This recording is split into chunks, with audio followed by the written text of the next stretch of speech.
Welcome to Fiction Audiobooks. If you enjoy the content, like and subscribing would be greatly appreciated. If you have any recommendations for novels, comment below. Please join my Patreon at https://www.patreon.com/fictionaudiobook. Chapter 1.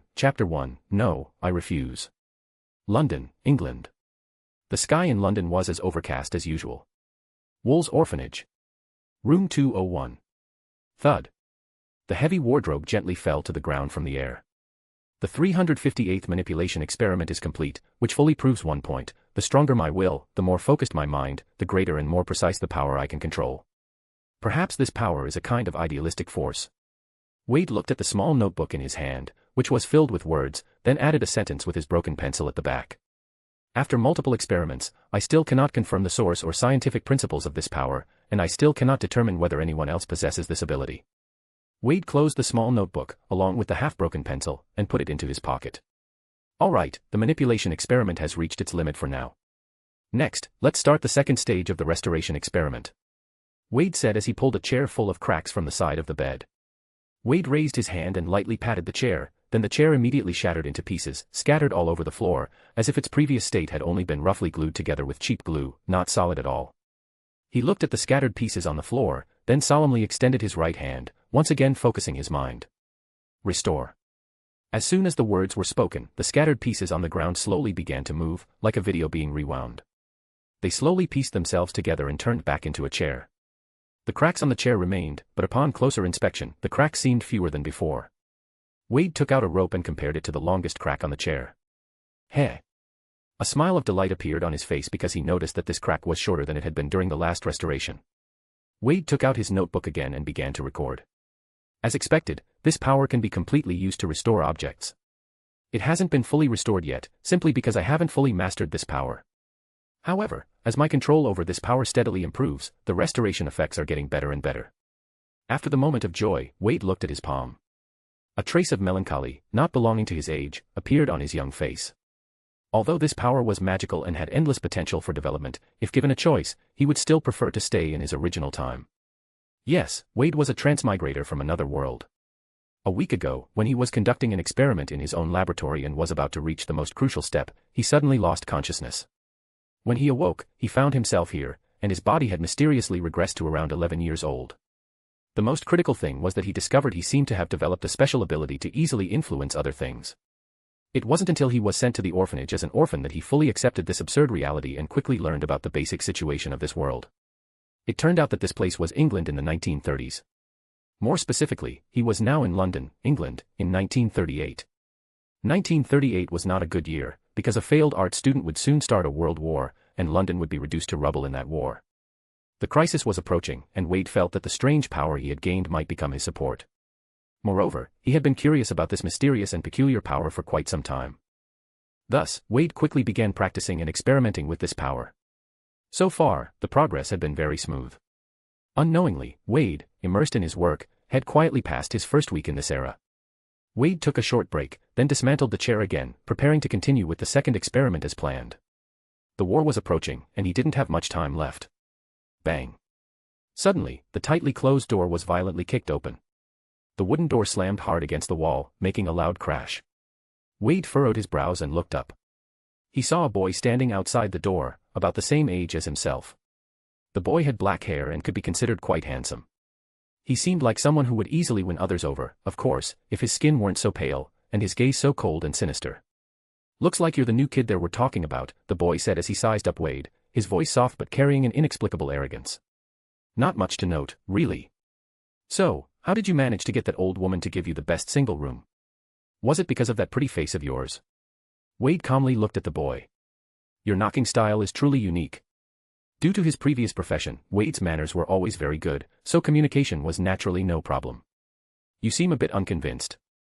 "A week ago, there was a fool who wasn't too convinced either," the boy said, a cruel smile spreading across his face. "But that night, I hung his pet rabbit from the rafters." "Oh." Wade noticed the boy's somewhat sickly smile. "So, does doing that bring you pleasure?" "Pleasure? No, I do it just to make them fear me." The boy slowly walked into the room. "Only by making people fear you will they obey you, follow your orders. And I've never liked it when others defy my will. I see. So, may I ask, what does the gentleman in front of me, who wishes for others to fear him, want me to do? Wade said with a hint of interest as he looked at the boy. At first, Wade had thought this boy might have some psychological issues, perhaps enjoying torturing small animals, a type of child not uncommon in an orphanage. But now, it seemed the reality was a bit different. Seeing that Wade might be willing to give in, the boy couldn't help but show a smug smile. I've asked Mrs. Cole many times to move into this room, but she always kept me in that dark, damp room on the first floor. The boy spoke while staring intently into Wade's eyes. Wade nodded. I see. So, you're planning to swap rooms with me. You're much smarter than those fools, the boy said, pleased to see that Wade understood his meaning so quickly. In fact, if it weren't for that old woman Cole locking me in the small dark room for an entire week because of a rabbit, I would have come to you sooner. Wade nodded again. I completely understand. No one wants to stay in a dark, damp place. So, you agree? The boy asked eagerly. No, I refuse. Chapter 2, Tom Riddle. The boy stared at Wade with a dark expression. This guy had wasted so many words with him, and in the end, he was directly rejected. So, are you messing with me? Wade waved his hand. No, I'm not messing with you. I did seriously consider your proposal, and I completely agree with your theory on fear. However, and I must be blunt, you haven't demonstrated the ability to make me feel fear. So, I naturally have no reason to follow your wishes. After all, I don't have any pets like rabbits. The boy closed his mouth, and in his pitch-black eyes, there seemed to be a flash of scarlet light. Wade's words, to him, were undoubtedly filled with mockery. If you don't have anything else to say, then please leave. I still need to fix the door lock you broke, Wade said calmly, issuing the dismissal. You're provoking me. But one thing you got right, lack of ability indeed means not being able to instill fear in others. So, what makes you think I don't have that ability? The boy stared at Wade, his voice cold and mocking, his entire presence like a venomous snake eyeing its prey. Wade was about to say something when suddenly, he noticed that the pieces of the chair he had thrown on the ground were slowly floating up into the air. He was sure he hadn't done that. I see, so this is your trump card. Wade looked at the floating pieces, his eyes flashing with surprise and understanding. Clearly, there was indeed someone in this world who had this special ability, just like him. And that person was right in front of him. The boy noticed that Wade didn't show the panic he had expected, and a slight doubt crept into his heart. However, that little bit of doubt was not enough to stop him from wanting to teach Wade a lesson. The next moment, the floating pieces in the air were hurled fiercely toward Wade. If it had been any other child, seeing such a bizarre scene would certainly have frightened them. However, Wade was no ordinary child. In fact, after hundreds of experiments and thousands of practice sessions, Wade felt that the boy's control over this ability was rather childish. Wade made no extra moves, nor did he look at the flying pieces. Instead, he quietly watched the boy, as if observing an excellent specimen. Whoosh! Whoosh! Whoosh! The flying pieces abruptly stopped in front of Wade, unable to move any further. There was no doubt that his control over this strange power was indeed superior to the boy's. The boy looked on, stunned, his face filled with shock. What happened? How? How can you actually do it too? No. This is impossible. How can this be? How could you possibly do it? This was supposed to be something only I could. Why do you think you're the only special one? Wade said, looking at the boy with mockery. The boy's proud heart was deeply wounded by that look. So, are we the same kind of people? Same kind, huh? No, I'm not like you. You possess such a special talent, but I haven't noticed any signs of practice on you. You wouldn't just be using this power to scare ordinary people with such a boring thing, would you? If that's the case, then it must be a sad waste to have such a special ability in your hands. Wade waved his hand, and the pieces of the chair fell to the ground with a loud clattering noise. The boy glared at Wade, his eyes burning with anger. You do have a special ability, just like me, but that doesn't mean you can do this in front of me, you ass. Bang. The next moment, the boy suddenly found himself on the ground, not knowing how it happened. Though nothing was on his back, he couldn't move an inch. It felt as though an invisible hand was pressing him down hard into the ground. Wade slowly walked over to him, looking down at him from above. What did you just say? The boy looked up at Wade's old cloth shoes with shock and anger, unable to lift his head. Nothing. I didn't say anything. The immobile body, coupled with the invisible pressure on his back that seemed to grow heavier, filled him with unease. I can feel the scent of fear coming from you. So, according to your theory, shouldn't you be listening to me now? Wade's gentle voice came from above, but to the boy's ears, it sounded like a devil's whisper. The boy nodded slowly, his eyes now much clearer. Then, he suddenly felt an immense lightness, and the overwhelming pressure that had been on him disappeared without a trace. Good, I like obedient people, Wade said as he pulled the boy up from the ground and kindly brushed off the dust from his clothes. By the way, I still don't know your name. The boy gasped for breath, still shaken by what had just happened. The heavy pressure, he could clearly feel that Wade could easily kill him if he wanted to. Riddle. My name is Tom Riddle. Ding. Host has made contact with the future Dark Lord. The merit system is now activated. Ding. Host has thoroughly taught a bad little boy a lesson, reward, 50 merit points. Wade, question mark. Tom Riddle. The future Dark Lord. The merit system. I see. Tom Riddle. Wade carefully re-examined the boy in front of him, who was named Tom Riddle. Tom felt uneasy under the sudden change in Wade's gaze. Although he could become the Dark Lord, feared and powerful in the future, he was just a brat who had been thoroughly beaten into submission for now. And, he really didn't want to die. So, with Wade, who seemed capable of taking his life at any moment, the fear Tom felt was indescribable. At that moment, Tom suddenly felt a weight on his shoulder. It was Wade's hand, placed casually on him. Cold sweat instantly poured down Tom's forehead. Don't worry, Tom, I just think your name sounds a little familiar. The name did sound familiar. The combination of the Dark Lord and the name Tom Riddle already explained a lot. It was at this moment that Wade recalled two key pieces of information that he had been ignoring until now. First, this orphanage was called Wool's Orphanage, and the headmistress was Mrs. Cole. Without a doubt, this was the birthplace of the second-generation Dark Lord, Tom Riddle. So, Wade finally understood that he had directly crossed into the world of Harry Potter, even though the plot of the story wouldn't begin for several more decades. Which meant, the strange power he possessed wasn't some special ability, but magic. Chapter 3, Dark Lord and Good Deeds. Tom stood in front of Wade, feeling like he was being pricked by needles all over. The psychological pressure Wade was putting on him was simply too much. He carefully glanced at Wade's expression. Perhaps my name is too common, lots of people are called Tom, so you find my name familiar. As Tom spoke, a trace of disgust flashed in his eyes. He wasn't lying on this point, he truly disliked his mediocre name. Because he had always thought of himself as extraordinary, someone with special talents, not like those ordinary people, even if they also happened to be called Tom. So, using the same name as those stupid people made him feel disgusted just thinking about it. An ordinary name doesn't matter, Tom. If you become powerful enough, terrifying enough, then your name will naturally become a taboo. A name that no one dares to speak out loud, can it still be considered ordinary? Tom watched as Wade removed his hand from his shoulder, and he couldn't help but swallow hard. In front of Wade, he felt completely exposed. This sensation of being easily seen through made him feel both terrified and angry. However, making his name a taboo. Tom carefully considered Wade's words, his pupils gradually narrowing, and even his breathing became slightly more rapid. Is it really possible? Without a doubt, Wade's words made Tom's heart race.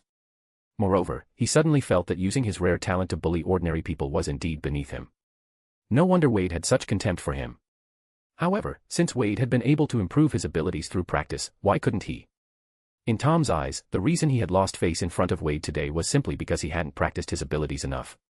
As long as he put in the effort, he didn't believe he couldn't surpass this show-off in front of him. Just wait, when the time comes, I'll definitely kill. Tom lowered his head slightly, his eyes flashing. He was thinking about how to deal with Wade, his gaze cautiously glancing at Wade. Just then, he caught sight of Wade's half-smiling, half-amused expression, and his heart suddenly tightened. Damn. What does that look mean? Why does it feel like he knows exactly what I'm thinking? No. That's impossible. Tom had no idea that Wade, as a transmigrator, knew more about Tom's history than Tom himself did. So, understanding his thoughts was the easiest thing for Wade. Wade's face broke into a smile again, and he said gently, "Don't worry, Tom, my name is quite ordinary too. I'm called Wade Reynolds. Of course, I don't mind if you just call me Wade. But I really mind if you call me Tom." Tom shouted angrily in his mind, while struggling to maintain a composed expression, trying to make himself appear more submissive. It seemed he was naturally good at hiding his true feelings. This was all a misunderstanding, Wade. I mean, sir. Tom ultimately didn't dare to call Wade by his first name directly. Though he kept telling himself that Wade was just putting on an act, that damn sense of oppression coming from him made the current Tom feel powerless. At the same time, a realization began to form in his mind. It turned out that as long as one was powerful enough to instill fear in others, people really wouldn't even dare to mention your name. In other words, what this guy said about making one's name a taboo was genuinely feasible. One person is enough to make their name a taboo. And that person is me. It can only be me. Maybe I can find a way to learn something from him, and then I will. A flicker of red light, barely noticeable, flashed in Tom's eyes again. Tom's subtle change in expression certainly didn't escape Wade's eyes. He knew very well that Tom was not the type of person who would willingly stay under someone else's control. Without a doubt, today's incident, Tom would find a way to get revenge for it. However, Wade still let Tom leave his room safely. Not killing this future Dark Lord was, on one hand, because Wade didn't want Tom to die in his room and cause unnecessary trouble. On the other hand, Tom, while alive, could still be useful to Wade. The most important reason was that Wade knew Dumbledore would personally deliver Tom's acceptance letter to Hogwarts. Wade also wanted to witness the famous scene of Dumbledore setting Tom's wardrobe on fire. After Tom left, Wade closed the door again and looked at the broken door lock, his left hand gently resting on it. Since he now knew that the power he wielded was magic, and recalling the spells from the books and movies he had read and watched before transmigrating, there was no reason not to give it a try. Reparo. He uttered the spell he remembered instead of just saying repair. As soon as the words were spoken, the door lock hanging on the doorframe made a creaking sound and gradually began to repair itself. It was unclear whether the spell had worked or if it was simply the result of Wade's repeated practice. Wade looked at the repaired door lock, noticing that there were still some obvious cracks on it, feeling a bit uncertain. He remembered that, in addition to the incantations, magic also involved gestures, pauses, and other factors.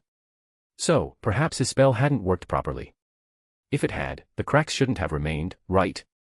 However, Wade wasn't in a hurry about this. For now, he set aside thoughts of spells and magic. Because in addition to discovering what world he had entered, he had also activated a system, which he hadn't had a chance to look at yet. With that thought, Wade mentally called out to the system he had just activated. The moment Wade had this thought, a familiar ding sound echoed in his mind. Ding. Host has successfully bound the merit system. By doing good deeds, you can accumulate merit points and exchange them for items in the system's shop. Ding. System prompt, the system shop refreshes 2 items daily, at 12 a.m. The host has one function to lock a product, and the locked product will not be refreshed. Ding. Detecting that the host has just interacted with the future Dark Lord. After assessment, the host is evidently more capable of becoming the Dark Lord. Therefore, the host only needs to achieve the Dark Lord achievement to immediately become a god and transcend this world. Additionally, the standards for the Dark Lord achievement will be determined by the system. Please work hard, host. Wade stroked his smooth chin and slowly sat down on the single bed nearby. Becoming the Dark Lord wasn't actually that difficult. After gaining more power, he could just follow the path that Voldemort took in the future. Or, after Grindelwald was imprisoned, he could simply use his methods and do it all over again. However, in order to support such a venture, he would need to have immense power himself.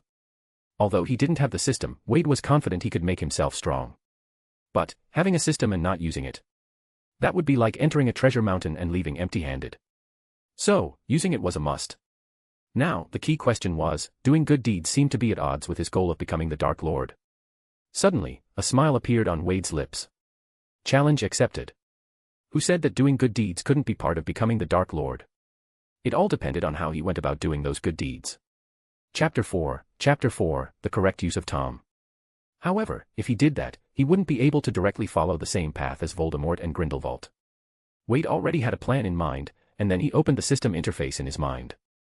The system interface was very simple, showing only products and merit points balance.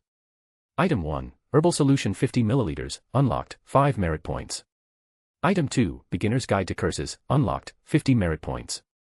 Refresh time countdown, 8 hours 27 minutes 39 seconds. Merit points, 50 points. Dark Lord achievement, not yet achieved. Upon seeing the second item, Wade immediately and decisively clicked to check it out. Beginner's Guide to Curses is a system-exclusive version of a beginner's curse book, covering almost all the low-level curses circulating in the world today. It provides detailed descriptions of all casting techniques for these curses, as well as their historical evolution. Before even finishing the system's description, Wade didn't hesitate and immediately chose to purchase. Although this book only covered low-level curses, for Wade, a complete novice in magic, it was still extremely helpful. Moreover, with the level of detail in this curse book, it would definitely not be available in any bookstore. Ding. Do you wish to purchase Beginner's Guide to Curses? Yes. Ding. Please select the language for the book. I can choose the language. English please. But can you make it more modernized including some Gen's vocabulary? He had only asked casually, knowing that it would be very hard for others to understand while it was still the 1930s. Ding. The modernized English version of Beginner's Guide to Curses has been shipped. Please check your collection. Wade suddenly felt warmth in his palm, and a book with a black cover suddenly appeared in his hand. Wade picked up the book with some confusion. He realized the thickness didn't seem right. If this book truly contained as much content as the system description mentioned, it would definitely not be that thin. Wade glanced at the pitch-black cover and saw that the book's name was written in large gilded letters. Oliver Twist. Where's the curse book I was promised? Why is it Dickens' novel instead? Wade furrowed his brow. Suddenly, Wade noticed that when he fully focused on the book title, the English title of Oliver Twist slowly transformed into modern English, Beginner's Guide to Curses, within his vision. What amazed Wade even more was that when his gaze shifted away from the text, the title would revert back to the English Oliver Twist. Ding. The system-exclusive edition of the book can only be fully viewed by the host and those whom the host grants permission. The curse book's built-in camouflage function made Wade quite satisfied. Nice. Since this book could disguise itself, he no longer had to worry about others noticing this excessively detailed curse book. Moreover, since the real content of the book was hidden, he couldn't gauge its level of detail based on thickness alone. Wade casually opened the book, and sure enough, the novel content gradually transformed into detailed curse explanations under his gaze. The curse book would normally contain many Old English words, and even though Wade was good at English, it wouldn't have been that easy for him to understand as a young biologist. After all, old literature isn't everybody's cup of tea. But since the version Wade had in hand was the system-produced modern English version, with a translation that was precise, faithful, and elegant, this problem was naturally resolved. Knock knock. Sir, it's time for dinner. Wade, who had been immersed in his study of curses, lifted his head and looked at the darkening sky outside the window. Unknowingly, it was already time for dinner. Wade opened the door and saw Tom standing at the doorway, appearing somewhat humble, with a submissive expression on his face. It was as if the arrogant person from earlier in the day had no connection to him at all. When needed, his thick skin could be quite impressive. On the other hand, this could also be considered one of Tom's special talents. Tom, don't call me sir, it sounds weird. If you don't mind, just call me Wade, Wade said with a smile. Tom nodded and gave a faint smile in return. Then when there are others around, I'll call you Wade, but when we're alone, I'll still call you sir. I have to admit, Tom is indeed a born pretender. He spoke smoothly, always considering others, and looked quite good. Anyone who didn't know him would most likely be deceived. No wonder, after starting school, aside from Dumbledore, who had seen his true nature, all the other teachers and students adored him. Then, as you wish. Wade noncommittally responded and then walked toward the dining area. Tom quickly followed him. Along the way, Tom's behavior was flawless. He followed Wade with the utmost respect, completely appearing like a sycophant. But Wade knew, this was a poisonous snake. As soon as it found the opportunity, it would leap forward and sink its fangs into his throat. What a malicious child. If that's the case. Wade seemed to remember something, then glanced at Tom, who was obediently following him, and a faint smile suddenly appeared on his lips. Slap. Tom covered his head, looking at Wade in shock, with a flash of anger in his eyes, but it was quickly concealed. Wade, sir, why did you hit me? Ding. System detected that the host caused insulting harm to the malicious child, rewarding 10 merit points. Very good, successfully developing Tom's correct usage, and by the way, the merit points for buying herbal solution were also easily acquired. Upon hearing the system prompt, Wade withdrew his hand with satisfaction. I'm sorry, I just saw a fly on your head. Then, where's the fly? Tom rubbed his still thick hair, looking confused. It flew away, Wade said calmly. Tom widened his eyes. At that moment, even if he were an idiot, he could tell that Wade had deliberately hit him. Hurry up and go. Mrs. Cole doesn't have the habit of waiting for people to eat. Tom looked at Wade's back, feeling both shocked and angry. Did he guess what I was going to do? No. He shouldn't have. How could he know what I was thinking? Then why did he suddenly hit me? Could it be, he's testing me? Testing if I'm really obedient. Thinking of this, Tom quickly tried to recall if he had shown any inappropriate expression when he was hit earlier. But, Tom hadn't looked in a mirror, so how could he know if he had controlled his expression well at that moment? Tom nervously followed behind. Now, he was very worried that Wade might suddenly turn against him and leave him half dead. Because if it were him, he would definitely do that. Chapter 5, I'm a nobody to you. Tom, you took the wrong turn, you should be walking this way. Ah. Wade's words brought Tom's thoughts back to reality. At some point, he had already reappeared in front of Tom. Sorry, I just spaced out for a moment. Tom hurriedly explained. Tom, you're trying too hard. If you want to appear obedient, you need to act more naturally. Wade said meaningfully, patting Tom's shoulder before turning and walking away again. Tom stood frozen in place. Wade's words struck him like a thunderbolt. I was too naive. I took it for granted. My sudden change in attitude, how could he not have guessed what I wanted to do? So, he's warning me. Telling me not to have any inappropriate thoughts. He knows that I could turn on him at any moment, yet he remains completely unconcerned and lets me be. Does he think I'm not even a threat to him? Damn it. This arrogant bastard. How dare he? How dare he look down on me like this? Tom's face turned pale, his eyes filled with humiliation, and the veins in his neck bulged. In fact, Tom understood Wade's thoughts better than anyone, because before he met Wade, he thought the same about others. He believed that everyone else was just a bunch of mediocre fools who posed no threat to someone with extraordinary talent like himself, which was why he acted so arrogantly. He never expected that the person who would be treated as an ordinary fool would end up being himself. I never imagined that one day, I would become the fool that others looked down on. Having been hit by his own boomerang, Tom now began to understand, at least a little, how those he had once tormented must have felt. Ding. Detected that the host caused a significant amount of mental damage to the future Dark Lord. Reward, 50 merit points. Ah. Tom, I'm starting to like you. Mrs. Cole was a haggard, thin woman. The shadow of war was gradually looming over all of Europe. With fear spreading among the people, fewer kind-hearted individuals were donating money or goods to the orphanage. Mrs. Cole didn't even know if, in a few months, this orphanage would still be able to keep going. In order to manage the dozens of orphans and ensure that, in these difficult times, they could still manage to have enough food and clothing, she was physically and mentally exhausted. Eric hasn't been feeling well all day. God help us, I hope it's not chickenpox again. We've already got enough on our plate. Billy seems to be much better, remember to help him apply iodine tonight. Mrs. Cole said as she distributed food, speaking to a girl beside her who was dressed in rags and wearing an old apron. Mrs. Cole soon noticed Wade and Tom, who had arrived late. Wade, how are you adjusting here? Tom, I just hope you don't use your usual tactics to bully Wade. If you do, you'll be back in that little dark room. Who's bullying whom?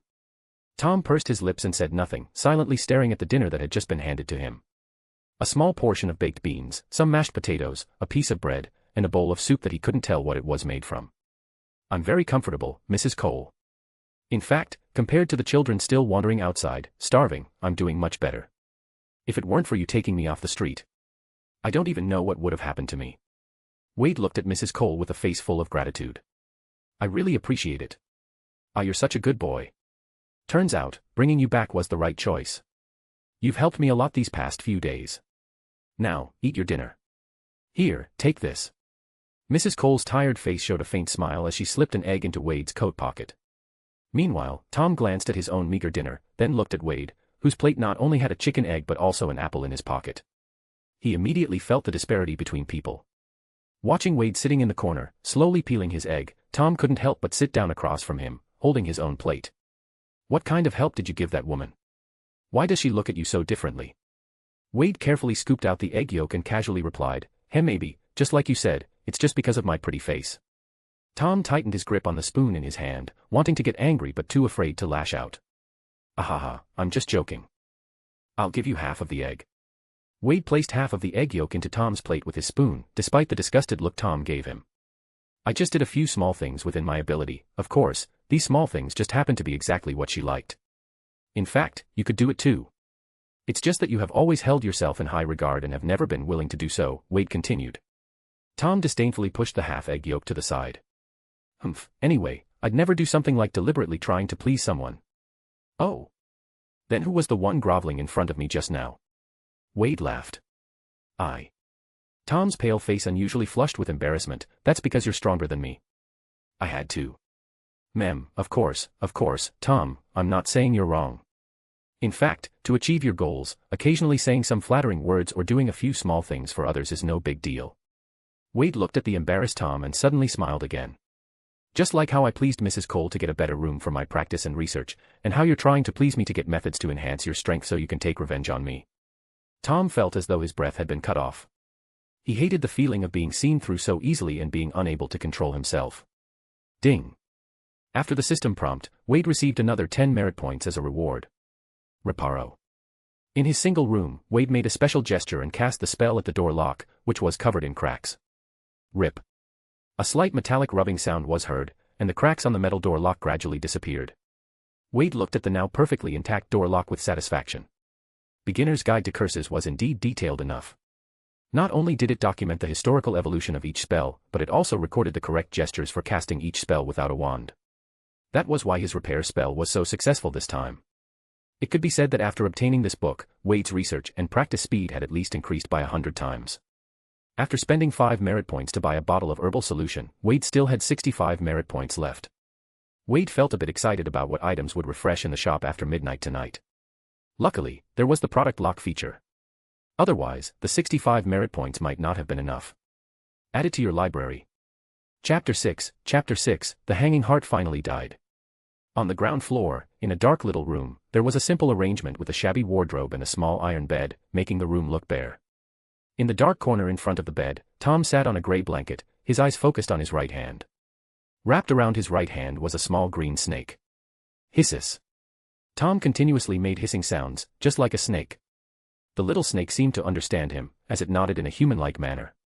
After a while, the little snake crawled off Tom's hand, slithered through the narrow window, and quickly disappeared. Wade. What is your powerful secret? I will soon get the answer.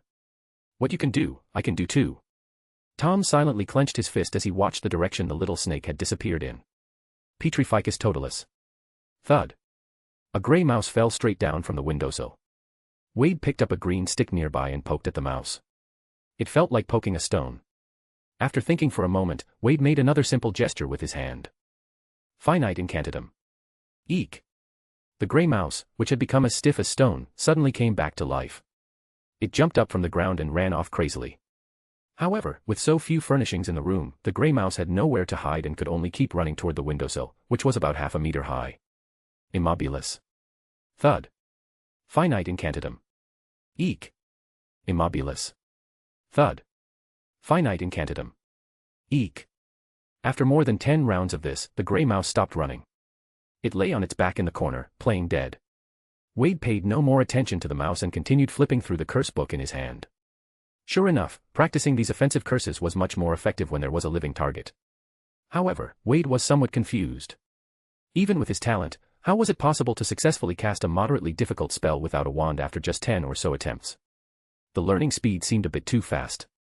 Moreover, when facing Tom's attack the other day, Wade realized that his magical attack, when it hit him, felt like a gentle breeze.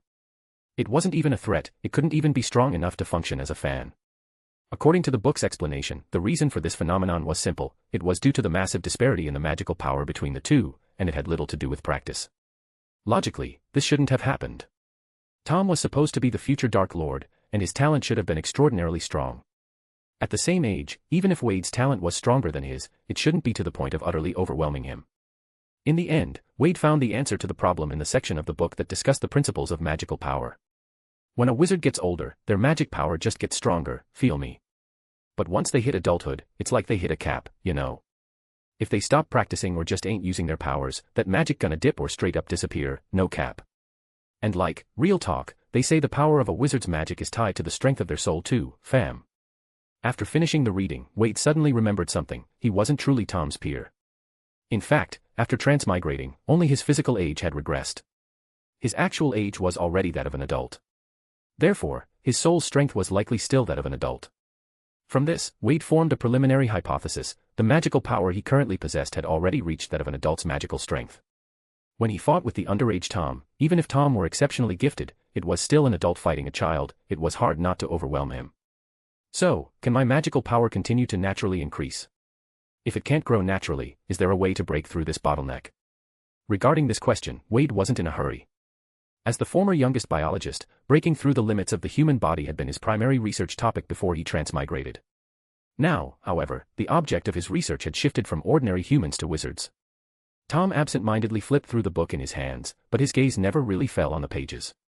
In fact, the little snake he had sent out hadn't returned, which made him feel uneasy. He was well aware that whenever Wade closed the door to his room, that was when he carried out his secret practice. Tom had sent the little snake to spy, intending to wait for it to return and tell him what it had seen, so that he might be able to uncover Wade's secret to growing stronger. But now, the little snake that should have returned long ago still hadn't shown up. Another hour passed, and Tom could no longer wait. Taking a deep breath, he walked toward Wade's room. Wade's room was on the first floor. As soon as Tom went up, he saw the door to Wade's room. But the door was slightly ajar. It seemed like it was waiting for someone. Tom barely held back his unease and slowly pushed the door open. Inside, Wade was gently poking at a gray mouse on the floor with a green stick. But Tom suddenly felt that the stick looked somewhat familiar. Wade turned his head and saw Tom peeking around the door, a gentle smile spreading across his face. The merit points are here. Tom, you're here. I was just about to tell you about our special abilities. I've discovered a very interesting use for them. When Wade stood up, Tom finally understood why he felt the stick in Wade's hand looked so familiar. It was, in fact, a small snake that had somehow become stiff and rigid. Tom's heart, which had been hanging in suspense, finally sank. Ding. Detected that the host has caused some changes in the future Dark Lord's life trajectory, rewarding the host with 100 merit points. Wade, H100. Hogwarts. The blazing fireplace made the circular headmaster's office warm as spring. Armando, I happen to be going to London. These two children, I'll take care of them, Dumbledore said, shaking the two letters in his hand. Oh, of course, no problem. Dippet sat at his large desk, stroking his somewhat disheveled white beard, his murky eyes looking at Dumbledore. Has it been confirmed? Is he really coming to London? Not confirmed yet, but there are signs pointing to it. However, you know, I can't ignore any news related to him, especially since this information comes from a very reliable source, Dumbledore said, carefully placing the two envelopes into his coat pocket. It was Scamander who wrote to inform you, right? I remember he didn't graduate from Hogwarts in the usual manner. Dippet asked somewhat casually. Yes. But I assure you, Armando, Newt is absolutely trustworthy. Moreover, his abilities are indeed widely recognized, Dumbledore said with a serious expression. Mr. Scamander has indeed proven his abilities and stands through his actions. I don't mean to question his trustworthiness. I've always trusted your ability to judge people. So, there's a very high chance that he really has gone to London. Are you prepared? Dumbledore took a deep breath. Of course, I've been prepared to face him for years. It's just that over these years, his movements have become very secretive, and he hasn't shown up in front of me again. Good, I'm glad you've made your final decision. If you need help, feel free to let me know. Although I'm a bit older, I'm not yet so useless that I can't wave my wand. I will, Armando. And I sincerely thank you for your understanding and help over the years. All right, no need to get sentimental. Without my help, you would have done just fine. Go, head to London, and settle everything once and for all. And of course, after it's over, don't forget to deliver the acceptance letters to those two children. They're both at the same Muggle orphanage, and a professor must personally go and explain the situation to them. Chapter 7, Dumbledore. Ding. Time announcement, midnight 12 o'clock, new items have appeared in the shop. Wade put down the curse book, which had been disguised as Oliver Twist, and directly opened the system shop. Item 1, Energy Potion 50 ml, unlocked, 5 merit points. Item 2, Premium Memory Potion, unlocked, 100 merit points. Refresh time countdown, 23 hours 59 minutes 30 seconds. Merit points, 165 points. Dark Lord achievement, not achieved. At first glance, these two items seemed somewhat ordinary. Wade casually flipped through the system description of both items. Energy Potion, a system-produced energy potion. Only 50 milliliters is needed to keep a person energetic and free from fatigue for 48 hours. It is recommended to use in moderation. Taking too much can cause drowsiness. If side effects occur, please quickly visit St. Mungo's Hospital for Magical Maladies and Injuries during a brief period of wakefulness for treatment. This is just an enhanced version of a Monster Energy drink. Wade looked at the energy potion in the shop interface, feeling a sense of familiarity. Pre-workout, coffee, and the like, he had drunk a lot of it before, especially for work. Next, Wade turned his attention to the second item. Wade quickly noticed that although the second item was also listed as a potion, it didn't specify a dosage like the energy potion did. Premium Memory Potion, a system-produced exclusive item. After consumption, it significantly enhances the user's memory. The potion's effects are permanent. The description was simple and blunt, but Wade couldn't help but be intrigued. A person's memory is one of the most important foundations for learning new knowledge. Having a good memory can provide great help in both studying and research. Moreover, the effect of this potion was permanent. Although he didn't know exactly how much this significant enhancement referred to, Wade still didn't hesitate and spent 100 merit points to purchase the potion. Speaking of these 165 merit points, Although he didn't understand why the more he dealt with Tom, the more merit points he received, he still had to thank Mr. Riddle for his selfless contribution. Otherwise, he would have to leave this memory potion locked for now. Wade only felt a familiar warmth in the palm of his hand, and then a small transparent glass vial appeared in his hand. Wade removed the cork and sniffed it. It was colorless and odorless, just like ordinary water, nothing remarkable at all. Gulp gulp. Without delay, Wade tilted his head back and emptied the vial's contents into his mouth. He smacked his lips. Well, the taste was also like distilled water, totally flavorless. At that moment, the small glass vial in his hand suddenly turned into light particles and disappeared, as if it had been retrieved by the system. Wade carefully sensed his body but didn't feel anything unusual, as if the potion he had just consumed was really just plain water. Wade was a bit puzzled.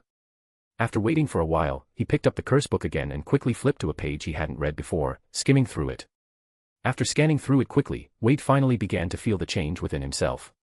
Just from a brief glance, without even starting to fully understand the knowledge on the page, the words and images were already deeply imprinted in his mind, as if they had been photos burned into his brain. Fuck. Did I become Mike Ross or something? It was as if he had read and memorized them many times already. The premium memory potion's effect was beyond Wade's expectations. After significantly enhancing his memory, it seemed that Wade had developed the ability to remember everything he saw. Wade was in a good mood. The 100 merit points I spent were definitely well worth it. He thanked Tom once again in his mind for his outstanding contribution to this cause. Then, Wade bought the energy potion and lifted a floor tile under the carpet, placing the potion inside. In this temporary storage compartment, there was also the herbal potion he had bought earlier. After hiding the potions, Wade glanced at his remaining 60 merit points. Although Tom was a great tool for earning merit points, it was still a bit slow to keep milking him for points all the time. Wade decided to try other methods of earning merit points tomorrow. As for tonight, after looking at the cold, hard iron bed, Wade decisively lifted the carpet again, pried open the floor tile, and took out the energy potion. Why sleep long in life, when death should bring eternal rest? With the ability to remember everything and the boost from the super coffee, if he didn't study properly, how could he justify Riddle's selfless contribution? Several days passed in the blink of an eye. This afternoon. Knock knock knock. A series of knocks came from the closed door of the orphanage. Ailey quickly put down the tray with iodine and hurried to the door to open it. Standing outside was a tall, thin man who looked somewhat tired. He was wearing an elaborate dark purple velvet suit, which looked rather odd. His hair and beard were reddish-brown, and although his appearance was quite unusual, his demeanor was very refined. He must be a lawyer or a professor or something. Ailey thought to herself. The tall man smiled kindly. Good afternoon, I have an appointment with Mrs. Cole. I believe she is the head of this orphanage. Oh. Please wait a moment. Ailey turned and loudly called toward the distance, Mrs. Cole. A loud response came from far away. Ailey then turned back to the tall man and said, Come on in, she'll be here shortly. The tall man stepped into the hallway, which was paved with black and white tiles, and silently glanced around. The place looked overall quite dilapidated. It was clear that the orphanage was not in the best of condition. But despite the dilapidated environment, everything was spotless, clearly showing that the person in charge here was very diligent and responsible. The door behind them had not fully closed when Mrs. Cole, looking exhausted, quickly walked over. As she approached the tall, thin man, she anxiously spoke to another girl wearing an apron. Then take this bottle of iodine to Martha upstairs. Billy Stubbs is picking at his scab, and Eric Willie's bed sheets are soaked with sweat, but treating the chickenpox is the priority right now. Before Mrs. Cole could finish her sentence, she saw the tall, thin man in front of her. Honestly, his strange attire surprised her. Good afternoon, the tall man extended his hand. I'm Albus Dumbledore. I sent you an appointment letter, and you kindly invited me to come here today. Mrs. Cole seemed momentarily confused, then after a moment, she said, Oh, yes, there was such an appointment, all right, let's go to my office to talk. Dumbledore smiled and politely followed Mrs. Cole. Around the corner of the staircase, Wade watched Dumbledore's back, a smile forming on his face. About time. Dumbledore had finally arrived. Although Dumbledore was still very young, his distinctive appearance and aura made it easy for Wade to recognize him. After all, at this time and place, the only tall, thin man with a crooked nose and blue eyes coming to visit Mrs. Cole could only be him, Dumbledore. Beside Wade, Tom was reluctantly wiping the banister with a rag, his face full of displeasure. Naturally, Dumbledore's unique appearance immediately caught his attention. Who is that man? The color of his clothes is disgusting. Was his nose broken by someone? Chapter 8, Tom is kind and introverted. Tom, leave this to me, you can go back to your room and rest. Wade took the rag from Tom's hand and waved at him. Tom suddenly looked up, his eyes filled with disbelief. To be honest, Wade had been acting strangely these past few days, dedicating himself entirely to doing good deeds. It was one thing for him to go crazy, but now he was even forcing Tom to help. To be fair, Tom had grown up this way, and although he was part of the orphanage, when had he ever done any work? Even if he was assigned a task, he always had other kids volunteer to help. But what could he do? He couldn't beat Wade. He hadn't expected that after enduring humiliation and following Wade around doing menial tasks for several days, this bastard would actually let him go back to rest early today. Something's not right. There must be a conspiracy. No. I'm not tired at all, really. I can keep working. Tom silently took back the rag and put on a perfect smile. Although he didn't know what kind of bad intentions he might be plotting, as long as he didn't follow what Wade said, he definitely wouldn't lose out. I was thinking about something else just now and didn't hear you clearly. What did you say? Wade looked at Tom. Under Wade's kind gaze, Tom's smile gradually faded. Fine, not following Wade's instructions might lead to problems later, but right now, he would definitely lose if he didn't. I said, I am indeed a little tired. So, the remaining work, I'll leave to you. Tom sincerely handed the rag back to Wade, then quickly disappeared around the corner of the stairs. Wade obviously didn't just let Tom go back to his room for no reason. If Dumbledore wanted to see Tom later, it would be better to meet him in Tom's room. After all, Wade still wanted to witness the famous scene of Dumbledore setting Tom's wardrobe on fire. Wouldn't want to miss some absolute cinema. Kiki. Wade put down the rag and turned to hurry to his room. To prevent Dumbledore from coming straight to his room, he needed to hide the bottles and jars he had hidden under the carpet in a different place. After all, a wizard of Dumbledore's caliber could always see traces others couldn't. The system shop hadn't refreshed any good items these past few days. Most of what appeared were potions and some odd materials. These items could all be found in the wizarding world, so after Wade selectively bought some potions for backup, he hadn't bought anything else. Over the past few days, Wade had discovered something else: when he did good deeds by himself, the increase in merit points was barely noticeable. However, if he made Tom do it with him, the results were completely different. Wade speculated that the more evil the person he forced to do good deeds was, the more merit points he earned. Perhaps it was because his actions reduced the probability of them doing evil in the future. After all, the system had also given him 100 merit points earlier, possibly because he had changed some aspects of Tom's life trajectory. Of course, this was just a guess. Or maybe system liked when he's a dick to a villain. Wade planned to try it with another villain in the future. But because of this, after Wade dragged Tom through some labor reform, he had successfully accumulated a total of 300 merit points. Oh. Tom, my point farm. May Merlin protect him. After hiding the potions, Wade casually returned to the corner of the stairs and picked up the rag. At just that moment, Mrs. Cole, with a flushed face, walked out of her office, and Dumbledore slowly followed behind her. Clearly, their conversation had come to an end. Oh. Wade, Mrs. Cole called out as soon as she saw him. As Mrs. Cole approached, Wade smelled the distinct scent of gin. It seemed that the flushed complexion was due to alcohol. This is Mr. Dumbledore, hic. Oh, sorry, Dumbledore, he's here to see you and Tom, to tell you something. Never mind, let him explain it to you. Where is Tom? Meeting Dumbledore's gentle gaze, Wade answered. Tom went back to his room to rest. What's the excuse this time? Sigh. Never mind, he has changed a lot since he started hanging out with you. What more can I ask for? My God, when have I ever seen Tom help other kids? Dear, this must be your doing, Mrs. Cole said with a deep sigh. Since Wade arrived, the reclusive and strange Tom seemed like a completely different person. Not only did he stop bullying the other children, but he even helped Wade to assist the other kids in the orphanage. None of the chores around the orphanage had been left undone. For a bad kid to undergo such a drastic change in such a short time, Mrs. Cole was a bit confused, but mostly relieved. Mrs. Cole, I really didn't do much. Tom is inherently kind, it's just that in the past, he was a bit introverted and didn't know how to interact with others, Wade said with a smile. Hey, after all, Tom has always been kind and introverted around me, lol. Mrs. Cole. Kind. Introverted. Are we talking about Tom? Mrs. Cole couldn't help but purse her lips, but since there were outsiders present, she didn't say anything further. I have many things to do. Since this gentleman is here to see both of you, you can take him to Tom's room, she said. Mrs. Cole. Before Mrs. Cole could finish her sentence, Ailey's voice called out from a distance. I'm coming. Mrs. Cole responded loudly, then looked at Wade helplessly.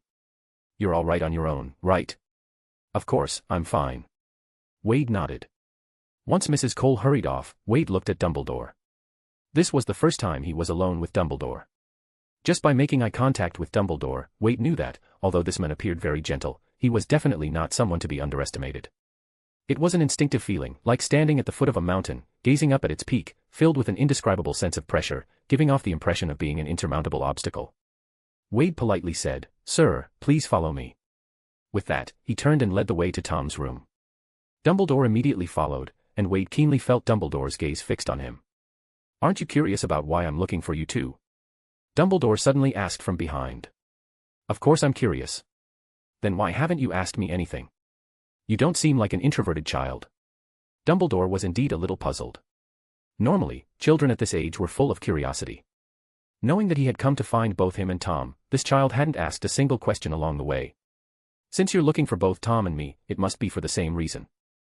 If that's the case, we can talk about it when we meet Tom, so you don't have to repeat yourself." "Ha ha ha, that's true, but I don't really mind repeating myself a few times. After all, the things I have to tell you aren't something that can be explained in just a few words." Dumbledore looked at Wade's slim back with interest. He had met many children of 11, but he had never encountered one as composed as Wade. Moreover, according to Mrs. Cole, this child with a good personality was picked up off the street by her, and had never spoken about his past. Mrs. Cole suspected that he must have gone through indescribable pain in his past, so she didn't probe into his background further. However, his mannerisms and behavior indicated that his origins were definitely not ordinary. This piqued Dumbledore's curiosity about Wade. Perhaps this child came from a pure-blood family from a different place. "I've heard that before meeting you, Tom did many bad things, but after meeting you, he suddenly changed. How did you manage that?" Chapter 9, just calm down, man. "Well, he can't beat me." Wade stopped, turned around, and met Dumbledore's blue eyes. Dumbledore was slightly taken aback. Wade's answer was quite reasonable.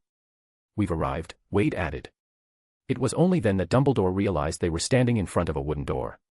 Wade pushed open Tom's room door as if he were returning home. "Tom, this is Mr. Dumbledore. He has something to discuss with us." Wade walked in. Wade purposely mispronounced Dumbledore's name because Mrs. Cole had made the same mistake when she introduced him earlier. Dumbledore helplessly corrected him. "Actually, my name is Dumbledore, Albus Dumbledore. I'm a professor." Tom was sitting on his blanket, holding a book, looking somewhat warily at the men who claimed to be a professor. Dumbledore extended his hand. "Hello, Tom." Tom hesitated for a moment, glanced at Wade, and then extended his hand to shake Dumbledore's. Dumbledore pulled over a chair and sat down, while Wade directly sat on Tom's bed. "Professor? Is it something like doctor? What are you doing here?" Tom asked, eyeing Wade cautiously again. "I am Professor Dumbledore, and I work at a school called Hogwarts. I'm here to take you to my school, or rather, your new school, if you're willing," Dumbledore explained. After hearing Dumbledore's words, Tom reacted strongly. He jumped up from the carpet, quickly distancing himself from Dumbledore, his face filled with anger. "Who exactly are you? What are you doing here? Tell me the truth." He emphasized the last three words with force, as if commanding. He glared at Dumbledore with wide eyes, but Dumbledore simply smiled pleasantly without answering. "Who exactly are you?" Tom repeated, speaking slowly and deliberately.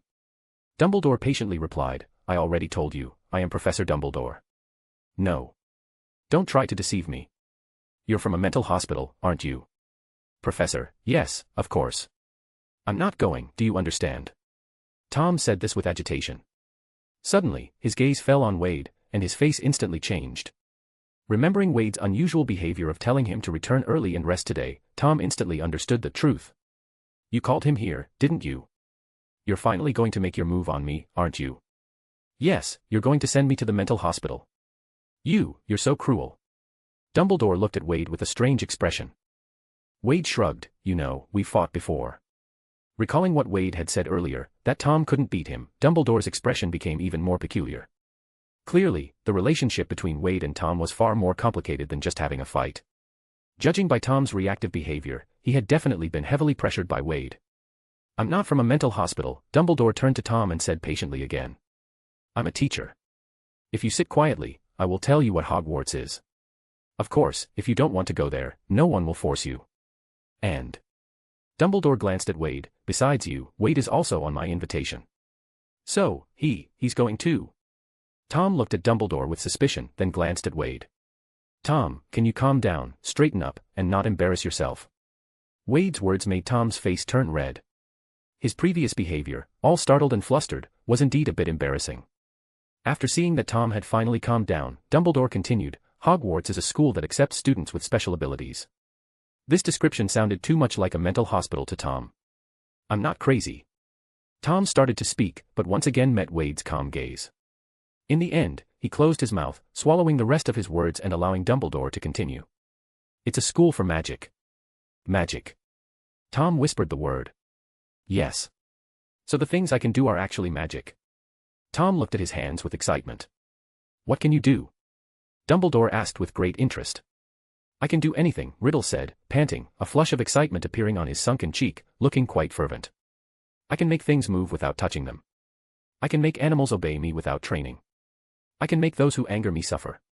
If I want, I can make them hurt. Before Tom could finish his animated speech, he once again met Wade's gaze, and his excited emotions immediately calmed down.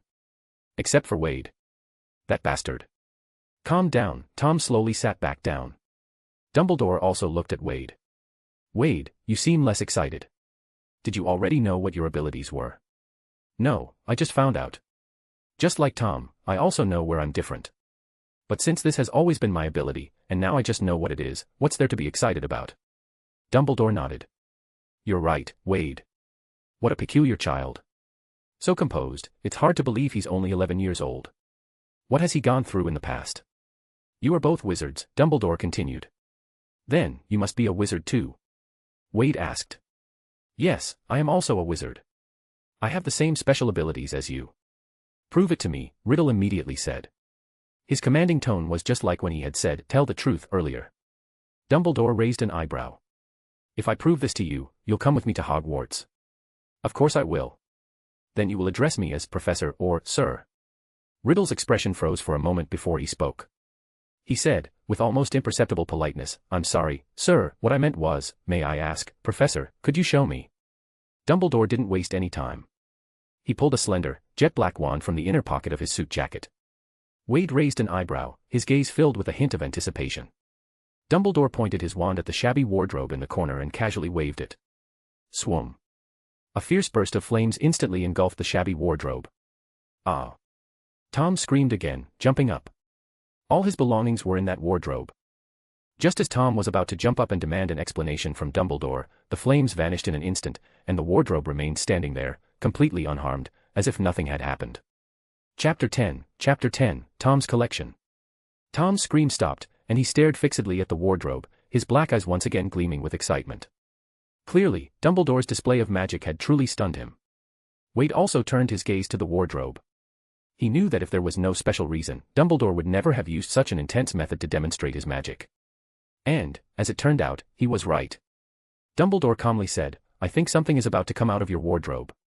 Sure enough, a creaking sound soon came from inside the wardrobe, and Tom suddenly seemed a bit frightened. Open the door, Dumbledore said, with an authoritative tone. Tom hesitated for a moment, but in the end, he walked over and opened the wardrobe door. On the top shelf of the wardrobe, there was a stack of old clothes with a cardboard box placed on top. Take it out, Dumbledore said. Tom became somewhat flustered at Dumbledore's words, and his hands even trembled slightly as he took the box out. Is there anything in the box that you shouldn't have? Dumbledore asked. Tom lowered his head, his lips tightly pressed together, his hands hesitating as they hovered over the box's lid.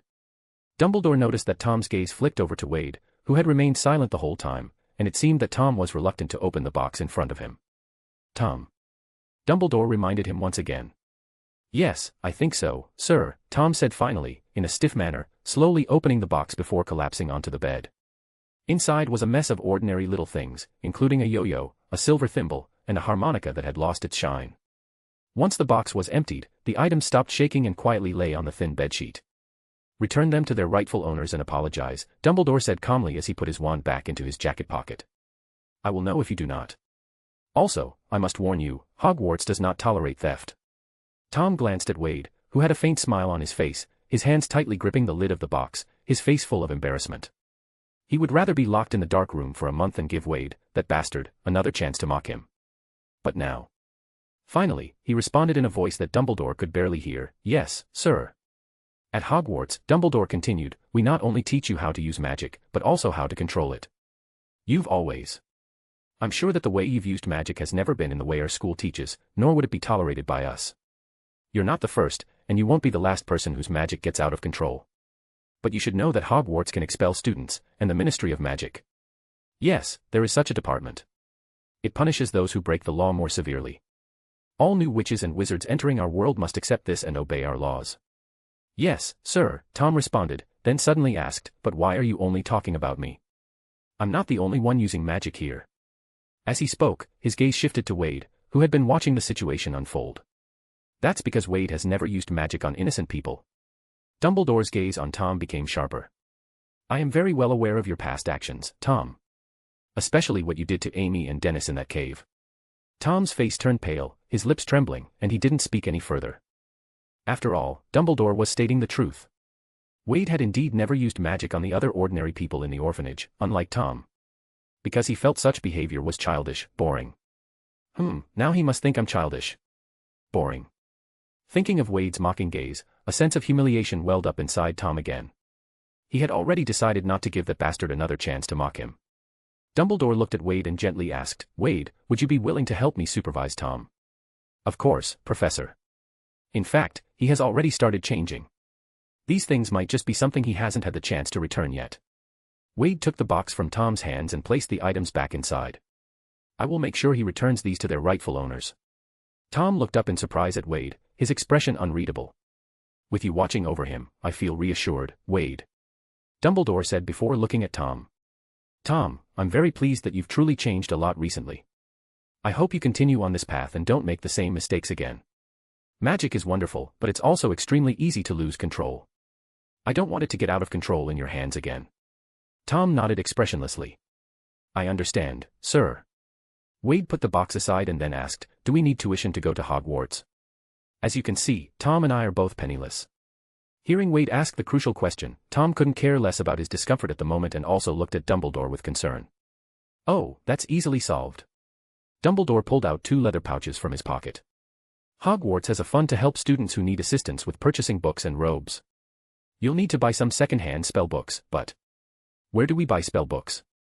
Riddle interrupted him, taking one of the heavy pouches without thanking Dumbledore, and pulled out a large gold galleon, carefully inspecting it.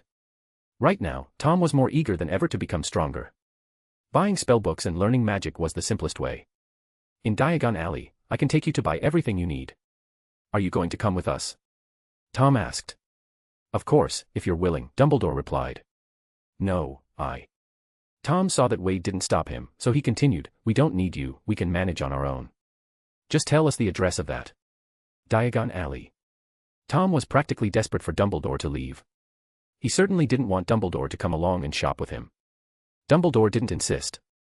Instead, he handed the 2 envelopes containing the admission letters and shopping lists to Wade and Tom.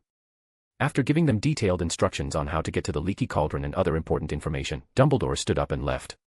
After Dumbledore had been gone for a while, Tom weighed the leather pouch in his hand and couldn't help but ask, when do you plan to go to that Diagon Alley to buy things? Wade picked up the box that was on the bed, a faint smile appearing on his face. Well, of course, that would be after I return these little things of yours to their owners. Upon hearing this, Tom's pale face turned bright red again.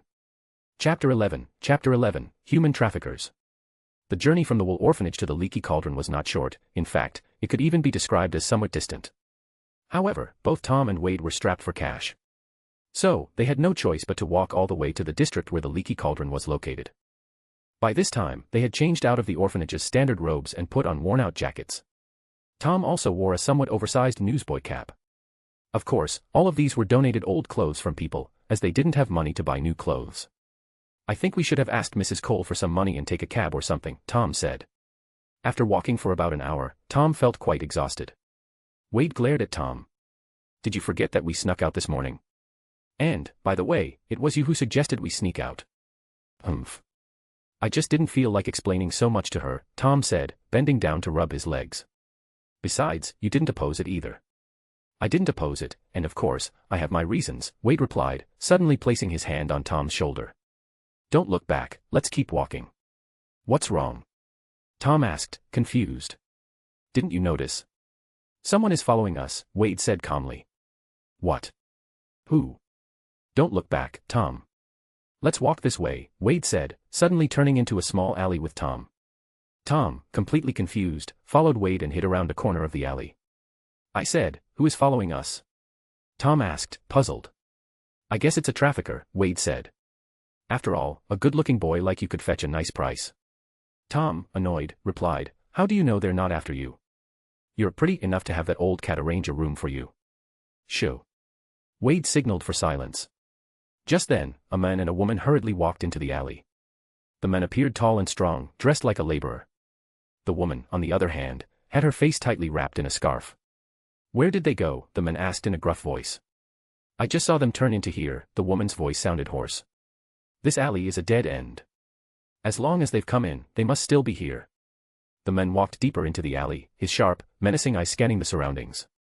The woman followed closely behind him. She took out a dirty handkerchief and a brown glass bottle, sprinkling something from the bottle onto the handkerchief as she walked. Tom quietly peeked through a gap in the wall at the men, his brow furrowing slightly. "I say, just a little further back, there were some cops patrolling. Why don't we go to them? Even if we just walk past them, those two traffickers wouldn't dare follow us. Why do we have to go down this dead end?"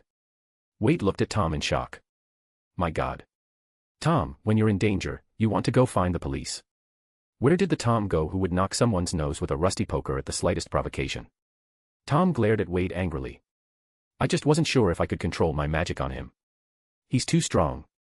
You don't think I'm afraid of him, do you?" "Ah, it's okay, I understand, Tom. After all, you're still young." Wade patted Tom's shoulder, offering comfort. "I told you. I'm not afraid of him at all." Tom's neck veins were bulging. "Ah, yes, of course. How could the great Riddle be afraid of an ordinary man? So, you can handle the woman, and I'll take care of the men. Bastard. Can't you understand what I'm saying?" Tom was about to explode with anger. Giving that woman to himself, and then Wade going after the men. Wasn't that just implying that he was afraid of the men? "Tom, why are you so angry?" "I totally agree with what you said," Wade replied. "You bastard." The argument between the two grew louder and soon caught the attention of the men and woman. "Aha. You little brats, so this is where you've been hiding," the men shouted excitedly. This was a hidden dead-end alley, and the two little brats hiding here were practically walking into a trap. "Hey, come with us, we'll take you somewhere nice to eat," the woman said with a smile, her eyes gleaming as she looked at Wade and Tom, as if they were two little gold nuggets. Two good-looking boys, and no adults around. This was basically free money. The greedy looks from the two of them made Tom feel disgusted and angry. The fury that had been building up from Wade's teasing earlier was now fully ignited. "Get away from me. You two filthy scumbags." Tom erupted in rage and charged forward. Boom. The man and woman were sent flying, as if struck by an invisible cart, and instantly slammed into the ground. Wade watched from behind, his eyes shining with excitement. It was true, emotion was the key to amplifying the magic's power. All his effort in provoking Tom hadn't been in vain. Tom, equally stunned, looked at his hands, seemingly shocked that he had just used such a powerful magic. Then, he looked at Wade, his eyes gleaming with dangerous intent. At that moment, the two had just rolled and landed. The woman fainted on the spot, while the men struggled to get up. He stared at Tom in terror, then desperately tried to run toward the alley's entrance, as if a devil was chasing him. But the next second, he froze completely. He stood motionless, like a statue. Wade slowly stepped out from behind Tom. "Don't get distracted during a fight, Tom." Tom looked at the man, who had silently turned into a statue, his gaze clearing up again. The confidence that had risen from his unexpected performance was immediately suppressed by Wade. "No. I still can't beat Wade. I can't turn on him yet. We should go, we've already wasted too much time," Tom urged. "Wait, Tom, things aren't over yet," Wade said, walking over to the man. He extended his right hand and snapped his fingers in front of the man. Instantly, the man's head was freed from the petrification. However, his body remained frozen, still as a statue, unable to move. "You, demon. Sir Demon. Spare me. Don't eat me. I'm not ready to die." The man was crying and begging, tears streaming down his face. Just a moment ago, Tom had sent him flying with magic, and now his body was frozen like a statue. Such supernatural phenomena, if they hadn't driven him mad, could only mean he had quite a bit of courage. "Shut up, or I'll keep you a statue for the rest of your life," Wade said coldly. The man immediately shut his mouth. When he had been petrified earlier, he could still feel everything. The sensation of being able to feel everything but unable to move at all was terrifying. He didn't want to experience that again, let alone be stuck like that for the rest of his life. Wade asked expressionlessly, tell me, where's your hideout? Who's your boss? How many kids do you have? And, hey, where is your money hidden? Tom suddenly understood. So you want to rob them, huh? I'm trying to save people. This is doing good deeds. Wade replied. You're talking nonsense. If you wanted to save people, why ask about the money? You clearly want to rob them. Tom retorted. Tom. Do you ever pay attention to the situation when you speak? Chapter 12, for money, no, for saving people. Wade and Tom hid in a dark corner, observing a well-kept small house not far ahead, complete with a nice little garden in front. It was clear that the people living here were not lacking in money. But according to the confession, the other trapped children were locked inside. Tom wrapped himself tighter in his worn jacket. I still don't understand why we're delaying going to Diagon Alley for money. I want to see the magical world. I've told you, it's not for the money, Wade replied irritably. He was doing this to accumulate merit points for doing good deeds. Robbing from robbers was just a side effect. Of course, he couldn't explain this to Tom. If it's not for money, then what is it for? Are you really doing this to save people? I can't see that you have such a good heart. Honestly, Tom, besides being a little strict with you, when have I not had a good heart with others? Tom closed his mouth. This bastard seemed to be right. The thing was, Wade had only ever bullied him, so Tom had developed the false impression that Wade was never a good person. In fact, to others, Wade, who had taught him a lesson for being a bully, was actually a good person. Forget it, I'll be honest with you. What you're saying isn't entirely wrong. Besides saving people, part of the reason is indeed for money. Wade turned and looked at Tom. The money Dumbledore gave us definitely isn't much. It should just barely be enough for us. This means, a lot of things we'll have to buy secondhand, and there will be many things we can't afford. Are you really okay with using secondhand textbooks left by others, wearing secondhand robes that others no longer want, using secondhand wands that have been used up by others? Well, these aren't the most important things. The important thing is, Dumbledore said we can only use secondhand textbooks. What does that mean? It means spellbooks are definitely not cheap in the wizarding world. We need knowledge, Tom, knowledge beyond just textbooks. Don't you want to get stronger? Tom couldn't help but feel a rush of excitement when he heard the last two sentences. Indeed, he could tolerate a poor quality of life. After all, he had lived like that in the orphanage for so many years. But when it came to increasing his power, he couldn't just settle for that. Also, although we don't know much about Hogwarts, one thing is for sure, everyone at that school has special abilities, just like us. In other words, we won't be the most special ones there. If we still look like a bunch of poor beggars, what do you think will happen? Tom's heart skipped a beat upon hearing this. Putting himself in others' shoes, as a seasoned bully, he understood this kind of mindset better than anyone. Being isolated by ordinary people didn't bother Tom in the slightest. After all, they couldn't bully him. But this was a magic school. The power he had, others had it too. Tom wasn't afraid of being bullied by ordinary people, but by other young wizards. At that moment, after Wade's persistent persuasion and Tom's serious underestimation of his own strength, he actually started to worry. In fact, he was really worried that the other students might be as strong as Wade. Out here, your identity is something you give yourself. So, we need money first. Wade continued to intensify his persuasion. But Dumbledore said we can't use magic on ordinary people. Tom hesitated slightly. Tom was still unsure. After all, with the combined pressure from both Wade and Dumbledore, Tom had become much more cautious and not as confident as before. Wade extended a finger and said, "First, they intended to traffic us, right?" Tom nodded. "So, I say we were acting in self-defense. Do you agree?" Tom nodded again. Wade then extended a second finger. "Second, from what we've heard from those people, there are other children trapped, right?" Tom nodded once more, this time with a smile. "So we're saving people. It has nothing to do with money." Wade smiled in satisfaction. "You've already learned how to answer quickly." "You're right, Wade. And since we have the ability, why should we live miserably?" Tom's gaze became determined. Wade patted Tom's shoulder, delighted. "You've even learned to think more broadly." A flicker of red light passed through Tom's eyes. Based on Dumbledore's behavior, he should be a good old man. So, even if he knows what we've done, considering the 2 points we've discussed, he won't blame us. At most, he'll just say we were too reckless. Wade continued, "But we can't avoid the risk because those traffickers even have corrupt cops as cover. Calling the police won't be effective, so we have to do it ourselves." Tom nodded. "The reasons are sufficient, so let's rescue the people first. Once we've rescued them, even if the so-called Ministry of Magic Dumbledore talks about finds out, we'll have an explanation." And, these bastards actually plan to kidnap me and sell me. They must pay the price. Tom's eyes gleamed with a dangerous light once again. In fact, Tom was someone who held grudges. If he couldn't take on Wade, could he not handle a bunch of ordinary muggles? What do you plan to do? Tom then asked. Actually, first, I need to figure out how many people are inside, and whether they have weapons like guns, Wade said seriously. Although he knew magic now, he still had a deep fear of muggle weapons, guns. He couldn't just charge in head first. After all, he had only started learning magic a little over a week ago, and he wasn't as powerful as someone like Dumbledore. His available methods were quite limited. Tom. You can control snakes, right? Wade asked, smiling. Tom's face turned red. He had indeed once used a snake to spy on Wade's secrets about becoming stronger. I understand. Tom said, then retreated into the corner, crouching down and making a hissing sound with his mouth. Tom could speak Parseltongue, meaning he could not only talk to snakes but also command them. This meant that many things humans found inconvenient could be done by snakes instead.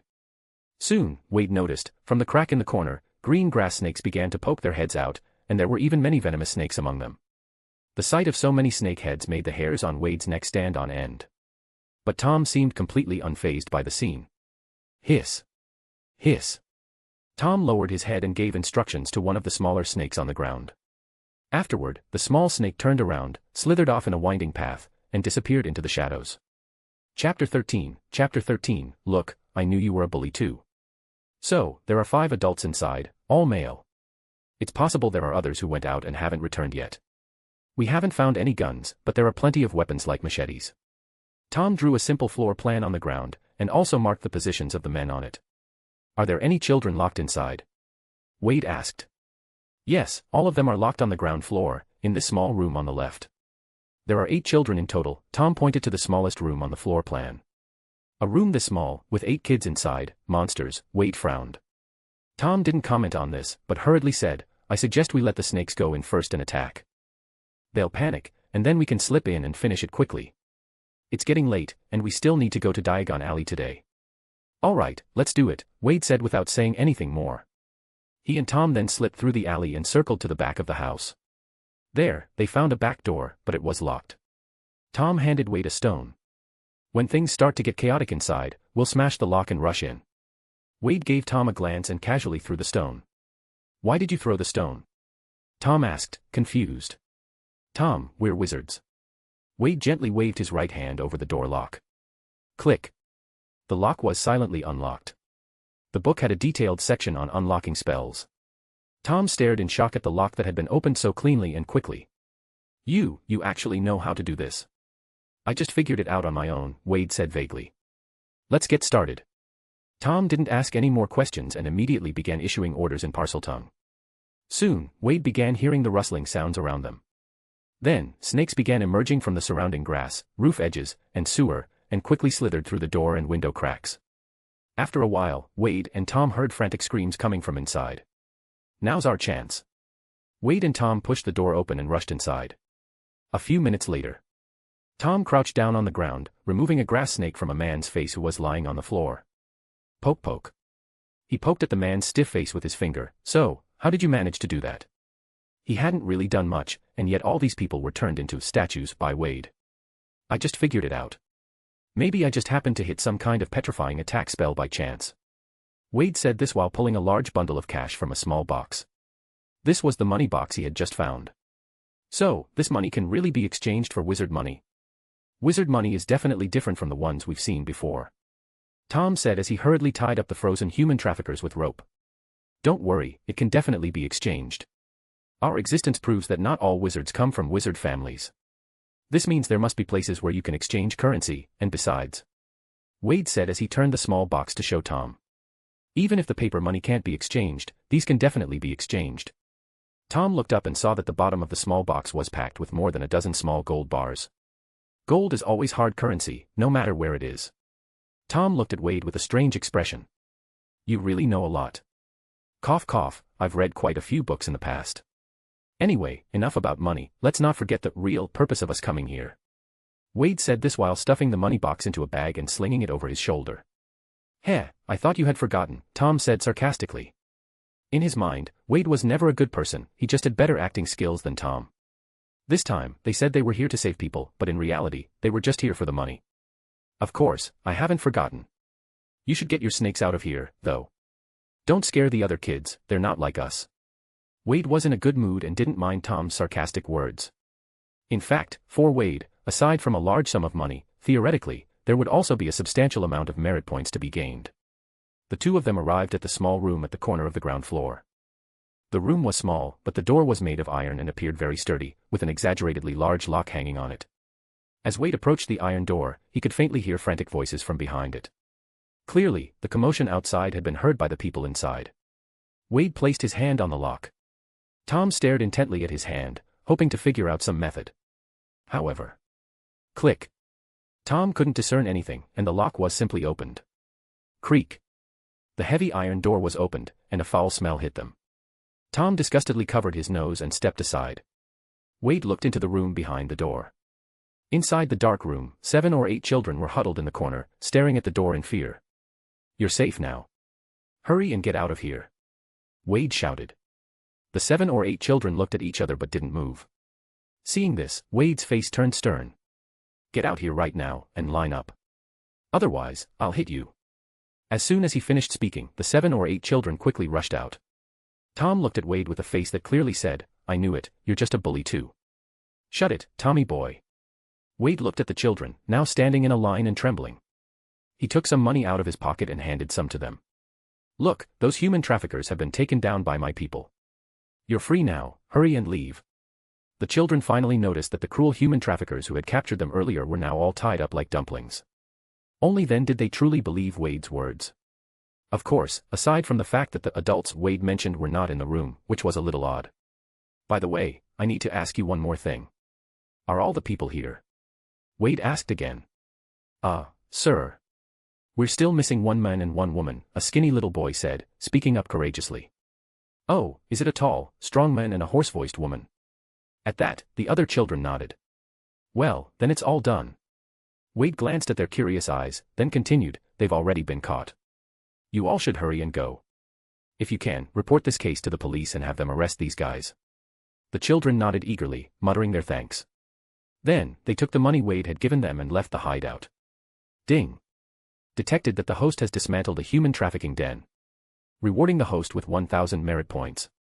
Ding. Detected that the future Dark Lord has performed a good deed due to the host's advice, and his life trajectory has slightly changed. Rewarding the host with 100 merit points. Wade looked at the 1,400 merit points displayed in his balance and felt a great sense of satisfaction. All right, we should leave now. We still have to go to Diagon Alley. Tom urged. Wade waved his hand. Don't worry, Tom. This time we have money for transportation, don't we? Boom.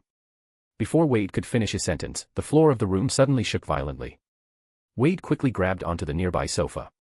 Tom, who wasn't prepared, was shaken and ended up sitting down hard on the floor. Boom, boom. The ground trembled again. Tom's eyes widened in shock. It feels like something is coming out from beneath the ground. Chapter 14, it says its name is Nagini. Tom had just finished speaking when Wade felt the ground suddenly become unstable. It was clear that the ground was about to collapse. At the very moment the ground began to collapse, Wade swiftly moved his hands through a simple gesture and silently recited a spell that he had learned from the book. Seismic halt. Boom. The entire living room floor cracked in half, as if it were broken like a piece of chocolate, instantly splitting in two. Wade and Tom both fell through the crack. Fortunately, Wade's seismic spell was cast just in time, so neither of them broke their legs from the fall. Ah.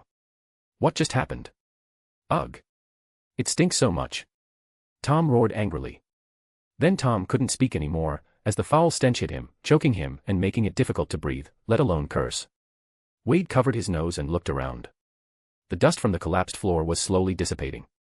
The faint light from above illuminated the surroundings just a little, but farther away, it was still pitch black. However, this was enough for Wade to realize where they were.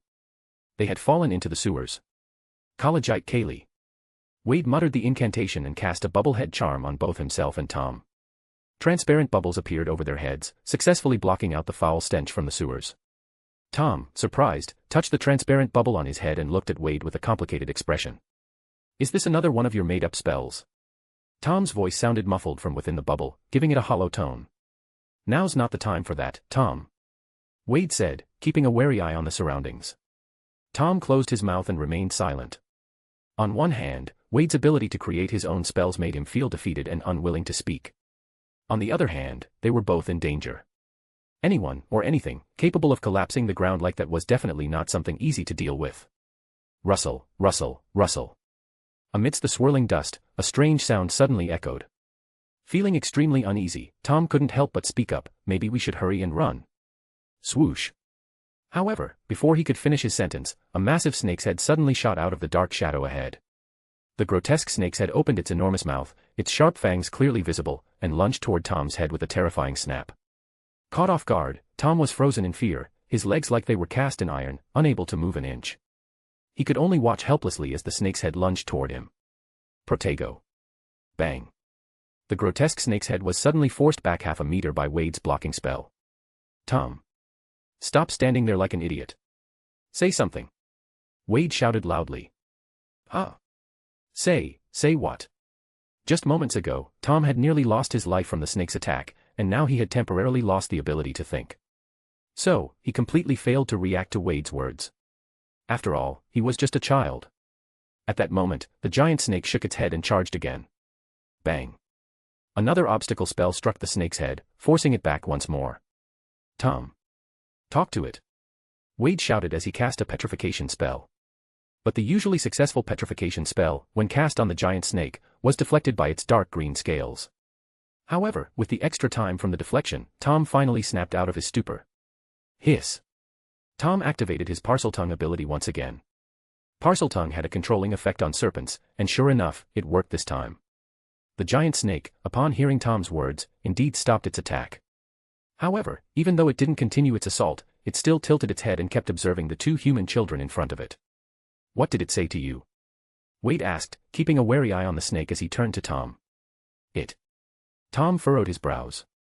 It didn't say anything. Then what did you say? I commanded it to leave. But it isn't. At this moment, the giant snake, flicking its massive tongue, was quietly staring at them. I think, maybe we should leave first, Wade suggested. I agree, Tom said for the first time, fully agreeing with Wade's suggestion. But, why didn't it follow the command? Maybe you're still too weak now. Would you listen to someone weaker than you? Although Wade's words were blunt and struck a blow to Tom's young pride, he had no intention of dwelling on it further at this moment. As the two were trying to figure out how to leave the area. Hiss. The giant snake suddenly launched another attack. Wade cast another obstacle curse at its head, but this time, the effect was much weaker than before. It only knocked the snake's head slightly off course, and its sharp fangs scraped against Wade's shoulder, biting into the ground. Tom, his face pale, again used Parseltongue to command the snake. Hiss, hiss, hiss. I command you to retreat. A trace of mockery flashed in the snake's eyes. It raised its head, seemingly preparing to launch a second attack. Wade's heart sank. In such a narrow place like the sewer, there was no way to escape from such a giant snake. It seemed that only the option of either fighting to the death or breaking the net remained. However, this giant snake's magic resistance seemed absurdly high. Not to mention the lack of a wand. Wade was ready to fight with all his might. He had no choice, his time learning magic was still too short. If he had just one more week to study, he wouldn't have been forced into a situation where he had to fight for his life. At that moment, the giant snake suddenly stopped moving, then began shaking violently. Hiss. Seeing the snake in front of them suddenly thrashing around, desperately hissing as if possessed, Tom looked at Wade in confusion. Did you do this? If I had that ability, would I still need to run away? Stop asking. Let's go now. As long as we get to the surface, we'll be safe. Wait. Suddenly, Tom grabbed Wade and turned to look at the giant snake, his face full of shock. What's wrong? It spoke. It spoke? What did it say? Wade furrowed his brow. The snake must have said something that shocked Tom, otherwise, Tom, who valued his life so much, wouldn't have stopped like this. It says, we should run quickly. It has temporarily controlled itself. Tom looked at Wade in confusion. Wade turned his head to look at the giant snake. Indeed, the snake's trembling body had stabilized, but its eyes had become much clearer, completely devoid of the ferocity from before. Tom, ask it what its name is, Wade said, looking at the snake thoughtfully. Tom gave Wade a strange look but still did as he was told. A moment later, Tom said, it says its name is Nagini. Chapter 15, Diagon Alley. Wade and Tom silently walked along the muddy streets of London. Tom, still shaken, adjusted his newsboy cap, surprised that the large hat hadn't been left behind in the sewer. Wade, on the other hand, tightened the strap of the bag where he had hidden the money, silently thankful that the gold hadn't been lost. The snake said it used to be a human woman, drawn to me by my Parseltongue heritage, but how is that possible? Tom broke the silence after a moment, still recovering. Tom, you have to admit, there are many magical things in this world. Just because we don't know about them doesn't mean they don't exist, Wade said calmly. In fact, Wade knew the story of Nagini very well, but he couldn't explain it to Tom, as he couldn't explain why he knew these things. Nagini had once been a kind and gentle woman, but unfortunately, she was a blood-cursed beast. Due to a blood curse inherited through her matrilineal family line, she was born with the curse, able to shift between human and serpent forms. However, as she grew older, the curse would eventually strip her of her humanity, erasing all memories of being human, and she would ultimately become a beast. Of course, the Nagini now wasn't the ferocious giant snake turned Horcrux by Voldemort decades later. Wade speculated that Nagini was likely on the verge of completely becoming a beast, only occasionally regaining her consciousness. And just now, it was Nagini's true consciousness that had awakened in time during a critical moment. Tom remained silent for a while before saying, I have a feeling I will meet her again in the future. Wade looked at Tom, surprised to see a fleeting look of pity in his eyes. Maybe, but we need to get stronger, or next time, you might end up getting swallowed by her, Wade said as he jumped onto a tram that had just stopped. Tom hurriedly followed him. Since they didn't have to walk, they arrived at their destination quickly. Wade noticed that the pedestrians ahead of them were taking a strange detour. Beside the detour hung a tattered sign, the Leaky Cauldron. Wade and Tom exchanged a glance before quickly walking over. Tom nervously patted the dust off his clothes. After their ordeal in the sewers, both of them looked a little disheveled. The most important thing was that there was a faint, almost imperceptible odor on them. Just as Tom began to frown, planning to find somewhere to change clothes, he suddenly felt a cool sensation sweep over him, as if a light breeze had gently brushed past. Then, he was surprised to find that the dust and odor on him had completely vanished. Tom immediately turned to look at Wade. At this moment, Wade was looking at his own clothes, silently muttering a spell in his mind, Scourgify. In the next second, Wade's entire body was spotless as well. Wade, I've actually been meaning to ask you for a while. Did you always know that you were a... Tom glanced around, making sure no one was paying attention, before continuing in a lowered voice, did you always know you were a wizard and that you had somehow learned the method of using magic? No, I figured it out through experimentation. Haven't you realized by now that the power of magic is purely a matter of the mind? Tom's suspicion didn't surprise Wade, but of course, he wouldn't admit it. In fact, even without getting the spellbook, he could still figure out many magical effects through experimentation. Magic is a matter of the mind. Tom repeated the phrase, deep in thought. All right, we should go in now. A new world is beckoning us, Wade patted Tom's shoulder and led the way into the Leaky Cauldron. The interior of the Leaky Cauldron was exactly as Wade expected, dirty and cramped. However, despite the unkempt surroundings, the bar was still bustling with activity, though the patrons seemed to have quite varied backgrounds. Wade approached the bar, where a balding middle-aged man was polishing a glass. Hello, where do we enter Diagon Alley? Wade asked. The middle-aged man put down the glass and looked up at Wade and Tom. Oh, you must be the new Hogwarts students this year, right? Never been to Diagon Alley? All right, follow me. Tom and Wade exchanged a glance and followed him. Along the way, several people greeted the men. Tom, is there any food left? Get me a piece of flatbread. I'm so hungry I could eat a whole cow. Oh, and get me a glass of sherry too. Please wait, calm, I still need to take these two freshmen to Diagon Alley. Oh. Are they muggle-born little wizards? Yes, yes. As they spoke, the owner of the Leaky Cauldron, also named Tom, led Wade and the other Tom to a small courtyard behind the bar. Tom, trying to hide his discomfort, asked the owner, also named Tom, what does muggle-born mean? It seems the professor who explained things to you didn't clarify it properly. A muggle is a term used for people who don't understand magic. A muggle-born is a wizard born into a muggle family. Aren't you two muggle-born? If you were from a wizarding family, you wouldn't have never been to Diagon Alley, the owner Tom said, eyeing the two boys with suspicion. No, we are indeed muggle-born. We were just curious about what the term muggle means, Wade explained. Oh, I see. Owner Tom didn't pay it much thought, then turned and took out his wand, pointing it at the wall where a trash can was. From this trash can, count 3 blocks up, then count 2 blocks horizontally, and then knock. Clink. The next moment, the brick wall quickly moved, and the bricks jumped to the side, revealing an entrance in front of the 3. Wade was the first to step into the entrance, and a cobblestone-paved street appeared before his eyes. What immediately caught his eye were the various strangely shaped shops on either side of the street and the bustling crowd in the streets. Diagon Alley was lively and vibrant. All right, now you know how to enter and exit Diagon Alley, I should head back. Oh, and don't stray off the main street. Otherwise, if you accidentally walk into Nocturne Alley, it could be dangerous, warned owner Tom before he left. As the entrance behind them returned to a wall, Tom suddenly said, I don't think I'm Muggle-born. I think my father must have been a wizard, and my mother wasn't. Otherwise, she wouldn't have so easily died in front of the orphanage. Yeah. About that. Well, no matter what, we're both from the orphanage now, so we can be considered Muggle-born, Wade replied. All right, but sooner or later, I'll find out about my father.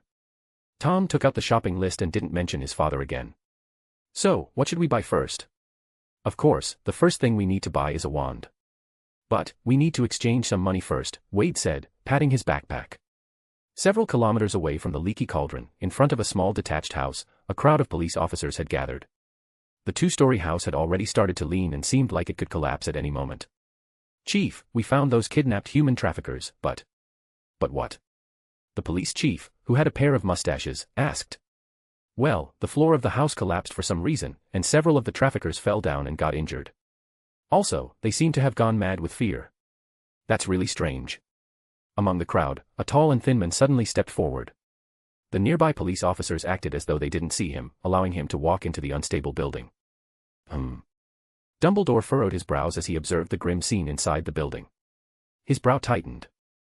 He closed his eyes and carefully felt the surroundings because he realized the magical traces in the area felt strangely familiar.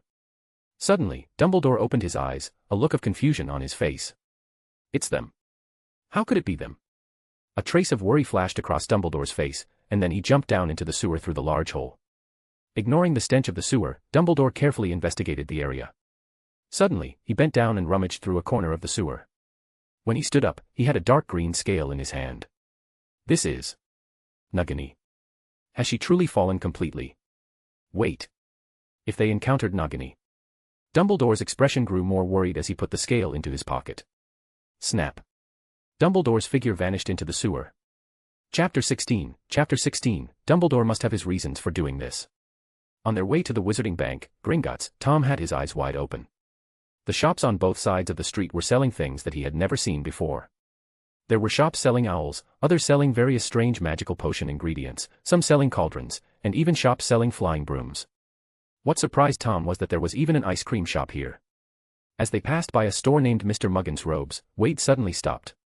What's wrong? Aren't we going to the Wizarding Bank to exchange money?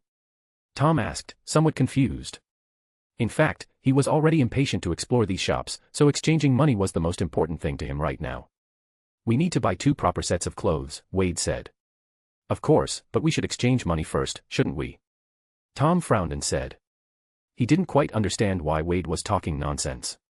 When we asked where the bank was earlier, that gentleman told us the Wizarding Bank is called Gringotts and is run by goblins, right? That's right. He also said that goblins are very greedy creatures, right? Yes. Hey, then what do you think will happen if we go to Gringotts, dressed like this, to exchange gold?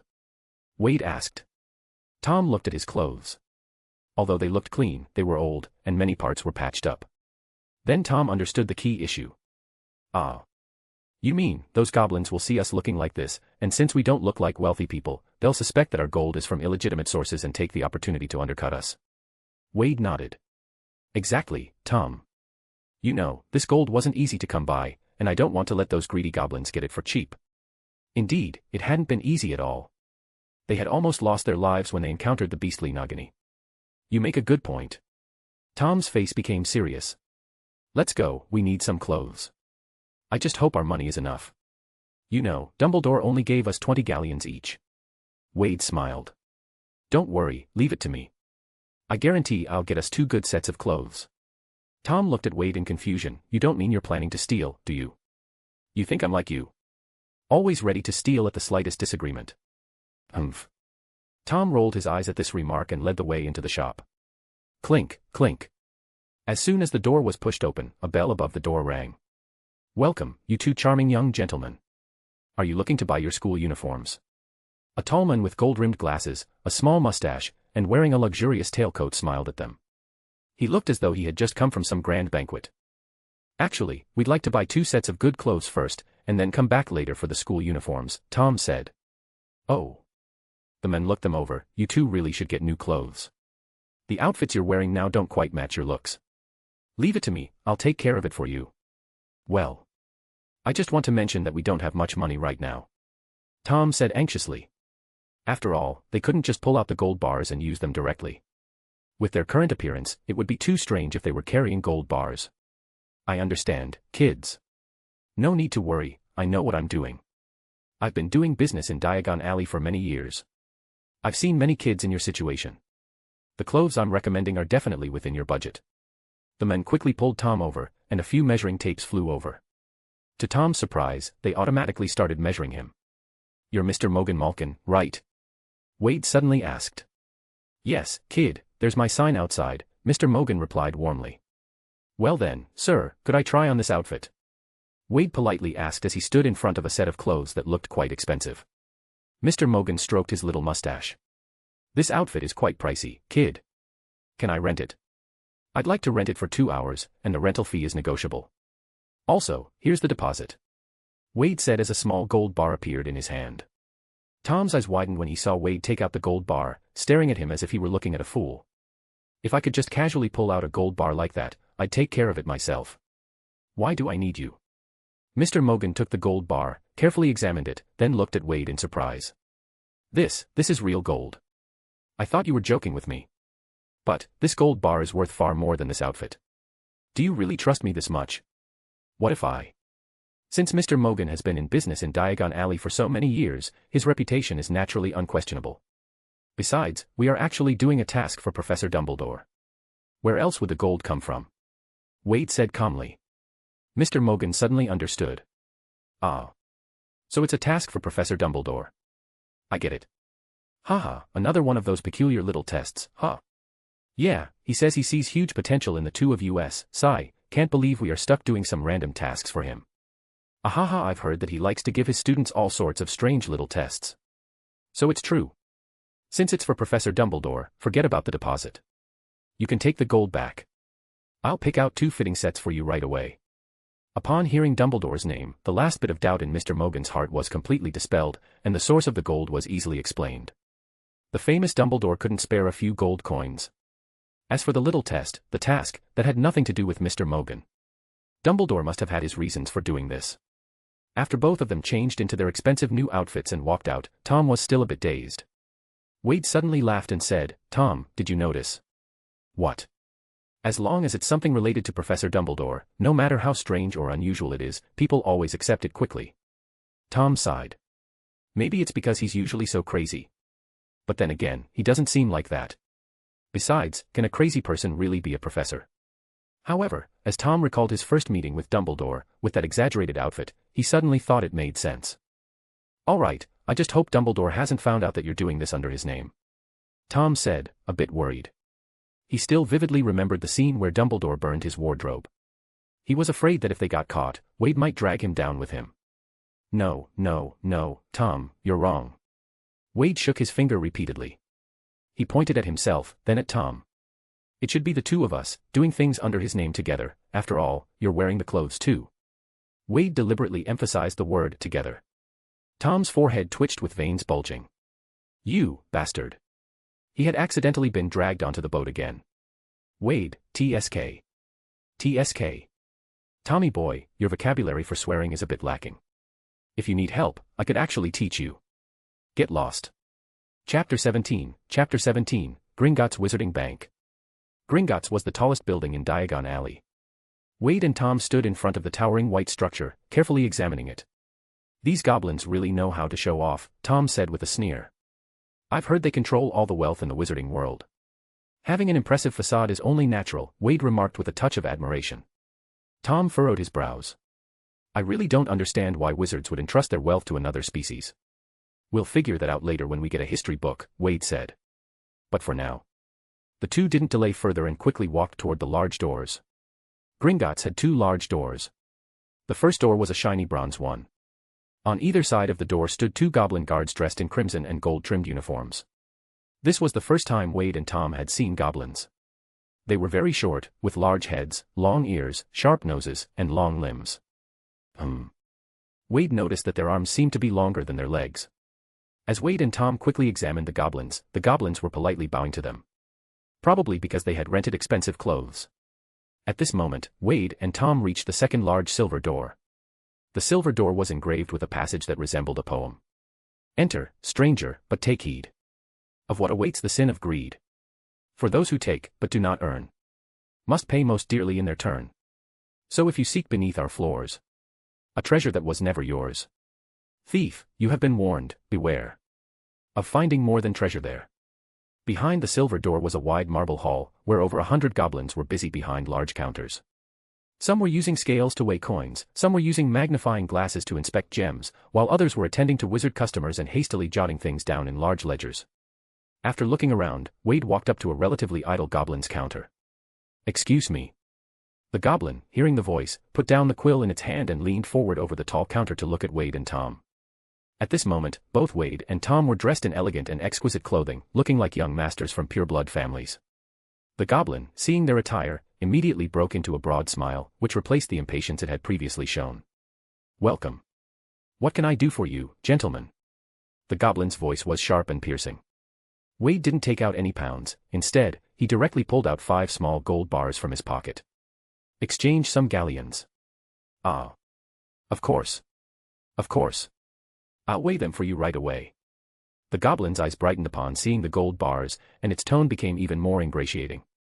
It placed the 5 gold bars Wade handed over onto the small scale to weigh. "Oh. The purity of this gold is very high. I can offer the highest price. The current gold rate is 10 galleons per gram. Each of these 5 gold bars weighs 100 grams, so I'll offer you 5,000 galleons for the lot. How does that sound?" Tom's eyes lit up at this. Honestly, for someone like him, who only had 20 galleons to his name, 5,000 galleons was a small fortune. However, Wade shook his head. 10 galleons per gram. That's a bit too high of a fee. I think I'll go to another counter. Tom couldn't help but glance at Wade. 5,000 galleons was already a lot. "Ah, wait. Please." The goblin quickly stopped Wade, who was turning to leave. "How about this? My name is Lasso. If you agree to come back for your future business at Gringotts, I can offer you 12 galleons per gram. What do you think?" Lasso glanced around warily, then lowered his voice and continued, "How does that sound?" Tom quickly rubbed his face nonchalantly, making sure his expression didn't betray him and ruin Wade's plan. At this point, Wade pretended to hesitate. "Well, sir, although the price of gold changes daily, this is the best I can offer. If I go any higher, I won't be able to explain it to my superiors," Lasso said with a helpless tone.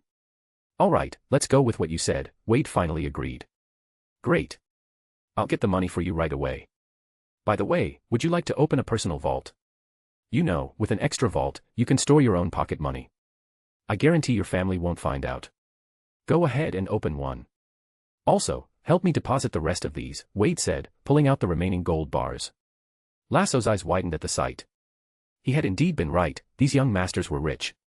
Even their pocket money was in the form of top-notch gold bars. By the time they exited Gringotts, their wallets were bulging with money. Tom, still puzzled, asked, "How did you know that Greedy Goblin wasn't telling the truth?" Wade chuckled.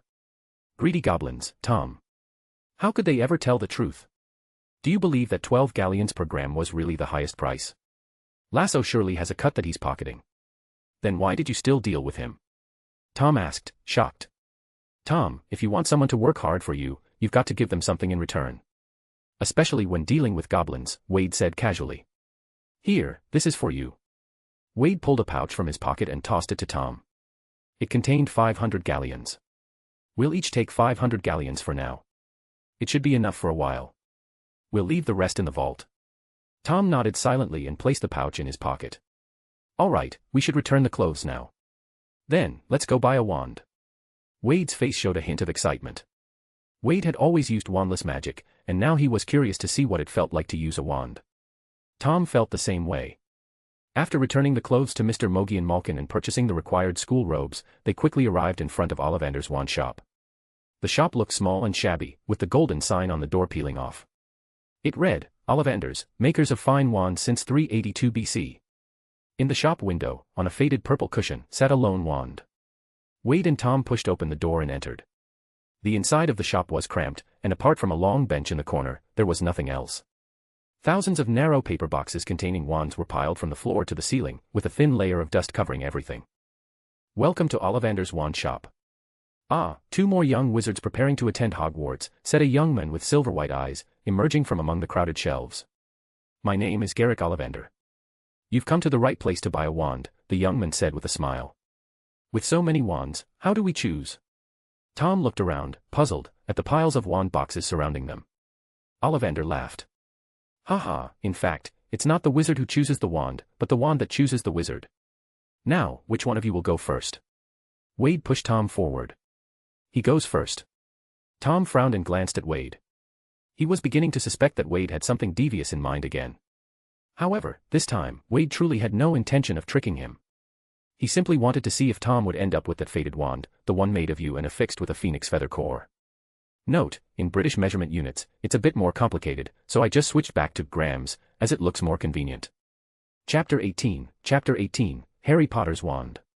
Tom stood numbly in place, letting the measuring tapes automatically assess his measurements. Meanwhile, the still young Mr. Ollivander was carefully jotting down the data in a notebook. Once the measurements were done, Ollivander dove into the pile of wands. After quite a while, he finally emerged from the pile of wands, though it was clear that it had been a difficult task. He had several long boxes in his hands.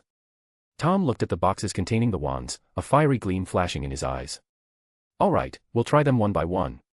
If all goes well, the wand that suits you should be among these."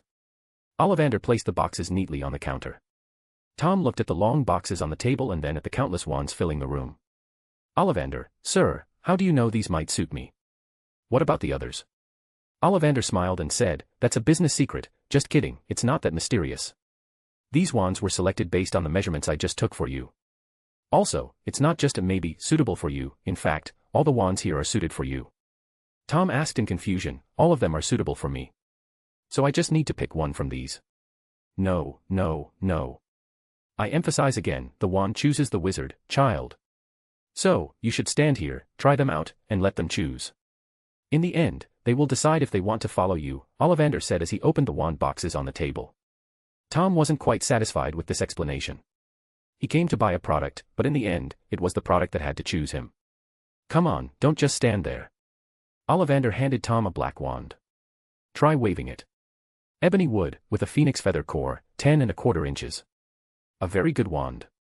Powerful." Tom took the wand, and his previous dissatisfaction was quickly replaced by excitement. A powerful wand. He liked wands with great power. Whoosh. Tom swung the wand forcefully. However, nothing happened. It felt like he had just swung an ordinary twig instead of a wand. "Ah, it seems this wand doesn't choose you. Let's try the next one." Ollivander put the ebony wand back into its box. Tom couldn't help but frown. Not being chosen was making him a bit frustrated. "Let's try this one." After that, Tom tried many more wands, but none of them seemed to be a good fit for him. Instead, Ollivander's shop was getting a bit messy from the explosions caused by Tom trying the wands. However, Ollivander was used to this and casually repaired the broken tables, chairs, and windows. Before long, a pile of wands had accumulated on the counter in front of Tom. A somewhat picky customer. Though not very common. "Ah, perhaps I shouldn't have only let you try wands with phoenix feather cores. Perhaps." While speaking, Ollivander once again dived into the pile of wands. When he reappeared, he had several wand boxes in his hands. He opened one of the boxes and took out a black wand. "This is one of my masterpieces, holly wood, with a phoenix tail feather core, 11 inches, flexible and responsive." Wade, hearing this, couldn't help but glance at the wand. Because this seemed to be the wand of Harry Potter, Tom's future arch-nemesis. Tom took the wand and gave it a gentle wave. Boom. The violent explosion once again shattered the recently repaired glass display case into pieces. "Oh no. This is completely unsuitable for you." Ollivander quickly snatched the holly wand out of Tom's hand. This was completely different from what he had expected. Not only did this wand fail to bond with Tom, but it even produced a strong rejection reaction. After putting the holly wand away, Ollivander fell into deep thought. Tom, looking at the broken glass all over the floor, appeared somewhat at a loss. He even began to doubt himself. Could it be that his talent was really poor, and that's why it was so difficult to be chosen by a wand? Actually, if Tom hadn't met Wade, who was constantly weighing him down like a large stone, he wouldn't have had such thoughts. But now, Tom could be said to have completely lost confidence in his abilities, constantly falling into self-doubt. Suddenly, Wade's voice came from behind. Don't worry, Tom, I think it's because you have a very special talent. That's why choosing a wand is so difficult. Hearing this, Tom's tense mood relaxed somewhat. He turned around, about to say something, only to see Wade sitting on a long bench, enjoying a cup of ice cream. Tom's mood suddenly became less pleasant. Where did you get the ice cream? Wade shrugged. I just went out to buy it. You were so focused on choosing a wand, you didn't notice me. Tom furrowed his brow. But what about mine? Wade blinked. Didn't buy one. I thought you were too busy to eat right now. You know, ice cream melts. Humph. I didn't want it anyway. Tom turned his head again. Ollivander's voice came through at that moment. I occasionally have a few people who have difficulty choosing a wand. They all, without exception, have very special talents, but in the end, they all find the wand that suits them the most. So, don't worry, the wand that's perfect for you is still waiting. Good things take time, my dear. Ollivander said this as he took a white wand out of another box. I thought it over carefully, and since the holly wand was so rejecting of you, why not try this one? You would with a phoenix feather core, 13.5 inches, extremely powerful. Try it. Tom took the wand with a neutral expression. He was already somewhat numb, after all, when trying the other wands, Ollivander had said almost the same thing. Buzz. The moment Tom gripped the wand, a faint green light suddenly spilled from the tip of the wand, casting an eerie glow over the dark shop. Wow! Wade exclaimed, amazed by the scene. If he didn't know that Tom still couldn't do much magic, he would have thought that Tom had just cast the killing curse, Avada Kedavra. Ha! This is the wand. This wand, just like the holly wand, has the same phoenix feather core. You could say they're brothers among wands. I was just thinking, since the holly wand rejected you so much, this wand was highly likely to be an unexpectedly perfect fit for you. And as it turns out, I was right. Oh, the wand. I'm sure that you will achieve extraordinary things in the future. Ollivander looked excited as well, since rare scenes like this were not something he often witnessed. Tom stared blankly at the wand in his hand, feeling that blood connection. It felt as if his arm had been extended. This realization greatly boosted Tom's confidence. Humph, once I get back and practice my magic, I'll beat the crap out of that bastard Wade. Suddenly, Tom felt a slight coldness in his left hand, which wasn't holding the wand, and then a cup of ice cream appeared in his hand. Congratulations, Tom, you finally got the perfect wand. Wade said cheerfully. You said you weren't buying one. Huh? You believe everything I say. When did you start trusting me this much, Tom? You bastard. Don't want it, then.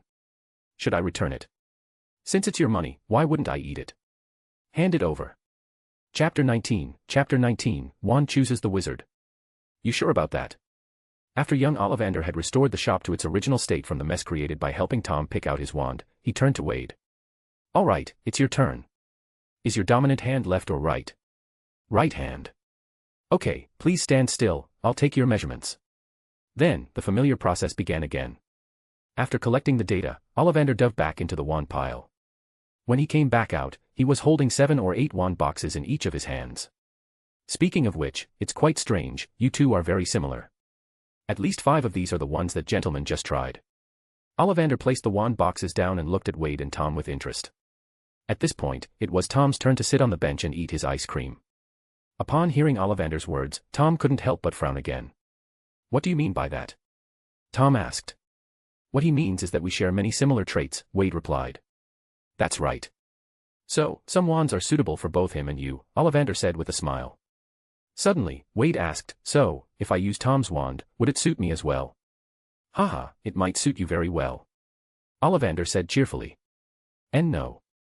This is my wand, don't even think about it. Tom quickly shoved the wand he had been holding tightly into his pocket. Don't be so stingy, Tom.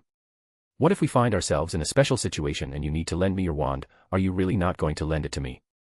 Dream on. Tom covered his pocket and fiercely dug a big scoop of ice cream, as if he were digging into Wade's skull. Haha, you two really get along well. This reminds me of a good friend of mine. Ollivander said, smiling. Tom glared at Ollivander angrily, I'm not familiar with him. Mr. Ollivander, he's still sulking over the ice cream issue, so we don't need to pay attention to him, Wade said with a smile. Ollivander remembered the matter at hand and nodded. All right, then let's try these 5 first. These are the ones your friend just tried. With that, Ollivander handed Wade a rosewood wand. Buzz. As soon as Wade gripped the wand, a dazzling white light burst from it. Ah. Very good. This wand suits you perfectly," Ollivander said with joy. He hadn't expected that, after Tom had such a difficult time choosing a wand, Wade, who shared similar traits, would succeed on the very first try. Ollivander had already planned for another round of difficult battles. Tom opened his mouth, staring at Wade's back in disbelief. Why did he get chosen by the wand so quickly? Without comparison, there is no harm. Thinking back to how he had struggled for so long to finally get the right wand, Tom couldn't help but feel frustrated. However, there wasn't much excitement on Wade's face. On the contrary, he was examining the wand in his hand, seemingly lost in thought, which made Ollivander feel a bit confused. "You've got the perfect wand, so why do you seem so uninterested?" Ollivander couldn't help but ask. "Well, this wand seems quite nice, but I just feel like it's not the perfect fit for me," Wade said, looking up. "Oh, if you say that, the wand in your hand might not be pleased." Ollivander's expression became somewhat serious. "After all, it's the wand that chooses the wizard, not the wizard who chooses the wand. No offense, Mr. Ollivander. I just think, since it's the wand that chooses the wizard, shouldn't I give other wands a chance to observe me as well? After all, as you just said, all these wands seem quite suited for me, so it's really just about which one chooses me, isn't it?" Ollivander couldn't help but nod. "Well, you do have a point. Since that's the case, let's try them all." Ollivander didn't mind, as all the wands had already been brought out, so letting Wade try them wasn't an issue. Tom saw that Wade wanted to try other wands and couldn't help but roll his eyes, finishing the last bite of his ice cream. He thought Wade was just wasting time. "This wand is made of black walnut with a fire dragon heartstring core." Buzz. Before Ollivander could finish his introduction, the black walnut wand that Wade had just picked up suddenly emitted a golden light. "Ah." Ollivander opened his mouth in surprise, forgetting to continue his sentence. He had never seen someone experience a phenomenon with two wands in a row during a wand trial. To be clear, such phenomena, like glowing, only occur when a wizard picks up a wand that is an extremely good fit for them. But how could there be a second wand that perfectly matched a wizard? Still not quite the right feeling. May I try the third one?" Wade said, handing the black walnut wand back to Ollivander. "Oh, of course, of course." Ollivander hurriedly took out the third wand. At this point, Ollivander was also very curious to see if the third wand would show any unusual signs. By now, Ollivander had forgotten to continue his usual introduction of the wands. This time, the wand did not emit any light. However, the moment Wade picked up the wand, whoosh! The wand's tip pointed directly at a wand box, which suddenly turned into a squeaking little white mouse. "Oh! Merlin! This wand is actually more suitable for you than the previous two," Ollivander exclaimed. Only then did he realize that Wade's earlier statement, that the first two wands weren't quite right for him, wasn't an exaggeration. Still not quite right. Wade returned the wax-colored wand. At this point, Ollivander had no objections. He simply continued handing over another wand. Indeed, the phenomena continued to occur. Sometimes it was light, sometimes it caused objects to change shape, sometimes it made fog appear out of nowhere in the shop, other times things floated by themselves, and once, Wade even started floating in the air himself. All of this was happening so strangely and illogically that Ollivander couldn't recover for a while. Tom had been sitting in the back, watching. As he observed the series of strange events caused by Wade, he suddenly felt that the wand in his pocket was not as appealing anymore. It was unclear how much time had passed, but soon a large pile of wands had accumulated on Ollivander's counter. The constant flashing lights had caused passers-by outside to think that Ollivander's shop was experiencing a thunderstorm. After a while, Wade, holding a reddish-brown wand, eagerly asked, "What material is this wand made of?" "Oh, this one is made of beechwood, with a dragon heartstring core, 12 1/3 inches, very flexible." Suddenly, Ollivander paused, as he realized in shock that the wand in Wade's hand was showing no signs of unusual phenomena at all. Wade, holding the wand, pointed it at the little white mouse that he had accidentally transformed earlier. Whoosh! The little white mouse instantly turned back into the wand box. How is this possible?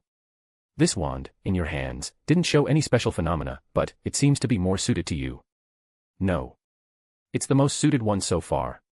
Ollivander felt that his previous understanding had been completely overturned. That's because it's a bit shy. I can feel it, Wade said as he handed over the beechwood wand. I'll take this one. Ah, of course, of course. Ollivander seemed a bit absent-minded.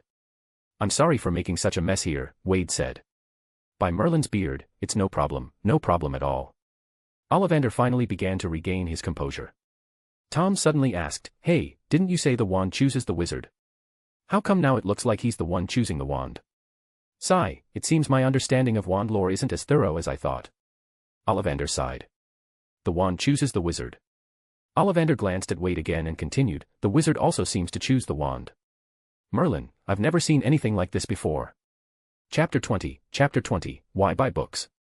Can't you just memorize them? Wade and Tom spent quite a bit of time in the wand shop. Because of Wade's performance, Ollivander was inspired by something only he could understand. The man was so overjoyed, depressed, and elated at the same time that he didn't even charge Wade and Tom for the wands. Standing at the door of the wand shop, Tom's eyes flashed with a hint of confusion. What's going on?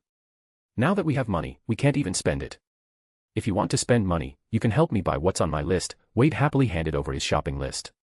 Buy your own stuff, Tom said, then turned and walked away quickly, as if something dirty was chasing him.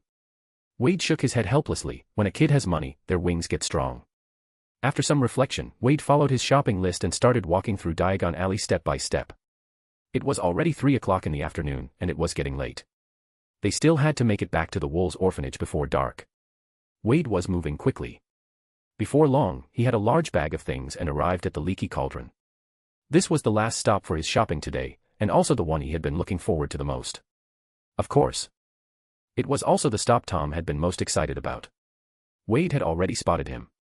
Tom, at this moment, was engrossed in looking at various spell books. However, Wade didn't approach him to disturb him, as he still had his own things to do. Glancing at the time, he felt it was still early. Wade handed the list of textbooks to the shop assistant, asking them to bring over the books he needed. The shop assistant skillfully went to gather the books for Wade. Meanwhile, Wade himself walked alone into the towering bookshelves. After searching for a while, he pulled out a book and opened it to begin reading. We should go. Wade felt a tap on his shoulder. He turned around and saw Tom. At that moment, the last rays of the setting sun filtered into the bookstore through the door, and it was already quite late. Wade quickly finished reading the last few pages of the book in his hand, then, together with Tom, they made their way to the counter. Their textbooks had already been packed and were waiting there. Next to Tom's pile of textbooks, there was a stack of other books, which were likely the additional books he planned to buy. I think I selected too much. Tom frowned at the large pile of books in various bags, feeling a bit overwhelmed. Could you help us send these books to our place? Wade asked politely. There's too much for us to carry. Of course. Please write down your address. The shop assistant smiled as they handed over a pen and paper. Can you send all of these together? Wade asked, presenting the rest of their items to the shop assistant. Sure, but since these aren't from our store, there will be a small handling fee. That's fine. Wade readily agreed, as the small fee was nothing to worry about. After writing down their address, the two of them walked out of the Leighton bookstore empty-handed. Apart from their wands, everything they had purchased today was being sent to them. Didn't you buy any other books? Tom asked, looking at Wade with confusion. He had noticed earlier that, aside from the required school textbooks, Wade hadn't bought any other books. Tom was well aware of Wade's character. Just like him, Wade was extremely eager for power. How could he possibly skip buying books on spells to enhance his abilities? I bought a lot of magic automatic sketch pens. And a lot of parchment, Wade said cheerfully. Why would you buy those things? Tom asked, still puzzled. Hey, Wade raised an eyebrow and asked in return, I've already memorized the books I'm interested in. I can just transcribe them when I get back. Why would I need to buy them? Ha. Tom didn't believe a single word Wade said, not even the punctuation. What Tom didn't know was that Wade wasn't exaggerating, he really did have the ability to memorize everything he saw. Wade glanced at the clock in a nearby shop, then sighed. Instead of obsessing over this, maybe you should think about how you're going to explain this to Mrs. Cole. We've been missing for a whole 12 hours. Tom's face instantly changed at those words. You're not planning to tell her that I dragged you out for a whole day of fun, are you? Wade blinked. Isn't that so? You were the one who suggested sneaking out this morning. And, I'm a good kid, you know. Do you think Mrs. Cole will believe you or believe me? Damn it. If you hadn't tried to play dirty, we would have been back already. So what? Didn't you spend the money we earned? Those books you bought in Flourish and Blots were 1 or 2 galleons each. If you hadn't come with me, would you have bought so many? You bastard. Honestly, you've gotten all these benefits. Shouldn't you take a little responsibility and take the blame? You can't just eat for free, right? Eat for free. Didn't I do anything? When we raided the human trafficker's hideout, who brought the snakes? Ah, right, and then you brought Nagini, almost losing your life, right? Are you shameless? That was your plan in the first place. I don't care about that. I was dragged out by you to sneak off. You don't actually think I'm scared of that old cat, do you? Then take the blame. No. I refuse. Then. Hey, aren't you afraid of me? You, fine, you're ruthless. The two of them bickered and walked back. By the time they reached the orphanage, it was completely dark outside. After walking so far, Tom felt like his legs didn't belong to him anymore. However, Wade, walking beside him, didn't seem tired at all. They had walked several kilometers, and yet Wade still looked full of energy. How come you're not tired at all? Tom panted. He had never walked such a long distance in one go before. Well, I bought some temporary strength-enhancing potions. You know what potions are, right? They're the kind of. I know what they are. Tom replied irritably. Why didn't you remind me so I could buy some too? Seems like someone didn't want to walk with me, so how could I ask? I had to buy it myself. You. Tom felt like his lungs were about to explode with frustration. He actually wanted to retort, but he was in the wrong, and he couldn't argue back at all. Just as he was about to draw his wand, thinking of taking out his frustration on Wade, a familiar voice suddenly came from the shadows. It seems, you two have been busy today, the voice said. Both Wade and Tom stopped talking, as if they were hit by a silent spell. Dumbledore slowly emerged from the shadows, his scrutinizing gaze falling on the two children. Tom felt a chill run through his veins. He truly hated this feeling. Good evening, Professor Dumbledore. What a coincidence, running into you here. Wade broke the silence. He glanced at the orphanage gate behind Dumbledore. Clearly, this wasn't a coincidence. Dumbledore had definitely been waiting for them here. Chapter 21, with great power comes. I'm truly sorry. I promise, next time before taking them out, I will inform you first, Dumbledore said sincerely to Mrs. Cole. All right, since they're back, I'll let it go. You don't know how worried I was. It's dangerous out there are human traffickers everywhere. Mrs. Cole said, then shot a glare at Tom and Wade, who were hiding behind Dumbledore. You're not having dinner tonight. This is your punishment. Yes. Mrs. Cole, Wade, and Tom weakly responded. After Mrs. Cole left, Dumbledore turned to face the two of them. All right, now it's time for you to tell me what happened today. Well, let's go to Tom's room. We'll sit down and talk slowly. Let's use your room. It's more comfortable, Tom quickly disagreed. He didn't want to see Dumbledore in his room again. Who knows if he'll burn something again to scare him. All right, then let's go to my room. A moment later, the three of them arrived at Wade's room. Wade pulled up a chair for Dumbledore to sit, then he and Tom sat down on the edge of the bed. I think you must be hungry. However, since Mrs. Cole punished you by not letting you have dinner tonight, I can't let you break her rules, but we can always have a drink, Dumbledore said, picking up an old umbrella from the side and placing it on the floor. Whoosh. The next moment, the umbrella turned into a small coffee table. This move made both Wade and Tom's eyes light up. Dumbledore waved his hand, and 3 cups of drinks appeared on the table, though no one knew where he had hidden them. I believe you can guess that I didn't just happen to appear here and take the fall for you, Dumbledore began. Wade and Tom nodded.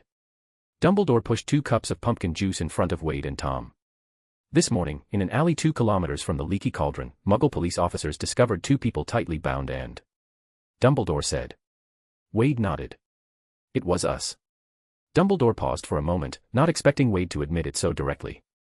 Can you tell me why? I seem to have told you before that we do not allow wizards to use magic on Muggles. Dumbledore's tone grew stern. Tom spoke urgently. They were human traffickers. They were trying to abduct us. We couldn't just do nothing, right? Wade patted Tom's shoulder, signaling him to calm down. According to Section 1, Article 3 of the revised 1928 Underage Wizard Protection Act, underage wizards may use magic to protect themselves in times of crisis. And Section 1, Article 1 of the same act states that underage wizards are defined as wizards under the age of 18. Tom and I are both around 11 years old this year, so we fall under the protection of this act. Which means, in the case of being trafficked, our use of magic to resist was fully in accordance with Section 1, Article 3, and therefore should not violate the Ministry of Magic's regulations. So, Professor Dumbledore, we shouldn't be questioned about this matter, Wade said confidently. Dumbledore was momentarily stunned by Wade's words. Tom, on the other hand, stared at Wade with his mouth agape, completely unaware of why Wade was so familiar with these so-called regulations from the wizarding world. How? How do you know all of this? Dumbledore couldn't help but ask. Wade shrugged. We went to Diagon Alley today. I also spent over 2 hours at Flourish and Blots. Tom stared at Wade in disbelief. So, you really memorized all the books you were interested in? You're not just bragging. Not all of them, of course. Time was limited, and I couldn't go through every book I was interested in. Wade said regretfully. Sigh, I'll have to wait for the next trip to Diagon Alley. So, you mean? Every book you saw. You just skimmed through all those books and managed to memorize them. You. Tom was at a loss for words, feeling completely overwhelmed. Dumbledore was equally shocked. That meant, the references Wade had been making were all from books he'd glanced through today and memorized. Of course, it was also possible that Wade knew he'd done something wrong today and deliberately found the regulations book to memorize it. Your talent is truly astonishing, Wade. You're right, I can't hold you accountable for this matter. Moreover, your actions were indeed a legitimate act of self-defense, and you did nothing wrong. Dumbledore paused, then changed his tone. However, did you go to 39 Strand Street afterward? Yes, we did. It was us, Wade admitted plainly again. Since Dumbledore had come to speak with them, it meant that their actions today had already been exposed. Any attempt to conceal the truth would be futile. If Dumbledore hadn't had enough evidence, he wouldn't have come here in the first place. It was better to just admit it directly. Why did you do it? Dumbledore asked, furrowing his brows. We all know how miserable it is to fall into the hands of human traffickers. They sell the good-looking children to wealthy perverts, the clever ones are trained to become pickpockets, and the ones who are less fortunate are beaten and crippled, then sent onto the streets to beg. So, when we found out that there were still children in the hands of traffickers, I dragged Tom along. We wanted to save them, Wade said calmly. Tom was somewhat surprised that Wade had taken full responsibility for everything this time. Dumbledore opened his mouth, but the reproachful words just wouldn't come out. After a long pause, he slowly spoke. It was right for you to want to save people, but you shouldn't have gone about it this way. I'm not doubting your and Tom's abilities. But, wizards and magic must never be exposed to muggles. This is a serious violation of the International Statute of Wizarding Secrecy. Dumbledore lifted his eyes to look at Wade. I think, since you've already memorized all these laws, you don't need me to repeat them, do you? Yes, Professor, but at the time, we hadn't gone to Diagon Alley yet, and we didn't know our actions violated the International Statute of Wizarding Secrecy. Wade looked at Dumbledore, then lowered his head and said softly, however, I don't regret my actions. There were children in need of help, and I just so happened to have the ability to provide it. I couldn't stand by and do nothing. I've always believed that with great power comes great responsibility. What a great way of thinking. Dumbledore raised an eyebrow. With great power comes great responsibility. After another long pause, Dumbledore finally spoke again.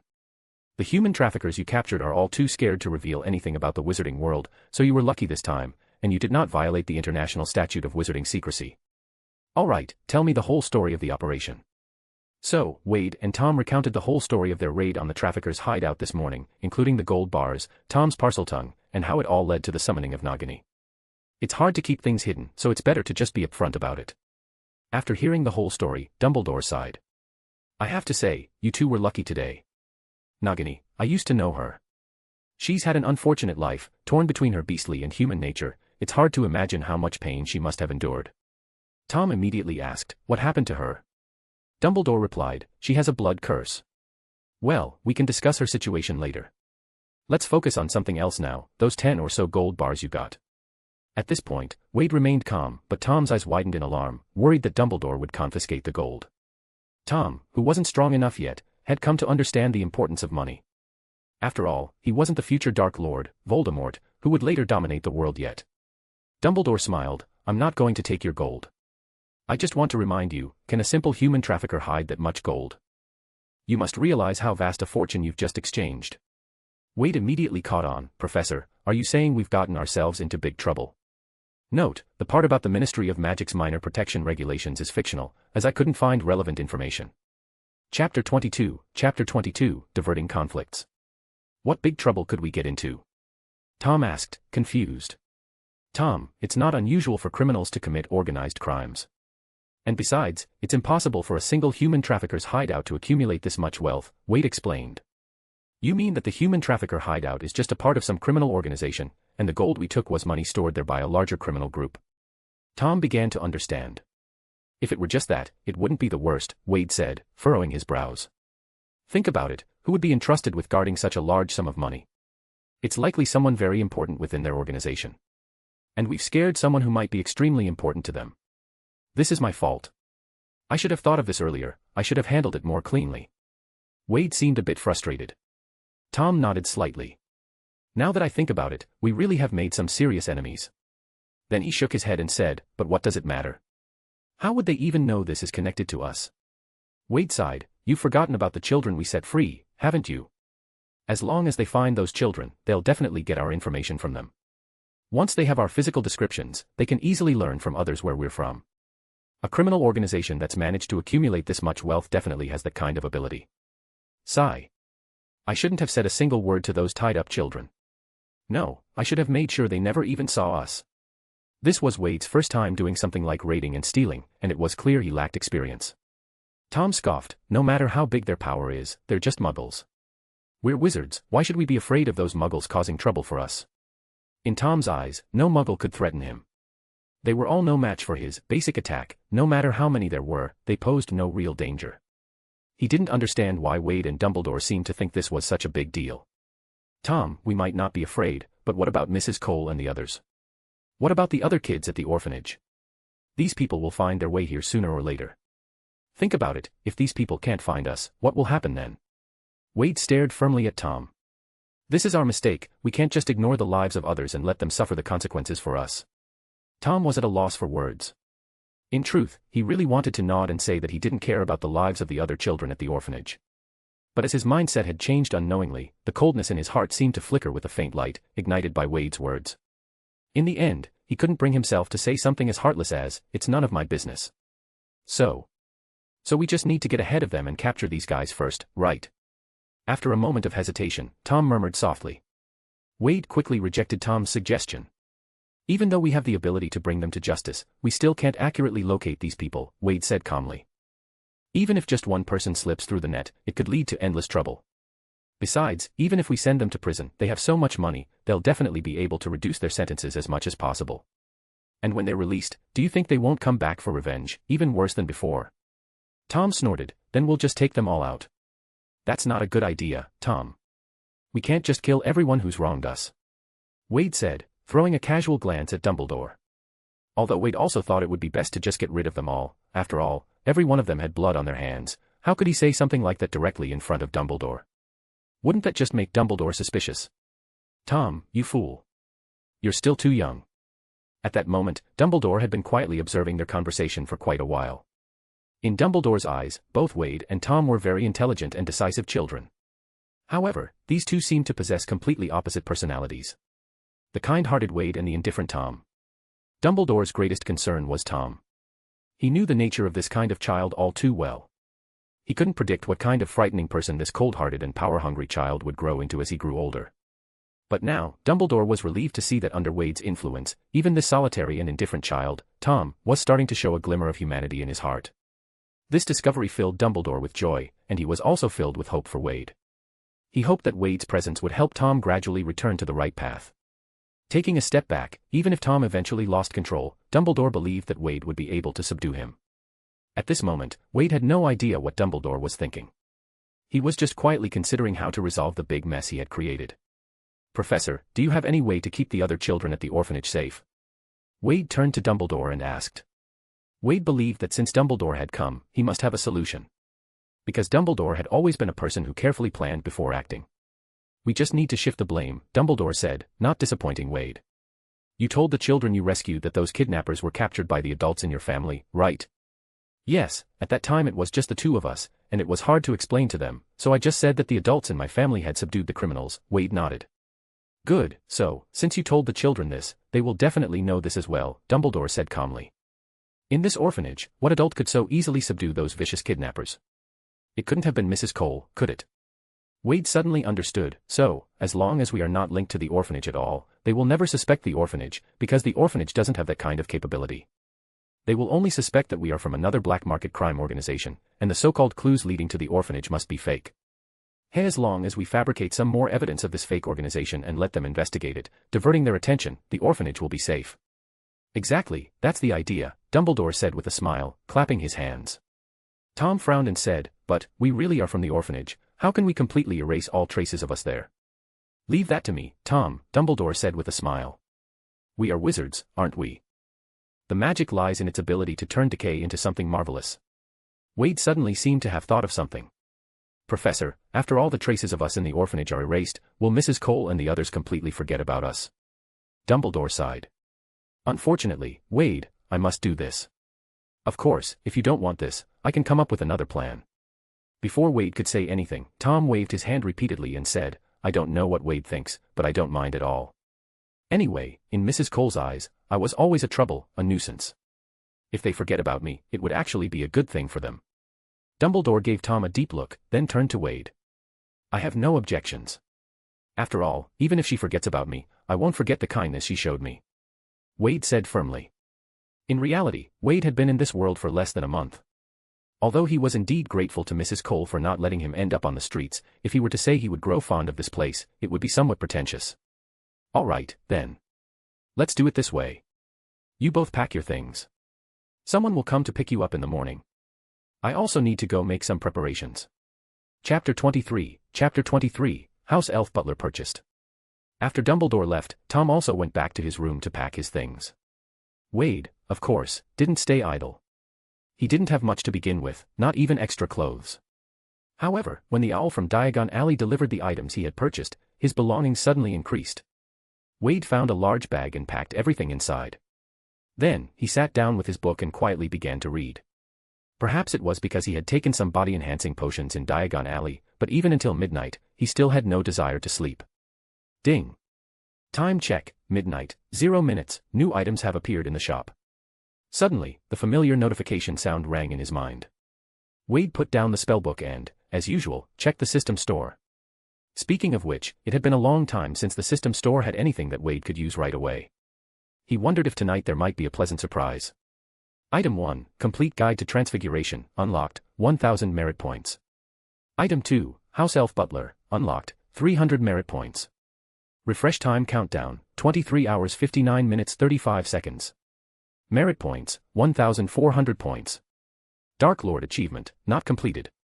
Finally, something new has appeared. Wade looked at the two items with excitement. Complete Guide to Transfiguration. This book contains all the foundational knowledge of transfiguration and includes insights and experiences from every great transfiguration master throughout history.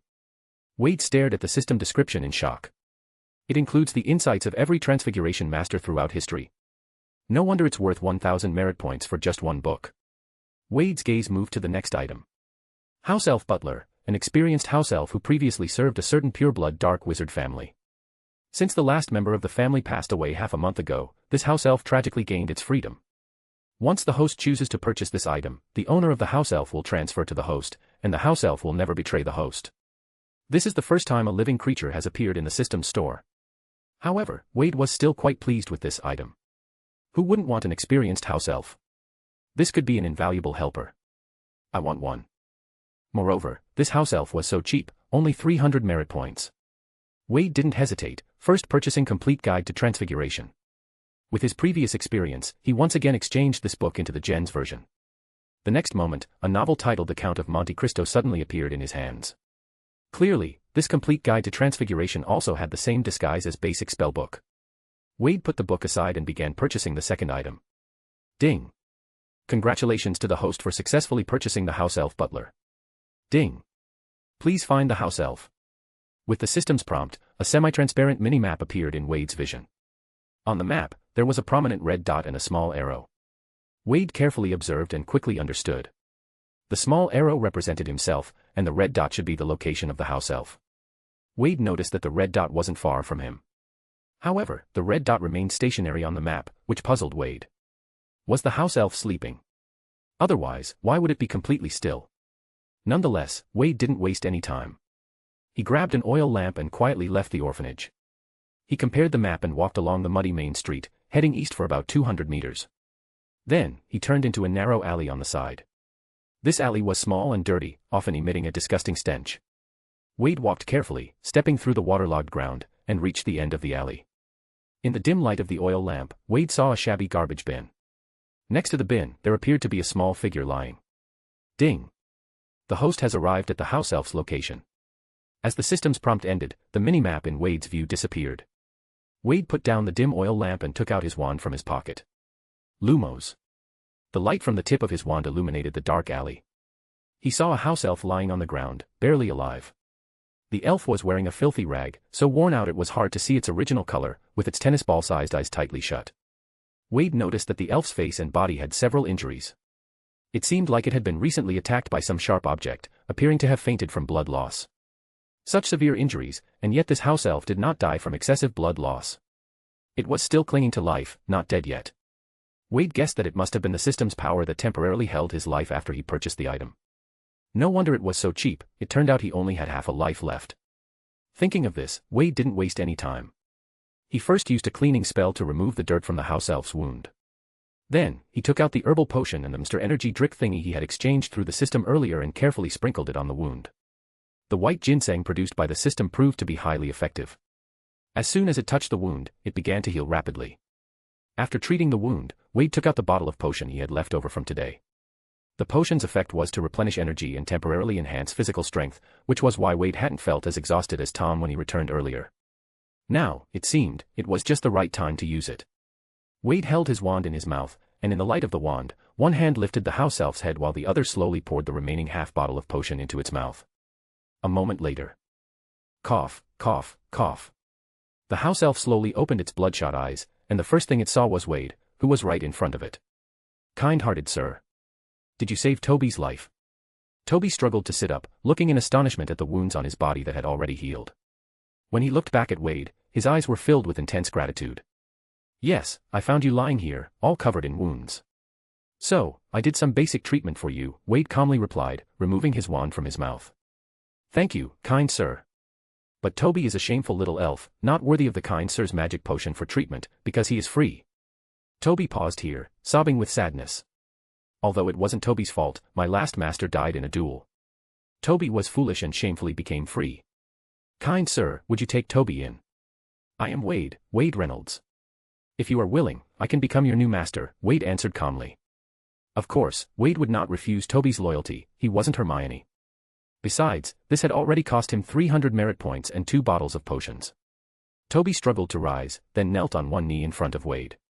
As you wish, young Master Wade. From today, Toby will be your most loyal servant, forever. Chapter 24, Eulalie Hicks.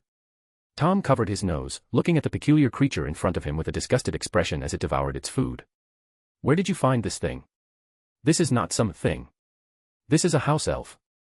His name is Toby, and he is my most loyal servant, Wade said as he added a chicken leg to Toby's plate. What kind of thing? Is he? Tom looked at Wade, confused. Tom, being new to the wizarding world, still didn't know what a house elf actually was. Before Wade could speak, Toby jumped up, looking a bit neurotic as he shouted. Ah. The great young Master Wade. Kind-hearted young Master Wade. How could I let you add food for Toby? Toby is truly despicable. Toby must punish himself. Stop, I command you to obediently finish your food. Just as Toby grabbed Tom's new cauldron, preparing to smash it on his own head, Wade calmly gave the order.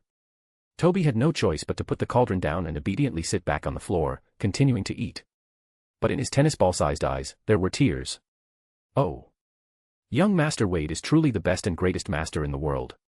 So, what exactly is going on here? Care to tell me what's a house elf? Has he always been this neurotic?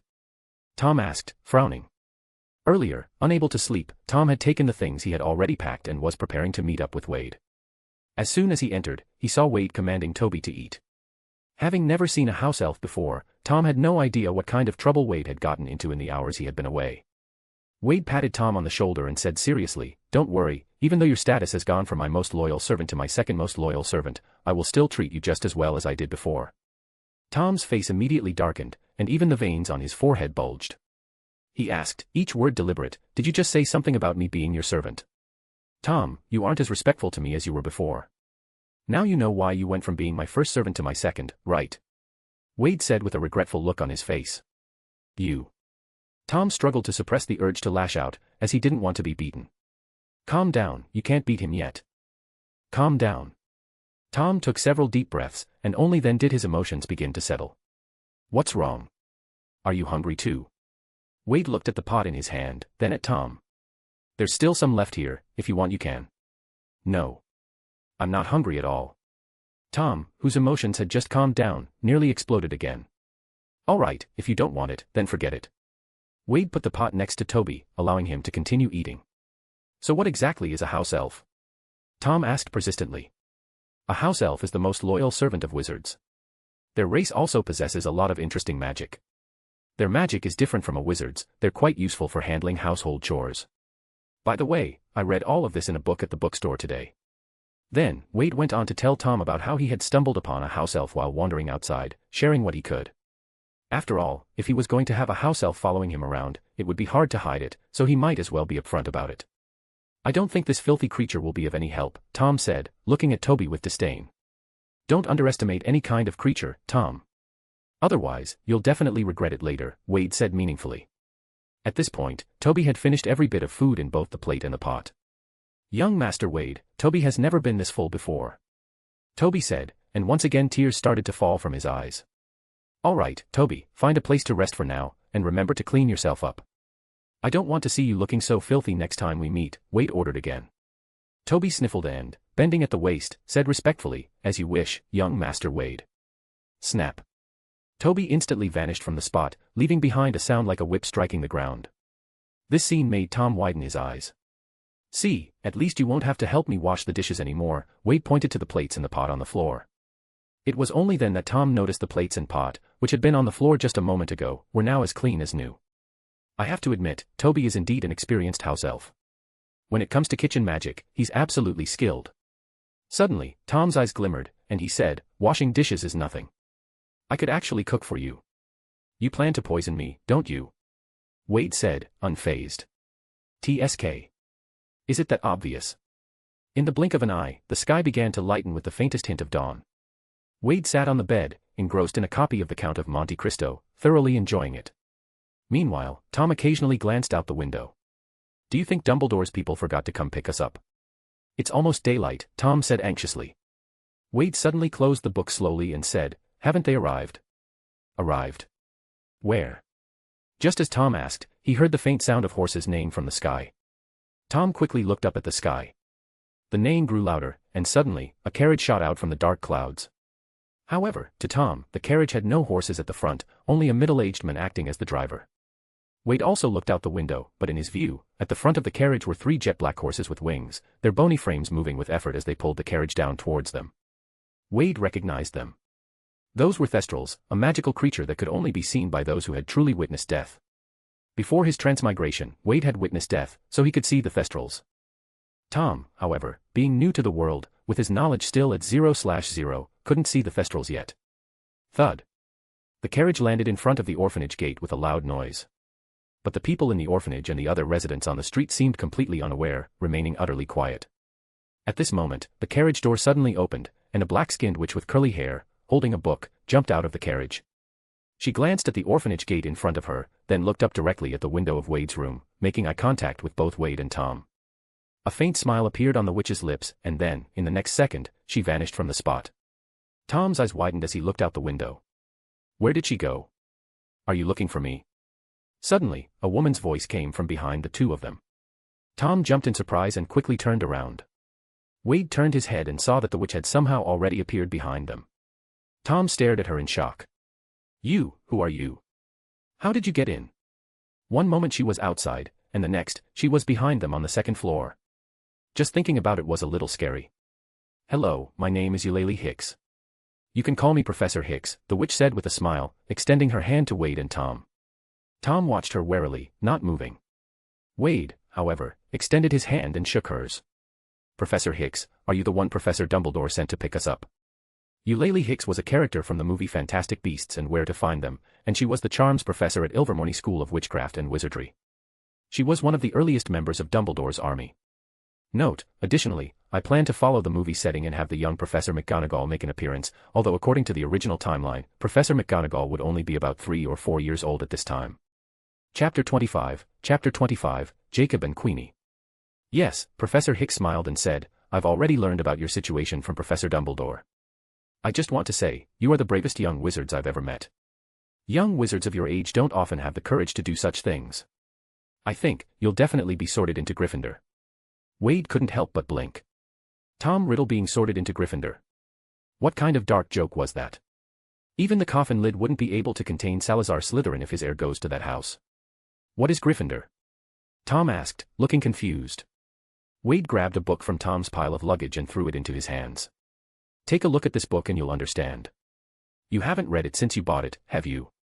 Tom glanced at the title of the book in his hands, Hogwarts, A History, and couldn't help but frown. He hadn't read the book, as his attention had been completely captured by the spellbooks. As for this kind of historical book, unless he wanted to learn more about Hogwarts and wasn't lacking money for the time being, he definitely wouldn't have bought it. Professor Hicks chuckled. I'd actually love to tell you about the history of Hogwarts, but I have some things to do right now. Could you please wait on the carriage for a while? M. Wade nodded, already guessing what Professor Hicks was going to be busy with. It seemed that Dumbledore had assigned the task of erasing any traces of himself and Tom to Professor Hicks. All right, let's go, Professor Hicks said, placing her hand on Wade and Tom's shoulders. Snap. In the next moment, the three of them appeared in front of the orphanage, right next to the carriage. Ugh. Tom gagged, feeling a bit nauseous. Wade's face was also somewhat pale. First-time apparition can be a bit unsettling. Take your time to adjust, Professor Hicks said, then vanished once again. When she reappeared, she had already brought out Wade and Tom's luggage. Frank, can you look after them for me? Professor Hicks asked the driver. Of course, go quickly and come back soon, it's almost dawn. The driver, Frank, nodded in response while jumping down from the carriage. He moved Wade and Tom's luggage onto the luggage rack at the back of the carriage and secured it. Professor Hicks, can I bring my house elf? Wade suddenly asked. You have a house elf? Professor Hicks looked at Wade in surprise. Yeah, I found him just a few hours ago in a little alley over there, Wade said, calling out, Toby, are you here? Snap. Toby appeared directly in front of Wade. Young Master Wade, Toby is here. What can I do for you? At this point, Toby looked much better than he had a few hours ago, and he had strictly followed Wade's instructions to clean himself up. Even the ragged cloth he had been wearing was replaced with a clean and tidy piece of curtain fabric, though no one knew where he had gotten it from. Wade turned to Professor Hicks with a questioning look. Professor Hicks. Since he now belongs to you, of course, you can bring him along. Although Professor Hicks was surprised by this, she had no reason to stop Wade from bringing his house elf. And even though she had many questions, now wasn't the time to ask them. Thank you, Wade said gratefully. Afterward, Wade and Tom both sat into the carriage, while Toby immediately climbed onto the luggage rack at the back of the carriage. Through the carriage window, Wade and Tom silently watched as Professor Hicks pushed open the door and entered the orphanage. Don't worry, Eulalie is a very accomplished witch, she won't harm anyone inside, Frank muttered quietly, holding a pipe as he leaned against the side of the carriage. Mr. Frank, is she planning to erase their memories directly? Tom suddenly asked. Frank blew out a smoke ring and then said, My name is Frank Doyle. You can call me Mr. Doyle. Well. Eulalie is going to erase the parts of their memories related to you, and then modify some of their memories. Finally, she will take all your records from the orphanage. It sounds complicated, but for Eulalie, it's nothing. She'll have it done quickly. By the way, she's also come to teach at Hogwarts this year, and she'll be teaching you charms. Honestly, many people were surprised that she left Ilvermorny to come teach at Hogwarts. Frank was still rambling on when the door of the orphanage suddenly opened.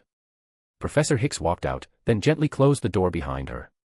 All done, let's go, she said as she approached the carriage and called to Frank. Frank nodded and jumped up to the driver's seat. Professor Hicks opened the carriage door and climbed in. She smiled at Wade and Tom. Gentlemen, are you ready to start your new life? A moment later. The carriage shot up into the sky and disappeared into the clouds. The carriage flew through the air for a long time, and the sky had completely brightened. Since the carriage was flying above the clouds, Wade was finally able to see the blue sky and sunshine after a long time. At this point, the excitement from their first time flying had gradually settled into calm. Tom began to ask Professor Hicks about various spells while reading a book. Once Tom learned that Professor Hicks was the new charms professor, he could no longer suppress his desire to become stronger. Professor Hicks didn't refuse, but instead very seriously explained to Tom. In fact, very few people could resist Tom's charm, otherwise he wouldn't have been able to make every teacher and student in the school like him. Wade didn't join in the conversation. He looked out at the blue sky and white clouds, then took out his disguised complete guide to transfiguration from his pocket and continued reading. It was hard to tell how much time had passed. The jolt of the carriage landing brought Wade back to his senses from the book. Welcome to Godric's Hollow, children, Frank's voice came from the front of the carriage. Godric's Hollow is a half-wizard settlement. Many wizards live here, as well as a number of muggles who are unaware of the truth. But this also shows that it's a very livable place. Professor Hicks said this as she got out of the carriage, and Wade and Tom followed her out as well. At this moment, the carriage had stopped in front of a house. The house looked quite new, but many of the plants in the garden in front of the house were already withered. It seemed that the house's owner hadn't lived here for quite some time.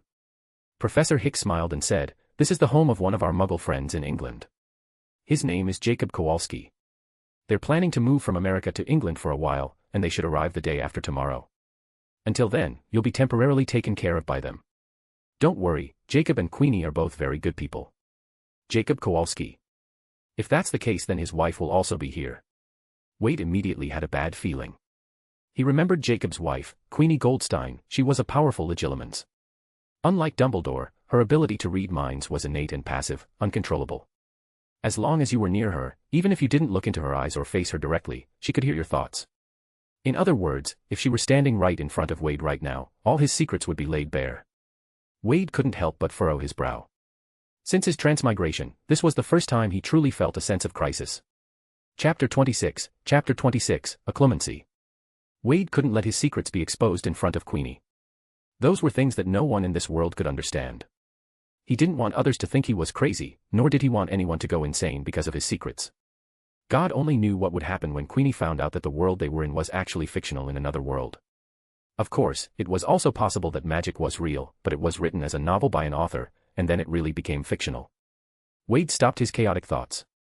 This was not the time to entertain such musings. He now urgently needed a solution to the problem. And he only had a day or two at most. After Wade and Tom got off the carriage, Frank Doyle drove off from Godric's Hollow with the Thestral-drawn carriage. Professor Hicks stayed behind to look after Wade and Tom until Jacob and his family arrived. Tom, of course, was extremely excited about this, because it meant he had more time to receive one-on-one tutoring from an excellent professor. Compared to the eager Tom, Wade seemed a bit too leisurely. After arriving here, he even spent the daytime napping on a recliner. Of course, this was just on the surface. On the very day they arrived in Godric's Hollow, Wade secretly called Toby over. He instructed Toby to go to Diagon Alley and buy every book related to the art of occlumency that could be found in the bookstores. Then, find a secret, safe place to store them. Toby, being an experienced house elf, had no trouble with this task. When everyone had just finished dinner, Toby returned. As the evening darkened, Wade proactively mentioned to Professor Hicks that he was tired and wanted to rest early that night. Professor Hicks naturally didn't think much of it, especially since she still had to deal with the eager Tom. Once they returned to their room, Wade locked the door and then instructed Toby to use apparition to take him to the place where the books were stored. It was a dry cave, the entrance of which Toby had sealed with stones, leaving just enough of a gap for ventilation. It was unclear how Toby had found this place. Toby had thoughtfully arranged a full set of tables and chairs inside the cave, along with a bundle of candles. The books that had been bought were placed on the large table. This large pile of books was a mix of new and old, because Toby had even checked second-hand bookstores. He had practically bought every book available on the art of occlumency from the market. At that moment, Wade was extremely grateful to have such an experienced house elf helping him. So, starting that very night, after drinking the invigoration draft Toby had helped him buy, Wade urgently began his studies on occlumency. Learning the basics of occlumency within a day and 2 nights and being able to hide his thoughts from Queenie. Just thinking about it made him feel the chances of success were slim. Wade himself had little confidence in this, but he could only try his best. Of course, because the chances of success were so low, he had already quietly prepared a backup plan. If he didn't manage to learn occlumency during this time, he would take Toby and leave temporarily. After all, coming up with a somewhat plausible excuse for leaving later was better than having Queenie directly probe into his secrets. That night, thanks to his powerful memory, Wade had basically memorized the knowledge of occlumency after going through the books. To Wade, the so-called occlumency was like setting a door in one's mind, locking away the memories one wanted to hide behind that door, preventing others from seeing them. Then, the door was transformed into a screen, continuously playing false memories. When a legilimens attempted to probe the memory, they could only see these false memories, unable to peek behind the door to the real ones. That was occlumency. Of course, if the legilimens was powerful enough, they could still see through the illusion and directly break down the door. However, Queenie, who passively triggered legilimency, wouldn't be able to reach that level. Well, unless she had a wand and directly used legilimency on Wade. According to the books, there were 2 methods for practicing occlumency. The first method was more effective, and it involved finding a trustworthy wizard who would constantly use legilimency on you. The first method was designed to stimulate the mind and magical power, helping the magic build resistance against legilimency. When the legilimency magic was detected, the mind would automatically construct a mental barrier, passively building the door. The whole process was a bit like stimulating the body's immune system. Compared to the first method, the second method was much slower. The learner needed to deliberately control their consciousness. First, they needed to calm their mind, entering a state of tranquility where they thought of nothing. Next, in that peaceful state, they would add the prepared false memories. Finally, when the learner could maintain this state at any time, the occlumency would be mastered. Since Wade had no trusted wizard to assist him with the practice, he had to choose the second method. After choosing his practice method, Wade began his meditation exercises, trying hard to achieve a state of a mind free from distractions. He didn't even have time to check the system's product refresh that night.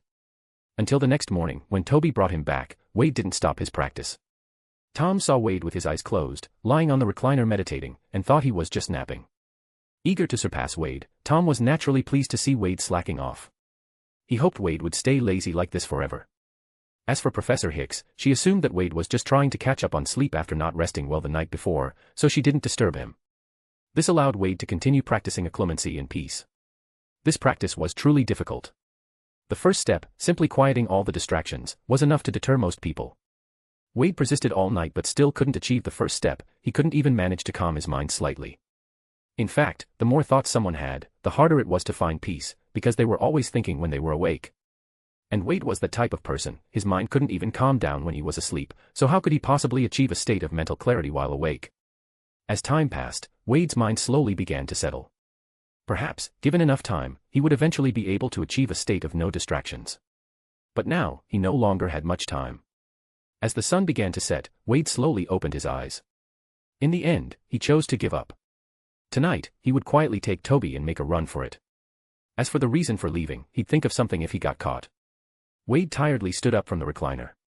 At this moment, Professor Hicks was explaining the basics of transfiguration to the eager Tom. When you transfigure an object, you don't need to consciously imagine all the details of the object you're transforming into.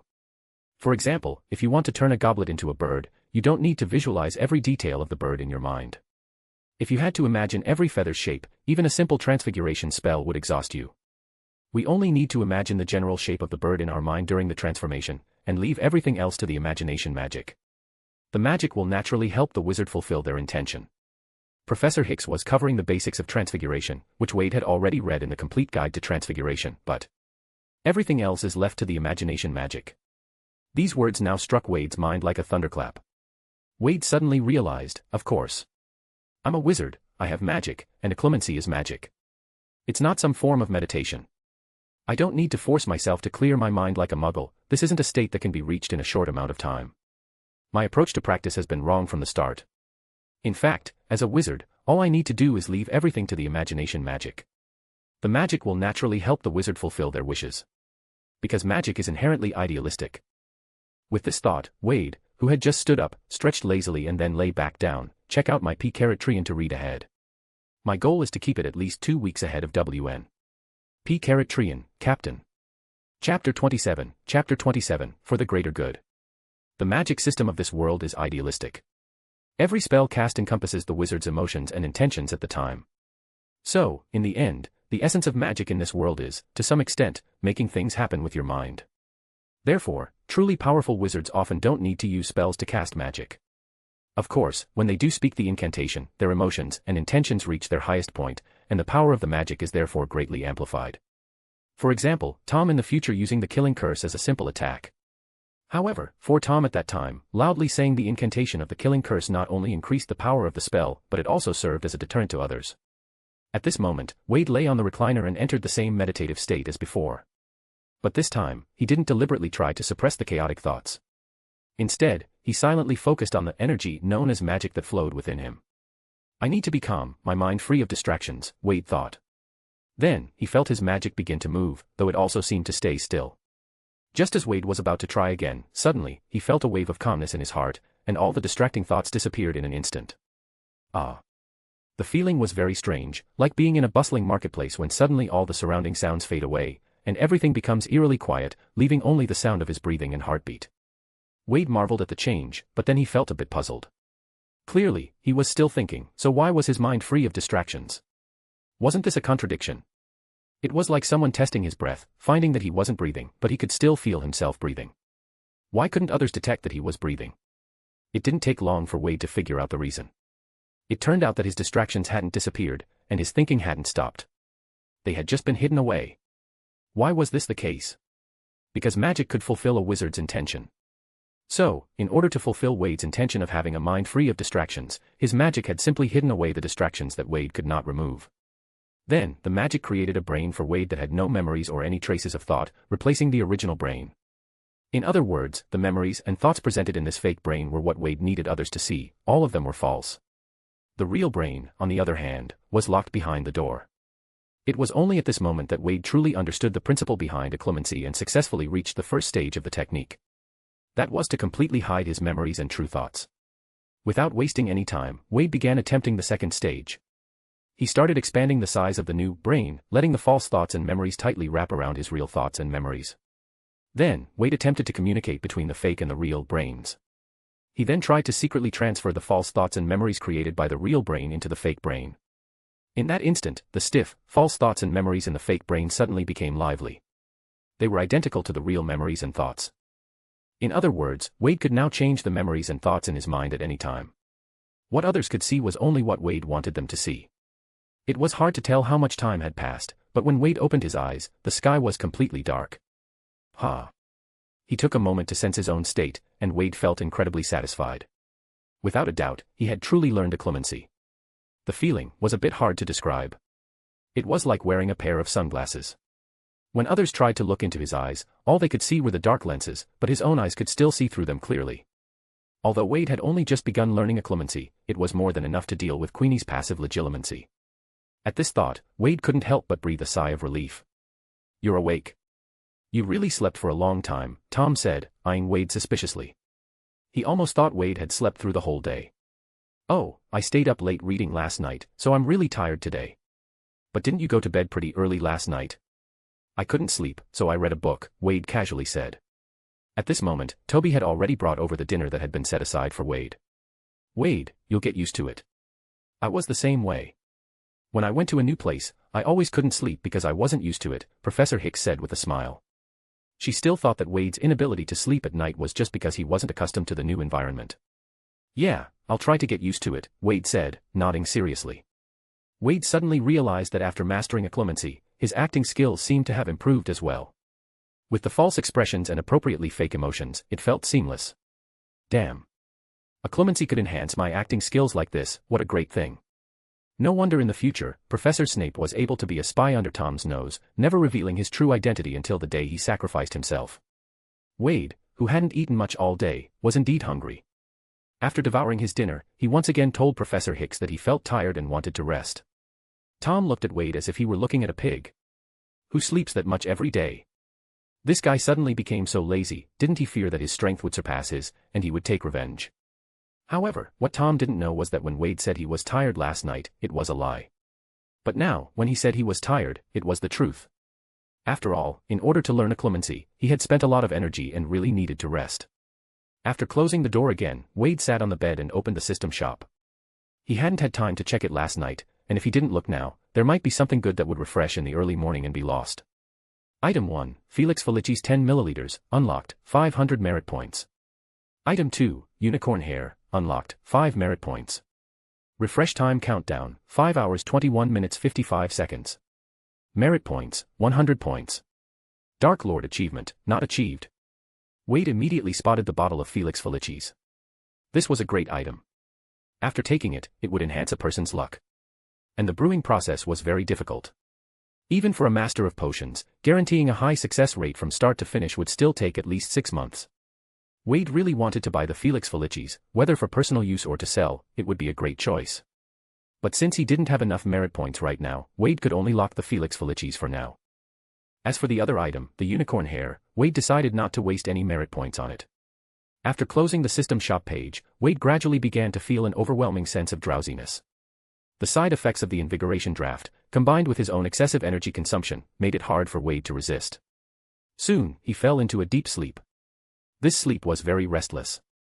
Wade, in a half-conscious state, seemed to feel that he had arrived at a very strange place.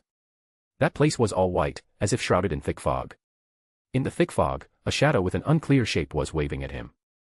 The shadow's lips moved, as if it was urgently saying something to him. Unable to make out the shadow's words, Wade became anxious. He moved his legs, which for some reason had become incredibly heavy, and stumbled forward. Ugh. Suddenly, Wade tripped over something, and everything around him began to collapse, constantly disappearing, along with the shadow, which was gradually fading away. Wade tried to open his mouth to ask who the shadow was, but to his surprise, he found that he couldn't speak. At that moment, he suddenly heard someone calling his name from behind. When he turned his head to see who was calling, everything in front of him suddenly vanished. Toby's terrified expression appeared right in front of him.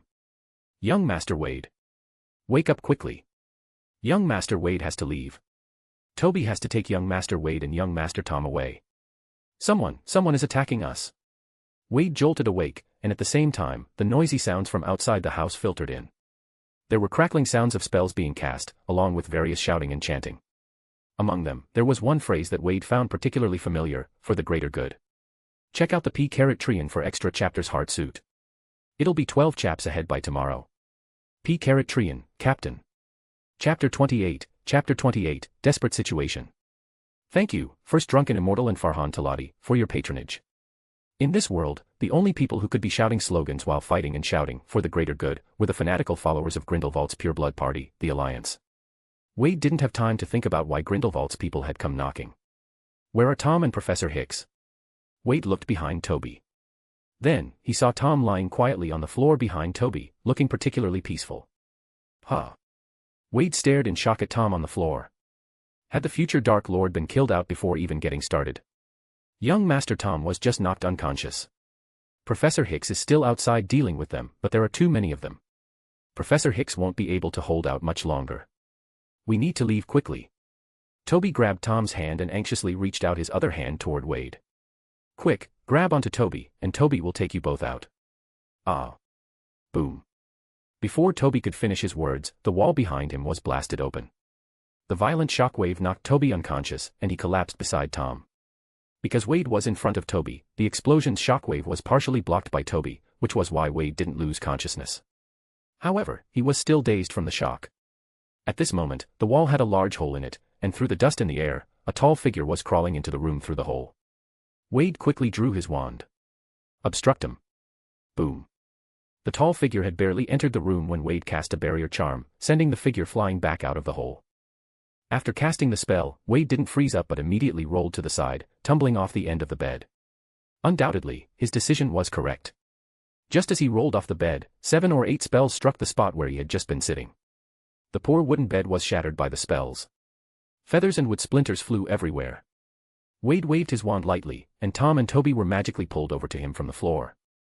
The heavy wooden cabinet, which had slowly fallen over due to the shockwave, landed exactly where Tom and the others had been lying, sending up another cloud of dust. Wade quickly checked the 2 people on the floor. Toby had been knocked unconscious, and Tom seemed to have just been hit by a stunning spell, so they both appeared to be fine. But now, with Toby unconscious and the pureblood party outside about to rush in again, there was no time to wake Toby up and have him take them out. Wade looked at the 2 of them on the floor, realizing that he couldn't stay here any longer. If the people outside simultaneously cast large area destructive spells like explosion curses, the house might collapse, burying them all inside. Right now, the only option seemed to be to rush out, create a distraction, and make the others think everyone inside had escaped, temporarily drawing their fire away from this room. Moreover, he had no idea what was happening with Professor Hicks. Wade didn't hesitate any longer. He pointed his wand at a nearby wall. Reducto. Boom. A large hole was blasted through the wall. The moment the large hole was blasted open, Wade was already rushing out with the debris and dust. The explosion happened so suddenly that the people outside hadn't reacted yet. Moreover, Wade was covered in dust, and his 11-year-old body was small. As a result, no one from the pureblood party outside noticed that Wade had already gotten out. Wade vaguely saw 2 figures standing in front of him. Perhaps because the wall behind them was at the back of the house, with neither a door nor a window, the pureblood party had left only 2 people to guard it. Those 2 had not expected anyone to come out from here. Stupefy. Immobilis. Caught off guard, the 2 people were immediately knocked down by Wade, who was hidden in the dust. Since most of the people outside were likely enemies, Wade showed no mercy. Besides, in a life-or-death situation, Wade didn't have time to distinguish friend from foe. He decided to take them down first. His dramatic exit, which made a lot of noise, indeed caught the attention of the pureblood party members. There's movement over there.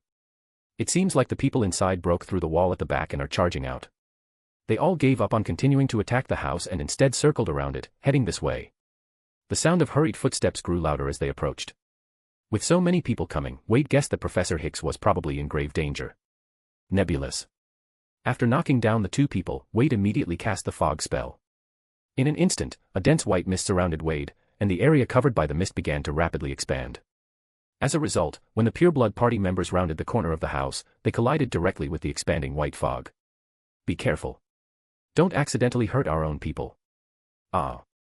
The person who shouted didn't finish their sentence before letting out a scream and collapsing to the ground.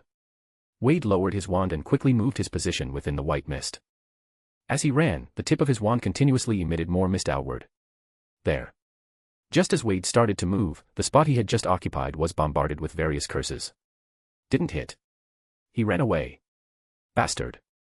If you've got the guts, come out. Ah. With another loudmouthed Pureblood Party member being quickly taken down, the others didn't dare make a sound. Shoo.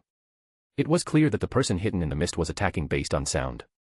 The enemy could attack at any time, while his side, due to their numbers, feared hitting their own people and dared not attack recklessly. As a result, the Pureblood Party's numerical advantage was instantly nullified. Wade kept moving through the mist. Though the enemy couldn't see him, he couldn't see them either. He could only keep using the mist to restrain them while hiding in it to launch surprise attacks. This was the most effective strategy for now. After all, even though he had the strength of an adult soul and thus magical abilities on par with an adult wizard, he still couldn't fight off multiple enemies at once. Moreover, the enemies were all experienced fighters from the Pureblood Party, the elite under Grindelwald's command. Even if he were to find a random Pureblood Party member to duel, Wade, with his shallow combat experience at this stage, didn't have much confidence in defeating them. Ultimately, it all came down to the fact that he hadn't spent enough time learning magic. Protego tot alum. Protego. After two of their teammates were ambushed, the remaining Pureblood Party members quickly cast the shield charm, wrapping themselves up tightly in a defensive barrier. The shield charm was quite powerful, capable of blocking most spells except for the 3 unforgivable curses. Hidden in the mist, when Wade heard the shield charm, his heart sank. With the shield charm in place, his spells wouldn't be able to take them down with a single hit. Even if the enemy stood still and let him attack, it would take several spells to break through their shield charm. Surrounded by enemies, even pausing for just a second could lead to a curse landing on him. Let alone casting multiple spells in quick succession. Tempesta. At that moment, someone cast the hurricane charm. The sudden gust of wind instantly blew away a large portion of the mist in front of him, and his visibility widened significantly. Seeing this, the others quickly followed suit and cast the hurricane charm as well. As a result, the dense mist was quickly scattered into pieces. At this moment, Wade was almost trapped in a desperate situation. Schedule, 10 CHS/week. This week's goals. Every 200 Power Stones equals 1 extra chapter. Every 6 reviews equals 1 extra chapter. By voting with Power Stones and writing reviews, you can easily get double the number of chapters. Chapter 29, Super Flashbang plus Shockwave. The moonlight was bright. Godric's Hollow. At the top of the bell tower of the small church in the town square, 2 figures stood one in front of the other. The man in front wore a black leather coat, with strikingly different colored eyes. His face was sharp and angular, as though it had been carved with a chisel, giving him a rugged appearance. He stood quietly at the highest point of Godric's Hollow, gazing into the distance, looking like a European noble, reserved yet proud. This man was none other than Gellert Grindelwald, the one who had stirred the entire European wizarding world into chaos. Behind him stood a graceful and beautiful woman, who was none other than Grindelwald's most trusted assistant, Vinda Rosier. "Sir, why suddenly make such a big show of attacking this place?" Vinda broke the silence. "Because I want to know, with the situation so tense, why Dumbledore, who's been so busy, suddenly put so much effort into protecting those 2 children." He turned to look at Vinda. "So, I want to invite those 2 children over, and have a good meeting with them." As Grindelwald spoke, he once again turned his gaze to the distant mist that was slowly being blown away. "Hey, I have to say, Dumbledore really has an eye for talent. Not many people can so easily take down my subordinates at this age," Grindelwald said, his gaze filled with admiration as he looked at Wade, who had fully emerged from the mist. Wade's courage and magical prowess at his age truly caught Grindelwald's attention. "If I manage to snatch that child from Dumbledore, I'm sure Dumbledore's expression will be quite something," Grindelwald said, a look of anticipation on his face. Vinda's face also showed a slight smile. "That child is already surrounded." At this moment, as the white mist was blown away, Wade's figure was fully exposed to the Pureblood Party members. Even though these Pureblood Party members had already heard their teammates say that the enemy was just an 11-year-old child, seeing him appear before them still felt surreal. An 11-year-old child had really taken down several experienced Pureblood Party members. Wade looked at the Pureblood Party members slowly surrounding him, feeling an unprecedented calmness in his heart. Haha. So it really is just a little brat who's barely out of his diapers. Olaf was taken down by such a little brat. Ha ha ha, I can laugh at him for the rest of his life. Oh poor little child, you're so cute, come to sister's arms. Put down your wand, kid. Or you'll suffer. Hee hee. Give him a cruciatus curse, and he'll behave. Hey. Olaf, you're awake. Get out of the way. Let me kill him. That won't do. Did you forget the orders? At this point, Wade was completely surrounded. That feeling of unprecedented calmness in his heart had now turned to awkwardness. The Pureblood Party members he had previously knocked out had been revived by their teammates, and were now glaring at him with hatred. Being knocked out by a child was an immense disgrace to them. If it weren't for Grindelwald wanting them alive, they would have used the killing curse instead of the cruciatus curse. I'll say it again, put your wand down, quietly, one of the Pureblood Party members said coldly. Why waste time talking to him? Disarm him. The red spell suddenly flew toward him. However, Wade simply sidestepped slightly, and the disarming spell missed. Ha ha ha. Jester. Your spell couldn't even hit a little brat. Love. Shut up. The Pureblood Party member, who had missed with the disarming spell, glared fiercely at Wade, who had embarrassed him. Stupefy. Bang. Just after Jester finished yelling, Wade's stunning spell hit him. The stunning spell slammed into Jester's shield charm, creating a crack. Jester was taken by surprise and staggered back a step. It was this step back that caused the others around to burst into laughter again. There was no helping it, he had not only missed his attack against a child but had also been forced back by the child's own attack. After the laughter subsided, someone suddenly said, you know, this kid's spells actually pack quite a punch. Of course, otherwise how would they have been taken down? Ha ha ha. Shut up, stop talking about that. Come on, kid, I'm standing right here. If you can break through my shield charm, I'll admit defeat. Wade stood in the middle, calmly surveying the Pureblood Party members around him, who wore relaxed expressions. By now, they had surrounded him, thinking he was defenseless. It was like a cat playing with a mouse. In other words, the Pureblood Party's guard was at its lowest. Wade slowly raised his wand. But the Pureblood Party members paid no attention to him. After all, they had already seen Wade's magic earlier. Although the spell had considerable power, escaping from their encirclement today seemed almost impossible. That's why someone was loudly taunting, standing still and daring Wade to attack. When the others heard this and saw Wade raise his wand, they all had amused expressions, completely devoid of any sense of tension. When did you all start thinking I couldn't fight back? Wade suddenly said softly. The Pureblood Party members immediately burst into laughter. This kid is still trying to bluff. How pathetic. Wade didn't say anything else. Instead, he raised his wand above his head and then covered his eyes with his left hand. Lumos. Huh. The Pureblood Party members immediately stopped laughing when they heard the incantation. They looked at Wade in confusion, wondering why, at this moment, he wasn't casting an attack spell, but instead using a light spell. At that moment, the tip of Wade's wand glowed faintly. As the Pureblood Party members all focused on that tiny light spot, its brightness suddenly increased 100-fold. Buzz. It was like a massive flashbang went off right in the center of the Pureblood Party members. Oh. Screams rang out one after another as all the Pureblood Party members who had been staring at the light spot were instantly blinded by the intense flash. Wade quickly pointed his wand at his ears. Muffliato. Then he pointed his wand at his throat. Sonorous. At this moment, the Pureblood Party members, still disoriented from losing their vision, were completely unable to stop Wade's movements. Foo SSSSSSSS. Wade took a deep breath and then let out an earth-shattering roar. Ahhhhh. Ugh. What the? Ack. The immense sound shattered all the glass in Godric's Hollow. The people who had been hiding in their homes out of fear of the Pureblood Party were now even more terrified, trembling in fear. The Pureblood Party members, who had already been temporarily deprived of their vision, were instantly struck as if by a lightning bolt. The earth-shattering roar was like a curse upon them, making their situation even worse. The Pureblood Party members were all clutching their ears in pain, collapsing to the ground. Blood began to flow from their ears. The shield charm couldn't withstand the attack of sound waves.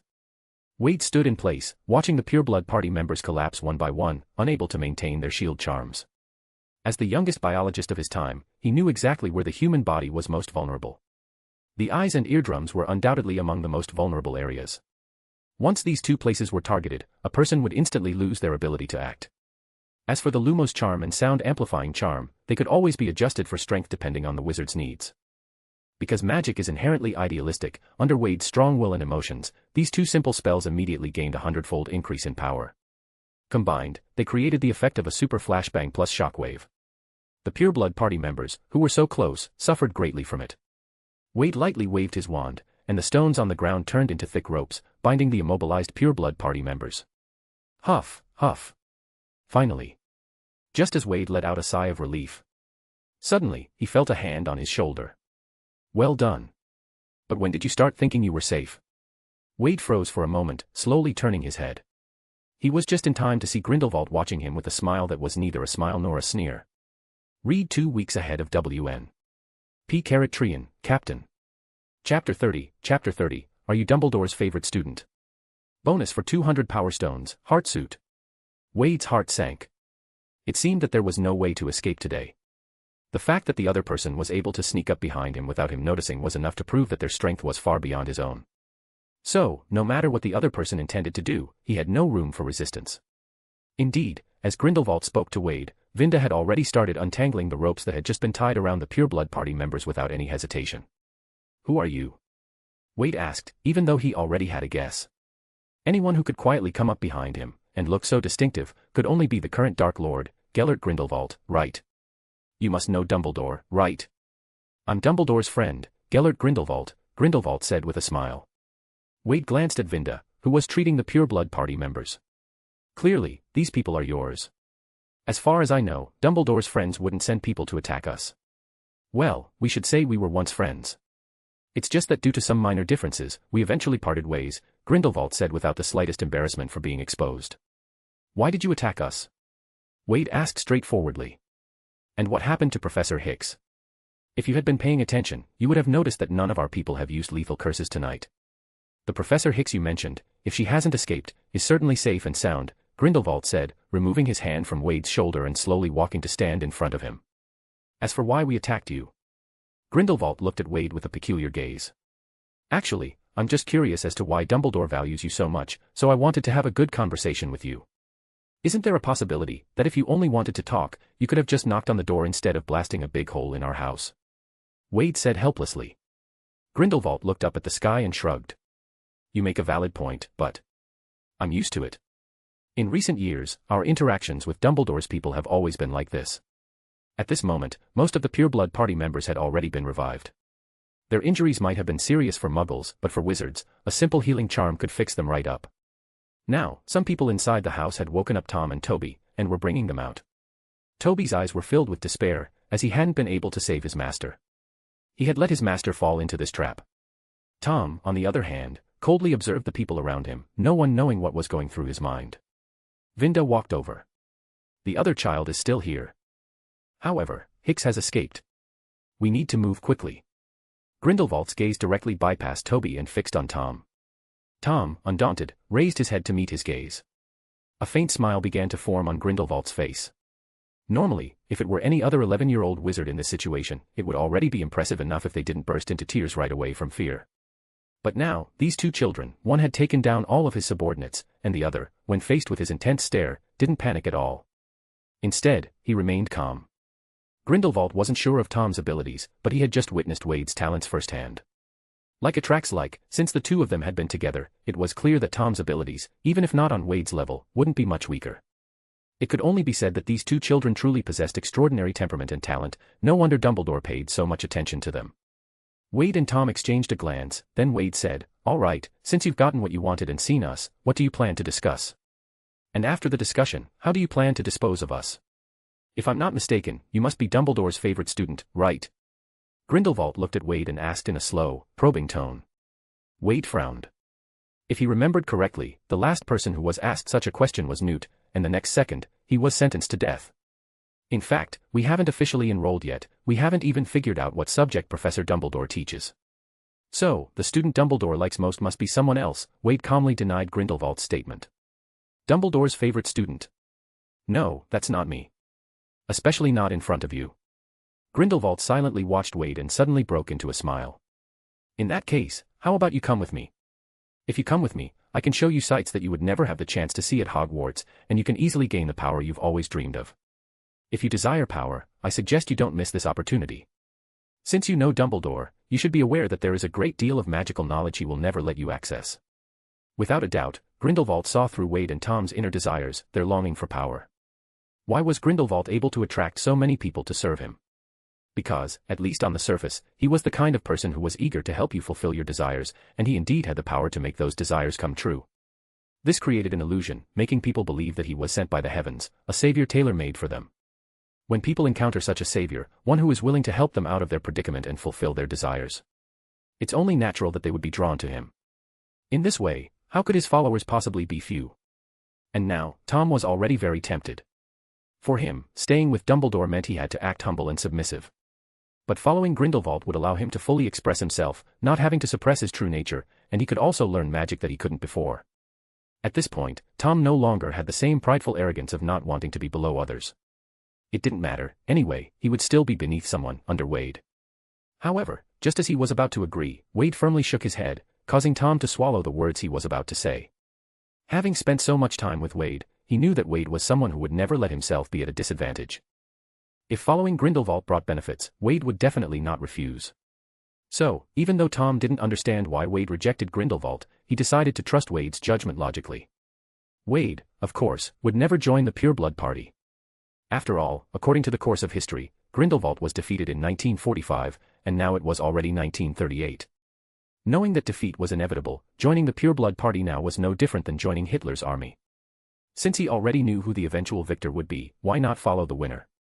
Moreover, even without the system's assistance, he could still grow stronger. There was no need to put his life on the line and risk everything by aligning himself with Grindelwald. Grindelwald and his followers right now, frankly speaking, were nothing more than a group of terrorists. Unless he could truly realize his ideology and successfully clear his name, but in Wade's view, his ideology was never going to come to fruition. "Thank you very much for your favor, but please allow me to decline," Wade said, rejecting Grindelwald's invitation. "That's truly a shame." Grindelwald's eyes narrowed slightly. "However, you still have to come with me. I believe after seeing the work we intend to do, you will change your mind." "No, they're going nowhere," Dumbledore said slowly, stepping out of the shadows. Read 2 weeks ahead. P. Trian, Captain. Chapter 31, Protego Diabolica. Bonus for the reviews, Heartsuit. Many thanks to Trey Phillips and Tob_Gib for becoming new members, Heartsuit. When Wade saw Dumbledore appear, he knew that his goal of stalling for time had been achieved. However, what puzzled Wade was that it seemed Grindelwald had already noticed his intention to stall. Yet, he hadn't exposed him, instead, he had continued to cooperate with Wade. Otherwise, if they wanted to have a conversation, why stay here? Why not talk somewhere else? Especially after learning that Professor Hicks had escaped. It was entirely predictable that, since Hicks had escaped, Dumbledore would surely arrive in the shortest time possible. But Grindelwald didn't seem in a hurry at all. Otherwise, they might have already reached Nurmengard by now. However, Grindelwald's next words cleared up Wade's confusion. "That was quick, Dumbledore," Grindelwald said with a smile. "I had originally planned to convince these 2 children to join us in front of you, but, unfortunately, I failed. It's strange, they both desire power so much, yet they remain indifferent to my invitation. Trying to sway people in front of Dumbledore. What kind of unique NTR fetish is that?" Wade thought to himself. "That means your charm isn't as high as you expected. And not everyone is like you, willing to do whatever it takes to achieve their goals. They may be young, but they can tell right from wrong," Dumbledore said coldly. "I can already foresee your failure, Grindelwald." "Failure? My power is at its peak, my followers are spread all over the world, and our ideals even make enemies turn to our side. You say I will fail?" Grindelwald sneered. "All these years have passed, and countless facts have proven that your ideals were just the reckless fantasies we had when we were young. They are impossible to achieve," Dumbledore said, a hint of sadness flashing in his eyes. "Moreover, you don't actually care about what will happen to this world in the end. You're just trying to satisfy your own hidden ambition, aren't you? In your eyes, have I become so worthless?" Grindelwald's face flashed with anger. "People change. The you now, I don't recognize at all. At least the Gellert I once knew wasn't so disgraceful," Dumbledore said, his face filled with sorrow. "Think about the things you've done these years. How many innocent people have died for your so-called ideals? How many people you've deceived have made senseless sacrifices because of you? Revolution requires bloodshed." Grindelwald unconsciously raised his voice. "This world is sick, and my mission is to heal it. The one who is sick is you, Grindelwald. I am fighting for all wizards to stand proudly beneath the blue sky, Dumbledore. Magic can only bloom in a few select souls. And we are the most special among them. Why should those mediocre people stand in the sunlight, while we, the truly gifted, must hide in the shadows. Are you really content to live like a rat, always hiding in the dark, Dumbledore? You refuse to change this world, so let me do it. If you want to hide in that school like a turtle, I won't blame you. But one day, I will lay the world I envision right before your eyes. And until then, please, do not stand in my way. After that, both of them fell silent. Since they weren't speaking, naturally, no one else dared to say a word. After a long pause, Dumbledore finally sighed and said, "No matter how beautifully you word your self-justifications, you cannot hide the pain you have brought to this world. Enough. This argument leads nowhere. We've already had this conversation countless times in the past, Grindelwald.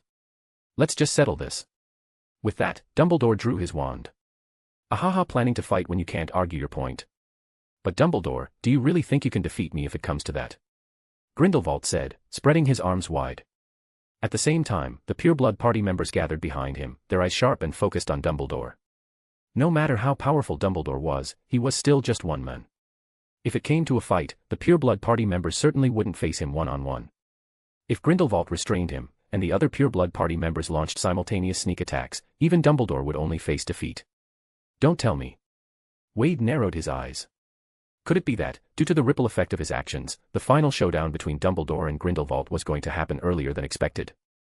Dumbledore calmly looked at Grindelwald, as if he didn't even notice the pureblood party members behind him. Well, since I knew you were here, how could I come alone? As soon as Dumbledore finished speaking, countless figures suddenly appeared behind him. In no time, the number of people behind Dumbledore surpassed that of Grindelwald's pureblood party. Although Dumbledore's followers weren't as numerous as Grindelwald's, with the addition of the Aurors from the Ministry of Magic, Dumbledore's side had a clear numerical advantage.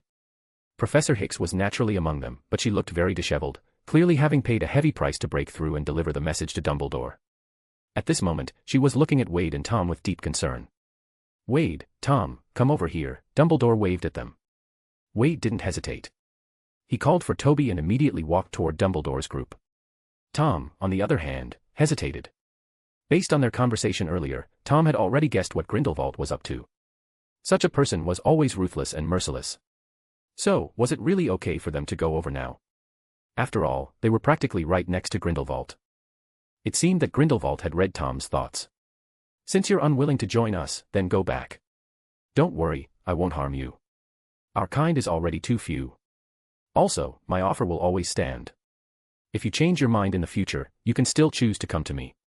Tom couldn't help but look at Grindelwald again before quickly following Wade's steps. "Don't tempt my students, Grindelwald," Dumbledore said angrily, glaring at Grindelwald. "Everyone has the right to make their own choices, Dumbledore. You can't stop people from yearning for freedom and truth." As Grindelwald spoke, a wand appeared in his hand. It was a long, scarred wand, one of the fabled Deathly Hallows, the Elder Wand. He lightly drew the wand in front of him. Protego Diabolica. Whoosh! A wall of eerie blue flames suddenly appeared between Grindelwald and Dumbledore. "It was nice seeing you, my old friend, but I'm afraid the children chose you. I shall get going now." He waved his hand, and the pureblood party members behind him immediately turned and disapparated, vanishing from their positions. Today, Dumbledore's side had the advantage in numbers, and if they fought head-on, the chances of success were slim, so Grindelwald decided to retreat. After all, today's goal had already been achieved. Grindelwald believed that, although his attempt to recruit the two children had failed on the spot, his words had certainly planted a seed in their hearts. Since these two children were so highly valued by Dumbledore, everything he had done today would not be in vain. Read 2 weeks ahead. P. Trian, Captain. Chapter 32, The Hogs Head In and Aberforth. Thank you Shrek for becoming a member, Heartsuit. Sorry for the mishap. This is the correct chapter. Lidk how the chapter got scheduled lol.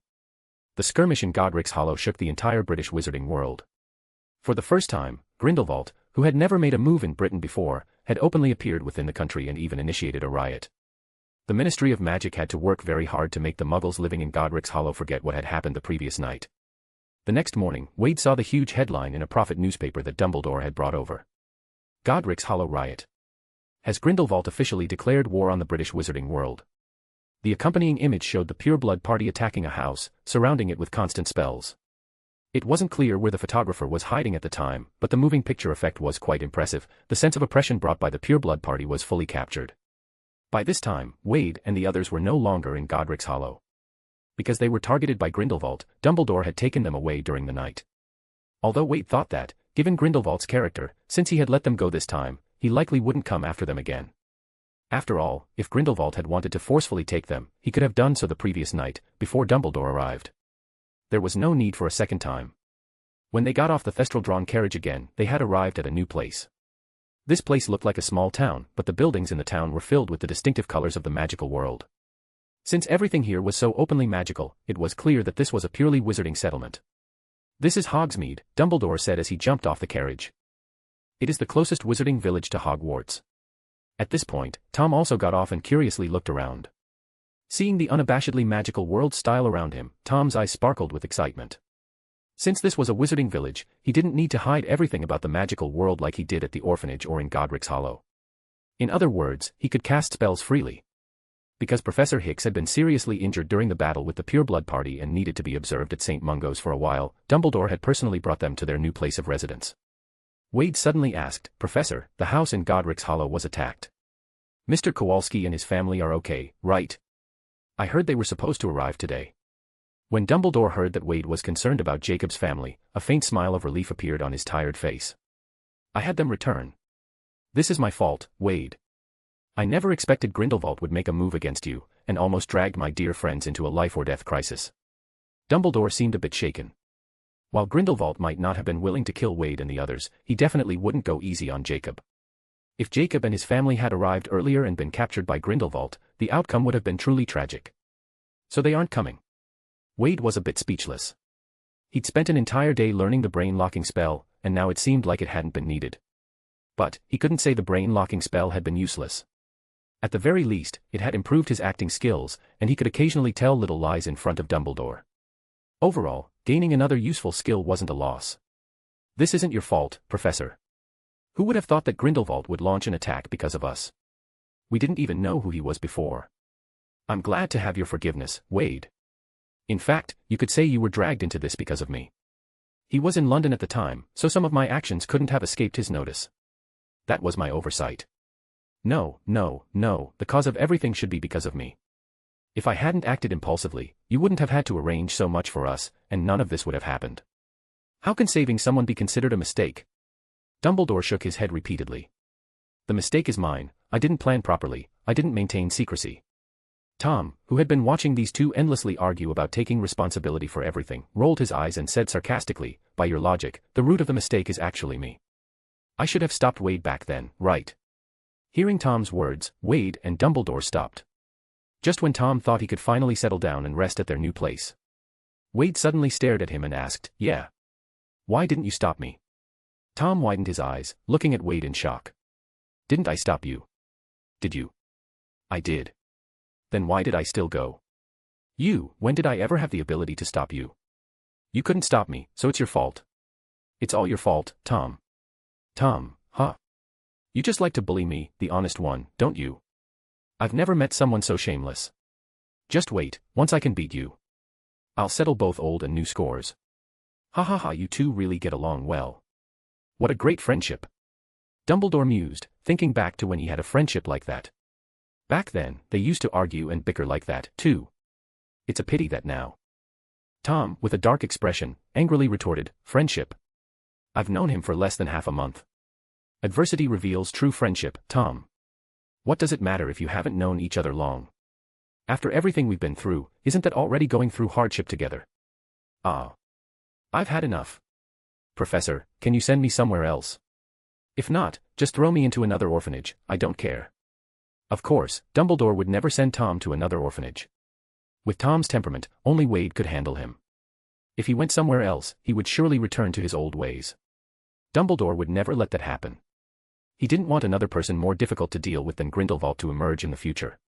A moment later, the group stopped in front of a pub, while Toby, using the levitation charm, carried all the luggage behind them. In a wizarding settlement, Toby obviously didn't need to hide anymore. Wade also told Dumbledore about Toby's background. In response, Dumbledore said that Wade's good deed had been repaid, and after reminding Wade to treat Toby well, he didn't say much more. In his view, having another house elf to take care of them was a good thing. Hogshead Inn. Tom struggled to read the nearly illegible name on the dirty sign. "Yes, the owner here is my brother. You'll be safer here than in Godric's Hollow, Dumbledore said. However, his expression seemed a bit uneasy. Professor, what's wrong? Well, actually, my relationship with my brother is a bit complicated. Anyway, let's go inside. Dumbledore took a deep breath and pushed open the pub door. It was a pub with an atmosphere similar to that of the Three Broomsticks. In Wade's eyes, the clientele seemed almost the same too. Welcome, what would you like to drink? Behind the bar, a tall, thin man stood, looking down as he wiped a glass. Wade noticed that the man had the same bright blue eyes as Dumbledore and two small mustaches above his lips. This must be Dumbledore's younger brother, Aberforth. At that moment, Aberforth looked up.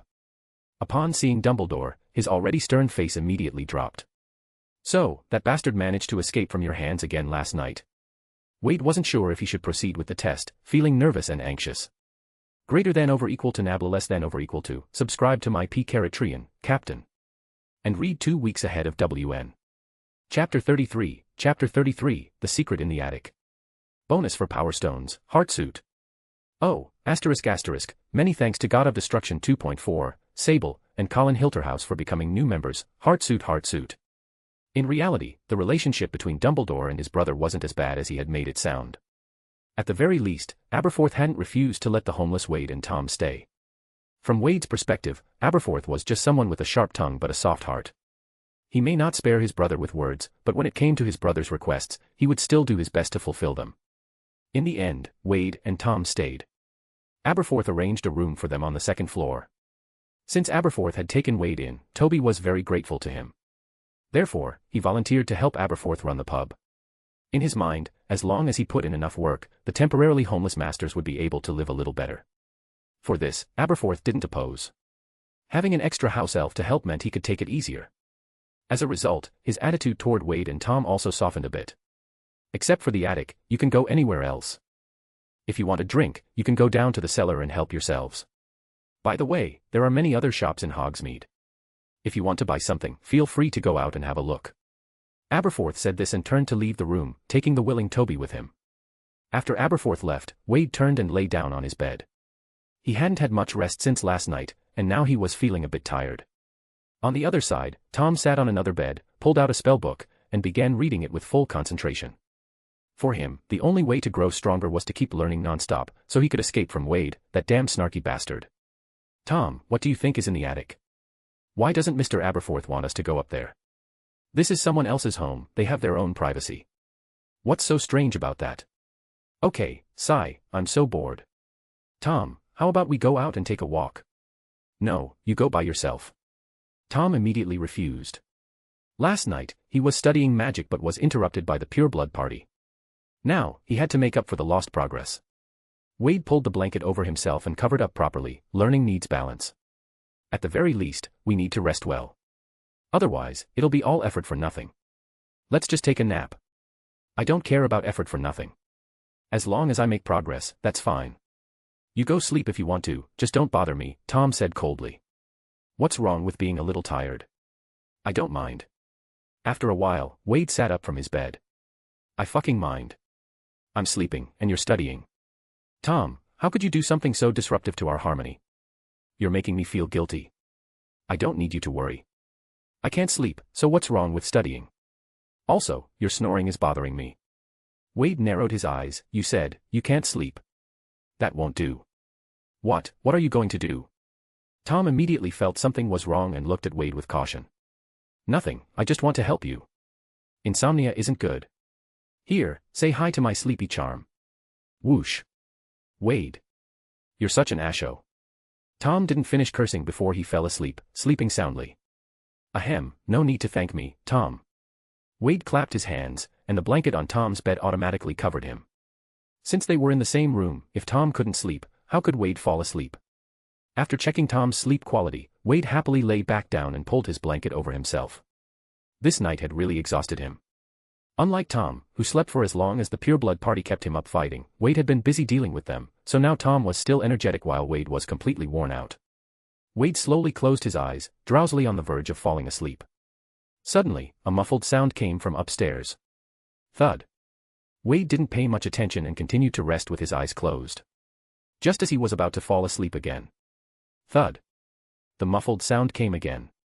After this sound repeated several times, Wade finally couldn't sleep anymore. Is parallel to. Although the sound wasn't very loud, strangely, it seemed to wake Wade up every time. Wade stared at the ceiling in confusion. This time, he didn't try to sleep but quietly waited for the next sound to come. He didn't have to wait long. About a minute later, the sound appeared again. It sounded like a wooden stick tapping on a thick carpet. Thud. Wade sat up in bed. Finally, he started to figure something out. This sound actually contained a faint magical power. Moreover, it seemed that this magic had the ability to trigger the magic within other wizards, which was why he kept being woken up by this sound. Wade had seen many magical objects with magic imbued in them at Diagon Alley. But a sound with magical power.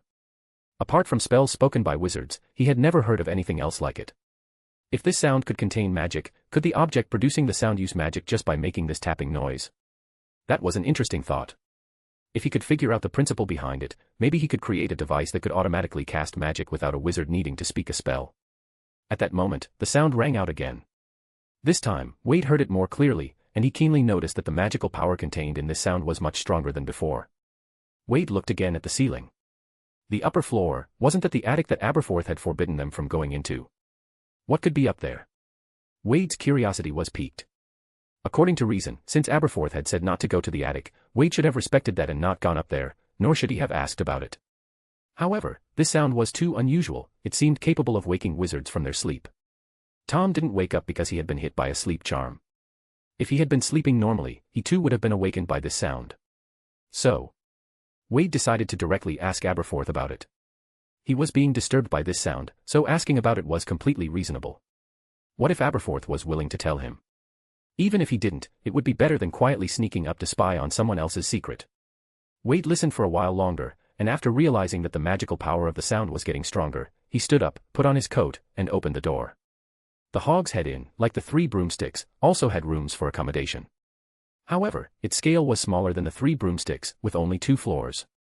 It had fewer rooms, and most of them were concentrated on the first floor. Wade and Tom occupied one of them, and the other rooms were empty today. So, after Wade walked out of his room, he saw a narrow corridor. One side of the corridor was the wall, and the other side had the doors to the guest rooms. At each end of the corridor were stairs, one leading down and the other leading to the attic. Wade closed the door, glanced at the stairs leading up, and then was about to turn and walk toward the stairs going down. Just as he turned, he suddenly felt a chill behind him. Could it be a ghost? Wade wondered to himself as he turned back around. Wow. When he clearly saw what was in front of him, Wade couldn't help but widen his eyes. At the top of the stairs leading up, strange black mist was flowing down like water.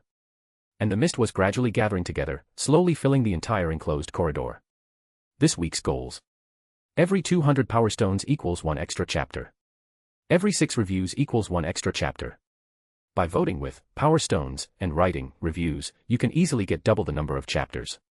Chapter 34, Aurelius Dumbledore. Bonus chapter for reviews, Heartsuit.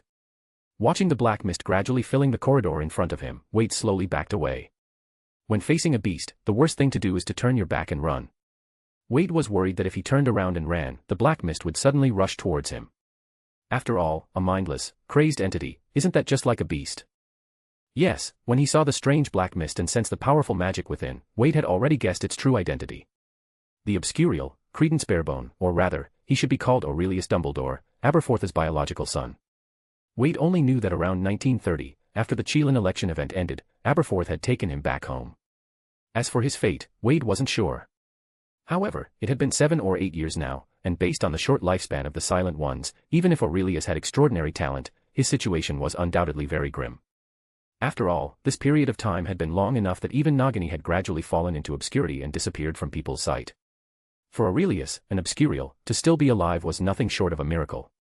As Wade was contemplating whether to break through the floor and jump down to escape or to slowly retreat down the stairs.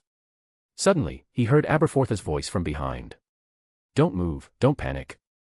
Upon hearing this, Wade immediately stopped in his tracks. Then, Aberforth's figure appeared behind Wade. He carefully approached the black mist.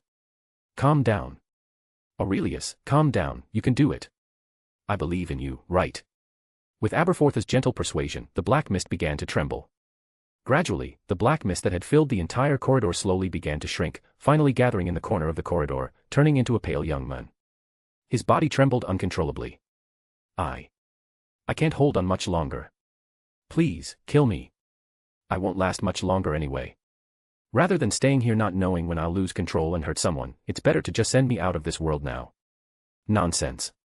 What kind of son forces his father to kill him? Besides, there are magical protections set up by your uncle in the attic. Even if you lose control, you can't destroy it. Don't worry, you won't harm anyone. But this time, I unknowingly ran out, didn't I? Even your uncle's magic couldn't stop me completely. Father, just promise me, let it all end. Aberforth's face showed sorrow. Don't say that anymore. Good child, let's go back. I'll stay with you until the end. You don't need to worry about anything else. Please, don't pressure me anymore. He supported Aurelius and slowly helped him to his feet. Aurelius's pale face was filled with bitterness. He turned his head to look at Wade. I'm sorry. It seemed like he wanted to say something else, but his mouth opened, and in the end, no words came out.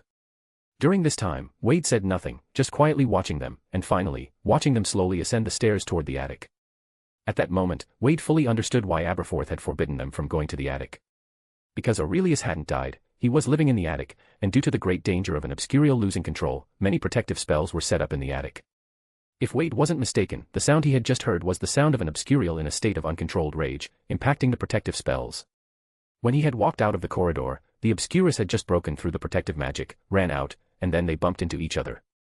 Soon, Aberforth came downstairs with a serious expression. He came to Wade's side. If you have any questions, ask them. Aberforth knew that after the child had unexpectedly seen Aurelius today, there would definitely be a lot of questions. It would be impossible to not tell him anything. At this age, children are the most curious, and if they go off looking for the answers on their own, they might cause trouble. What was that just now? Wade had no choice but to ask symbolically. That was an Obscurial. You can understand it as a kind of illness, and the person who has that illness is my son, Aurelius Dumbledore. Anyone who contracts this illness can turn into an Obscurus at any time, losing their reason. This time was an accident. I've reinforced the protective magic again, Aberforth replied. Wade looked at Aberforth's expression and didn't want to ask any more questions. Because asking further would only make this poor father relive the tragic past he did not wish to remember. Besides, he had already guessed most of the cause and effect, and there was no need to ask more. I don't have any other questions. Aberforth looked at Wade in surprise. If it were him, facing something like this, he would definitely have a lot of questions. But Wade only asked one and then stopped. However, Aberforth quickly understood Wade's thoughts. All right, if you have any questions, come find me, Aberforth said, giving Wade a deep look before turning and walking down the stairs. This really is a very gentle child. Aberforth thought to himself. When Tom woke up, it was already 3 o'clock in the afternoon. As soon as he opened his eyes, he saw Wade practicing transfiguration, turning a matchstick into various shapes. Bastard. You told me to sleep, but you're secretly working hard. How shameless. Wade looked up and saw Tom glaring at him with a face full of anger. How did you sleep? You look much better, Wade said. How I slept? Aren't you the one who knows best? Tom glared at Wade angrily. All right, I know you don't want to see me, Tom, Wade waved his hand, it doesn't matter, I was just thinking about how to leave anyway. Tom frowned. What do you mean? Wade took out a key and waved it in front of Tom. As someone who has 5,000 or 6,000 galleons stored in Gringotts, there's really no need for me to rely on others. Why not just buy my own house? If that doesn't work, I can always find a place and build one myself. And I have Toby to take care of my daily needs, so why do I need a guardian? With a large sum of galleons and valuable gold bars, Wade certainly had the necessary conditions to live on his own. The key thing was, living alone would allow him to conduct many of the experiments he had been considering but never had the means to carry out before. These experiments could not be done with a guardian watching over him. Tom shook his head. Dumbledore won't agree to that. If he doesn't agree, you won't be able to do it. Don't bother thinking about it. You should know, he's not as friendly as he seems. You make a good point, but I'll figure something out. Wade frowned as he thought. Also, don't forget, those thousands of galleons and gold bars, and my half of them. Tom emphasized. At the beginning, the work was done by 2 people, and the trouble was also caused by 2 people. The money earned, however it was earned, Tom deserved half. Oh, of course, your share won't be left out. Wade put the Gringotts key back into his pocket. After a long silence, Tom suddenly asked, if you can figure out a way to move out, can you take me with you? What? Wade looked at Tom in shock. Didn't you say you didn't want to stay with me? Tom, don't get any ideas. I'm not interested in men. Bastard. What dirty thoughts are in your head? Tom's face darkened. What I meant was, we move out together, get away from the so-called guardians, and then go our separate ways. Greater than over equal to nabla less than over equal to. Subscribe to my P-Caritrian, Captain. And read 2 weeks ahead of WN. Chapter 35, Wade, no way. Tom, do you really believe it? Although Tom didn't want to stay with Wade, he also didn't want some so-called guardian constantly watching over him. In fact, Tom, like Wade, was the same type of person.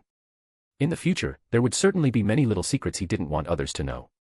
The reason he wanted to be alone was actually the same as Wade's. Wade finally agreed to Tom's suggestion, planning to team up with him and escape from Dumbledore's watchful eye. Once they were free, they would go their separate ways. For this, Wade had no objections. Even if he wanted to earn merit points from Tom, there was no need to be together all the time.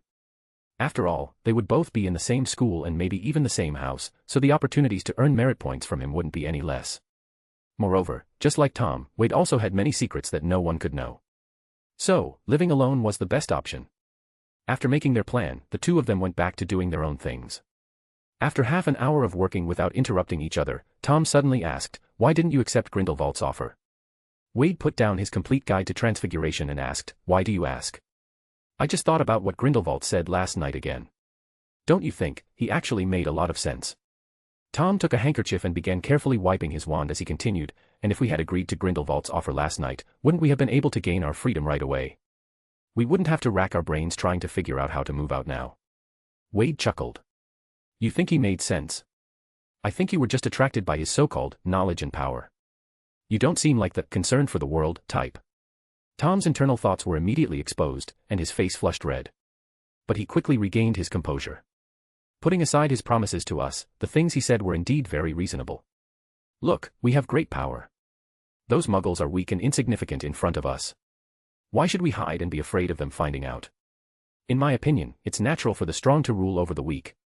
We should be at the top of the world. I really don't understand why Dumbledore wants to stop him." Wade looked at Tom in surprise. "No way, Tom. You actually believe what Grindelwald said?" Tom furrowed his brows and said, "Doesn't that make a lot of sense? Why wouldn't I believe him?" Wade sighed and said helplessly, "The reason you think it makes sense is simply because he told you what you wanted to hear." "What we wanted to hear?" Tom frowned. "Don't you always think that you're special?" Wade asked. "Of course," Tom said proudly. Wade leaned back on his pillow and said leisurely, "A lot of wizards think like you, believing that having magic makes them superior to muggles. So, Grindelwald exploits that, starting to promote your uniqueness." "Tom, what do you mean?"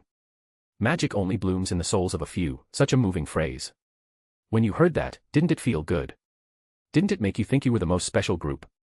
Didn't it make you feel you should be above all ordinary people? Didn't you feel like the chosen one? When you think like that, you've fallen into his trap. Because at that point, you'll feel that breaking the statute of secrecy is only natural, and to break the statute of secrecy, naturally, you need to join Grindelwald's side, and that is his real goal. When he invited us to join last night, did he mention any of his ideological beliefs? No. What did he say? He told us that if we joined his ranks, he would give us the power we desperately wanted. Why did he only tell us about gaining power and not mention anything else? Because he knows that you and I are still young, and we don't have any concept of changing the world, we're only interested in power. So, he only talked about power to lure us in. In other words, all the views and ideologies that come out of Grindelwald's mouth are not realistic, he's just saying what people want to hear and what others want to believe. His real goal is simply to find more supporters, to gather more loyal followers, and then help him reach the top of the world. As for what happens to the world, to other wizards, or to muggles, he couldn't care less. In reality, he's not a revolutionary who truly wants to change the world, he's just an opportunist using revolution as a means to fulfill his ambitions. Tom felt a buzzing in his head. Do his ideas really have no chance of being realized? To Tom, what would happen to the world later didn't concern him either, he was just wondering whether what Grindelwald advocated could truly be realized in the end. If wizards really could dominate the world, Tom would think it didn't matter, as long as he was one of the people standing at the top. It won't be realized. Even if it is, it can't last. As I said before, he is indifferent to the world, to other people. In other words, his ideals won't make the world better, they'll only make it more chaotic, more terrible. So, when wise people realize this, they'll surely stand up to stop him, like Dumbledore. Besides the opposition from these wise individuals, do you think, when the time comes for a fight, muggles will not resist? Don't think for a second that all muggles are weak and insignificant, just it's not worth worrying about. Do you know how many wizards there are in the world, and how many muggles there are? Even if you're strong, how many muggles can you really kill? And do you think the muggle military is just a group of farmers wielding pitchforks? Don't forget, the purpose of the International Statute of Wizarding Secrecy was not to protect muggles, but to protect wizards from muggles. Believe me, if muggle-born opportunists learn about the existence of wizards, what they do will be 1,000 times more terrifying than what the wizards could ever imagine. So, Grindelwald's final fate will either be sealed by Dumbledore and these wise individuals, or he'll drag the entire wizarding world down with him to its doom. After hearing Wade's analysis, Tom fell silent. Even though he looked down on muggles, he knew that what Wade said was the truth. In reality, even if wizards have superior individual combat abilities, they are not invincible superhumans. Furthermore, not every wizard is strong, most wizards are not good at combat. If wizards were really to go to war with muggles, the best possible outcome would be a mutual destruction. The most likely outcome would be that the wizards would have their wands confiscated, be reduced to muggle experiments, and then thrown into laboratories for dissection and study. For most wizards, without their wands, how are they any different from above-average people? There would be a Hiroshima and Nagasaki incident with H&N being the wizarding world. It can almost be said that, at the moment the war begins, the tragic end of the wizards will already be sealed. This week's goals. Every 200 Power Stones equals 1 extra chapter. Every 6 reviews equals 1 extra chapter. By voting with Power Stones and writing reviews, you can easily get double the number of chapters. Chapter 36, I'm way above you. Bonus for Power Stones, Heartsuit. In front of Wade, Tom was actually quite a good listener. After Wade's analysis, Tom gave up the idea of joining the Pureblood faction. Whether Grindelwald would succeed was another matter, but at Tom's age and with his current limited abilities, if he really followed that group, he might not even have the chance to grow up. As a result, Tom, who had fully realized his lack of strength because of Wade, was now very self-aware. Thus, the two of them temporarily stayed at the Hogshead Inn, waiting for school to start, while practicing magic on their own. During this time, Dumbledore came personally once, seemingly to repair the protective magic that had been broken in the attic. After finishing, he hurriedly left Hogsmeade Village without taking the time to check in on Wade and Tom. Clearly, the war with Grindelwald had escalated to a boiling point, and it was already a great effort for Dumbledore to take time to come over. Especially since Grindelwald was now in the UK, making the British Ministry of Magic very tense. Because Dumbledore had repelled Grindelwald years ago, his abilities had gained the attention of the British Ministry of Magic. Thus, the British Ministry of Magic could hardly operate without Dumbledore's help. In fact, Dumbledore had proven his importance. As long as he was present, Grindelwald's faction could not gain the upper hand. As a result, Dumbledore's reputation in the wizarding world grew higher and higher. To understand the development of the situation, Wade and Tom both subscribed to a copy of the Daily Prophet. According to the reports from the Daily Prophet, Grindelwald's group and the Aurors led by Dumbledore had experienced 7 or 8 battles, big and small, in the UK within just 2 weeks. Both sides suffered significant losses, but what was strange was that, although many were injured, very few had died. It was as if both sides didn't go all out during the battles. Finally, after 2 weeks, Grindelwald, who couldn't gain any advantage against Dumbledore, led his followers out of the UK and disappeared without a trace. People speculated that he had returned to Austria, to Nurmengard, to regroup. Although no decisive victory had been achieved, Grindelwald's departure still allowed the wizards of the British wizarding world to breathe a huge sigh of relief. Stupefy. Thud. Too slow, intentions too obvious. Your spell hasn't even been cast, and I already predicted where it's going. How do you expect to hit me? Come on, keep going. In the woods near Hogsmeade Village, Tom finally gathered the courage to launch his first official challenge against Wade. After more than 2 weeks of hard practice, Tom felt it was time to get revenge on Wade. In his mind, after all the hard work, his abilities had surely caught up with lazy, relaxed Wade. So, new and old grievances would be settled today. Unfortunately, things didn't seem to be going in the direction Tom had hoped. Despite practicing diligently every day, Tom couldn't lay a finger on the lazy, casually strolling Wade, who spent more time wandering than studying. To be precise, his spells couldn't even touch the corner of Wade's robes. Throughout it all, Wade didn't even take his wand hand out from behind his back. In other words, Wade didn't even bother to defend himself, while Tom couldn't do anything to him. And on top of that, Wade dodged the spells while casually pointing out flaws in Tom's movements. Tom's frustration grew stronger the more he attacked. Your steps are too slow. If I attacked now, you'd never make it to cover in time. Wade's constant commentary nearly shattered Tom's resolve. Why don't you fight back? Stop nagging, it's so annoying. Tom's frustration and defeat transformed into an angry roar. Is that so? As Wade spoke, Tom suddenly found his wand flying out of his hand. By the time Tom realized what had happened, he was already tied up and hanging from a tree. At that moment, the expression on Tom's face was priceless, filled with anger, confusion, and shock. He hadn't even seen what happened, and he had already been defeated. How did you do that? Looking at Wade slowly walking toward him, Tom couldn't help but ask. I already told you, the speed of casting spells needs to be quick. If you mumble through your incantations, your attacks don't pose any threat. Wade stood beneath the tree, tilting his head and looking up at Tom, who was pitifully dangling from the tree. You've already learned the silent casting. That's why your attacks were so fast. Tom stared at him in shock. Your surprise is a bit baffling, Tom. The silent casting isn't the main point. On the first day we met, when I knocked you down, did I even utter an incantation? Tom was momentarily stunned by Wade's question. Before Tom could respond, Wade continued, when you knocked out those two traffickers in the alley, did you say any incantations? No, right. But you still knocked them down. What you did that day was use the stupefy spell silently without even knowing about it. Why, before you learned spells, were your attacks so quick and decisive, but after learning spells, your attacks became so slow and sluggish? I really don't want to say this, but... Tom, you've been working so hard lately, but not only have you not improved, you've actually regressed a lot. These words were like a thunderclap for Tom. Before learning magic, the stupefy spell came easily, but now that he had learned it, he couldn't even cast the stupefy spell silently anymore. Was this not regression? Why is this happening? Tom couldn't help but continue asking the person he had once hated most. Wade shook his head. Because before you learned spells, you didn't overthink your attacks, your intent was pure, you only focused on bringing the opponent down. That aligned perfectly with the essence of magic, and it met the conditions for casting the stupefy spell. But once you started learning spells, you began to overthink things. Every syllable of the incantation, every arc of your wand, all had to be strictly according to the book. Because of that, your spells are indeed beautifully cast, but they lack the purity you had when casting them before. Along with that, the power and speed of your attacks have regressed significantly. Tom slumped. Is that why you don't read much or study spells? Am I wrong for studying them? Wade shook his head. No, Tom. I never said studying spells is wrong. In fact, you should continue researching and studying spells. And you should study them thoroughly. Only by understanding the basic principles of these spells can you use them freely, without being bound by the techniques and incantation syllables. Your previous stupefy spell attacks were simply an accidental use of a certain magic. In reality, if we were fully aware of the magic when using the desired spell, you would find the power to be much stronger than before. As for how much stronger, you experienced my disarming charm earlier. You should understand.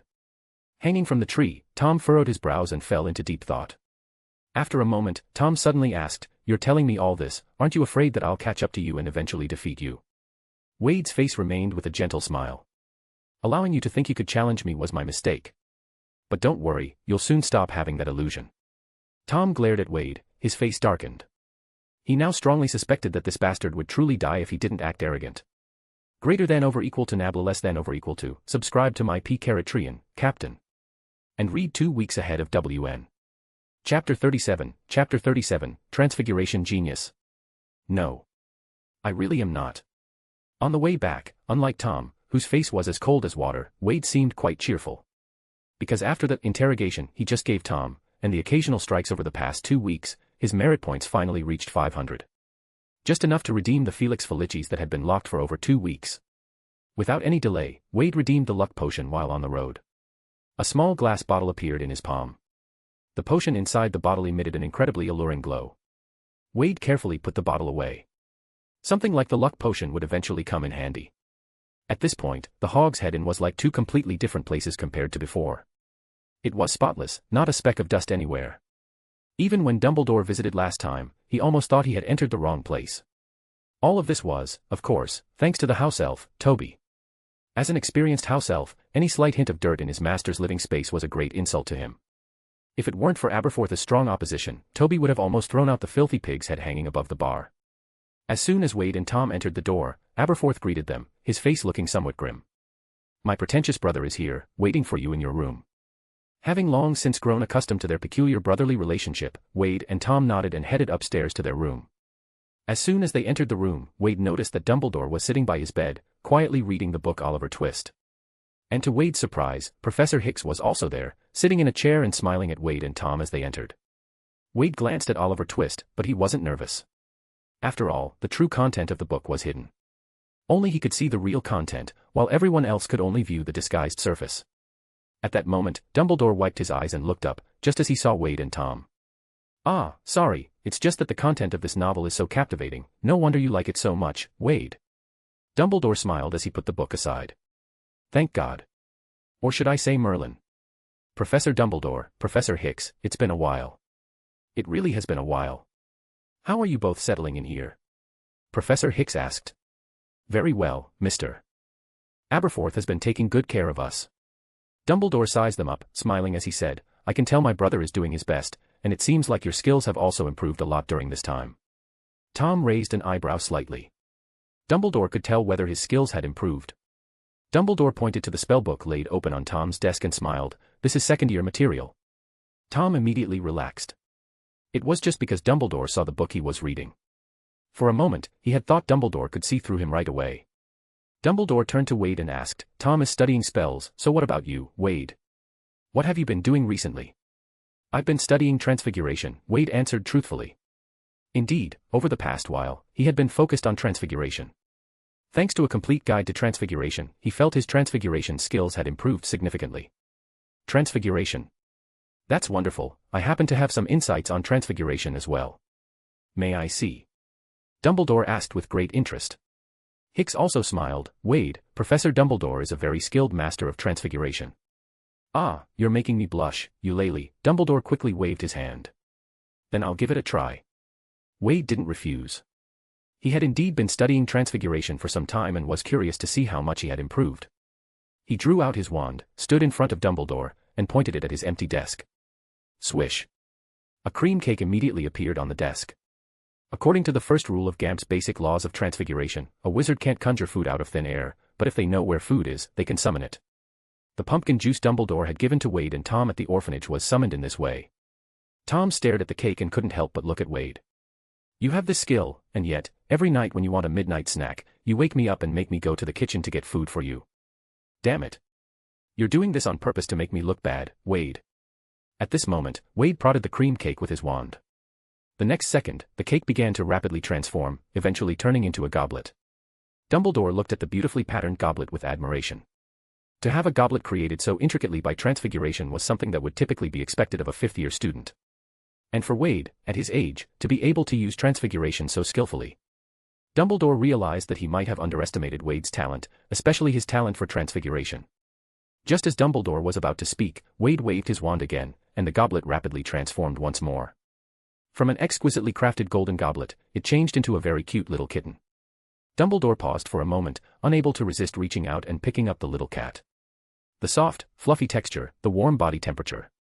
The kitten extended its tongue and gently licked Dumbledore's hand. When Dumbledore looked up again to meet Wade's gaze, his eyes were filled with shock. At Hogwarts, students capable of doing such transformations weren't completely unheard of. But those were at least excellent students from the 5th or 6th year, and all were members of the Transfiguration Club. And now, Wade hasn't even started school yet, and yet, with just basic self-study from books, he's already reached this level. How could this not shock him? This kind of talent is even far greater than Dumbledore's own when he was young. In fact, while Wade's talent wasn't bad, it wasn't as high as Dumbledore thought it to be. In just 2 weeks, Wade had managed to advance his transfiguration skills to this level, not only due to his adult wizard's magical strength but also because of the book Complete Guide to Transfiguration that he had been using. This book contains the insights and experiences of all the transfiguration masters throughout history. Any difficulties Wade encountered while practicing transfiguration could be found in this book.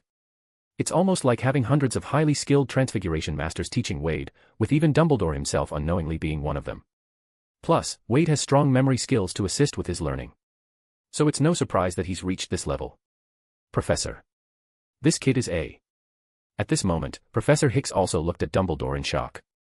She, too, knew how difficult it was to master transfiguration to this degree at such a young age. Dumbledore sighed and placed the little cat back on the table. Wade, you've given me another huge surprise. Your transfiguration skills are already far better than many adult wizards.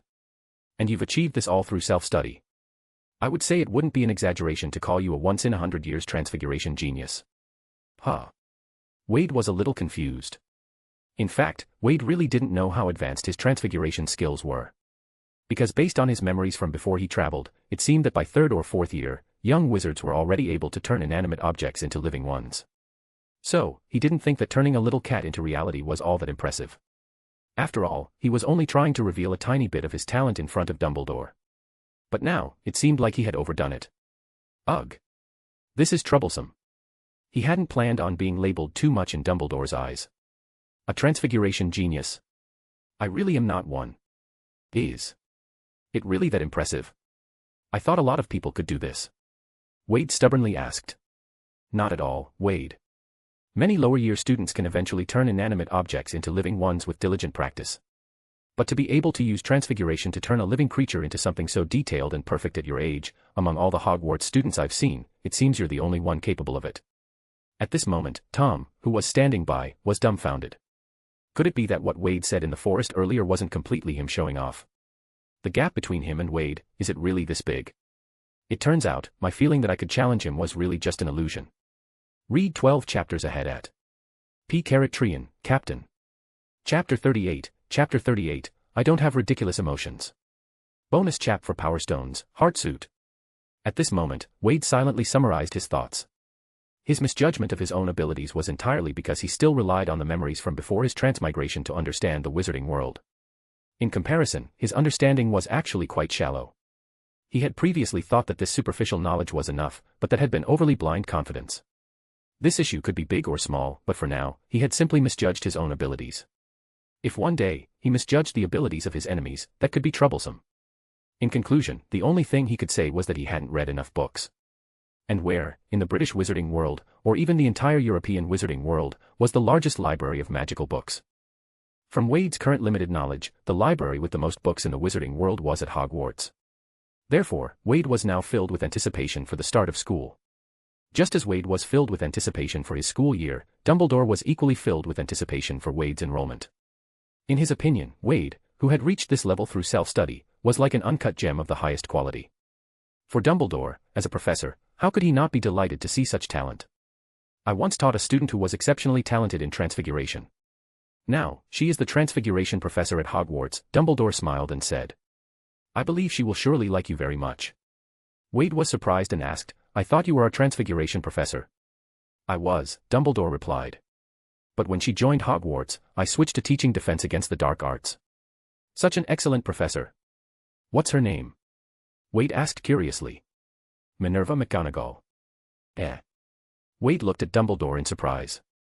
According to his memory, Professor McGonagall should only be a few years older than him and Tom and should be a student. It was impossible for her to already be a professor at Hogwarts.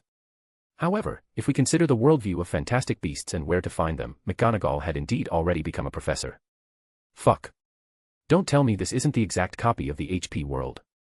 It was only now that Wade fully realized that the world he was in was slightly different from what he had originally imagined. What's wrong? Have you heard of her before? Dumbledore asked, a little puzzled. Wade's reaction just now was indeed a bit exaggerated. I saw her name in a magazine about transfiguration while roaming the Diagon Alley that day. Wade explained.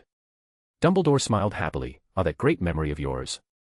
It must have been in transfiguration today, right? Trust me, that's not surprising at all. But I believe that with your ability, it won't be long before you publish your own transfiguration paper in that magazine. You're making me blush. Wade said with a straight face. So, to make that day come sooner. Professor, could you help me find some books to read? Puffed. Cough. Cough. Tom, who was drinking water, immediately spat it out. Just directly asking the professor for books. Why didn't I think of that? Not only can I get a book list recommended by the professor, but I'll also save a lot of money on buying books. I have to admit, you're really a genius. Wade shot a glare at the out-of-line Tom. Ahem, the water was too hot, sorry.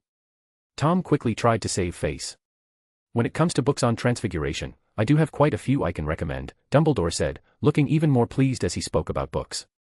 When I get back, I can send you some. Actually, I also want to explore some of my other talents. So. Haha, of course, I also have plenty of books on other subjects. I can prepare a book list for you, Dumbledore said with a touch of pride. To be honest, even Headmaster Dippett's collection is no match for mine here at Hogwarts.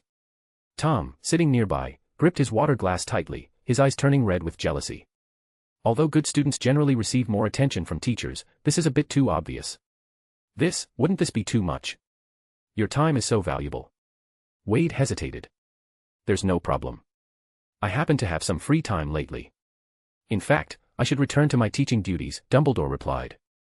Then Tom and I really thank you so much, Wade said excitedly. Tom, who was listening nearby, was momentarily stunned. What did Wade mean by Tom and I? Could it be that I also get a share of those books? He's not going to keep them all to himself. For a moment, Tom felt a little guilty. After all, if he were in Wade's position, he would definitely keep everything to himself. Hesitating even a little would be disrespectful to knowledge. Ahaha, this is exactly what a professor should do, especially for such outstanding students like you, Dumbledore said with a smile. Tom, a bit uncertain, asked, Professor, can I also read those books? Tom, what kind of silly question is that? Those books are meant for both of us to read together. Wade looked at Tom as if he were a fool. When Tom saw that Dumbledore didn't object to this, he finally became sure. Although they hadn't explicitly mentioned him earlier, they hadn't forgotten about him at all. Why do my eyes feel a bit warm? Could it be? Haha, how could I possibly feel such ridiculous emotions? Today, Dumbledore was so happy that he almost forgot about the important matter until he was about to leave. You can't stay at the Hog's Head Inn forever. So, I'm looking for a suitable guardian for you too.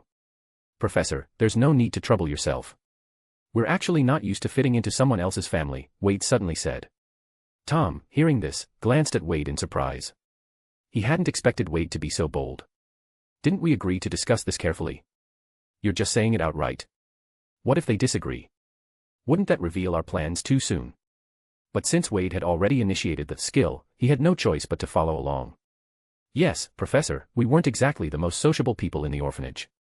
I'm worried that our presence might disrupt someone else's family, Tom said with a somewhat uneasy expression. I have to say, thanks to someone's guidance, Tom's acting skills have improved recently. Dumbledore was slightly taken aback. He hadn't expected the two children to worry about this. You don't have to worry. I assure you, the guardians I find for you will be kind and very understanding. You'll be well taken care of in their homes, and you won't have to feel any pressure. Wade shook his head firmly. Professor, although I don't know why, but we've already been targeted by Grindelwald. Tom, we don't know when he'll suddenly show up in front of us. Wade, we don't want to cause any more accidents or drag anyone else into this. Tom, thinking back to that day, we still feel a bit shaken. If Mr. Kowalski's family had arrived a day earlier, we might have already caused their deaths. Wade, so, no matter what you say, even if you expel us, we will not be looking for another guardian. After finishing the emotional play, Tom silently felt joy. Nice. Let's see what this old man says now. They had almost dragged someone else into danger before, so they didn't want to involve anyone else in the future. This excuse was truly perfect. Wade's words had really hit a nerve with Dumbledore. Because it involved the safety of others, even with a 1 in 10,000 chance, Dumbledore would definitely give it more thought. Sure enough, Dumbledore furrowed his brows and seemed a bit troubled. We plan to buy a house and move out of the Hog's Head in a little while. After all, we have enough money. Plus, we've already been a burden on Mr. Aberforth for quite some time, Wade said, pressing his advantage. This is not acceptable, Dumbledore shook his head repeatedly. You should stay here for now. And, you're still young, how can you be without a guardian? Also, though your concerns are not without reason, I have a solution. All it would take is a Fidelius charm. Wade froze. No way. Dumbledore. You're really not giving us any chance. Greater than over equal to less than over equal to asterisk, Oriad 2 weeks ahead. Trian, Captain. Chapter 39, if you've never had something, you'll never lose it. Bonus for reviews, Heartsuit. When Tom heard Dumbledore mention that there was a way to solve this issue, he also became anxious. He quickly looked at Wade, hoping that he could come up with a good solution. Otherwise, if this matter was settled, their plan to move toward freedom would be completely ruined. At least, before graduation, there would be many things they couldn't do. Oh. What is the Fidelius charm? Wade asked calmly. Seeing Wade's calm expression, Tom's heart became much more at ease. Perhaps this guy still has a solution. Dumbledore's expression turned serious. This is a very complex spell. Simply put, it's a spell that hides a secret deep in the soul of a living person, permanently. Because the secret is hidden in the soul of the chosen person, what we call the confidant, it can never be discovered unless the confidant chooses to reveal it. I only need to take the address of where you're living as the secret to be hidden, and then, Grindelwald will never be able to find you. This way, both you and your guardian's safety can be guaranteed, Dumbledore continued. As for the choice of the confidant, I'll take that role. I think, in this world, there shouldn't be anyone who can force me to reveal the secret I wish to hide. After hearing Dumbledore's explanation, Tom's face immediately turned ashen. It's over. The dream of freedom has flown away. Dumbledore's plan was flawless. Tom couldn't think of any way to refuse it. Thank you for your kindness, Professor. But, there's no need to trouble yourself. I really don't want to become part of any family. As for the guardian, you can find one for Tom. I have Toby to take care of me, so you don't need to worry about me, Wade said in a low, sorrowful tone. Tom widened his eyes. What about bringing me along? Dumbledore asked in confusion, but why? To me, family is the most precious thing in this world. If you could become part of a new family. There are some things that, if you've never had them, you'll never lose them. Wade replied, then sat back on the bed, hugging his knees, staring silently out of the window, his face still wearing an expression of deep sadness. Ah. This was the first time Dumbledore had seen such an expression on Wade's face. In his memory, Wade had always been sunny, confident, and full of life. Dumbledore couldn't help but recall his conversation with Mrs. Cole. When he inquired about Tom's situation, he had also asked about Wade. Mrs. Cole had told him that she had found Wade on the street. The boy had been full of confusion, only saying his name was Wade Reynolds and that he had no family, and then he said nothing more. At that moment, Dumbledore understood. Wade's strong resistance to joining a new family must be related to the past he didn't want to talk about with anyone. If he was not mistaken, it should have been a very sad past, one that had left a huge shadow on Wade's heart. And that shadow was so deep that it made Wade afraid to ever have any familial bonds again. If you've never had something, you'll never lose it. These words deeply troubled Dumbledore. He certainly understood what it felt like to lose a loved one, it was nothing short of heart-wrenching. Dumbledore looked into Wade's eyes again and, as a habit, used legilimency to probe his thoughts. The result he received was, aside from sadness, more sadness. Dumbledore was finally moved. If he let this child continue in such sorrow, it might break him completely. Therefore, he didn't dare to press him any further. Even with all his magical power, this kind of emotional issue couldn't be healed by magic. Since that's the case, then, all right, as for Tom. Tom, being the clever one, immediately saw Dumbledore looking at him and loudly said, I'm his only friend. I have to stay with him. Dumbledore looked at Tom, then at Wade, and finally relented. All right, you can stay with him. I won't find you guardians. In Dumbledore's view, Wade had no family and refused to be adopted. If he took away his only friend, Wade would truly be alone. So, Dumbledore decided to leave Tom with him. After all, Tom also didn't want to be adopted. At this moment, Wade turned his head back around and forced a smile, one that seemed rather strained. Thank you, Professor Dumbledore. I truly apologize for not accepting your kindness, it's just that I. Tom, meanwhile, was thoroughly impressed by Wade. Get this man an award. He hadn't expected that, in such an unfavorable situation, Wade could still play the emotional card, land a blow on Dumbledore, and then turn the situation around. Dumbledore sighed. He had no idea what Wade had been through in the past. And unless Wade chose to share, he couldn't ask more.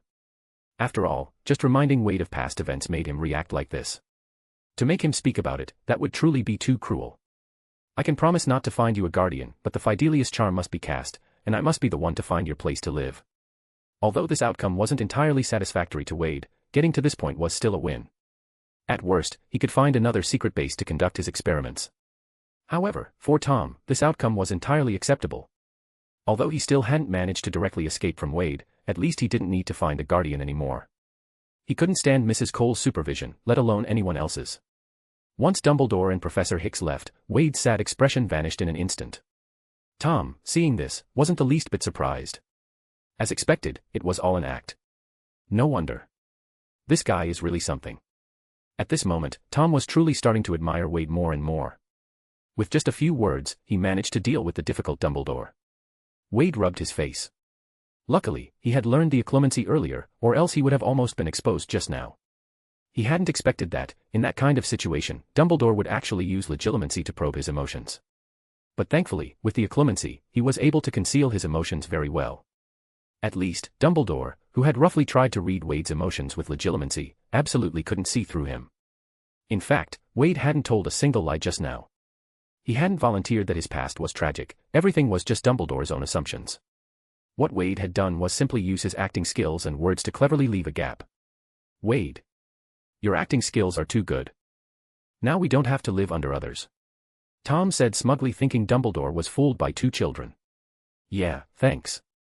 Alright, don't get too smug, or it'll be bad if we get caught. Got it. Every 200 Power Stones equals 1 extra chapter. Every 6 reviews equals 1 extra chapter.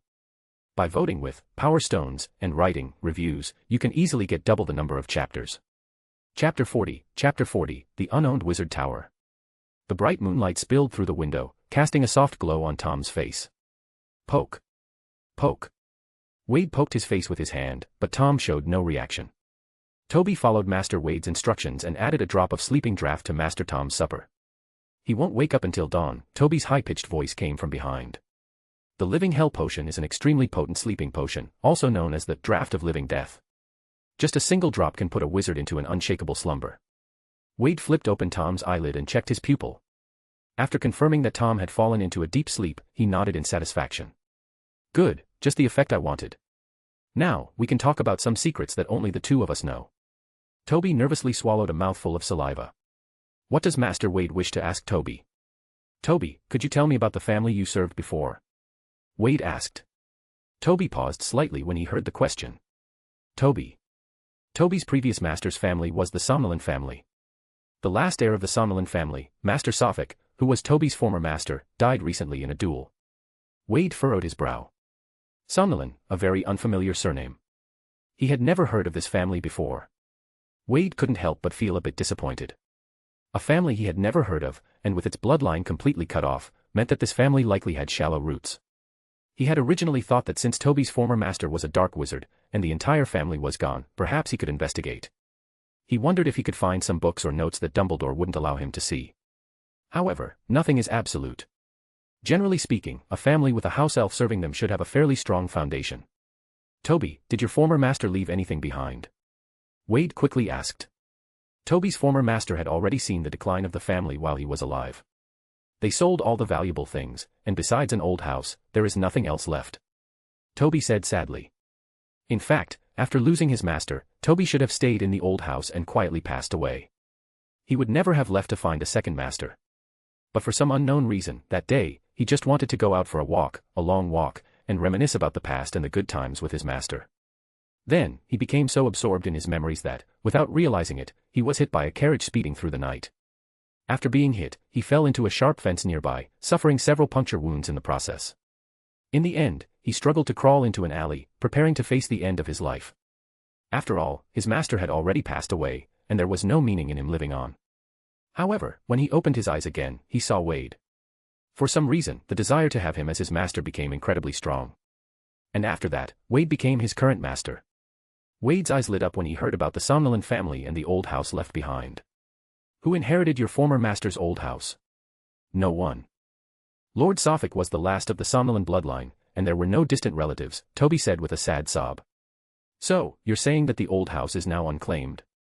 Yes, ever since Lord Sophic passed away in battle, the poor old house, just like poor Toby, has been left without an owner. Now that Toby has a new master, there's no way to go back and take care of the old house. The poor house can only be left to decay.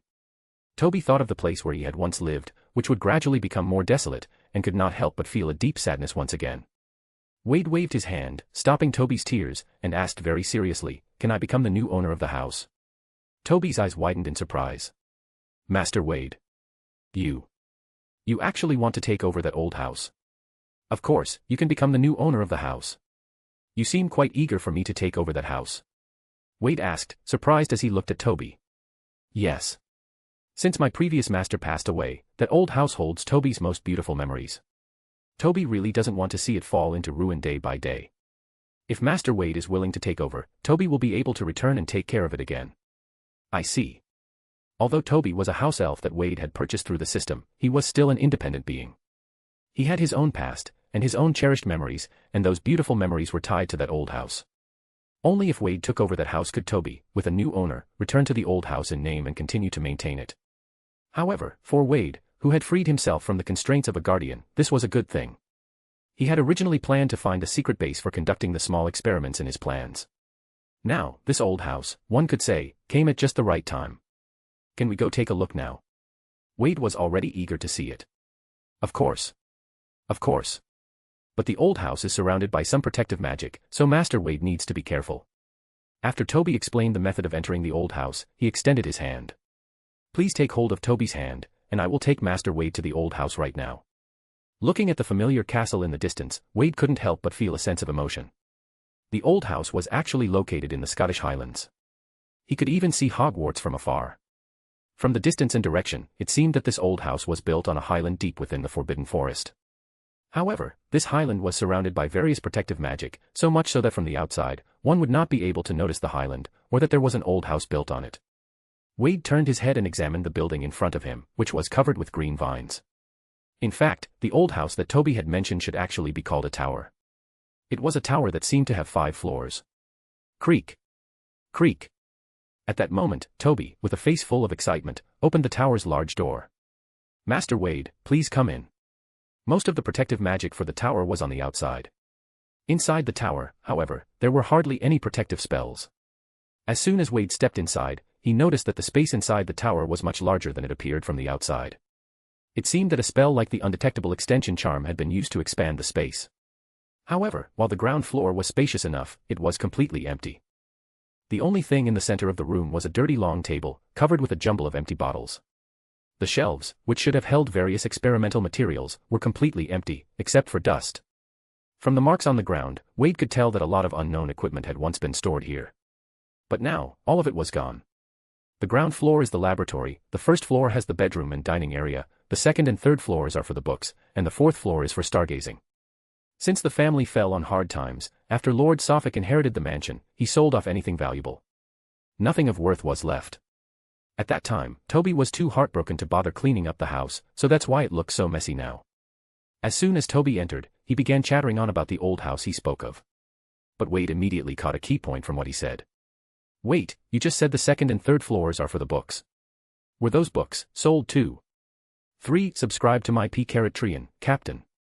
Read 2 weeks ahead of WN. Every 200 Power Stones equals 1 extra chapter. Every 6 reviews equals 1 extra chapter. Chapter 41, The Fairy Tale and Dark Books. Bonus for Power Stones, Heartsuit. Greater than over equal to less than over equal to asterisk, oh thanks a lot for 1k Power Stones Heartsuit. Suffolk, the previous master, indeed originally intended to sell those books, but he passed away before he had the chance to.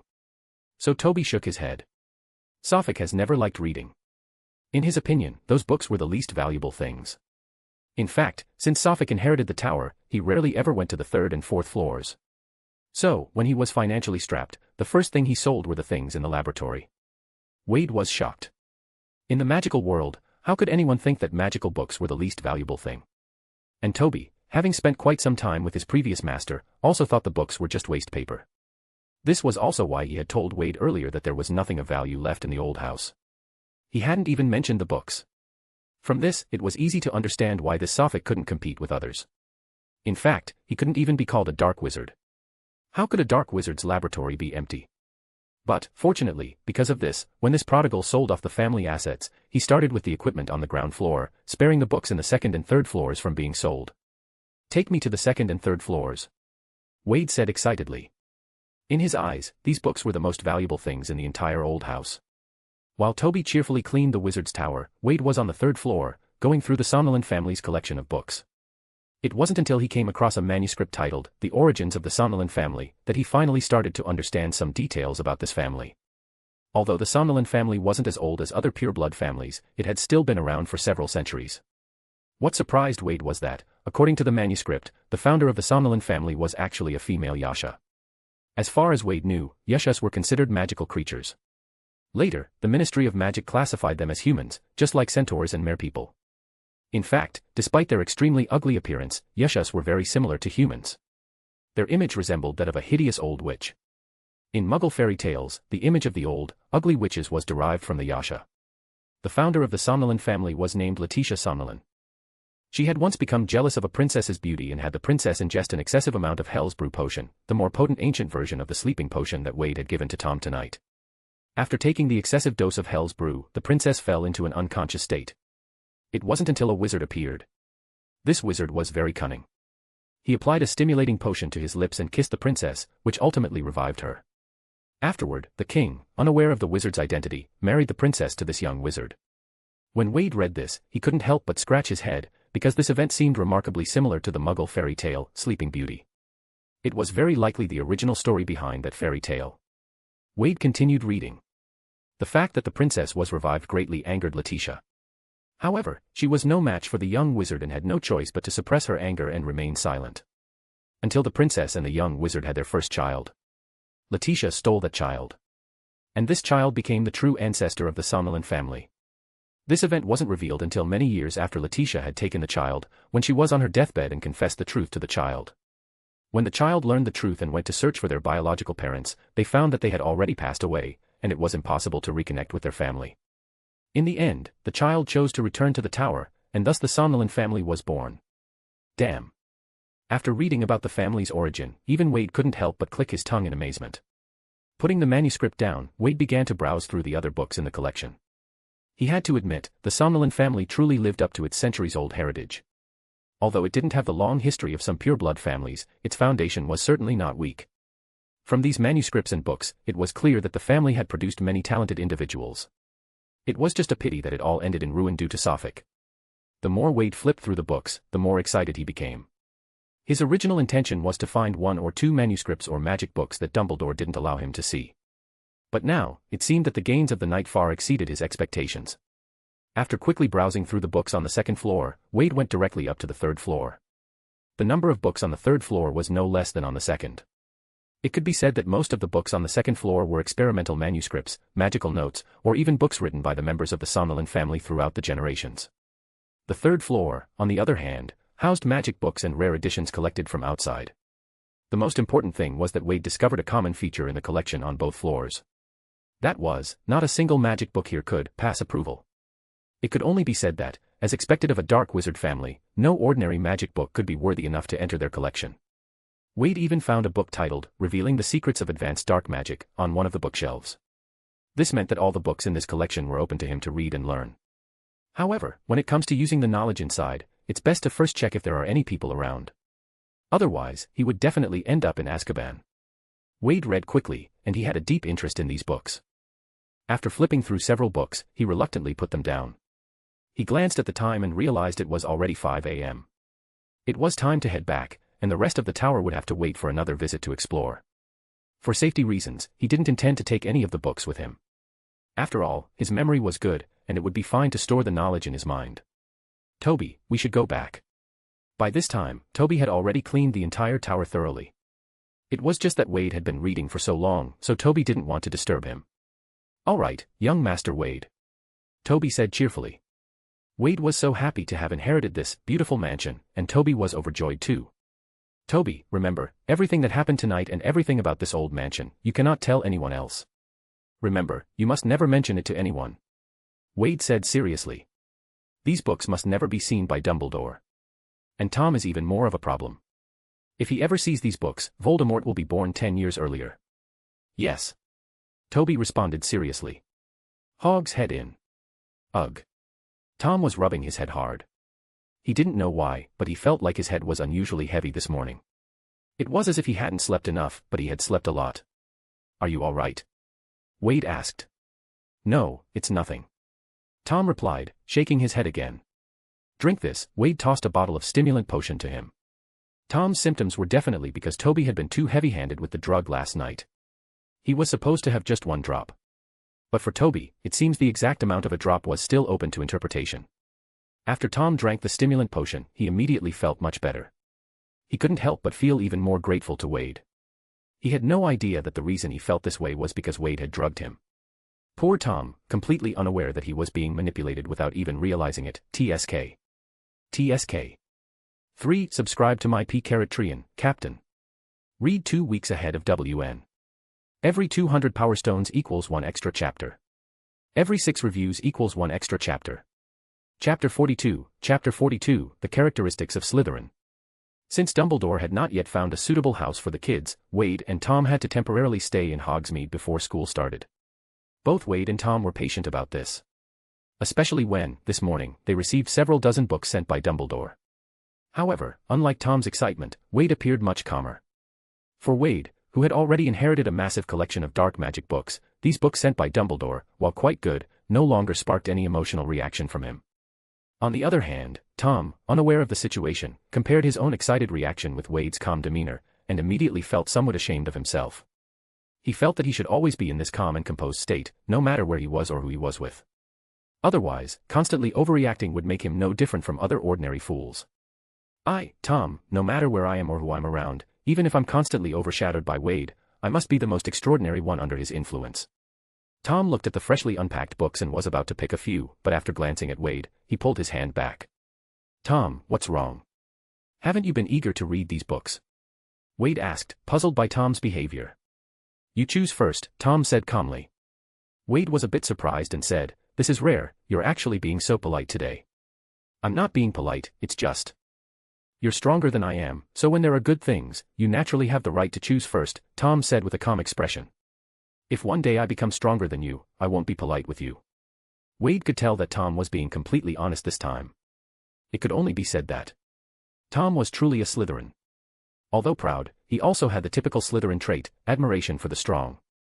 They consider themselves to be strong, and therefore, they also respect those who are stronger than themselves. Even Tom, who would eventually become the infamous Voldemort, could not shake his admiration for strength when he encountered someone stronger than himself. After understanding this, Wade didn't refuse but directly picked a book from the pile, outsmarting dark magic. I'll read this one first. All right, I've chosen. You can take the rest, Wade said. Upon hearing Wade's words, Tom then carefully selected several books that interested him the most. Wade took a glance and noticed that the books Tom chose were Basic Spells and Counterspells, Self-Defense Spellbook, Practical Defensive Magic and its Countermeasures Against Dark Magic. Most of them were books recommended by Dumbledore, specifically about defense against the dark arts. There was no doubt that Tom's primary concern was how to quickly become stronger.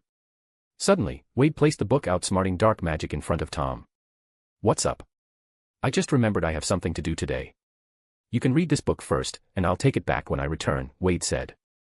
Where are you going? Tom asked, slightly puzzled. I'm going to Diagon Alley with Toby. We're going to buy some things, Wade replied. Oh. What are you buying? Didn't we already buy everything we needed? Tom tilted his head in confusion. Logically, all the things they needed had already been bought. If they had forgotten anything, most things could be found in Hogsmeade Village. Even if something was unavailable there, Wade could just have Toby go buy it for him. There was no need for him to go personally. Why waste time that could be spent studying? I'm planning to buy a few more second-hand wands. I need to be there in person to choose the ones that are most suitable for me, Wade said, not hiding anything. We already have wands, don't we? Did you lose yours? Tom looked at Wade in surprise. Of course not. Actually, I've recently discovered a spell called the Prior Use spell called Priori Incantatem. It can make the wand recall the most recent magic it released. Wade quietly stared at Tom, his black pupils becoming deeper. And I don't really want others to know what magic I've cast recently just by using my wand. At this point, Tom completely understood, and in fact, he agreed with this. Tom immediately put down the book he was holding and said, I'll go too. I also need another wand as a backup. I heard that newly made wands have a spell called Tracking Threads which traces its use. This is a magic used by the Ministry to monitor students' use of magic outside school. We're not supposed to use wands during our holidays. What a stupid policy. I don't want to just look at my wand in frustration during the holidays. Wade nodded. Since that's the case, let's go together. Toby should have had no trouble operating the two young wizards to Diagon Alley. However, since Wade's magical strength was as powerful as an adult wizard's, Toby had to make 2 trips to get them to Diagon Alley. Toby said, the junk shop, you can find almost anything secondhand there. Although most of it is junk, sometimes you can find some good stuff. He was very familiar with the junk shop. Back in the day, his previous master used to visit there quite often. Without lingering anywhere else, the two of them, along with the house elf guiding them, reached the junk shop store in just a few minutes. All right, Toby, I have this list. Please go buy everything on it and wait for us at the spot where we appeared earlier. Wade took out a piece of paper and a bag of gold galleons and handed them to Toby. Understood, Master Wade. Toby respectfully took the items and disappeared in an instant. You know, when do you think we'll be able to learn this kind of magic that lets us vanish with a snap? Tom looked enviously at the spot where Toby had disappeared. This magic seems to be called apparition, but a house elf's apparition is different from a wizard's. At our current age, we probably still can't learn it. Although Wade said that, he, just like Tom, was definitely tempted. Tom was still young, and his magic was only at the level of an underage wizard, so he wasn't yet ready to learn apparition. However, Wade was different. He already had the magical power equivalent to an adult wizard, so after practicing many advanced spells, he was able to cast them. In other words, he could learn apparition at any time now. But, learning apparition carried a very high risk. A small mistake could easily result in splinching, leaving body parts behind. Usually, when wizards first learn this magic, they need an experienced teacher by their side. In case they splinch, the teacher could help reassemble the separated parts of their body. Wade quietly considered who he could ask to be his protector if he wanted to learn apparition. Practicing alone was definitely not an option. He certainly didn't want his head in one place and his body in another. Uggs. Wade shivered just from thinking about it. 3. Subscribe to my Patreon, Captain. Read 2 weeks ahead of WN. Every 200 Power Stones equals 1 extra chapter. Every 6 reviews equals 1 extra chapter. Chapter 43, Strange Lighter. Many thanks to Patrick Metal for becoming a member, Heartsuit. Ding-a-ling. The bell at the store entrance rang. Wade and Tom walked in, immediately hit by a strange, unpleasant smell. The store's merchandise was very disorganized. Rather than a store, it could be better described as a warehouse for old items. Second-hand robes were piled up at a counter to the left as you entered, looking like a pile of garbage. A few plainly dressed adult wizards were sorting through them, hoping to find the right size for their children. On the right side, there was a huge mess of books. Most of these books were second-hand textbooks, worn out and old. There were a few other books, but their condition appeared to be average. The ones in good condition were probably already picked over. Tom furrowed his brows as he looked at the trash, feeling a bit relieved. Although going along with Wade on that risky job was terrifying, it also allowed him to escape the fate of having to buy a bunch of junk from places like this. Wade was right. If he had bought this garbage from here and brought it into Hogwarts, he would definitely have been looked down upon. People are judged by their appearance, just like horses are judged by their saddles. Before others get to know your capabilities, they will, of course, judge you by your appearance. Unlike the enthusiastic staff at other stores, the clerk in this store was currently slumped over the counter, dozing off. Only when someone came to check out did he lazily lift his head to process the transaction and collect the money. Since the store's merchandise was cheap, it was no surprise that the clerk's salary wasn't very high. It was completely normal for his enthusiasm to be low. However, despite the clerk's lack of energy, there were still many wizards in the store picking through the items. Wade quickly spotted what he wanted to buy in the glass display window on the storefront side of the shop. A bundle of old wands, along with a large bunch of quills whose feathers had all fallen out, were thrown into the same box, looking like a pile of firewood haphazardly tied together. Tom stared at the second-hand wands, some of which were so broken that the cores were exposed, and his heart sank. Would using these wands to cast spells really not blow him up? Wade wasn't too surprised. After all, what kind of good-quality wand could be tossed into a corner like trash? However, these worn-out wands were actually perfect for Wade. After all, many of these wands had probably been scavenged from dead wizards, and were more or less covered with soul rings. In other words, after being used by their former masters, these wands had a high compatibility with dark magic. They were just right for Wade to practice some spells that shouldn't be noticed by others. After a while, Wade happily pulled out a wand from the pile that had only lost some paint. Whoa! Nearly brand new. A rare find. Compared to the other wands, which had their cores exposed, this wand was in surprisingly good condition. This one's for you, Wade said, handing the wand to Tom as he dove back into the pile of wands. Tom took the wand and waved it casually. Overall, it felt decent. Moreover, this wand gave him a strange feeling, like excitement upon meeting himself. That's the one. This time, when purchasing the wand, there was no Mr. Ollivander nearby to explain things tirelessly. So, Tom had no idea what material the wand was made from. However, since it felt decent to use, it would work fine as a backup wand. When Wade emerged from the pile of wands again, he had 5 second-hand wands in his hands. Though they weren't as good in condition as the one Tom had, they were still functional. At least the cores were still securely enclosed inside the wands. Why did you buy so many? Tom asked in confusion. Better safe than sorry. Wade held the 5 wands in his hand and then looked toward the rest of the store's merchandise. Tom wasn't in a hurry to leave and instead walked toward the large pile of old books. Earlier, Toby had mentioned that while there was a lot of junk here, occasionally someone might find something valuable. Tom thought that maybe hidden in the pile of trash, there might be some valuable magical manuscripts or something similar. Wade had the same idea, and very subtly, he walked over to the pile of books alongside Tom. Tom crouched down, furrowing his brow as he used the old wand to push aside several dirty second-hand textbooks, then carefully began searching.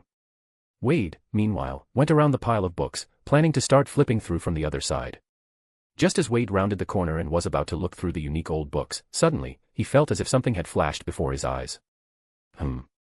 Wade turned his head in confusion, looking toward the nearby shelf. This shelf was cluttered with many strange alchemy tools, most of which were undoubtedly damaged. Wade walked up to the shelf and soon saw the faint blue glow flickering from it. Like Tom, he pulled out an old wand and began to carefully push aside the jumble of items on the shelf. For these mysterious alchemy tools, whose origins and uses were unclear, Wade was cautious, even if they were damaged. At this point, the source of the faint blue light was finally exposed in front of Wade. It was a golden bar, about the thickness of 2 fingers, with strange patterns carved on its surface that Wade couldn't decipher. It looked like an exquisitely crafted lighter. The faint blue light was now flickering over the strange patterns. Wade gently poked the lighter with his wand. The lighter didn't react, and the blue light continued to flicker. Wade flicked his wand lightly, and a small gecko from the wall flew over, landing on the lighter. After a while, seeing that the gecko showed no unusual behavior, Wade finally released the gecko from his spell. The little gecko hurriedly scurried away, without anything strange happening during the entire process. Only then did Wade confidently reach out and pick up the lighter. In fact, even though this store dealt in second-hand and old goods, it was still a legitimate business and would never buy or sell dark magic items. Most people wouldn't bring dark magic items here to sell, they would usually go to Nocturne Alley. What Wade had just done was really just a precaution, just in case. Wade carefully examined the lighter in his hand and then cautiously pressed his finger against the blue light. Click. A thin crack appeared at the top of the lighter. Wade gently pried it open with his thumb, and a small flicker of bluish flame appeared at the top. Wade didn't expect that it was really just an ordinary lighter. No. Wait, an ordinary lighter couldn't randomly emit light like this. Click. Wade closed the lid of the lighter, extinguishing the small flame at the top. Tom, come take a look at this. What's up? Tom walked over and looked at the lighter Wade had handed him. Isn't this just an ordinary lighter? Ordinary? Didn't you notice it's glowing? Wade asked, confused. Glow. Where's the glow? Tom took the lighter, looked at it, and then said with a look of disdain, it doesn't even open. You can't see the light at the top. And it still won't open. Wade rubbed his chin, staring at the lighter in Tom's hand, still emitting a faint blue glow. Well, to me, this is just a gold-plated lighter, and... Tom tried opening the lighter again. It really won't open. Wade took the lighter back and gently flicked it with his thumb. Click. The lighter opened. Tom's eyes widened. This. I'll try again. But no matter how hard Tom tried, he couldn't open the lighter like Wade did. So, this blue light. I guess only I can see it. Wade thought thoughtfully, looking at the lighter in his hand, still glowing with faint blue light. Read 2 weeks ahead of everyone. P. Trian, Captain. This past week was very productive. Thanks a lot for all the support, Partying Face Heartsuit. This week's goals. Every 200 Power Stones equals 1 extra chapter. Every 6 reviews equals 1 extra chapter. Chapter 44, let's give it a try. Oh, ***, many thanks to Jeremy for their patronage, Heartsuit. Wade bought the lighter for 10 nuts. The fact that he was able to make the purchase at such a low price indirectly proved that it wasn't just Tom who couldn't see the blue glow above it. If everyone could see this glow, the price would definitely not be so cheap. After Tom picked up a few magical manuscripts in the second-hand bookstore, the two of them returned to the agreed-upon meeting point. Toby had already been waiting there with a large bundle of packages. Then, as before, Toby led them both back to the Hog's Head Inn. After entering, Wade casually asked Aberforth about the lighter at the bar. However, Aberforth also couldn't see the blue glow on the lighter. After hearing Wade's description, he suggested that Wade wait until Albus's next visit and bring it out for him to examine. Wade thought this was a reasonable suggestion.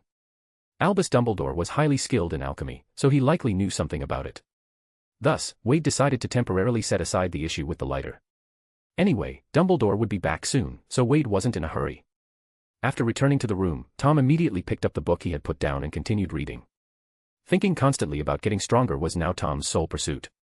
Meanwhile, Wade left the house with the 5 old wands he had just bought. He had seen quite a bit of dark magic in the wizard tower last night, and Wade was eager to try out some interesting spells. When you're in the business, you need to have some defensive trump cards. And to practice dark magic, he needed a secluded place. Wade already had a place in mind, and that was the ground floor of the wizard tower. The ground floor of the tower had originally been used as a laboratory, but now that the experimental instruments had all been sold off by the previous owner, it was empty. It was just the perfect place for Wade to practice dark magic without any worries. When Aberforth saw that Wade had just returned and was leaving again with Toby, he didn't say much. Previously, Dumbledore had told him that as long as Wade didn't do anything outrageous, there was no need for intervention. This clearly showed that Dumbledore trusted Wade a lot. This was thanks to the good impression Wade had left on Dumbledore earlier. Of course, this was also the purpose behind Wade's constant effort to show off his acting skills in front of Dumbledore. He certainly didn't want to end up like the Tom Riddle in the original story, who, no matter how well he performed at school, was always closely monitored by Dumbledore and never gained trust. That was because he hadn't left a trustworthy impression on Dumbledore from the very beginning. Toby led Wade directly to the ground floor of the Wizard Tower. It looked completely different from when Wade had seen it before. The floor and the surrounding shelves were spotless, and the clutter had been completely cleaned up. It was obvious that Toby had put a lot of effort into the cleaning. "Young Master Wade, if you need anything, feel free to command Toby." Toby was also very happy to return to the Wizard Tower. For him, it truly felt like coming home. I might need some targets for practicing dark magic, preferably ones that are sturdy," Wade said. "Of course, these are ready, young master," Toby replied, snapping his fingers. Immediately, 5 or 6 black humanoid targets appeared in front of them. Wade slapped one of the dark-colored humanoid targets, feeling its solid texture. Considering that the Somnolent family's entire collection of books consisted of dark magic, it made sense that the practice targets here would be sturdier. If they weren't sturdy, they wouldn't be able to withstand the dark magic attacks from the family members over the years. But now, all these things had become available to Wade. "Great, place these targets over there," Wade said with satisfaction. At Wade's command, Toby immediately snapped his fingers, and the heavy humanoid targets floated up, accurately landing in the designated spot. I must say, having a house elf to help really made things a lot easier for Wade. Wade suddenly had a thought. "Toby, if I want to learn apparition, can you help me?" Toby nodded. "Of course, but young Master Wade, it's better to wait until you're a bit older before attempting to learn apparition. You're still young, and if you try to learn it now, the chances of splitting will greatly increase." Wade immediately caught onto the key point and eagerly asked, "So, if something goes wrong, you can help put my body back together?" "Yes," Toby nodded. When Master Sophic first started practicing apparition, it was Toby who assisted him. "Great. Then I'll leave my safety to you, Toby," Wade said, happily patting Toby's shoulder. House elves never lie to their masters, so since Toby said he could help Wade practice apparition, Wade had full confidence that he could. Once he mastered apparition, it would add another trick to his arsenal. In the future, if he ever found himself in a tough situation, he would have an escape route. Moreover, if he could truly master apparition, this spell would provide him with a huge advantage in combat. Hearing how much his master trusted him, Toby's face briefly lit up with joy, but then concern quickly overtook him. "Young Master Wade, you trust me so much, and it touches me deeply. But you're still young. Trying to learn apparition at this age is very dangerous." Toby continued to persuade Wade. While it was true that Wade wouldn't face life-threatening danger with Toby there, if they could avoid the fear of splitting, why take the risk now? Wade smiled. "With you here, I'm not worried at all." "Oh, my master. Toby will do everything in his power to help you learn apparition." Toby screamed excitedly, even changing his address from young master to master. This shows just how much Wade's simple words of trust moved the house elf. Wade had always believed that in order to get someone to help you wholeheartedly, you first need to give them enough in return. If you want a horse to run fast, you have to let it eat enough grass. For a creature like a house elf, a word of trust from their master was the best kind of nourishment. "Master, do you want to practice apparition now?" "Toby will prepare everything right away." Toby trembled with excitement. Wade had initially planned to wait until next time to learn, as he hadn't planned on starting apparition just yet, so he was completely unprepared. But now, the atmosphere was already set up, so why not try? If he was going to try, then he would go for it. Apparition was much safer than the dark magic he had planned to practice. Also, once he mastered apparition, he wouldn't need Toby's help to travel to and from the Wizard Tower anymore. Let's give it a try then. Read 2 weeks ahead of everyone. P. Trian, Captain. This week's goals. Every 200 Power Stones equals 1 extra chapter. Every 6 reviews equals 1 extra chapter. Chapter 45, Nightmare Magic. Wade took a deep breath and focused his thoughts. The most important thing is to remember the 3 Ds, destination, desire, and deliberation, Toby reminded him solemnly. First, Master Wade must concentrate and visualize the destination in his mind as clearly as possible, Toby explained. Second, he must have determination and a desire to reach that place, flood every fiber of his being. Wade closed his eyes and pictured the scene in his mind, the exact spot where he wanted to appear. He recalled every detail, the worn stone floors of the wizard tower, the dim lighting, the scent of old parchment and ink that lingered in the air. Third, Toby continued, Master Wade must be deliberate. He must turn on the spot with absolute certainty, ensuring his magic pulls him through space. Wade took a deep breath, his muscles tensing as he prepared himself. He clenched his fists slightly, concentrating on his desire to move from one place to another in an instant. Remember, Master Wade, the sensation might be uncomfortable at first, Toby warned, his large eyes watching intently. You may feel a moment of compression, as if being squeezed through a tight tube. Wade nodded and took his first attempt. With a sharp twist of his body, he felt an overwhelming pressure wrap around him. It was suffocating, as if invisible bands were constricting every part of his body. His vision blurred, and a moment later, he felt solid ground beneath his feet again. Disoriented, Wade blinked and looked around. He had barely moved an inch. Now focus, rotate in place, allowing yourself to enter the void state. The more confident and composed you are, the easier it will be to succeed. The more hesitant you are, the more likely you are to fail. Toby wasn't exaggerating. He truly had a deep understanding of apparition for wizards. With just a few words, he outlined the key points of the technique. 5 meters in front of Wade, where the humanoid target had originally been positioned, a 1-meter-wide circle was now drawn on the ground. That circle was Wade's target. He had to attempt apparition and land inside it. Holding an old wand in his hand, Wade fixed his gaze on the circle before closing his eyes. Thanks to his excellent memory, the image of the circle was crystal clear in his mind. Then, using the same method he had practiced with occlumency, he focused on his strong desire to reach that exact spot. Finally, he let go and entrusted everything to his magic. Without hesitation, he turned on the spot. Here goes nothing. Pop.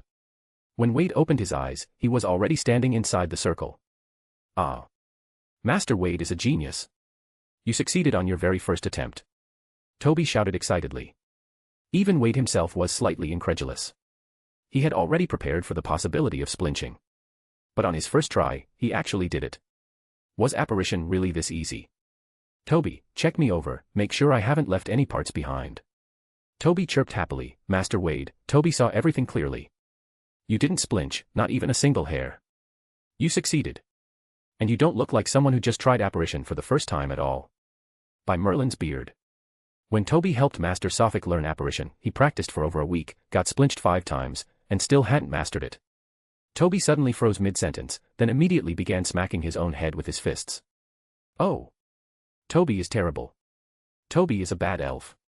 How could Toby say such things about his former master? Wade grabbed Toby's arm, his expression serious. Toby, your master now is me. If you must punish yourself, it can only be for my sake. Make sure you remember that. Why yes, master. Toby realized his mistake and looked terrified. House elves, once they recognize a new master, must sever all ties with their previous one. This is why it's rare for house elves to change owners, most of them simply cannot bear to part with their former masters. Toby's reassignment was an accident caused by the system, but since he had already changed masters, he had to follow this rule. In theory, he was now the property of his current master. That meant he had no right to punish himself over someone else, even if that person was his former master. The only one who had the authority to command his self-punishment was his current master. Let this be the last time. All right, let's try apparition again.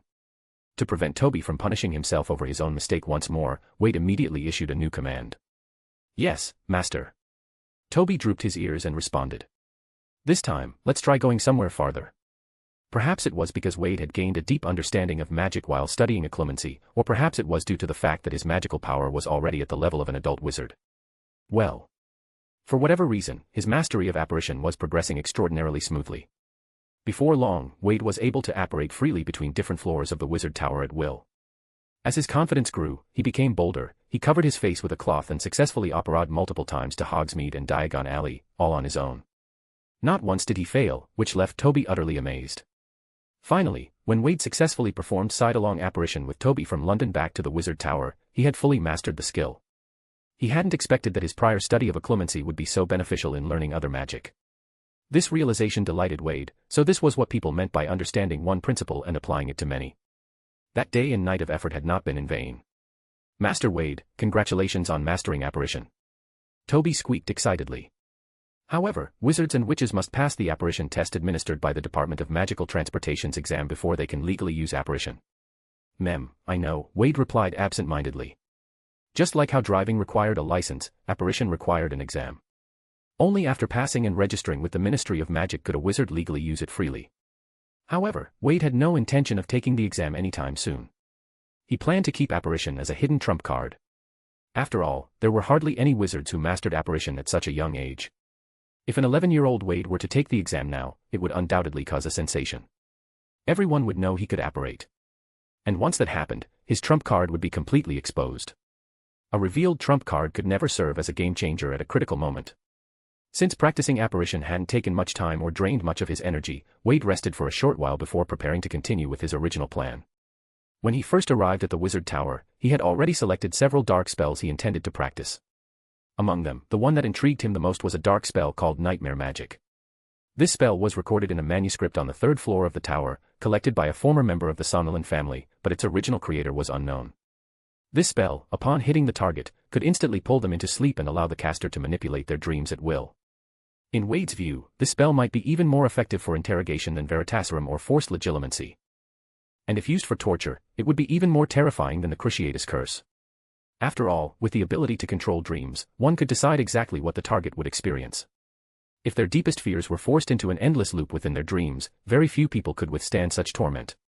At a higher level of mastery, the caster could even silently infiltrate someone's dreams during natural sleep, manipulate their subconscious, and uncover secrets without leaving a trace. Of course, while this dark magic was incredibly powerful, it was also notoriously difficult to master. The manuscript had been sitting on the third floor of the tower for years, and many members of the Somnolent family had read it, yet only a handful had successfully learned the spell. This was because mastering the magic required an exceptionally strong soul. Wade had long suspected that his soul strength was far greater than that of an average person, which was why he was willing to give this magic a try. Moreover, this spell could be cast with extreme subtlety, even disguised beneath a surface-level stunning spell. At this stage, Wade was in dire need of a hidden yet formidable trump card like this. Every 200 Power Stones equals 1 extra chapter. Every 6 reviews equals 1 extra chapter. Chapter 46, aren't dark arts supposed to have a price? Learning nightmare magic was even more difficult than Wade had imagined. It wasn't until he persisted for over 2 hours and fell asleep 4 or 5 times that he truly understood the frustration of the Somnolent family's past generations. This spell was unbelievably demanding to practice. The very first step alone was enough to deter most people. Because to practice nightmare magic, the first requirement was to maintain lucid dreaming. What is lucid dreaming? It means that while you are dreaming, you must realize that you are in a dream and then remain fully aware while trying to control and manipulate the dream. Anyone who has ever had a dream knows that it is incredibly difficult to recognize that you are dreaming while inside the dream. Those who can become aware of their dreams while dreaming are already 1 in 100. And even if someone does realize they are dreaming, staying conscious within the dream and then actively controlling it is another monumental challenge. Most of the time, once someone realizes they're dreaming, they wake up immediately. So the requirement for a powerful soul to master nightmare magic was no mere exaggeration. "Toby, what time is it now?" Wade rubbed his eyes and asked. He had already taken several naps, and each time, just as he realized he was dreaming, he would wake up, failing once again. "Master Wade, it is now 4:21 in the afternoon," Toby's voice came from the second floor. He was in the kitchen preparing afternoon tea and snacks for Wade. "Almost 4:30. I can still squeeze in one more nap." Saying this, Wade picked up a nearby old wand and pointed it at his own head once again. "Somnus profundus." A white mist drifted from the wand, and Wade's eyes rolled back as he instantly fell asleep once more. Fortunately, with the aid of the spell, this kind of sleep would definitely include dreams. Otherwise, if he just fell asleep without dreaming, this magic would be even harder to practice. As soon as Wade drifted off, he began to dream. In the dream, Wade sat leisurely in a beautiful garden, sipping afternoon tea while reading a book, feeling utterly content. Thanks to his previous research on occlumency and his growing understanding of magical principles, as well as the repeated practice of this spell, Wade once again quickly realized his true state. He sighed and reluctantly set down his teacup and book. Compared to his previous dreams, this one could at least be considered a pleasant one. However, as soon as Wade became aware that he was dreaming, the fragrant tea lost its taste, and the once interesting book became nothing but blank pages. Just like before, as his consciousness awakened, the entire dream began to collapse. The once vibrant garden was suddenly veiled in a monochrome filter, draining all its colors. But then, the collapse of the dreamscape abruptly halted. At the same time, outside the garden's walls, countless wisps of white mist emerged, slowly creeping over the walls and spreading into the garden. Seeing the mist, Wade instinctively began to back away. This scene had appeared in his previous dream experiences as well. Whenever he came into contact with the mist, he would immediately wake up. According to Wade's understanding, this mist was likely a manifestation created by his magic to warn him. Otherwise, while deeply immersed in his dreams, he would have no way of knowing exactly when he was about to wake up. At this moment, Wade had already backed away from the table in the center of the garden until he was pressed against the wall. The white mist crept closer, now less than a meter away from him. Wade couldn't help but sigh. This magic was far too difficult just to get started. From the moment of lucidity to the beginning of the dream's collapse, and then to the mist engulfing him, the entire process lasted barely 10 seconds. In an emergency, Wade felt that he wouldn't have enough time to do anything. As the mist continued to advance, Wade felt his back press against a cold, solid surface. It was the garden wall. He had nowhere left to retreat. This wall is really sturdy. If only I could use my wand in the dream, then I could just blast it open. Wade was still in the middle of speaking when he suddenly froze. Because he realized that, at some unknown moment, a wand had appeared in his hand. Why do I have a wand? Aren't I dreaming? How did a wand come into my dream?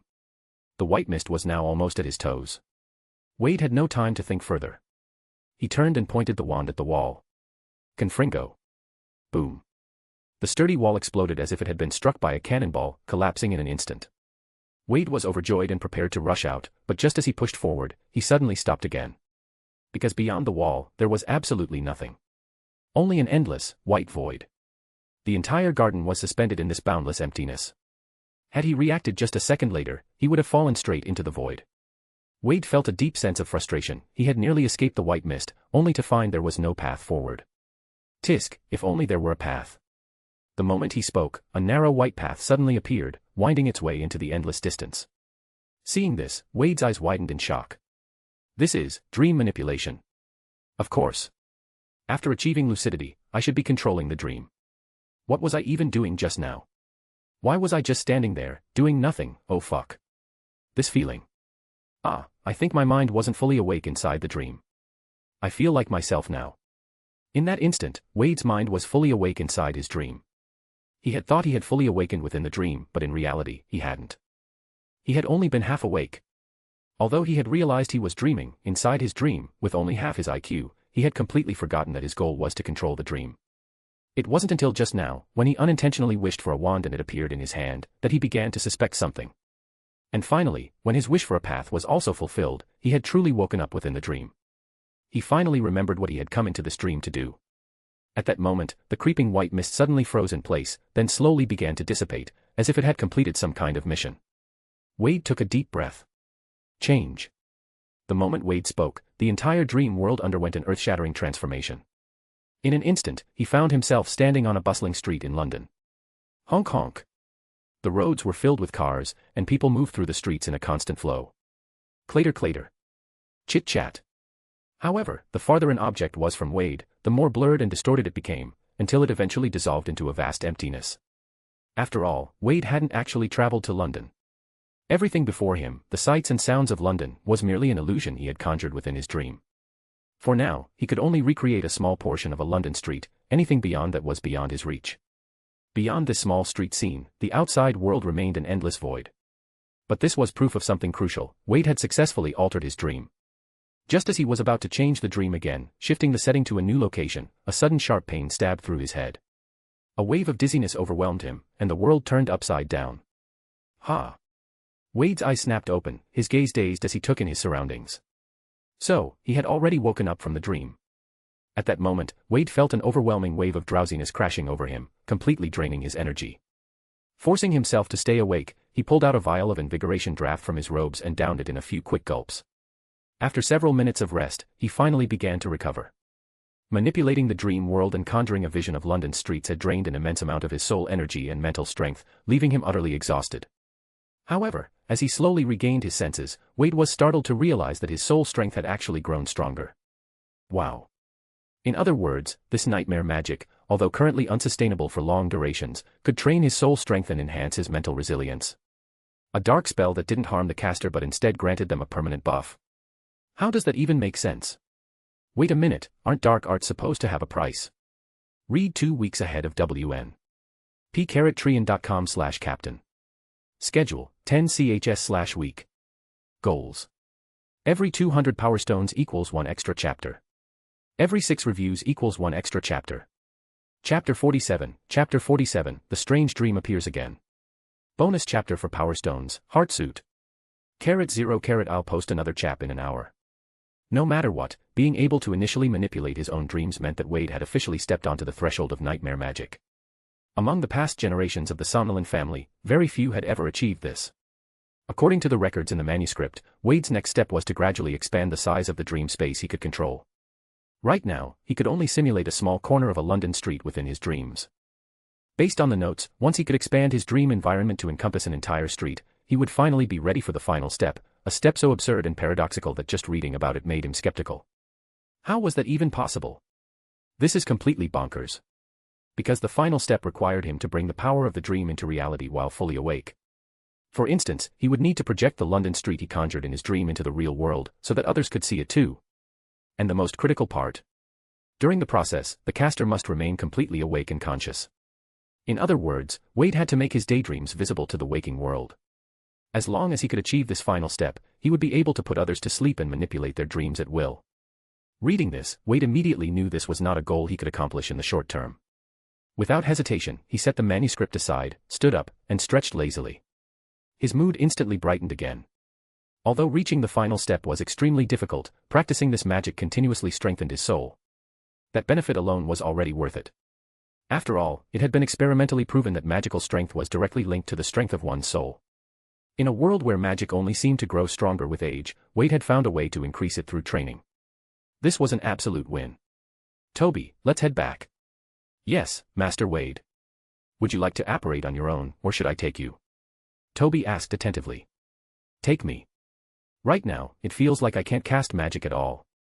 Every time I try, my head starts aching. I need to get back and have a proper sleep." Back at the Hog's Head Inn, Wade barely touched his pillow before falling into a deep sleep. Invigoration draft could only temporarily boost his spirits. However, the consumed soul energy couldn't be replenished immediately, it could only recover slowly through sleep. Following Wade's instructions, Toby sat beside his bed, carefully tending to him, never leaving his side, which made Tom grind his teeth in frustration. That bastard really doesn't give me any chances. With Toby watching over him, Tom had no opportunity to attack Wade. While he felt a deep sense of regret, he was also completely puzzled.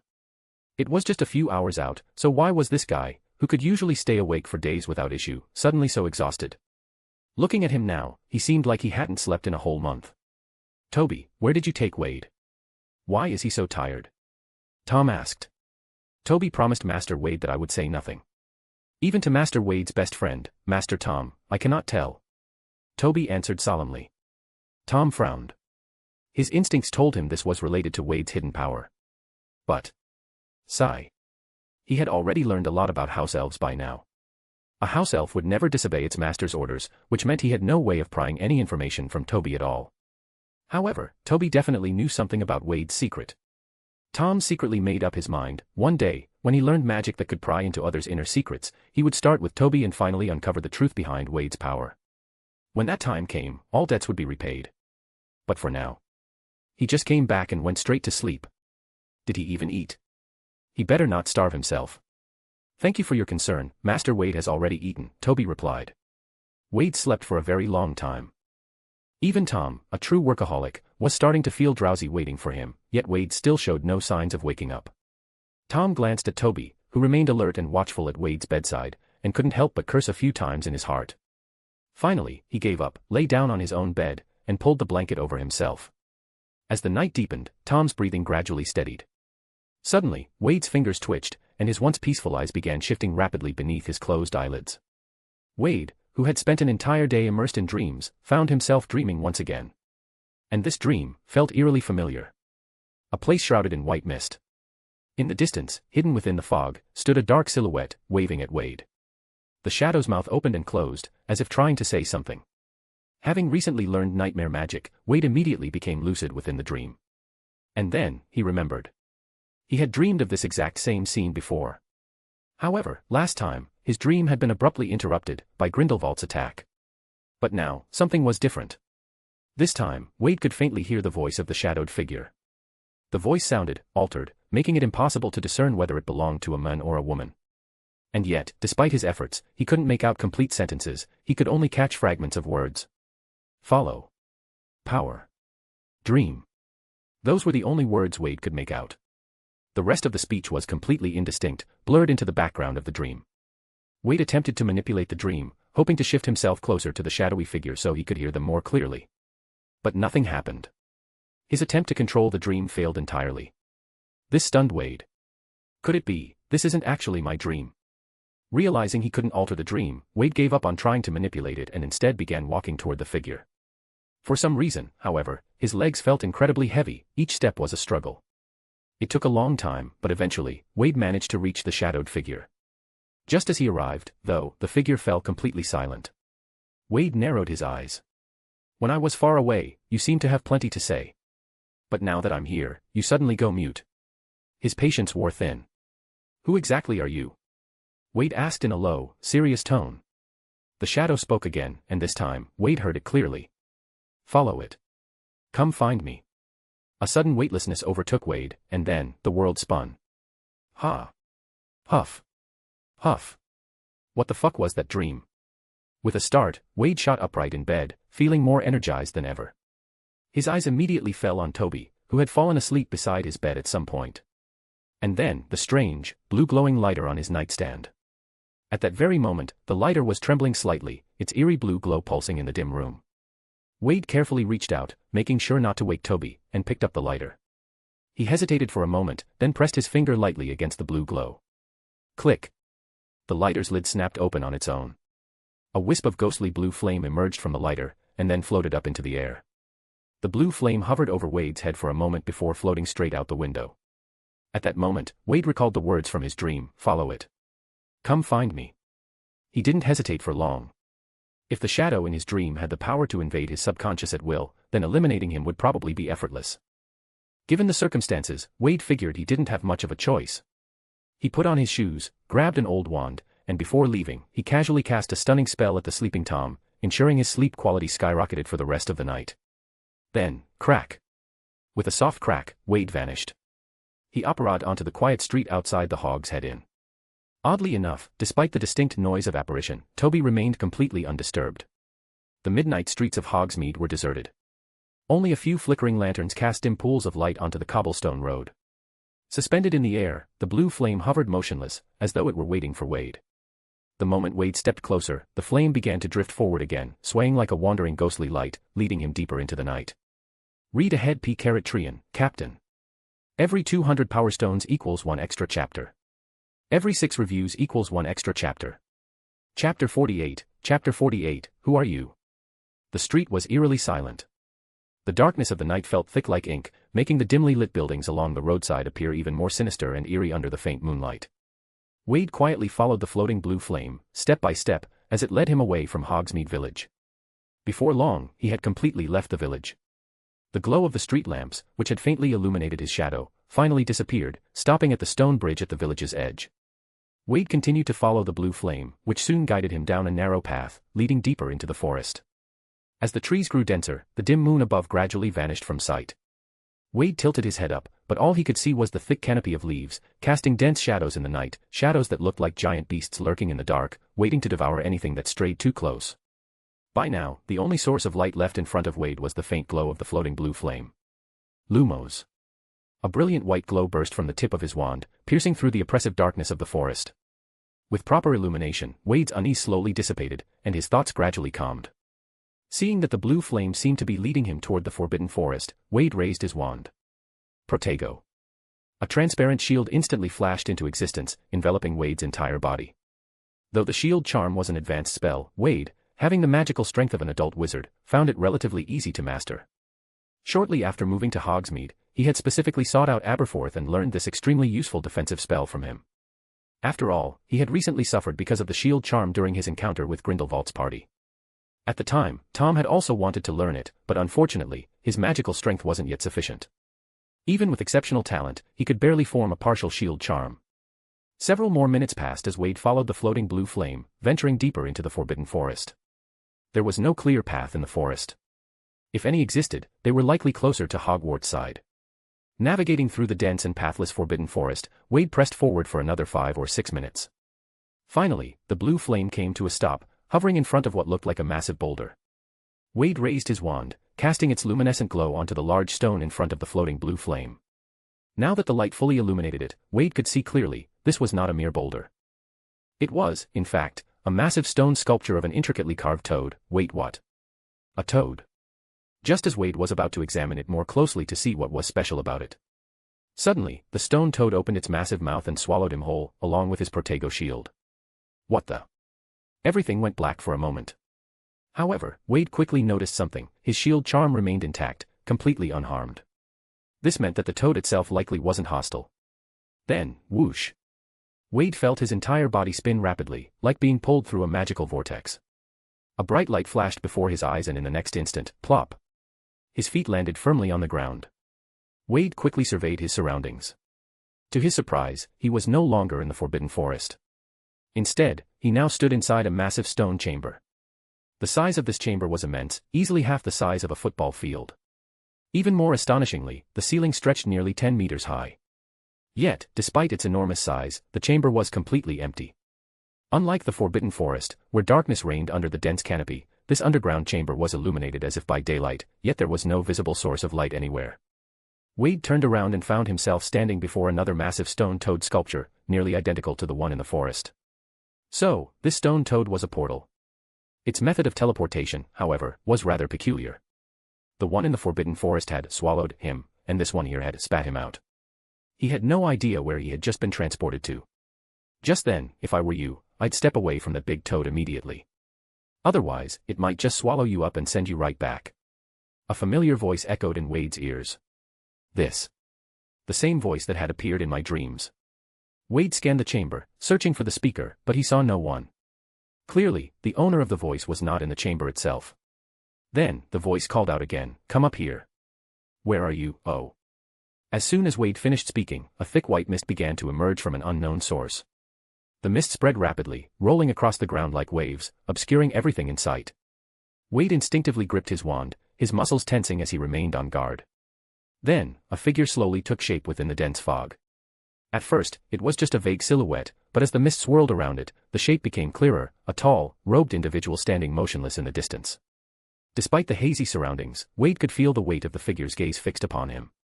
"Welcome," the voice said once more, this time, much clearer than before. It was deep, smooth, and carried an eerie calmness. Wade narrowed his eyes, staring at the robed figure. "Who are you?" he asked cautiously. The mist continued to swirl, distorting the space between them, but the figure remained unmoving. "That's not important," the voice replied. "What matters is why you're here." Wade tightened his grip on his wand. "I was led here by that fire," he said. "You told me to follow it." "Yes," the figure responded. "And you came." A pause. "Now, let's see if you're truly worthy." The mist quickly filled the vast stone chamber. Wade's expression grew unusually solemn as he recognized the familiar white haze. Nightmare magic. The moment the thought surfaced in his mind, the entire environment shifted in an instant. The once barren stone chamber had transformed, becoming a vast, blooming garden filled with birdsong and fragrant flowers. Wade stared at the sight in shock. There was no doubt, the person in front of him had mastered nightmare magic to a degree far beyond his own. Their skill had already reached the level of affecting others. Wade, however, was not discouraged by this realization. After all, he had only started learning this magic a day ago. He was confident that one day, he would reach the same level. But at this moment, he finally understood, the final step described in the manuscript was not an exaggeration. "Come closer," the voice said. "Let's have a chat." Wade turned his gaze toward the source of the voice. There, in the middle of the garden, stood a pavilion. Inside, a round table and 2 chairs were neatly arranged. One of the chairs was already occupied by a peculiar figure. Peculiar, because he didn't look human at all. What kind of normal person was completely shrouded in swirling black mist? Wade strode forward without hesitation and took a seat across from the strange figure. It was only upon closer inspection that Wade could see the full extent of his unsettling presence. The man's entire body was wrapped in an eerie, shifting black haze. "Ah, we finally meet, Wade," the figure said. "I'm sure you have many questions."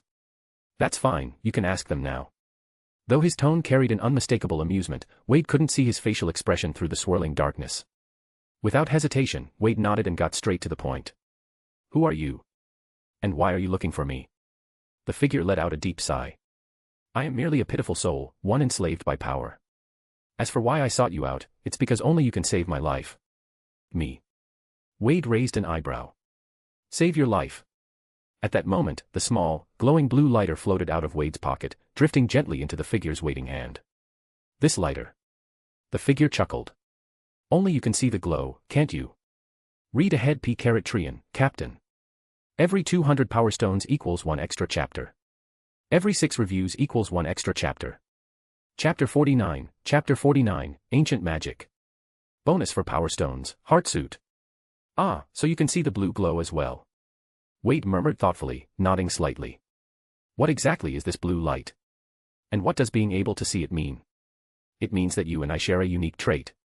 Tell me, have you ever heard of ancient magic? Wade's eyes widened. Ancient magic.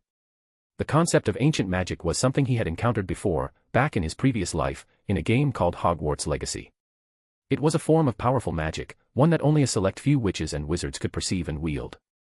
In that game, it had been the protagonist's greatest advantage, essentially, their ultimate ability. It seems you already have some knowledge of it, the figure mused. That saves me the trouble of explaining too much. He didn't question how Wade knew about ancient magic, he simply cast a glance at the table. In an instant, a finely crafted teapot and 2 teacups appeared before them. The teapot floated into the air on its own, pouring steaming tea into the 2 cups. One of them then drifted gently toward Wade, settling in front of him. A rich aroma of black tea filled the air. However, Wade made no move to touch the cup.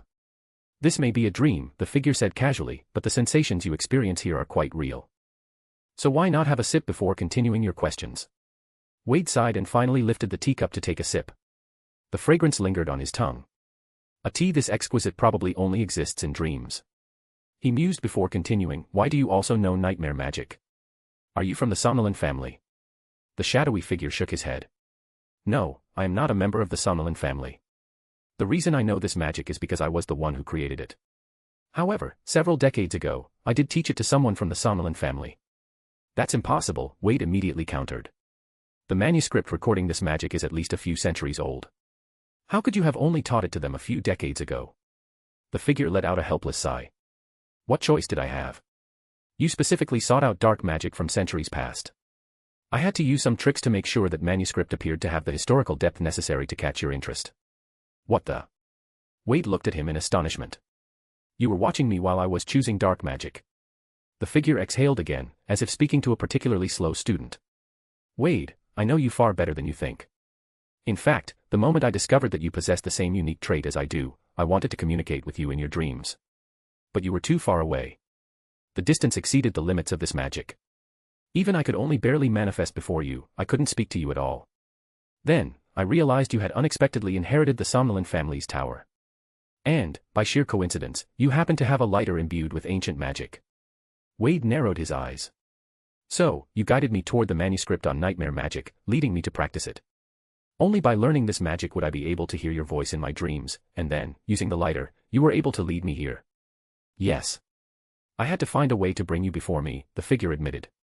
Wade fell silent for a long moment before suddenly asking, those white mists that appeared in my dreams, that was your doing too, wasn't it? Yes. The figure nodded. No wonder. But thanks to those white mists guiding me, I was able to grasp the fundamentals of nightmare magic much faster, Wade said thoughtfully.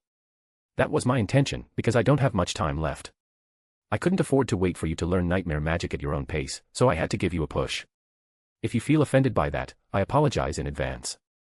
Wade stared intently at the shadowy figure before him. Right now, apart from you and me, is there anyone else who possesses the traits of ancient magic? No. As of now, you are the only one I have found, the figure replied. Wade took a deep breath. This guy, could he be the protagonist of Hogwarts Legacy? That was a man who couldn't even attend a single class without taking out 7 or 8 people along the way. And yet, he had ended up like this. Why couldn't you just approach me directly? Wade asked in a single breath. Why go through all the trouble of contacting me through dreams? And even now that I'm here, why can't you show me your true face? As I said at the beginning, I am a pitiful man enslaved by power. I failed my teacher's expectations. I absorbed too much ancient magic, the figure spoke with deep bitterness. By the time I realized that the ancient magic within me had grown too excessive, it was already too late. I paid the price for my arrogance. I am at constant risk of self-destruction. And when that happens, the explosion could be powerful enough to wipe out an entire city. Back then, a friend of mine who was highly skilled in alchemy crafted a cloak for me. This cloak could temporarily freeze all the ancient magic within me, delaying my death. But at the same time, my own body was also frozen. For safety's sake, my friends moved me here, far away from people, and tried to figure out a way to solve my problem. In the end, I've been stuck here for decades. Now, my friends haven't visited me in a long time. Perhaps they have all passed away. I can no longer sense them. I have no way of leaving, my friends are gone, so my only option was to contact you through dreams. Wade asked, puzzled, but if you can't even leave this place, how did you discover that I had this trait? And how do you know so much about me? The figure answered, that brings us to nightmare magic. Do you know how I created this magic? Wade shook his head. You should be able to imagine what it's like, being trapped here, unable to move at all, for decades. The sheer boredom alone is unbearable. But the helplessness, the feeling of being completely powerless, that is far worse. The figure's voice grew more intense. Later, after I created nightmare magic, I was no longer as bored, nor as hopeless. As time passed, I realized that the power of my dreams could extend outward, allowing me to observe many, many things. Wade immediately understood, this man had created nightmare magic simply because he was too bored. For someone who couldn't move at all, a dreamscape that could change at will was the perfect means of escape. Perhaps, it was precisely because of this magic that this man hadn't been driven mad by the endless void and solitude. No wonder his nightmare magic was so advanced. This man, in his boredom, had managed to extend his dream powers outward to observe the world. That was terrifying. Your friends just left you here? Without checking in on you? Why didn't they at least take turns staying with you for a while? Wade asked, confused. I told them to leave. I'm like a ticking time bomb, ready to explode at any moment. It wasn't safe for them to stay here, the figure said, his voice filled with helplessness. As much as he had longed for companionship. All of this was my own fault. I once promised my teacher that I could control this power. And yet. Wade cut to the chase, so, how do you want me to save you? You also possess the ability to wield ancient magic, so, absorb me. Take some of the ancient magic within me. Only then can I be free again. Read ahead P*Trian, Captain. Every 200 Power Stones equals 1 extra chapter. Every 6 reviews equals 1 extra chapter. Chapter 50, because I don't want to end up like you. Oh, many thanks to Christian Zenas Roma for their patronage, heartsuit. Wade narrowed his eyes slightly at the man's words. Tell me, is this a request, or a demand? After all, a request and a demand were two very different things. A request could be declined. But a demand wasn't so easy to refuse. Especially given Wade's current situation, if this cloaked figure was making a demand, then it was nothing short of a blatant threat. This is a request, Wade, the man said calmly. Seeing that Wade still seemed wary, he added, I know the way I look now makes it hard for anyone to trust me, but I have no reason to lie to you. If I wanted to force you, well, pardon my bluntness, but with your current strength, you wouldn't be able to stop me. As he spoke those words, the surroundings shifted dramatically. In the blink of an eye, the two of them were no longer in the garden pavilion, they were standing atop the mouth of a volcano. Molten lava bubbled and flowed within the volcanic crater, radiating an intense heat that made Wade's skin sting. At that moment, Wade recalled a certain trait of the nightmare magic. At its highest level, nightmare magic didn't just force someone into sleep and manipulate their dreams, it could trap others in a dream world entirely of the caster's making, a world from which they could not escape. As long as the victim remained within the dream constructed by the caster, and the caster's soul was significantly stronger, then the trapped individual would effectively become part of that dream, completely under the caster's control. And right now, Wade was inside a dream created by this cloaked man. In other words, if the man wanted to, he didn't need Wade's permission. He could have simply manipulated him into doing whatever he wanted, instead of bothering with all this conversation.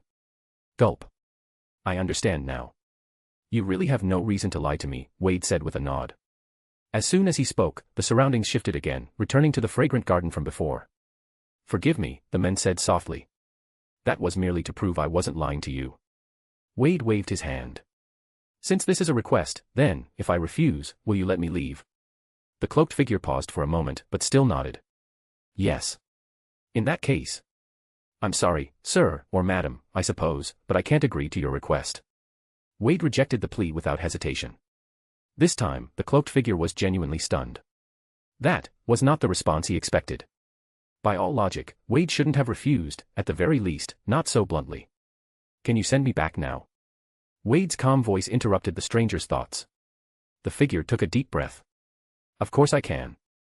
But, may I ask why you refused? Wade looked at him steadily. Because I don't want to end up like you. The figure was stunned again. That answer, unexpected, yet somehow completely understandable. He had thought Wade still didn't trust him. But he hadn't considered this reason. Wade continued, I know what kind of person I am. My desire for power is no less than anyone else's, and because of that, I can't guarantee I'd be able to resist the temptation. If I recklessly absorb this kind of magical power, there's no telling if one day I'll end up just like you. The cloaked figure fell into a long silence. After a while, he let out a heavy sigh. You're smarter than I was back then, much smarter. If I had your self-awareness at the time, I wouldn't have ended up like this. It's true, I longed too much for freedom, and I didn't think things through. I sincerely apologize to you again. If you want to leave, you can go at any time, just return the way you came. If you change your mind, you can come back the same way. And even if you don't, you're still welcome to visit and talk. I don't want to spend the last stretch of my life in complete loneliness. Oh, and, if it's just to talk, you don't need to come all the way here. Just fall asleep using the nightmare spell and call out to me in your dreams. As a return, the figure said, I will do everything I can to teach you my nightmare magic. It's a good spell. As its creator, I don't want it to be lost to time. As his final words fell, the entire garden began to distort. The dreamscape around Wade receded like the tide. And then, Wade found himself once more standing in the barren stone chamber. The long staircase lay behind him.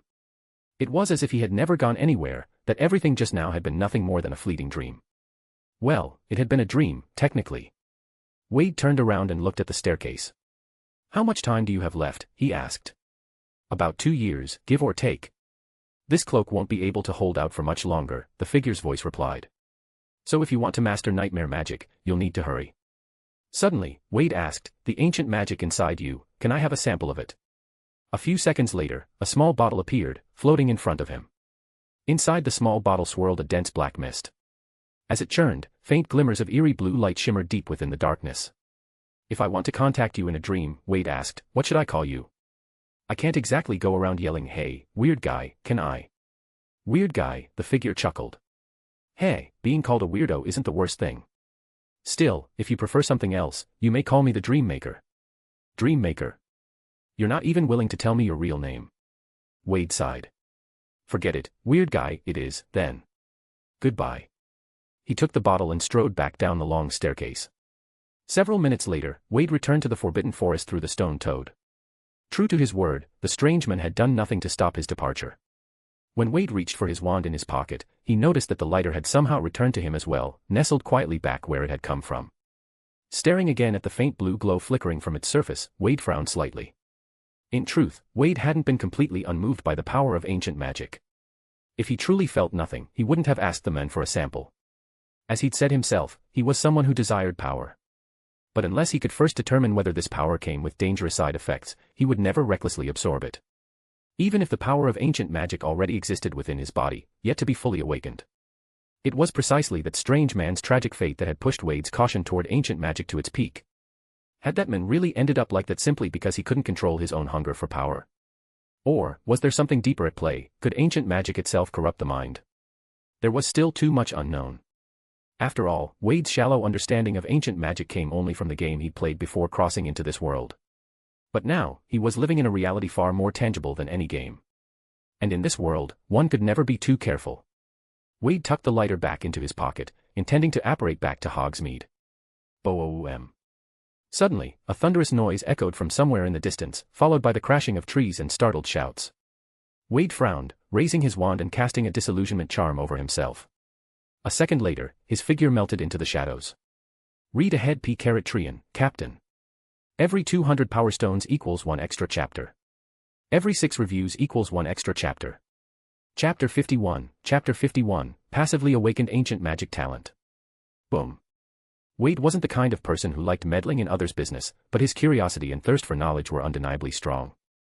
So, he decided to keep himself hidden under the disillusionment charm and go take a look at what was going on. If it turned out to be something he could handle, Wade didn't mind earning a few merit points out of it. Even if the system's virtue shop hadn't refreshed anything interesting lately. Although the disillusionment charm didn't make him completely invisible, under the cover of night, Wade was still able to silently approach the source of the noise. No. Wake up. It's me. Hiss roar. Boom. I can't hurt you. Please, wake up. I'm begging you. Boom. Ugh. I'm losing control. I can't hurt you, I can't. Wade found the voice incredibly familiar. Hiding behind a large tree, he carefully poked his head out and looked toward the source of the noise not far ahead.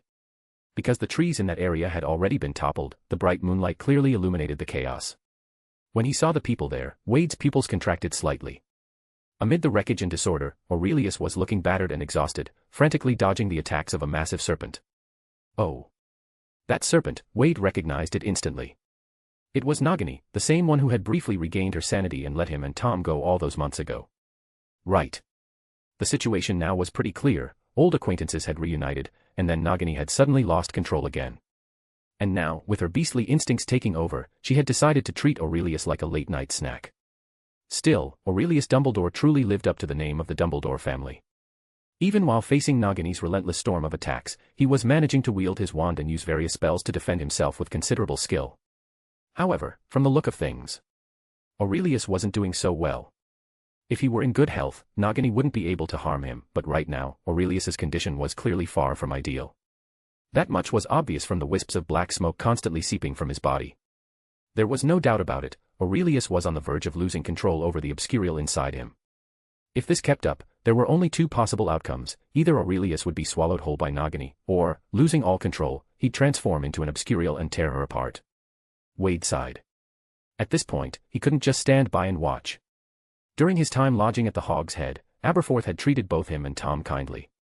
Wade had asked him for help on several magical matters, and Aberforth had never once turned him away. Now that Aberforth's son was in danger, Wade couldn't ignore it. It'll get me a lot of merit points, Kakik.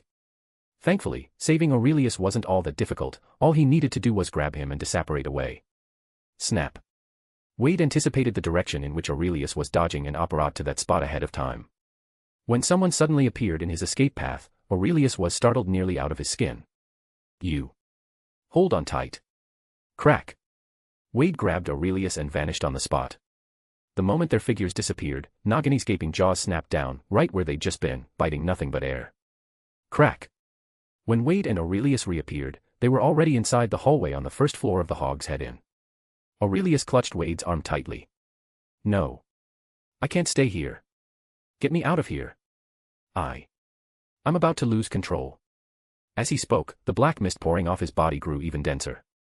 Wade rubbed his temple, feeling a headache coming on. Come on, man, knowing your condition, why'd you run off like that? I saw an old friend. I just wanted to see her one last time. If nothing unexpected happened, this would have been our final meeting. So. Get back to the attic now. Professor Dumbledore reinforced the protective enchantments for you, Wade said with a frown. It's useless. Once I've left, those enchantments stop working. TCH. That's not just irresponsible toward yourself, it's reckless toward everyone else's lives and property. Wade said sternly. I'm sorry. But. Aurelius's eyes were filled with sorrow. Seeing him like this, Wade couldn't bring himself to say anything more. He apparat again, taking Aurelius with him and reappearing deep in the Forbidden Forest, far away from anyone else. Go, you need to leave. Aurelius leaned weakly against a tree and pushed Wade away with effort. I'm about to lose control. If I do, I'll attack everything living around me. You'll be okay, right? I don't think I'm dying yet. As long as I can hold out. Just go. Aurelius could barely get the words out now. Wade didn't hesitate, he turned and vanished from the spot. And in the very instant he disappeared, a wave of violent black mist erupted behind him, surging like a tidal wave and reducing that part of the forest to rubble. Even standing at the edge of the Forbidden Forest, Wade could still faintly hear the distant tremors. The violent surge of magical energy, even from such a distance, still left Wade deeply shaken. No wonder they call it an obscurial, the sheer scale of destruction is fucking overwhelming. Still, Wade had no intention of just standing there doing nothing. He felt that he had to find a way to notify Aberforth. Aurelius was in desperate need of him right now. But, how am I supposed to do that? He couldn't just tell Aberforth directly. If he did, there'd be no hiding the fact that he had already learned apparition. And how was he supposed to explain why he was wandering the Forbidden Forest in the middle of the night, instead of being in bed? As Wade mulled over how to come up with a believable excuse, Suddenly, a foul stench burst out from beside him. Protego. Without hesitation, Wade cast a shield charm around himself. Just as the protective barrier formed, a gaping maw clamped down on it with a bone-crunching snap. Boom.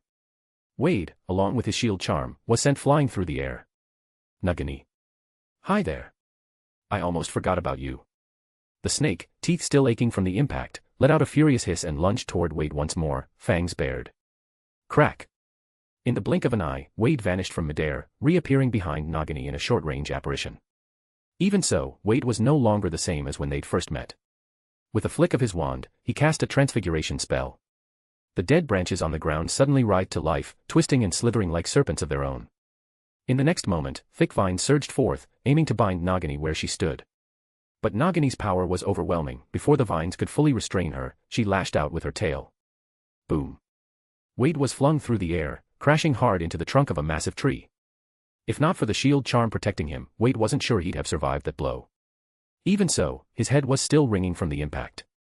A massive crack had formed across his shield charm. After all, while Wade's magical strength rivaled that of an adult wizard, his body was still that of an 11-year-old, frail and underdeveloped. Just as he prepared to apparate away, a sudden, strange sensation made him pause.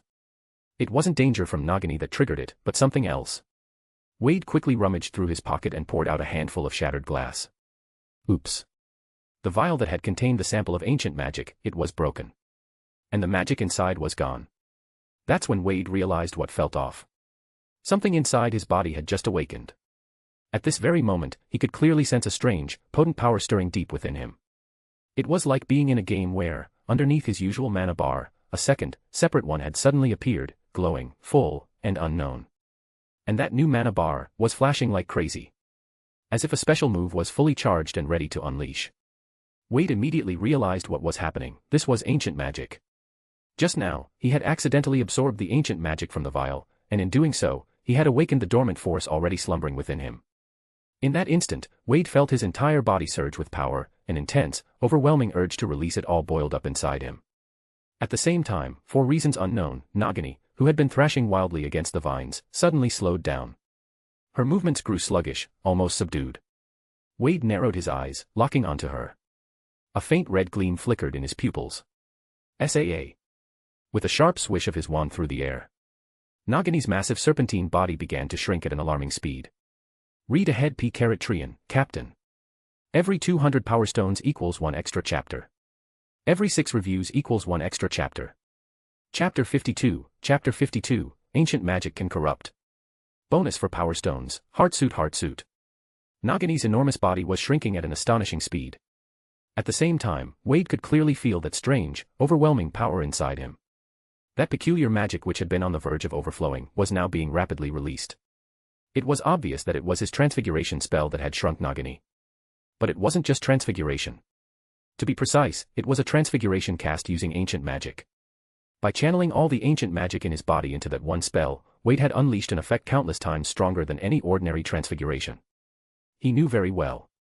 If he had used only his regular magic, with his current strength, there was no way he could have caused such a drastic transformation in Nagini. He had witnessed her magical resistance back in the sewers the first time they met. It was formidable. Before long, the violently thrashing Nagini was completely immobilized. Because now, her massive serpent form had shrunk to barely half a meter in length, and no thicker than a pair of chopsticks. The very vines binding her to the ground were now thicker than her entire body. Wade walked over and stared in astonishment at the pocket-sized version of Nagini lying on the ground. He had seen something like this before, back in the game, when the protagonist used ancient magic to shrink a giant spider before stomping it flat. At the time, he hadn't thought much of it, but now, actually witnessing it with his own eyes, even using it himself, it was utterly insane. Only now did he truly understand the appeal of ancient magic. Although with his current reserves, this kind of powerful attack seemed to only be usable once per day, the sensation it brought him was overwhelming, pure, unfiltered elation. Wade's hands trembled slightly.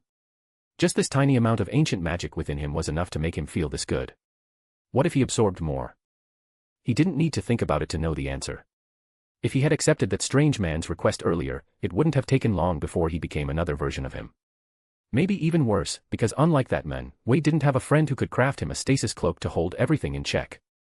The truth was, this kind of power wasn't just a temptation for Wade. It was the kind of power that could tempt anyone. Ha. Phew.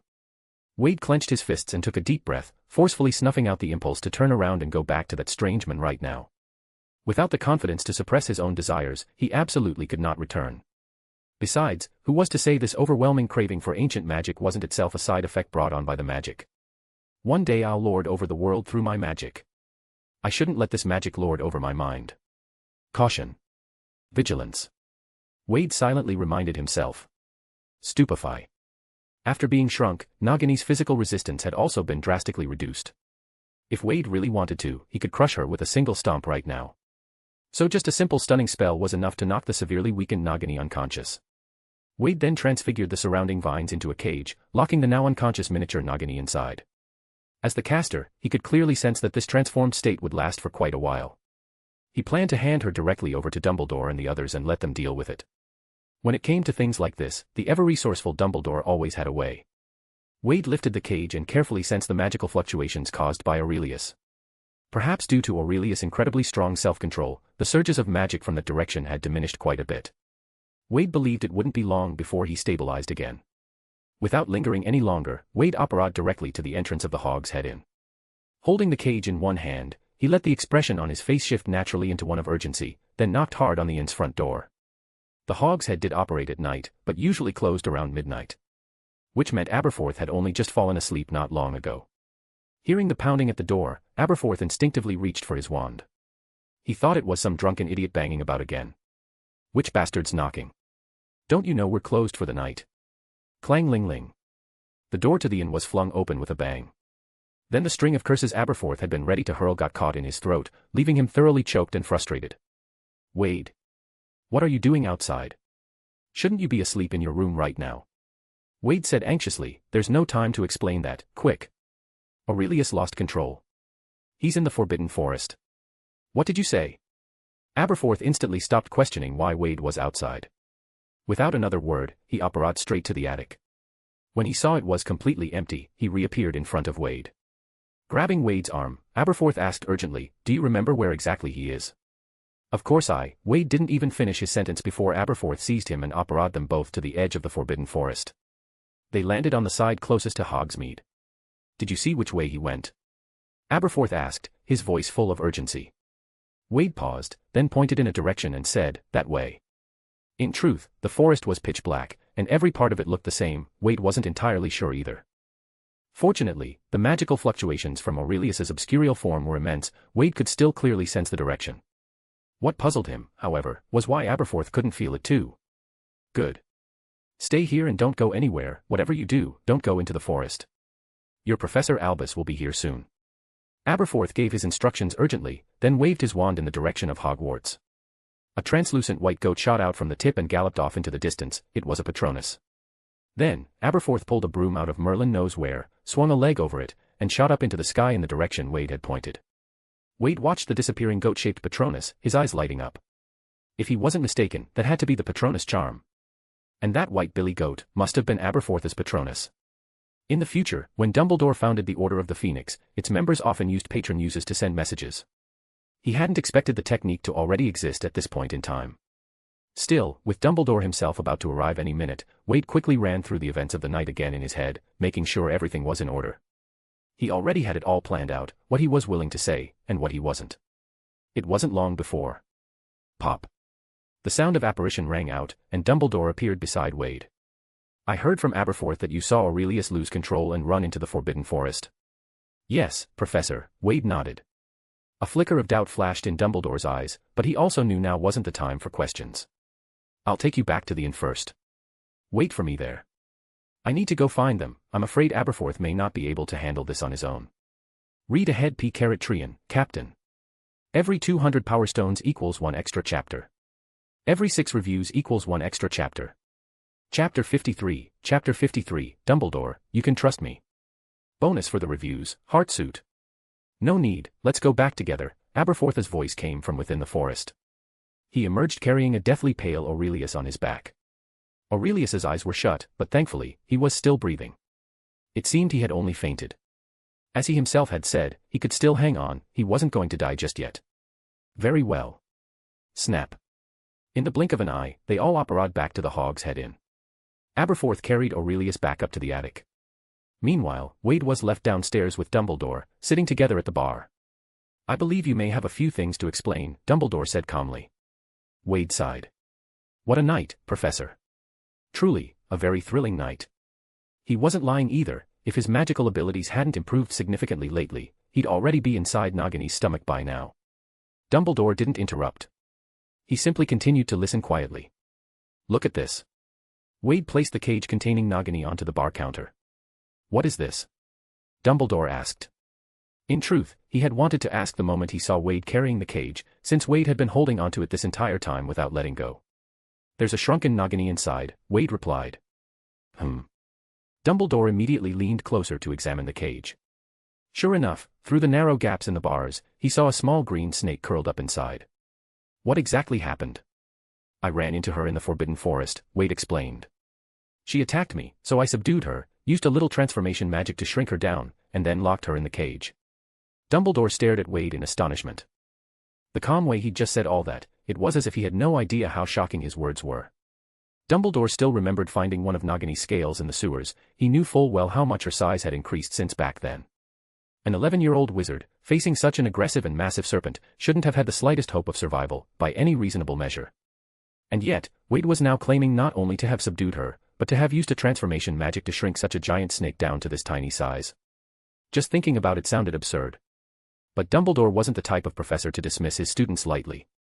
By all logic, you shouldn't have had the power to escape from Nagini. Was it Aurelius who helped you? Wade shook his head. No, he'd already left by the time I confronted Nagini. So you faced her alone, and still managed to subdue her? Yes. Wade nodded without hesitation. Dumbledore didn't press him further for the moment. Instead, he reached out and gently touched the cage made of vines. Instantly, the cage unraveled, the vines retreating and collapsing into a pile of dried yellow leaves scattered across the bar counter. Clearly, these fallen leaves were the original form of the transfiguration used to create the cage.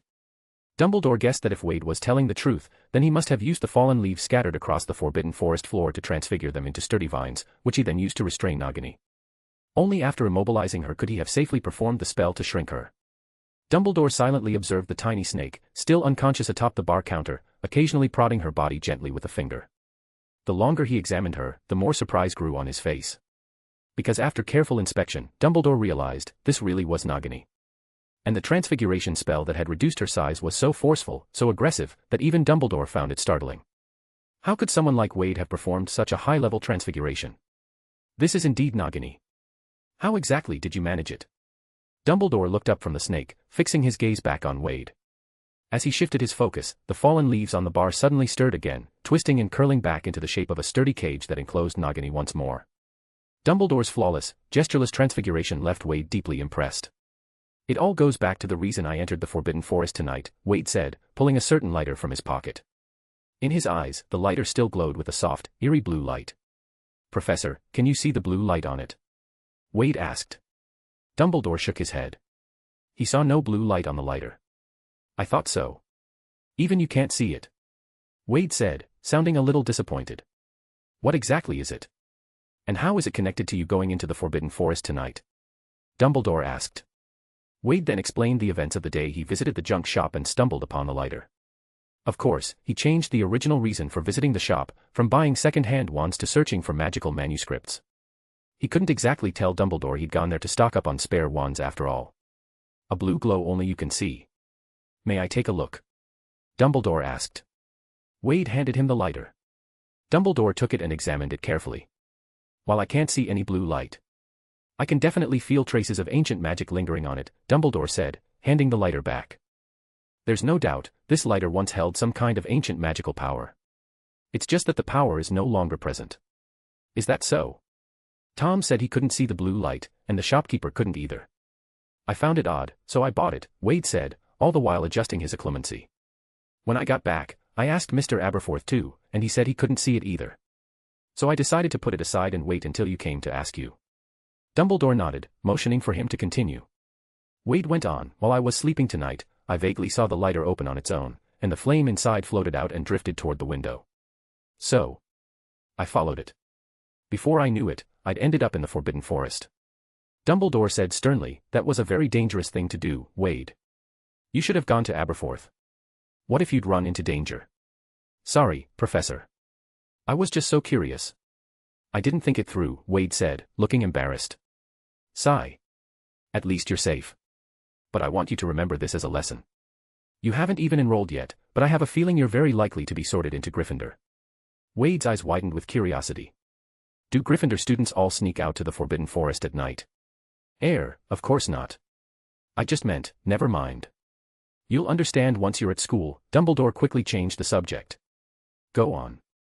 So then, I kept following the flame, Wade continued, and in a hidden part of the forest, I found a glass vial.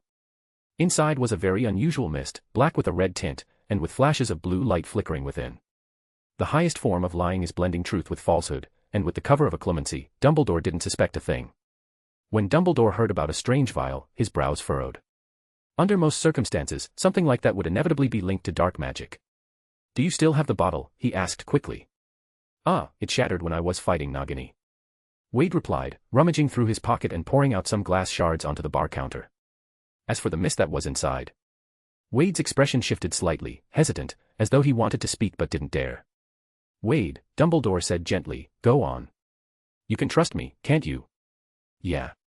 Wade looked as if he'd just breathed a sigh of relief, then continued, that mist, it seemed to enter my body. And after that, I felt like I was filled with some strange kind of power.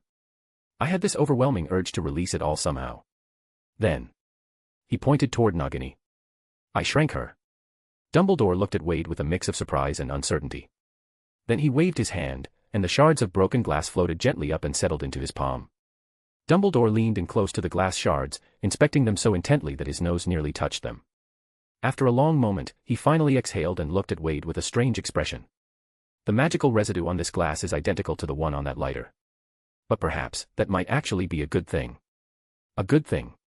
Wade, who had almost started believing his own made-up story, blinked in surprise. If I'm not mistaken, Dumbledore said, his gaze growing distant with memory, you possess the rare trait required to wield ancient magic. When I was just starting school, I'd heard of an exceptionally gifted witch who had recently graduated. She made quite an impact on Hogwarts at the time. Later, when I became a professor, I occasionally heard Headmaster Dippet mention her. Dumbledore looked at Wade with visible delight. If my guess is correct, you share that same gift as her, an affinity for ancient magic. Your senior. Greater than over equal to nabla less than over equal to, read ahead P. Trian, Captain. Every 200 power stones equals 1 extra chapter. Every 6 reviews equals 1 extra chapter. Chapter 54, Dumbledore, this child is so sensible. Yes, she graduated just as I was entering Hogwarts. Unfortunately, I never had the chance to meet her in person, but the upperclassmen all knew her and often spoke of her stories, Dumbledore said with a smile. Back then, many professors also liked to use her as an example during their lectures. She was something of a legend and a role model in the school. Wade wasn't particularly surprised by what Dumbledore said. What she had accomplished truly was worthy of being called legendary. Given how close their school years had been, and the fact that even the faculty hadn't changed much by Dumbledore's time, it made perfect sense he'd hear stories about her. So, you think it's a good thing that I have this ancient magic ability? Wade asked tentatively. Of course. Isn't it a good thing? Dumbledore gave him a puzzled look. It means you might have the same potential to achieve what she once did. If, during my years as a professor, a student like her were to appear again at Hogwarts, I would consider it a great honor. Wade carefully chose his words. But ancient magic isn't power that's strong, likely to come with side effects. Side effects? In truth, the two of you aren't the only ones in history capable of using ancient magic. If there were truly side effects, people would have noticed them long ago. Why do you ask? Dumbledore looked at Wade, clearly confused by the lingering concern on his face. Wade looked down at his hands, recalling the overwhelming sense of euphoria that had come with using ancient magic. For a moment, he was tempted to take a risk. Maybe he could reveal a bit more to Dumbledore. If it worked, he would earn Dumbledore's full trust, and more importantly, gain direct guidance as a prodigy of someone deeply knowledgeable. That would save him countless hours of trial and error. Of course, if it failed, Dumbledore's perception of him could be completely altered, for the worse. After weighing the risks, Wade ultimately decided to take the chance. The potential benefits were too valuable to pass up. When I used ancient magic, it felt incredibly good. So good, I found myself wanting more, wanting to grow stronger, no matter the cost. Wade looked up, meeting Dumbledore's eyes. It was as if the power itself was tempting me, amplifying my desire to become stronger beyond control. Professor, I know I do crave power. But I truly don't want to become someone who'll stop at nothing to get it. I don't want to become a slave to power. Because if that ever happens, I might end up hurting people who don't deserve it. If this feeling comes not from the power itself, but from something within me, then please, Professor, teach me. Teach me how to control this desire when I use ancient magic. Dumbledore gazed at Wade, a strange and thoughtful light flickering in his eyes. Wade, hearing you say that brings me immense comfort. Huh. Wade wore a mask of confusion, but inwardly, he breathed a deep sigh of relief. He'd taken a gamble, and it had paid off. When people suddenly gain great power, they often lose control, Dumbledore said. Many stray from the right path because of it. Even those who don't may still find themselves subconsciously chasing greater and greater power. I myself was no exception, back in the day. His eyes were filled with admiration. But I've never seen anyone like you, Wade. Instead of focusing on how to amplify your strength, the first thing you did was reflect on yourself, acknowledge your own desires. This time, Dumbledore was truly moved. In fact, when he first realized that Wade possessed the potential to wield ancient magic, he had been thinking of how to caution him about the dangers of chasing too much power. He hadn't expected that Wade would not only be aware of the danger himself, but also openly seek his guidance. How could Dumbledore not be proud of such a student? To be honest, the boy was so thoughtful and sensible that it was almost heartbreaking.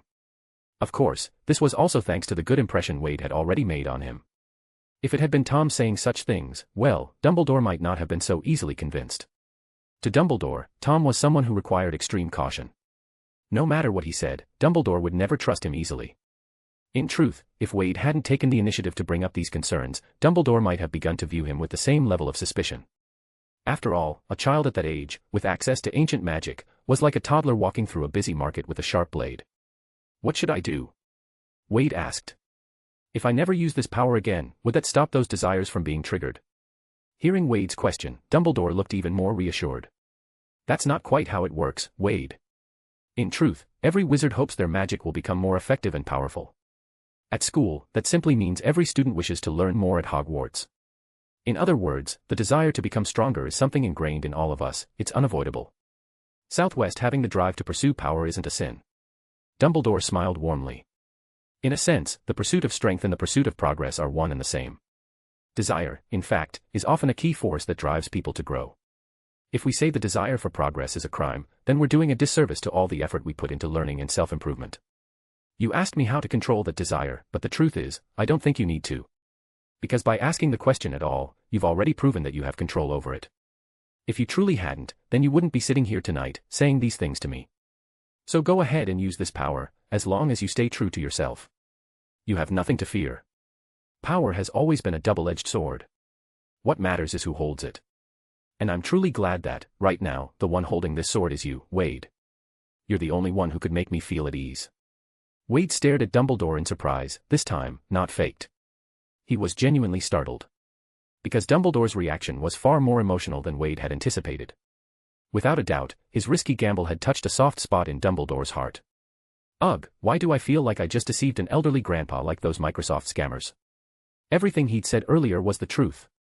If it hadn't been, it wouldn't have been such a gamble in the first place. TCH, and he'd been so sincere when he said those things, he'd barely even used clemency. So why was his conscience faintly aching now? So that means ancient magic won't harm me like dark magic does. I can use it freely, as long as I don't cross any lines. Wade asked again to confirm. For you, yes, Dumbledore replied with a nod. To be fair, Dumbledore was being very precise in his wording.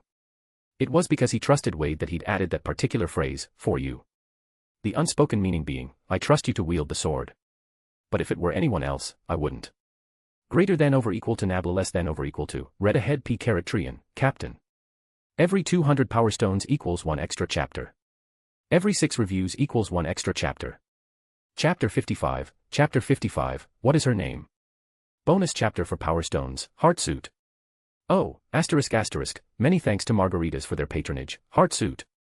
Although Wade had spoken to Dumbledore with the intention of gaining his trust, his words did genuinely reflect his concerns about ancient magic. Everything he said was true. So Dumbledore's response still gave Wade a lot to think about. For example, that ancient magic itself didn't have any side effects. His intense craving for ancient magic was, in fact, just his own desire at work. Looking back, when he refused that senior's request rather than agreeing to it, and later, even after using ancient magic, still managed to suppress the urge to go back and change his mind, these all showed that he had, at the very least, maintained good control over his desire for more of that power. However, even if Dumbledore believed in his self-control, Wade still had doubts about it himself. Hadn't that senior once told her teacher the exact same thing, that she could handle her own desire? And things clearly hadn't turned out well for her. Dumbledore saw the frown on Wade's face and knew that his words hadn't entirely reassured the boy about his own ability to control himself. Wade, always remember, you're not facing this battle alone. As your professor, I have a responsibility to help you manage your connection to ancient magic. Wade gave a helpless look. If I just don't use this power at all, wouldn't that solve everything? The fact that you can restrain yourself from using it at all is already proof of your strong self-discipline, Wade, but in my opinion, suppression is less effective than guidance. Constantly forcing yourself not to use ancient magic will be incredibly difficult. Instead, if you allow yourself to use it, but keep control over how much and when, that's much easier. Dumbledore sighed again. It's a pity that senior of mine disappeared not long after graduation. Otherwise, she would have been the best person to teach you about ancient magic. Wade fell silent. He had just come back from seeing that very senior. And she hadn't been able to control her craving for ancient magic either. Her end was tragic. Heck, he didn't even see her as a she. Her face and her voice were all fucked up, distorted. Now, she was lying like a popsicle in the corner of that stone chamber. Still, since even Dumbledore had said this much, Wade figured that maybe it wouldn't be such a bad idea to try using ancient magic. After all, he had Dumbledore, a master of self-restraint, keeping an eye on him. Wade wanted to rule over the world, but didn't want to end up like that senior. It was worth noting, Dumbledore, in order to avoid becoming someone like Grindelwald, had managed to steer clear of anything related to power for decades. Even after becoming headmaster and later chief warlock of the Wisengamot, he made it a point to keep his involvement minimal whenever possible. For someone who, in his youth, had once dreamed of reforming the world, that kind of restraint was nothing short of extraordinary. So when it came to controlling oneself, Dumbledore truly was a master. Of course, the incident with the cursed resurrection stone ring wasn't really a fault in Dumbledore's self-control. After all, the very source of his self-restraint had been the memory of his lost loved ones, and the resurrection stone offered him a chance to see them again. It had simply hit his greatest weakness. As for whether ancient magic had any harmful side effects, Wade now felt confident in drawing a conclusion. Given Dumbledore's usual stance on dark magic, if even he believed ancient magic posed no danger, then what danger could there possibly be? A Dumbledore seal of approval carried a lot of weight.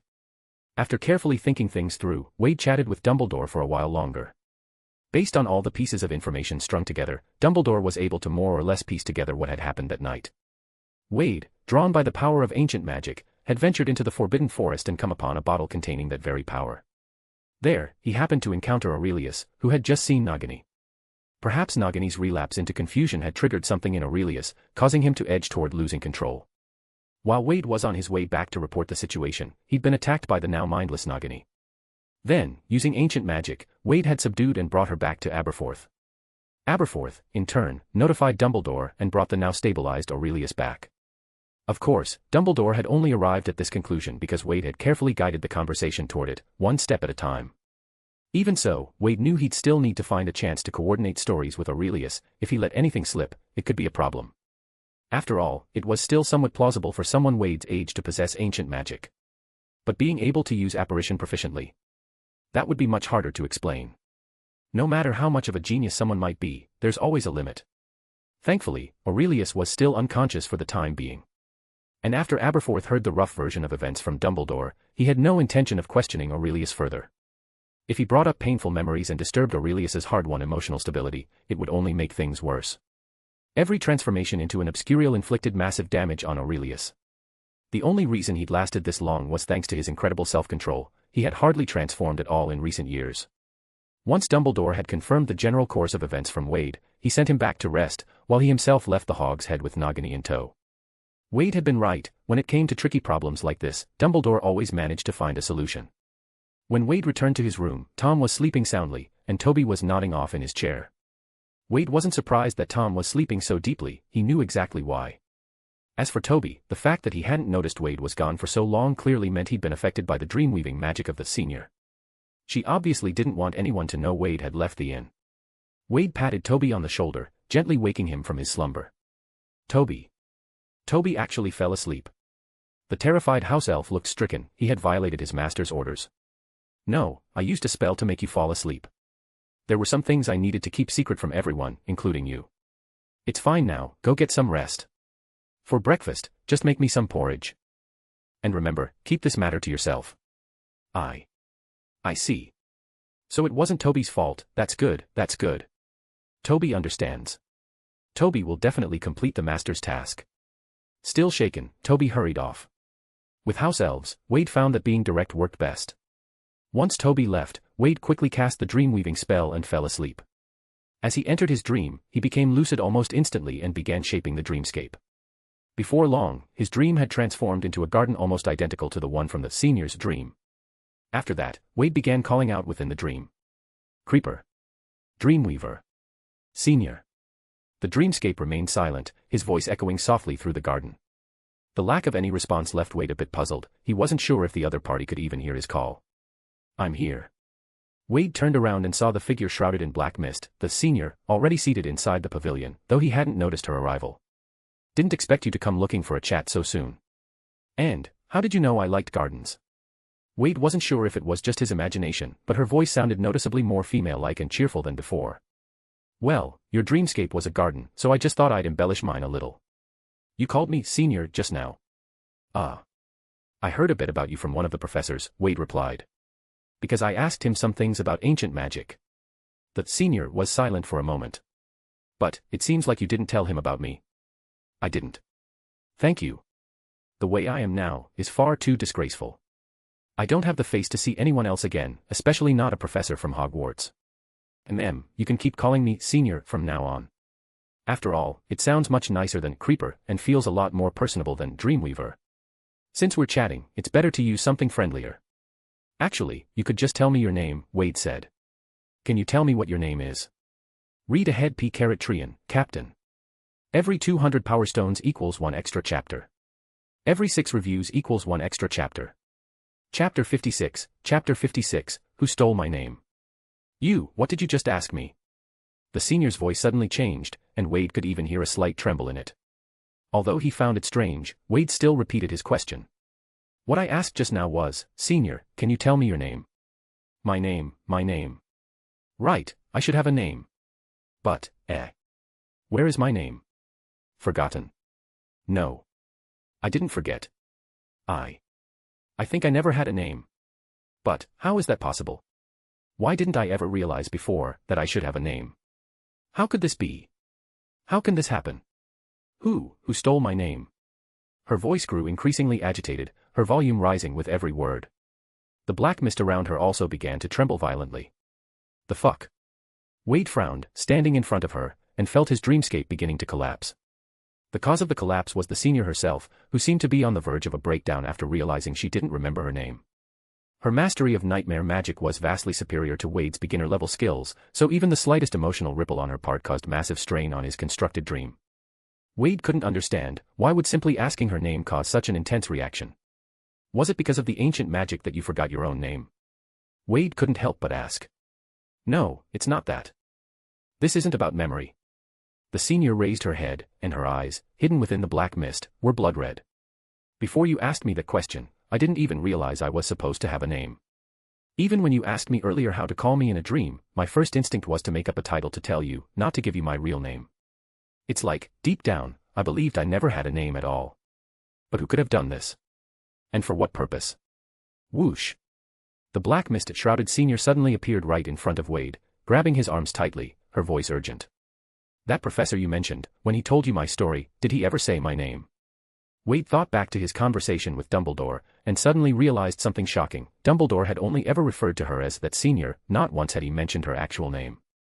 And during the entire conversation, Wade hadn't thought to press him, either. No, he didn't mention your name, Wade answered. He didn't, then did you ask? I didn't ask either. He didn't say it, and you never even thought to ask, does that seem reasonable to you? The senior let go of Wade's arms and staggered back several steps, her tone hollow. At that moment, Wade realized the issue too. Logically speaking, when someone is recounting the achievements of an important figure, wouldn't the first thing they mention be her name? Even if Dumbledore had forgotten to say it, how could Wade have never thought to ask? In other words, throughout that entire conversation, neither Dumbledore nor Wade had found it odd in the slightest that the senior's name never came up. It hadn't seemed strange before, but now that she mentioned it, Wade suddenly realized how completely unnatural it was. Wade, can I ask you for a favor? The senior asked, her voice trembling. If it's something I can do, of course, Wade replied. He could hear the fear in her voice, something deep, chilling, and hard to explain. Can you ask that professor, ask him if he remembers what my name is? When Wade opened his eyes again, it was already past 10 in the morning. The dream from last night remained vivid in Wade's mind. Originally, he'd only intended to speak with the senior about ancient magic. But unexpectedly, a simple question about her name had unearthed an entirely new mystery. If the senior had simply forgotten her name, that wouldn't have been too strange. After all, she'd been trapped for so many years. However, according to her, it wasn't just that she forgot. She felt that her name no longer existed. That was a far more troubling notion. There's a big difference between something forgotten and something erased. For instance, you might forget a person, but your memory doesn't erase that person from the world. They continue to exist, regardless of whether you remember them. But if something doesn't exist, that means not only is it absent from your memory, but it's also vanished from reality itself. Right now, the quickest way to uncover the truth would be to go and ask Dumbledore. Logically, Dumbledore had enrolled in Hogwarts right after the senior graduated. And he had grown up hearing about her legendary achievements. He ought to know her name. And if not, then at the very least, there should still be records in Hogwarts about her. Her name should appear in them. If Dumbledore couldn't remember her name, and there wasn't even a single record of her in the school. Wade suddenly felt a creeping chill run down his spine. "Young Master Wade, you're awake, please wash up first. Toby will bring your breakfast right away." Toby, who always kept a close eye on Wade's condition, appeared in the room holding toiletries. "Toby, where's Professor Dumbledore?" "Professor Dumbledore left last night. He seemed to be going on a trip." Toby placed the toiletries on Wade's bedside table. Wade paused and thought. He knew Dumbledore had left to deal with Nagini. With Dumbledore's nature, even if Nagini had lost all reason and become nothing more than a feral beast, he wouldn't have killed her. Which meant he likely wouldn't return anytime soon. Wade picked up a piece of parchment from his bedside table, grabbed his quill, and began writing a letter.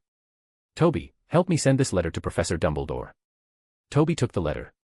"Toby will go to the owl post right away." Watching Toby's retreating figure, Wade felt a bit helpless. Even though he was dying to know the answer, he couldn't afford to act too eager, especially since he hadn't told Dumbledore about his encounter with the senior. He could only rely on owl post, subtly mentioning in the letter that he wanted to look into her history and casually asking for her name. After last night's conversation with Dumbledore, it made perfect sense for him to show interest in her. Dumbledore probably wouldn't suspect anything. At that moment, Tom finally woke up on the bed across from him. Groggily rubbing his head, he sat up with difficulty, his eyes bloodshot. "Ugh, my head. What? It's already past 10. Ow. Why does it feel like I was hit with a stunning spell?" Wade silently turned his head away, grabbed the towel and wash basin on the table, and pretended not to see Tom at all. Tom's gaze immediately locked onto Wade, his face full of suspicion. "Did you hit me with a stunning spell? How could you even think something so strange?" Wade asked innocently. "I never get up later than 8. And I never wake up with a headache unless something's off. You know when the last time I had a headache upon waking up was?" Tom stared at him intently. "Tom, haven't we already faced life and death together multiple times?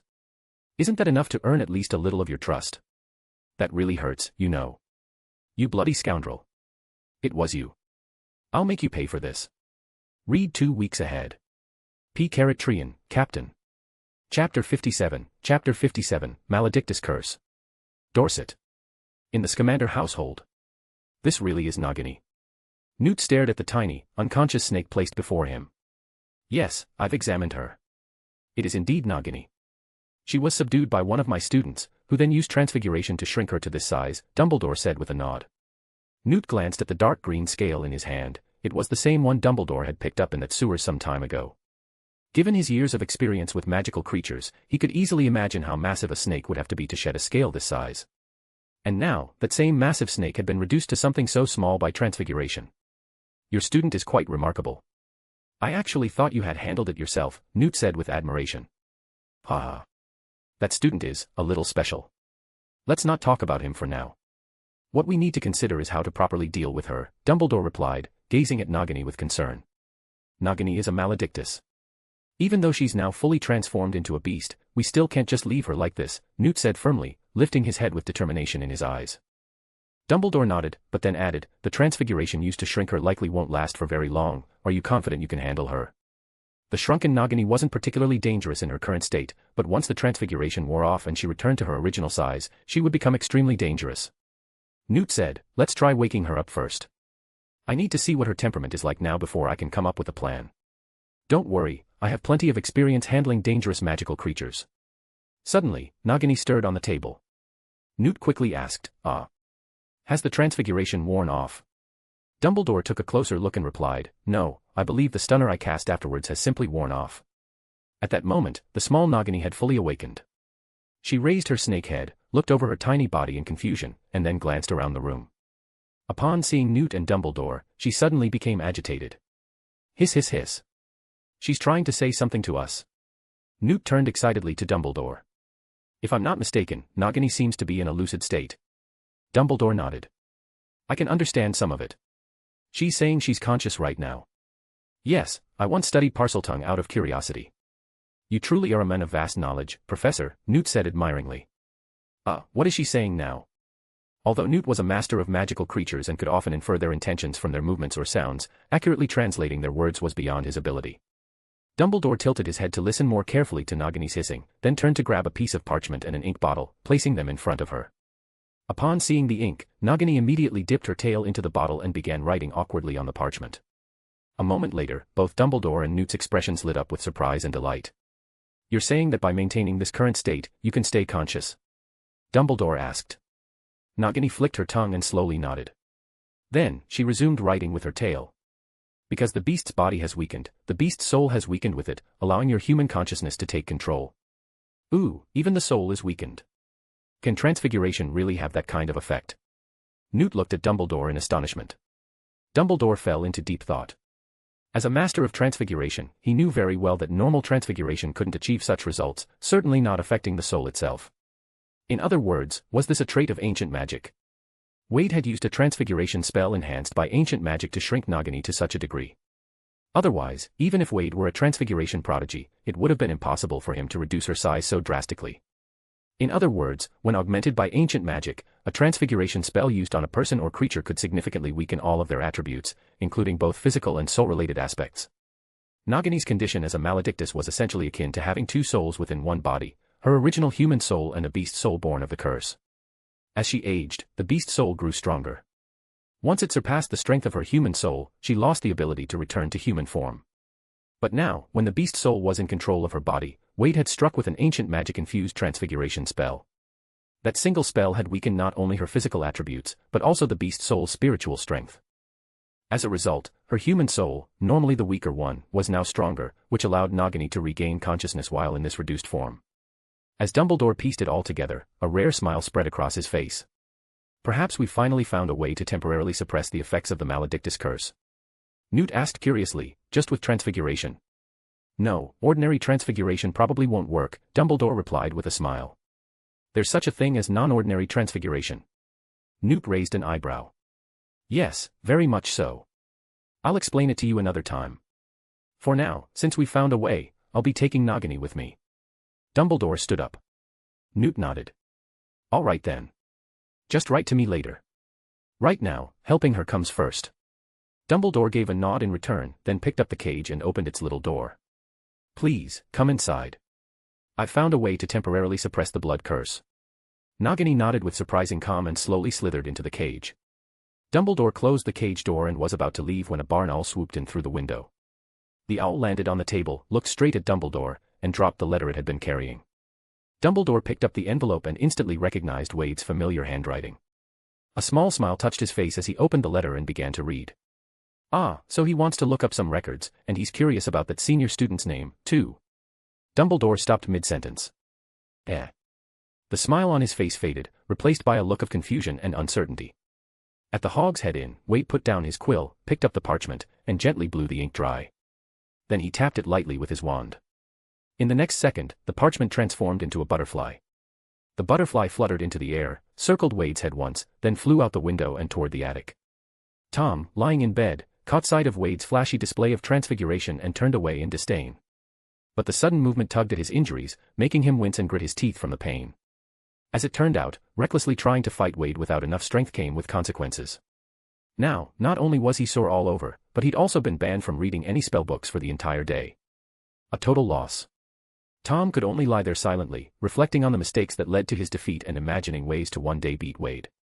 A while later, a parchment crane folded from a similar sheet fluttered down from the attic and landed in front of Wade. It unfolded itself automatically. There was a single line written on the paper. I'll keep your secret. Also, thank you for saving me, and for saving Nagini. By the way, lovely transfiguration. Aurelius. Nice. Wade cheerfully burned the note, then turned his head toward Tom. You've been reflecting for quite a while. Realized your mistake yet? Yes, Tom replied grudgingly. And what was your mistake? You're a bloody bully. Servants shouldn't talk back to their master. Just as Wade continued to tease Tom, a long-lost voice suddenly echoed in his mind. Ding.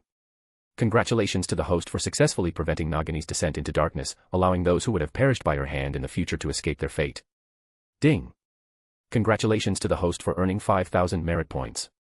Wade, F5000. Note, the explanation about temporarily suppressing the effects of Nagini's maledictus curse in this chapter is purely made-up lore, fanon. Please don't crucify me if you disagree, _. Read 2 weeks ahead at P*Trian, Captain. Schedule, 10 CHS/week. Every 200 power stones equals 1 extra chapter. Every 6 reviews equals 1 extra chapter, only 1 remaining. Chapter 58, The Mystery of That Name. 5,000 merit points for stopping Nagini from falling to darkness. How exactly did I do that? Wade was a bit confused. As far as he remembered, all he did was cast a transfiguration spell to shrink Nagini. Everything after that was handled by Dumbledore. Could it be that Dumbledore offed her? But that didn't seem likely. Dumbledore wouldn't do something like that, would he? Wade fell into thought. Over on the other bed, Tom was already bracing himself, ready for Wade to resume his usual bullying. But, for some reason, Wade suddenly went silent.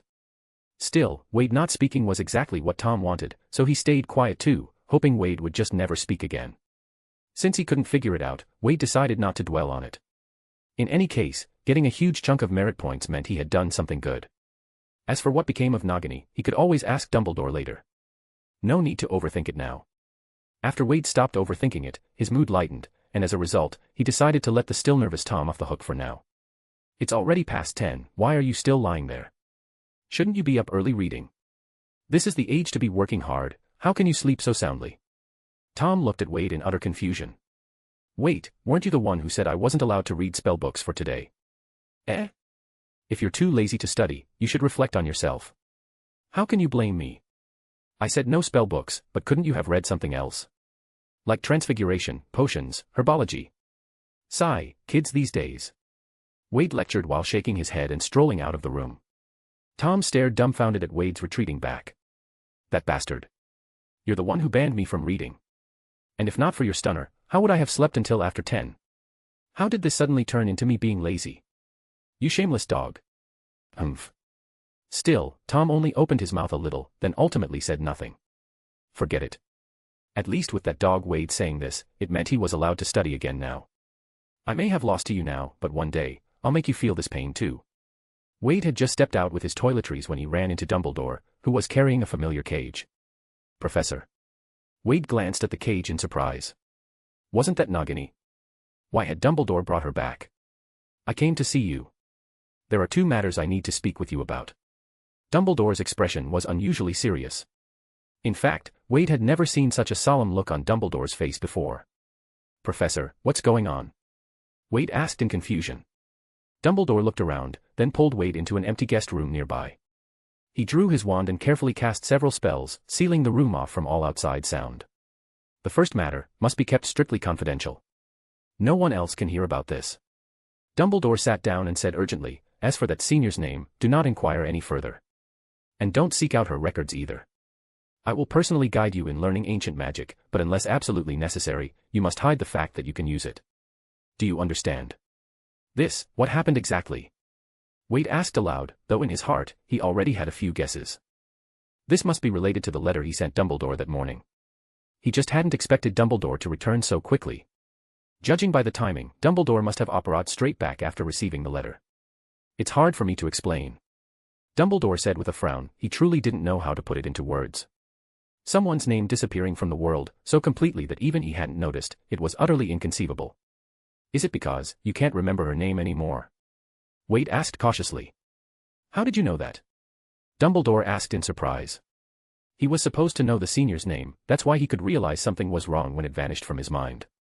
But Wade had never known her name in the first place, so how did he know that Dumbledore couldn't remember it either? Because last night, I couldn't remember to ask you her name at all. And when you were talking about her life, you never mentioned her name either. It was only after I woke up this morning that I started feeling something was off. So I wrote you that letter, Wade explained. Hearing Wade's explanation, Dumbledore, who already trusted him, felt his doubts vanish. You're very observant, Wade. That's exactly it. In fact, if I hadn't received your letter, I never would have realized anything was wrong. This whole situation reeks of something strange. Dumbledore looked up at Wade and said gravely, her name is gone, not just from the memories of people who knew her, but also from the records kept at Hogwarts, even the Book of Admittance, which records the name of every student who's ever enrolled. Her name is now a blank space. Has she completely disappeared? Wade asked. No. It's more accurate to say part of her has disappeared, said Dumbledore. It's incredibly bizarre. I just went to speak with Headmaster Dippet, and he couldn't remember her name either. Then he checked the Book of Admittance, and sure enough, her name was missing, replaced with a blank space. But her date of birth is still listed. The documents detailing her accomplishments are also still there, but the name is gone. What the? So everything about her is still intact, except her name? Wade asked in astonishment. Exactly. It's strange. Very strange. Anyone capable of manipulating memories and records so subtly and thoroughly is someone not to be trifled with, Dumbledore said with a sigh. I'll do my best to investigate this matter. But as for you, for your own safety, don't pursue this any further. And it's best to keep your ability regarding the ancient magic a secret for now. The only known connection between the senior and Wade was that they both had the rare ability to use ancient magic. Now that her name had mysteriously vanished, and considering how she had disappeared shortly after graduating, Dumbledore was deeply worried. If someone out there was targeting users of ancient magic, then she may have already met a grim fate, and Wade might be their next target. Second update of the day is here. Read ahead P*Trian, Captain. Every 200 power stones equals 1 extra chapter. Every 6 reviews equals 1 extra chapter. Chapter 59, a magic more evil than dark magic. Bonus for the reviews, Heartsuit. The best course of action for now was to conceal Wade's ability to use ancient magic as much as possible, at least until the truth behind this matter could be uncovered. That was the only way to avoid him suffering the same fate. But, Professor, how could something so strange even be possible? Wade still found it hard to believe. And what would be the point of doing something like this? If someone wanted to erase all traces of a person, what's the use in only erasing their name? Dumbledore frowned. You're right. But I believe the goal wasn't merely to erase her name. Although I've never heard of such a spell before, I suspect the original intent was to erase her entire existence. Something must have gone wrong during the process, which is why only her name was lost, while everything else about her remains. To erase a person's name so thoroughly that no one, not even the person themselves, realized it was missing, what if that same magic were used to erase the entire person? Wouldn't that mean someone could vanish without a trace, and every record, every memory of them would disappear, with no one ever realizing they'd been erased? Just imagining that was enough to send a chill down one's spine. This level of magic, the darkness of it, could no longer be simply described as dark magic. You're afraid that I might be the next target? Wade asked. Yes, fortunately, very few people know that you can use ancient magic, Dumbledore replied. In fact, he hadn't told anyone about Wade's affinity with ancient magic. As of now, only Dumbledore, Wade, and the tiny Nagini in the cage, who had been silently listening, knew about this matter. When Dumbledore had asked Headmaster Dippet about the former student, he had merely said he couldn't recall her name and hadn't mentioned Wade at all. In hindsight, his caution had been very necessary. All right, I won't ask about or look into any more information regarding that senior, Wade said. And that was actually the truth. After all, the whole idea of looking into records was just a pretense to fish for information from Dumbledore. There was no real need. If he truly wanted to learn more about her, what could be easier than asking the person herself? Good, it's not ideal, but this is the best course for now. Leave the investigation to me, Dumbledore said. In fact, now that he suspected something terrible might have happened to her, Dumbledore could never simply ignore it. Professor, please be careful. If the situation becomes too dangerous, you must prioritize your own safety. You're far too important to the wizarding world, Wade said, a trace of unease in his voice. Because of his butterfly effect-like presence, many things had already begun to change. And if such an eerie and powerful force really existed, Dumbledore delving too deeply could lead to unpredictable consequences. If it weren't for his reminder, Dumbledore would never have noticed that the senior's name had disappeared. He wouldn't have taken the initiative to investigate the matter. And right now, Dumbledore was one of Wade's most crucial allies. Nothing could be allowed to happen to him this early. Ahaha, you don't have to worry, I won't investigate them openly. I'll start by quietly studying that kind of magic. As long as I figure out what sort of magic can erase a person's name, everything else will follow. Wade nodded. If it was just about researching magic, it certainly wouldn't raise any suspicion. Of course, that was only true as long as no one else found out he could use ancient magic. If word got out about that, and Dumbledore began researching such magic, it could draw the wrong kind of attention, alerting whoever was behind all this. So in the end, the key to everything rested on him. Wade decided he needed to visit the senior again tonight.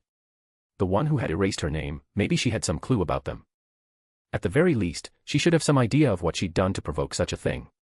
All right, now let's talk about the second matter, Dumbledore said, pulling forward the cage containing Nagini. Compared to the first, this one's actually good news. Dumbledore opened the cage as he spoke. The miniature version of Nagini slowly slithered out. Wade noticed that her eyes were now clear, completely different from the blood-red, savage state she'd been in that night. She's conscious. In fact, it's precisely your ancient magic that has allowed her to remain that way, Dumbledore said with a smile. That's also why she's the only one I didn't keep your ability a secret from. My ancient magic helped her. Wade looked a bit confused. Yes. Dumbledore nodded and recounted the conversation he'd had with Nagini at Newt's home, as well as his own conclusions. After hearing everything, Wade suddenly understood. No wonder the system had rewarded him merit points and said he had prevented Nagini's descent into darkness. So as long as I continuously reinforce the transfiguration spell using ancient magic, she can remain conscious. Exactly. You don't need to cast the spell again, just keep extending its duration. But of course, you'll have to use your ancient magic to do so, Dumbledore added. Wade quietly focused inward, sensing the flow of ancient magic within his body. After a night of rest, Wade's ancient magic hadn't fully recovered yet, but it was mostly back. What do I need to do? Wade asked. It's not difficult, just like regular transfiguration. But you'll need to use your ancient magic to cast it. Here, follow me, Dumbledore said. He then demonstrated how to properly extend the duration of a transfiguration spell to its maximum. Wade already had a deep understanding of transfiguration, and with Dumbledore, an undisputed master of the art, guiding him, he quickly succeeded in using his ancient magic to extend the transfiguration cast on Nagini. Unlike the first time, when it had consumed all of his ancient magic, simply extending the spell didn't use up much energy. After Wade successfully performed the spell, Dumbledore checked Nagini's condition once more. It appears that every time you cast with ancient magic, it weakens the transformed subject's soul to some degree. And this weakening seems to be cumulative, Dumbledore said. Since this transfiguration is affecting Nagini's beast soul, each extension further suppresses it, without harming her human soul. If this continues, we might truly be able to destroy the beast soul and lift the blood curse. You're planning to leave Nagini in my care, aren't you? Wade asked. From everything he'd just heard, Wade had more or less figured out Dumbledore's intentions. Dumbledore said, yes. Only then can you extend the transfiguration on her at any time. And I also think this is a great opportunity to practice ancient magic. The more you practice, the better you'll be able to truly master it. Wade's face showed a trace of concern. But maintaining ancient magic for a long time would also weaken her body. If I keep extending it like this, her body will become too frail. After all, her human soul and beast soul share the same body. Dumbledore nodded and handed him a bottle. That's easily solved. This is a nutritional potion, crafted by Professor Slughorn himself, a true potions master. We have ways to deal with physical weakness. When it runs out, just ask me for more. All right, Wade said as he took the potion. But if I'm constantly using ancient magic on Nagini, what if someone notices and realizes there's my ancient magic on her? They won't, Dumbledore replied confidently. I've already used certain enchantments to conceal your ancient magic. No one else will notice. Even if someone inspects her closely, they'll only sense my magical signature. They'll assume it's my transfiguration. Damn. As expected. Whenever Dumbledore made a decision, he always had everything thoroughly prepared, with every angle considered. So, how long can one of my extensions last? Wade asked. About 3 days. So be careful not to forget. Read 2 weeks ahead. P. Trian, Captain. Every 200 Power Stones equals 1 extra chapter. Every 6 reviews equals 1 extra chapter. Chapter 60, Tom, yes, that's right, I'm a good person. Dumbledore had already left. In the now empty room, only Wade and Nagini were left staring at each other. After a while, Wade finally broke the slightly awkward silence. Have you had breakfast? Do you want some porridge? Nagini, hiss. All right, I suppose snakes don't really drink porridge. Then what do you want to eat? Wade asked again. Nagini, hiss. Wade. Okay, looks like we need a translator. Luckily, I know just the person. Wade extended his left hand toward Nagini.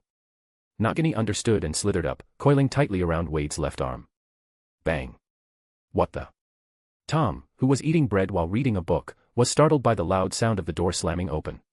You. I really thought we were under attack again. What are you up to now? No, don't tell me. You were the one who said I could read. Tom barked, putting on a fierce front but clearly nervous underneath.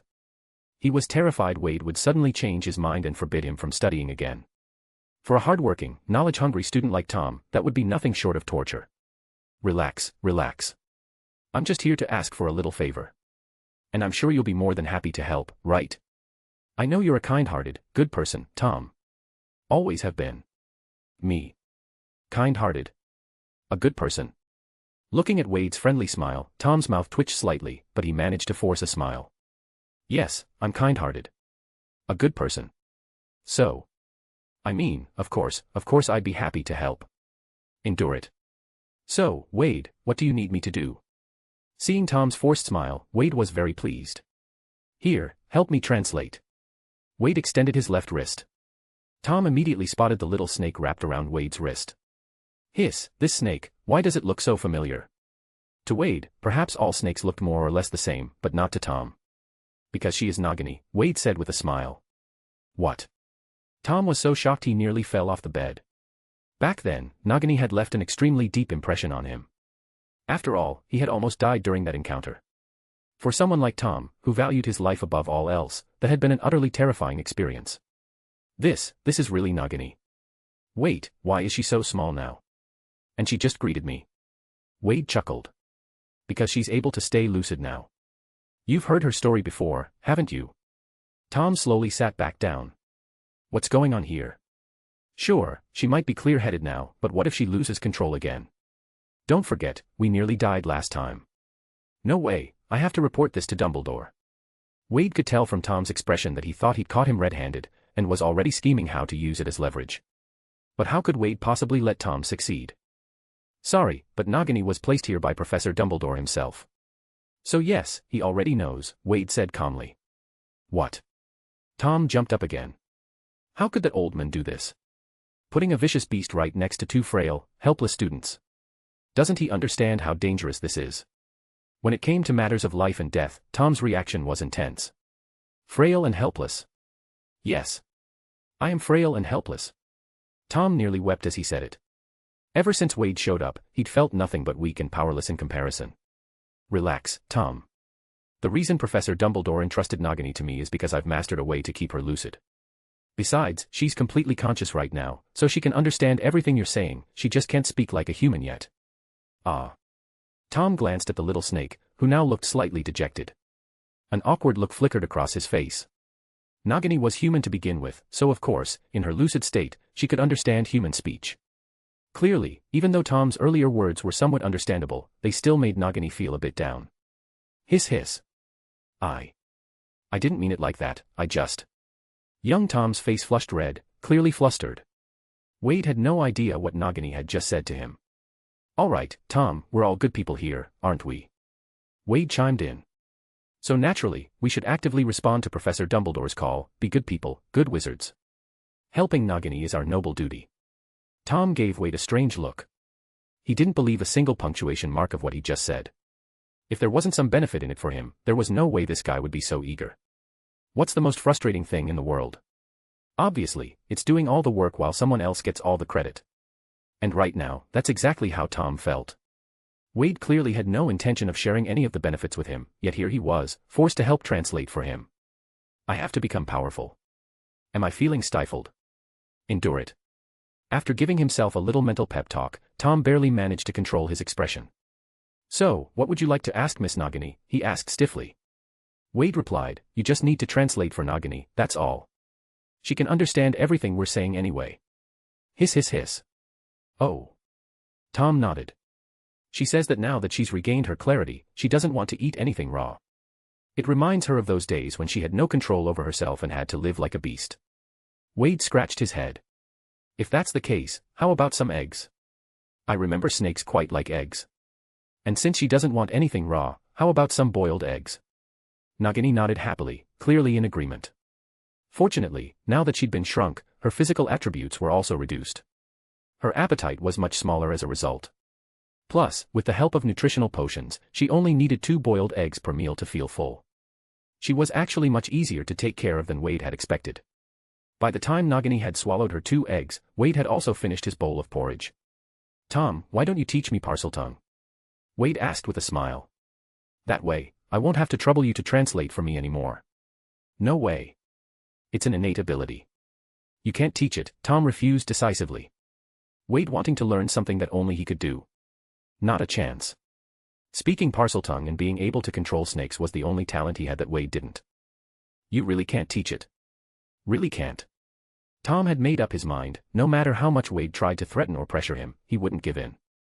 "All right, forget it, then." Hearing that, Tom nearly thought he'd misheard. This guy was actually letting it go that easily. "Nagini can write with her tail, so I'll just have her teach me snake language instead," Wade said with a smile. "Hiss. Hiss." Nagini nodded in agreement. Tom stared at Wade in disbelief. Was he really about to lose the only edge he had over this guy? A wave of indescribable powerlessness washed over Tom all at once. Read ahead P-Trian, Captain. Every 200 power stones equals 1 extra chapter. Every 6 reviews equals 1 extra chapter. Chapter 61, The Gift from the Senior. Bonus for Power Stones, Heartsuit. Ever since bringing Nagini to stay by his side, more than a week had passed in the blink of an eye. During that time, Wade had asked Nagini if she wanted to see Aurelius. But for some reason, her answer was always no. Nagini seemed unwilling to meet with Aurelius again, though the reason remained unclear. Wade hadn't been idle during this period either. In addition to refining various spells and transfiguration techniques, he had been paying special attention to his ancient magic. Just as Dumbledore had predicted, frequent use of ancient magic did help it grow. Each time Wade extended the duration of the transfiguration spell on Nagini, he could clearly feel his own improvement. It wasn't as fast as directly absorbing ancient magic, but overall, his progress wasn't stagnant. All in all, aside from being completely unable to reach his senior and the system shop still refusing to refresh with anything good, everything else had been going rather smoothly. Yes, ever since she learned that her name had disappeared, his senior had vanished for over a week. Of course, even though he hadn't been able to contact his senior in his dreams at night, Wade's use of nightmare magic every evening still led to steady progress. He wasn't sure whether it was due to the awakening of his ancient magic, but his improvement in nightmare magic had been noticeably faster.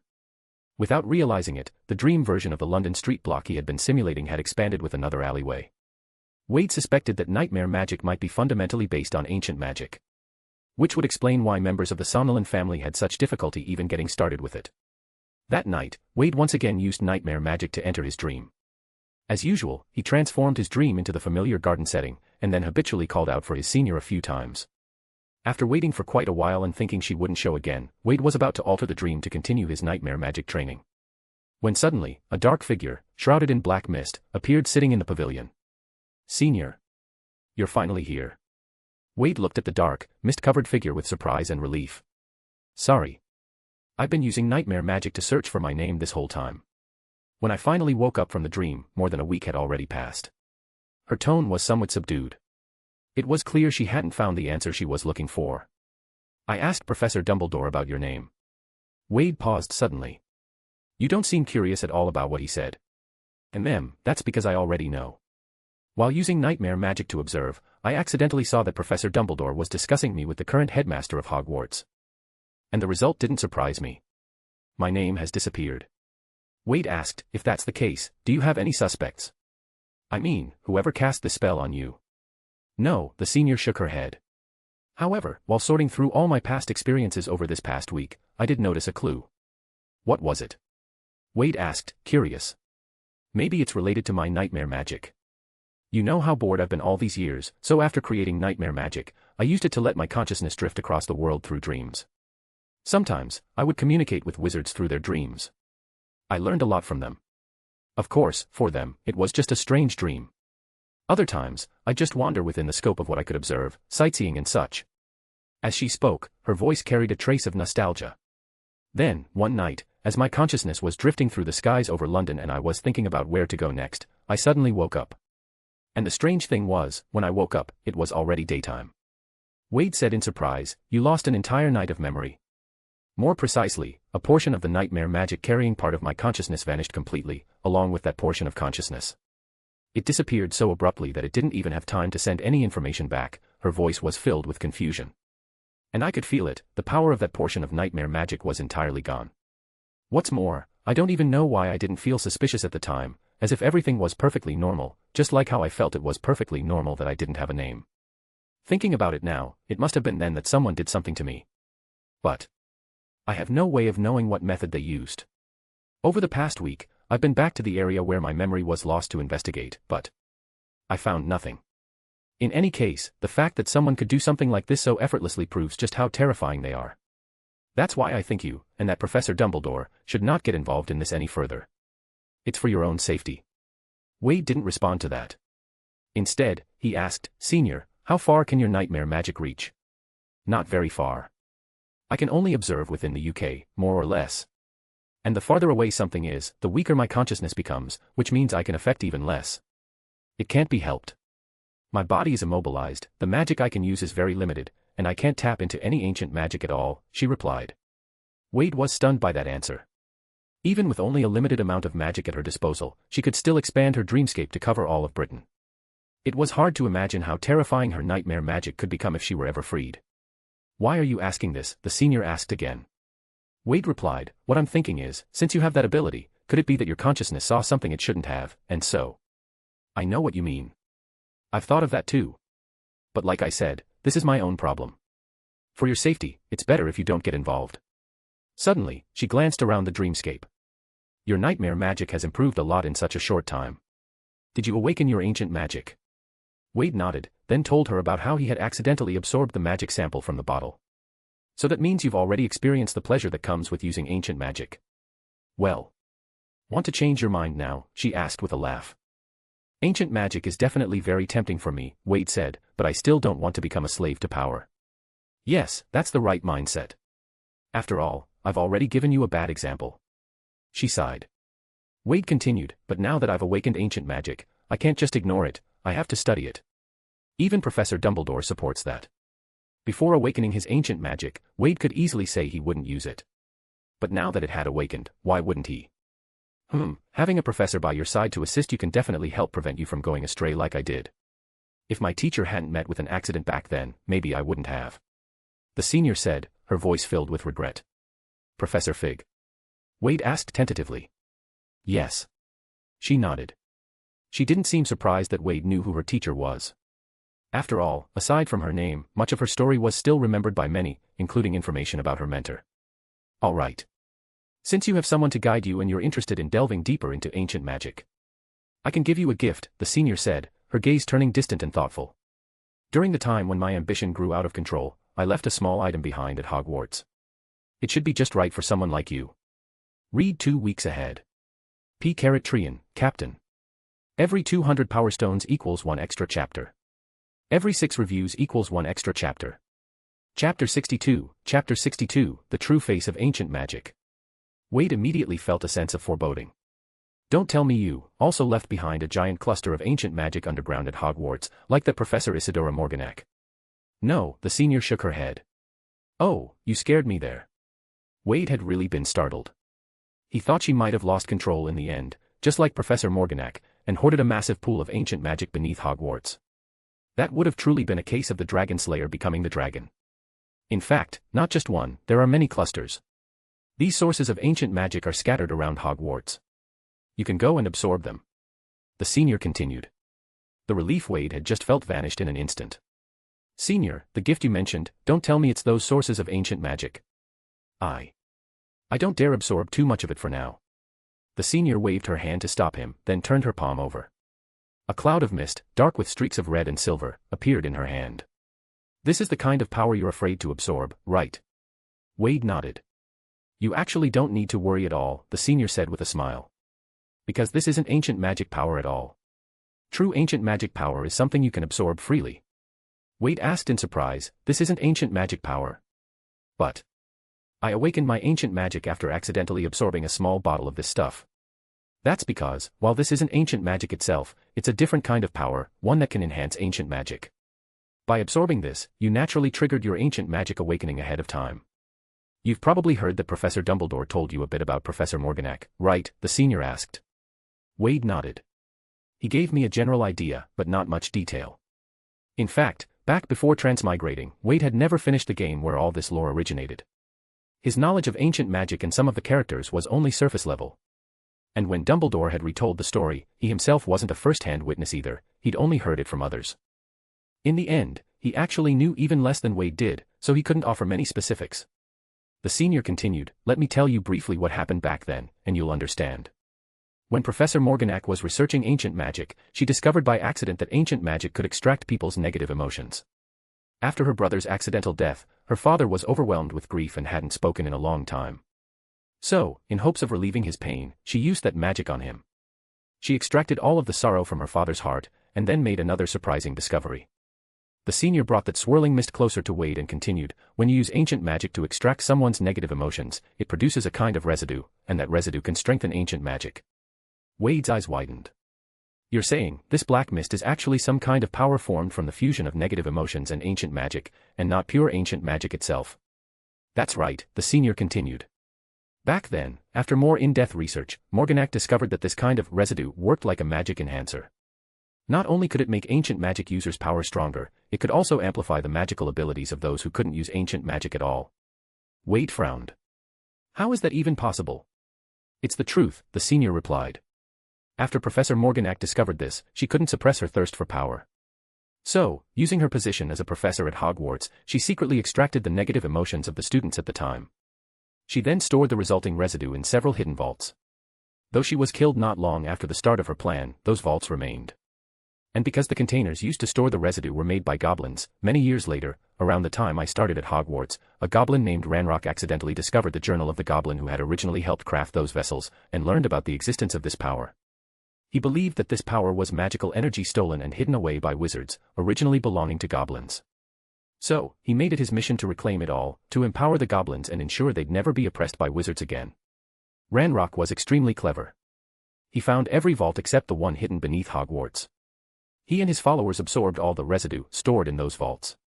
In the end, Ranrock and his followers launched a war against us beneath Hogwarts. The goblins who absorbed the residue became terrifyingly powerful, especially Ranrock. Even my teacher, Professor Fig, struggled to withstand his attacks. In the end, he even managed to absorb all of the residue stored beneath Hogwarts, transforming into a massive and powerful dragon. He launched a brutal assault on me." Wade was completely absorbed in the story. He couldn't help asking, "And then?" The senior shrugged. "Then I killed him." Wade blinked. That had to be the calmest, most casually delivered flex he had ever heard. Defeating the immensely powered-up Ranrock, who had absorbed all the vault's residue, and saying it like it was nothing, this was the pinnacle of understated bragging. Clearly, he still had a long way to go in that department. So after defeating Ranrock, the residue he absorbed dispersed again, the senior continued. "And I believe that power shouldn't go to waste. It should have been mine all along. So I absorbed all of it." She sighed. "And it was only after absorbing it that I realized, the temptation from this residue was even more dangerous than ancient magic itself." Wade was beginning to understand. "So, the thing that overwhelmed you wasn't the ancient magic, it was this residue that strengthens it." The senior nodded. "Then, what is actual ancient magic like? The kind you said is safe to absorb?" Wade asked curiously. The senior withdrew the black mist in her hand, then snapped her fingers. A mass of magical energy, shimmering like liquid mercury, appeared before Wade. "This is the purest form of ancient magic. Of course, this one is just something I conjured using nightmare magic based on my memory of it. These pure ancient magic energies are scattered all around Hogwarts. Only those who possess the ability to wield ancient magic can perceive them. Tomorrow, the story can finally begin the school enrollment arc. Read ahead P*Trian, Captain. Every 200 power stones equals 1 extra chapter. Every 6 reviews equals 1 extra chapter. Chapter 63, WTF is up with that killing curse. Bonus for power stones. Oh, asterisk. Oh, and huge thanks to Austin and Anaver for their patronage, heartsuit. This kind of ancient magic power, once directly absorbed, will greatly enhance your ancient magic. It's a fundamental strengthening, not the kind of external boost brought by the residue. It's extremely useful for you." After hearing this, Wade couldn't help but recall parts of the game. He realized, wasn't this just like the gameplay where you search for ancient magic hotspots, absorb them, and increase your ancient magic mana bar? The senior continued, "The gift I want to give you is a notebook I left behind at Hogwarts. It not only records the places I visited that had ancient magic power, but also many suspected locations I hadn't had the chance to explore yet. When you find that notebook, you can visit those places one by one. Oh, and the locations I've already been to, you should still check them out, because I'm not sure whether the ancient magic there regenerates. If not, then head to the ones I haven't visited. Based on my experience, there's a high chance those places also hold ancient magic power. It should be more than enough for you. Wade nodded, then asked, Senior, since this kind of residue can even be absorbed by people who don't have the talent for ancient magic, why did you have to find me? Couldn't you just find someone else? Why were you trapped for so long? Because only someone with the talent for ancient magic can fully contain the residue. If it were someone else, no matter how much they absorbed, they'd probably burst before managing to free me. The amount of residue inside me right now is far greater than what I absorbed after defeating Ranrock, the senior said helplessly. If that's the case, then couldn't your friend have just gathered more people and had each person absorb a little? Wouldn't that have freed you much earlier? Wade still had some doubts. Because I've only survived until now thanks to this cloak, which froze everything, my body, my magic, and even the residue inside me that was on the verge of exploding. The bottle of residue I gave you had leaked out by accident. This clearly shows that my cloak is already reaching its limit. Once it's undone, I won't be able to wear it again. So, if you want to save me, you'll have to complete the devouring process in the shortest possible time after the cloak is removed. That short time window allows for only one chance. And the devouring spell I use can only be cast on one person at a time. So no one else will work, only you are the ideal candidate. If you do change your mind and decide to help me in the end, it's best to wait until your ancient magic has progressed to a certain level, and you're confident that you can absorb these residues without bursting. That would be the safest approach. I admit I was a bit too eager before and didn't think everything through. After hearing the senior's long explanation, Wade couldn't help but feel a little helpless. So the real problem wasn't with ancient magic itself, but with the residue discovered by Morganac, something produced by ancient magic mixed with negative emotions. Still, this revelation didn't have much impact on his overall plan. From the moment he began understanding ancient magic, he had already divided his next steps into two main goals. The first was to confirm what kinds of side effects ancient magic power might have. The second was to figure out the cause of those side effects and whether they could be removed. Now that it was confirmed the problematic power he needed to study wasn't ancient magic itself but rather a mixture of ancient magic and negative emotions, things had actually become simpler than before. In other words, he could continue refining true ancient magic without worrying about overloading himself from absorbing too much. As for the residue, it was merely an added bonus. After all, even without the power boost from the residue, the senior had still managed to defeat Ranrock, who had been strengthened by it, using only unenhanced ancient magic. That alone proved how powerful pure ancient magic already was. So why risk everything for such a dangerous and unstable power like the residue? At this point, Wade's motivation for studying the power had shifted, from growing stronger himself to trying his best to save the senior's life. If he could save her, great. If not, meh. Then at least he had tried, right? Of course, Wade still hoped he could save her, because that would mean he had found a way to neutralize the biggest side effect of the residue. And that would prove that his ancient magic, and even other kinds of magic, could be safely enhanced by it, making him stronger than ever. With that thought, Wade's mood lifted considerably. Senior, I heard that back in the day, you often fought outnumbered, and no matter how many enemies there were, you always managed to get away unscathed. How did you do it? Wade asked curiously. Before, when I was up against a group of wizards from the Alliance, once they cast shield charms, I really didn't have many options left. The Alliance, huh? I heard of them while wandering through people's dreams. They're bad guys, right? The senior asked. You could say that, Wade nodded. How many of them were there at the time? She asked again. Wade thought for a moment and replied, 25. Not even 30. Isn't that just a matter of one killing curse? She asked, puzzled. Wade coughed and explained, first of all, I don't know how to use the killing curse yet, and even if I did, there were over 20 people. One killing curse might take out one of them, sure, but the rest could easily counterattack. If each of them threw a spell at me, I'd get blown to pieces, not even a shield charm would hold up. What? You can only kill one person with a killing curse, the senior stared at Wade in surprise. Suddenly, Wade seemed to realize something. Wait. Are you saying? The senior flipped her hand, and a wand appeared in her grasp. At the same time, Wade's dream changed once more. More than 20 wooden dummies appeared in front of them. The senior raised her wand. Avada Kedavra. Zap. The green light illuminated the entire pale dreamscape in a vivid emerald hue. A single green curse shot straight forward, and as it struck one dummy, it suddenly split apart. Boom. Z-zap. Boom. Zap. Boom. Boom. The dark green curse branched out like a chain of lightning, striking each of the other 20-some dummies with pinpoint precision. There. They're all dead, the senior said calmly. Damn. That was amazing, Wade thought in a daze. Even though Wade had somewhat guessed what was coming, he still couldn't help but be impressed, very, very impressed. She was currently limited to only a fraction of her magical power, and she could still pull this off. He could only imagine how fearsome she must have been at her peak. Taking down 7 or 8 dark wizards on her way to class wasn't an exaggeration, it sounded entirely believable now. Wade couldn't help but ask, then, what if I don't want to use the killing curse? The stunning spell, the full body bind curse, they all work the same.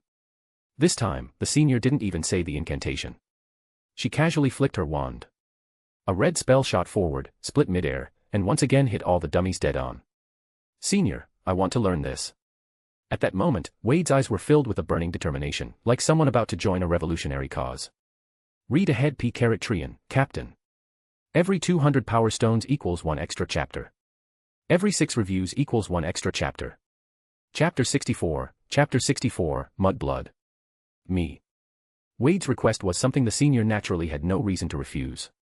Besides, she'd been alone for so many years and had long since grown deeply accustomed to loneliness. Now that she had someone to talk to, she actually felt quite good about it.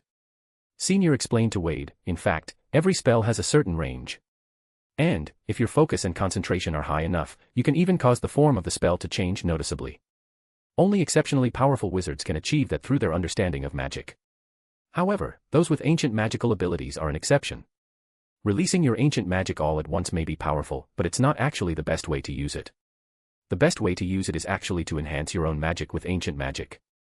I imagine you've experienced that sense of enhancement before. Wade nodded. He thought back to when he'd poured all his ancient magical power into a single transfiguration spell.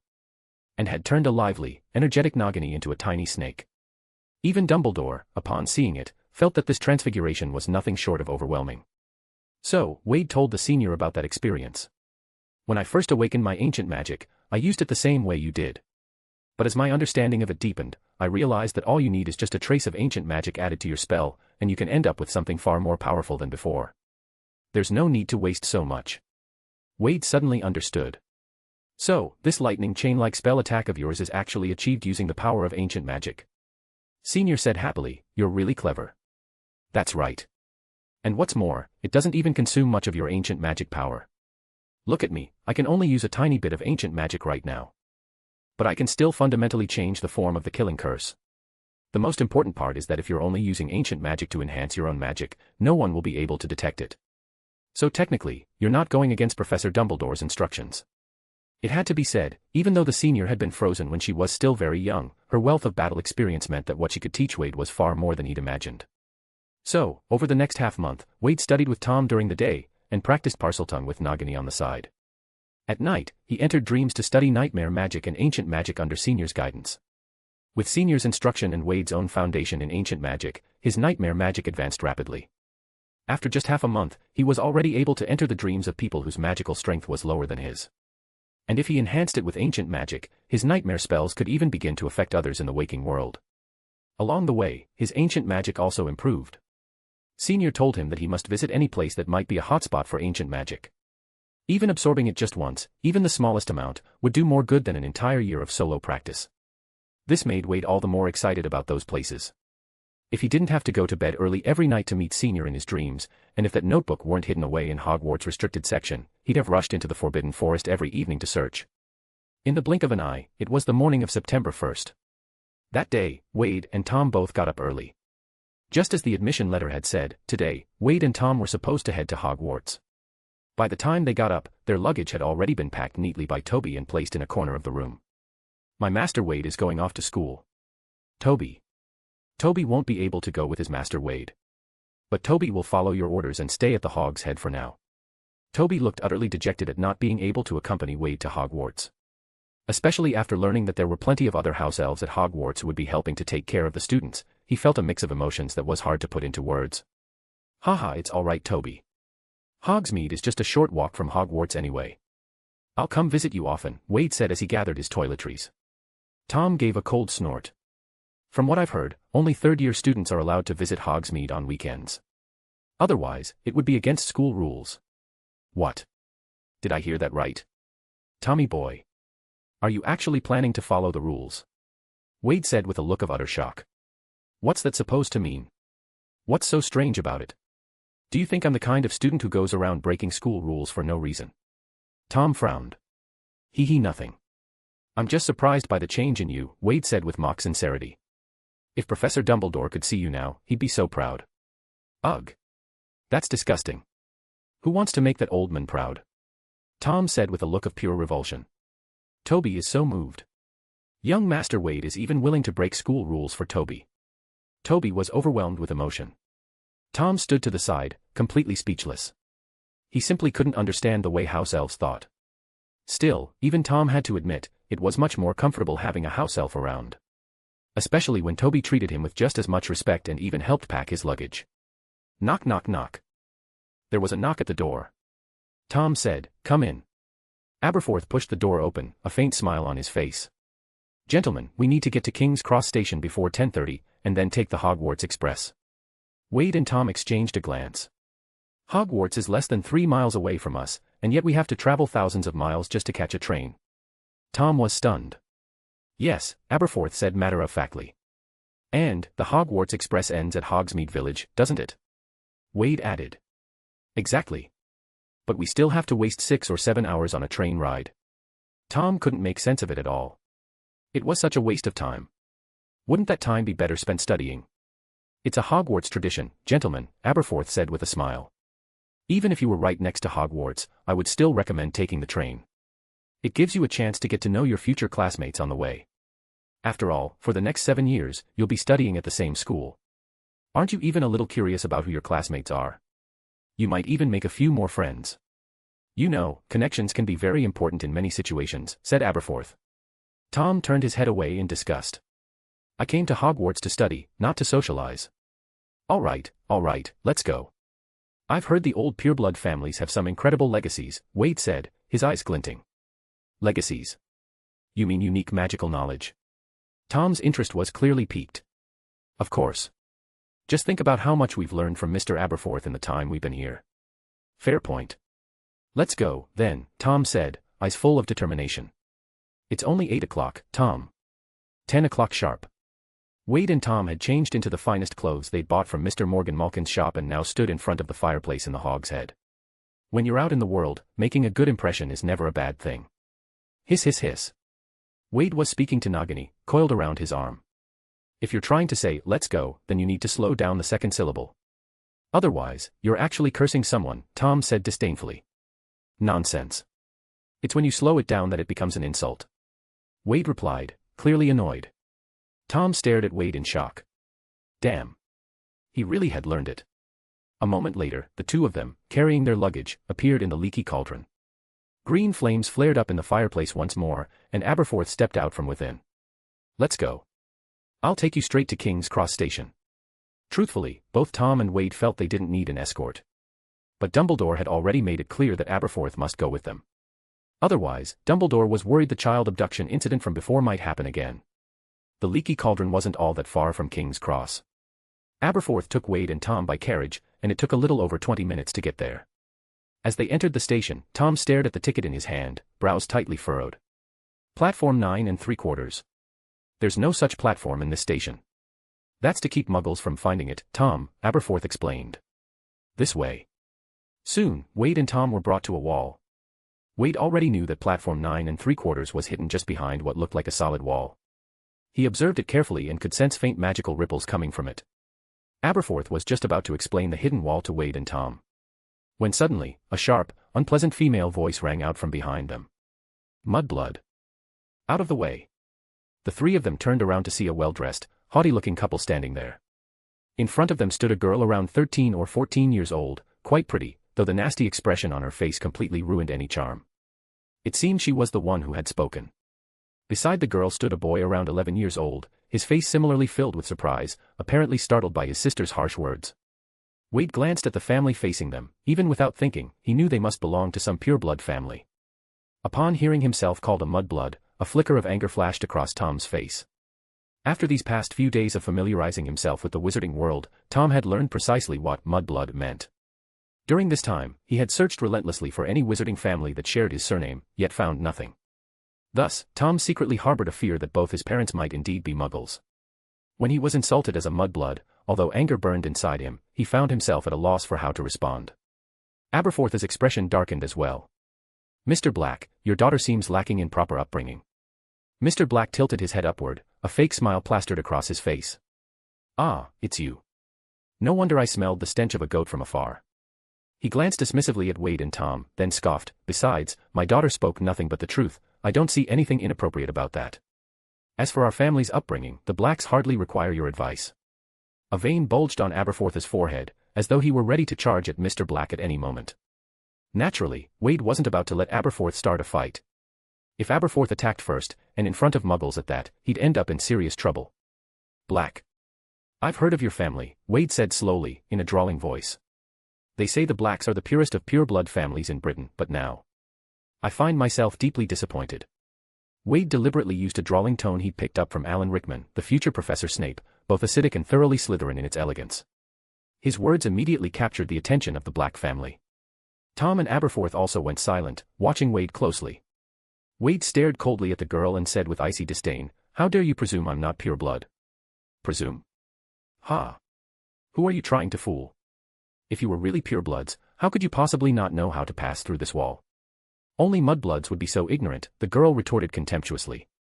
"So that's how you identify who's pureblood and who's not. Clearly, your magical ability is even weaker than I'd imagined. I'm truly disappointed. Perhaps your ancestors secretly married muggles, otherwise, how could your abilities be even inferior to a house elf's?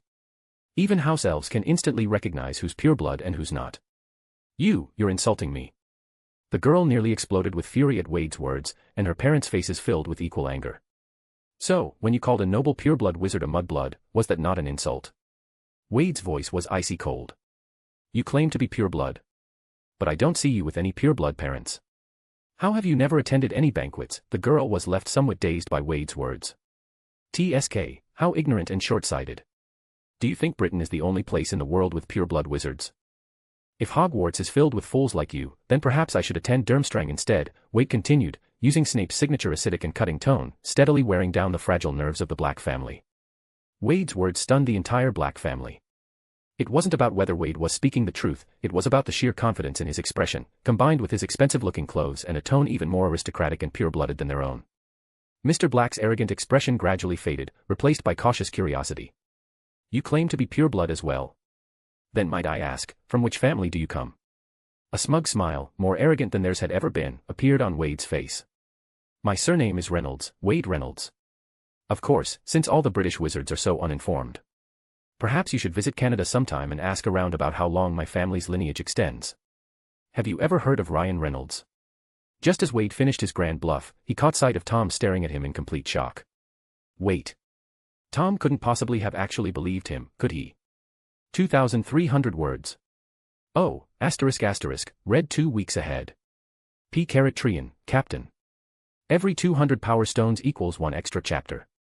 Every 6 reviews equals 1 extra chapter. Chapter 65, Tom, you have to believe me. The Reynolds family. Ryan Reynolds. As the current head of the Black family, Pollux Black had some knowledge of the world.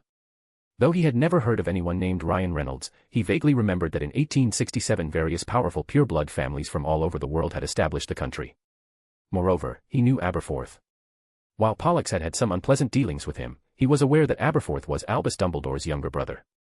Aberforth only ever left that rundown pub of his when carrying out Dumbledore's personal requests. Which meant that the 2 children Aberforth had escorted personally were definitely doing so at Dumbledore's behest. And now, as Dumbledore's reputation grew stronger by the day, even those pure-blood families who looked down on everyone else were growing increasingly cautious about underestimating him.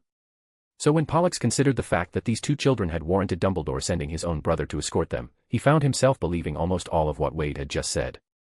Still, even though he knew he was in the wrong, the pride of a pure-blood family wouldn't allow him to admit fault so easily, not even if he feared the family behind Wade Reynolds. His wife and child were watching, after all. Humph. If that's the case, I very much look forward to meeting the elders of your family, Pollux said in a haughty tone. Still, the fact that he said that much meant he now believed Wade's words. After saying so, he should have been able to leave with dignity. But unexpectedly, Wade spoke up with visible excitement. Really? Then let's set a time. One of my uncles just happens to be visiting me, and I heard he has gotten bored of hunting thunderbirds for fun and hasn't been in the best of moods lately. Maybe sparring with a native British pureblood wizard would cheer him up.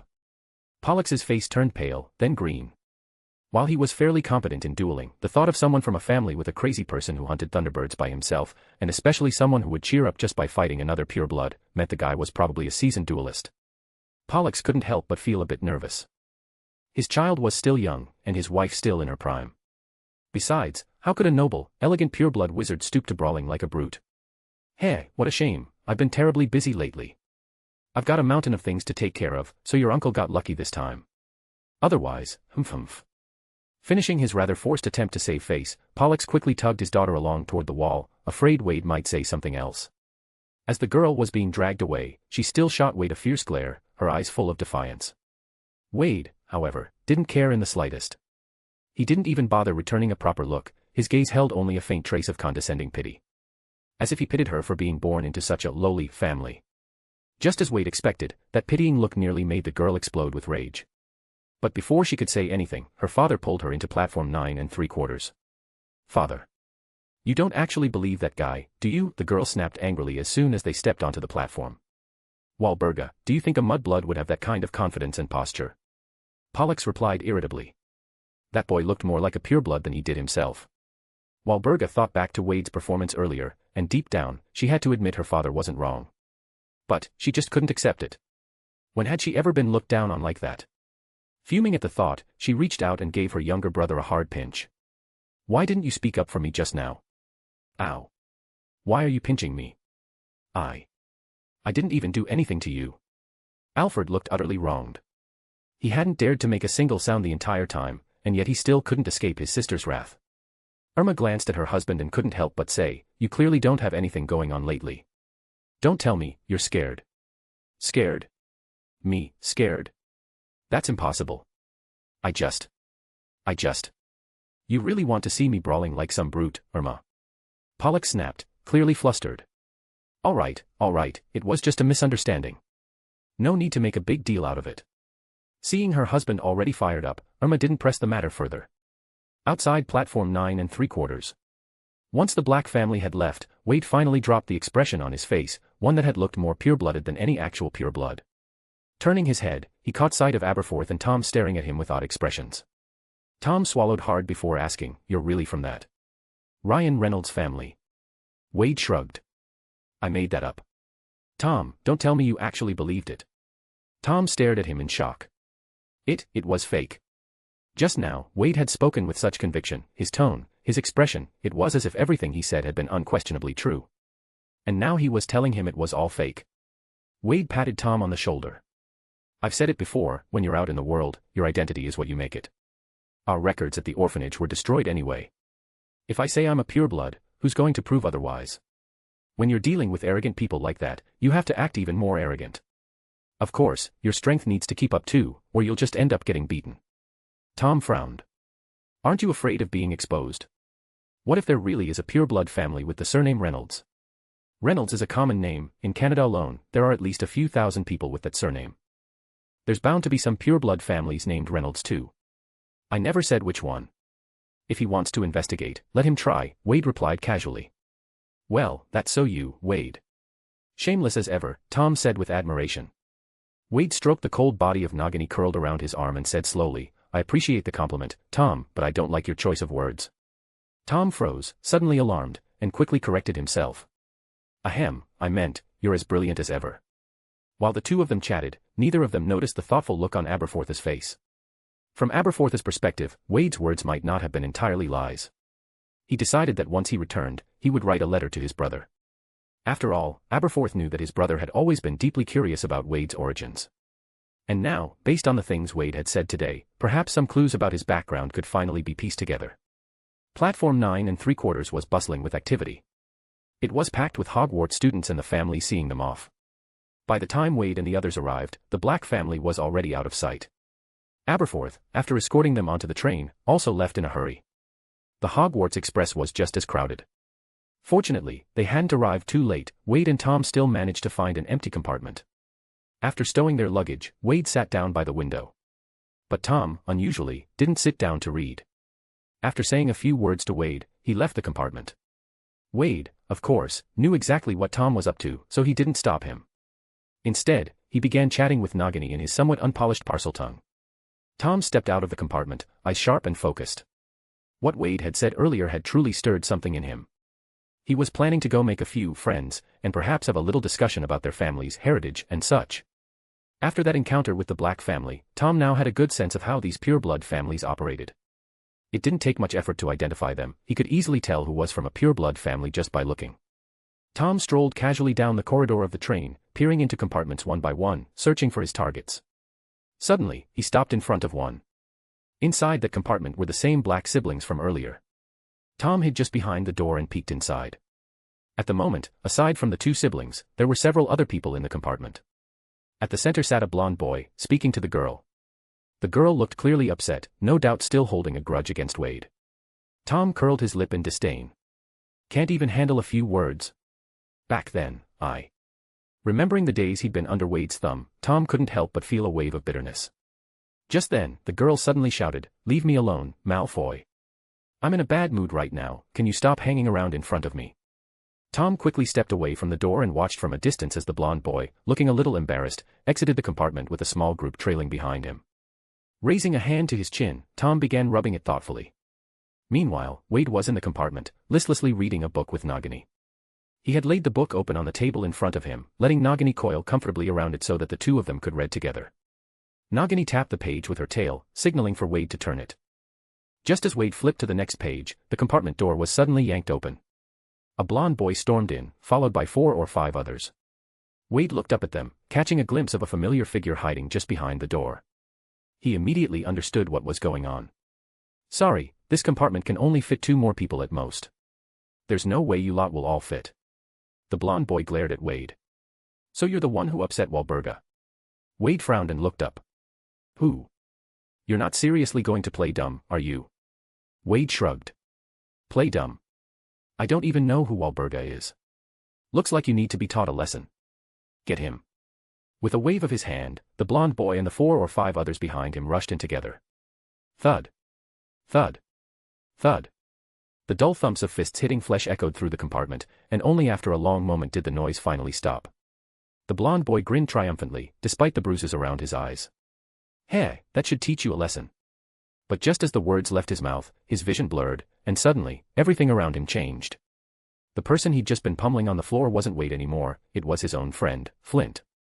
Meanwhile, Selwyn, Travers, and the others who had rushed in with him were now grabbing each other by the collar, looking around in utter confusion.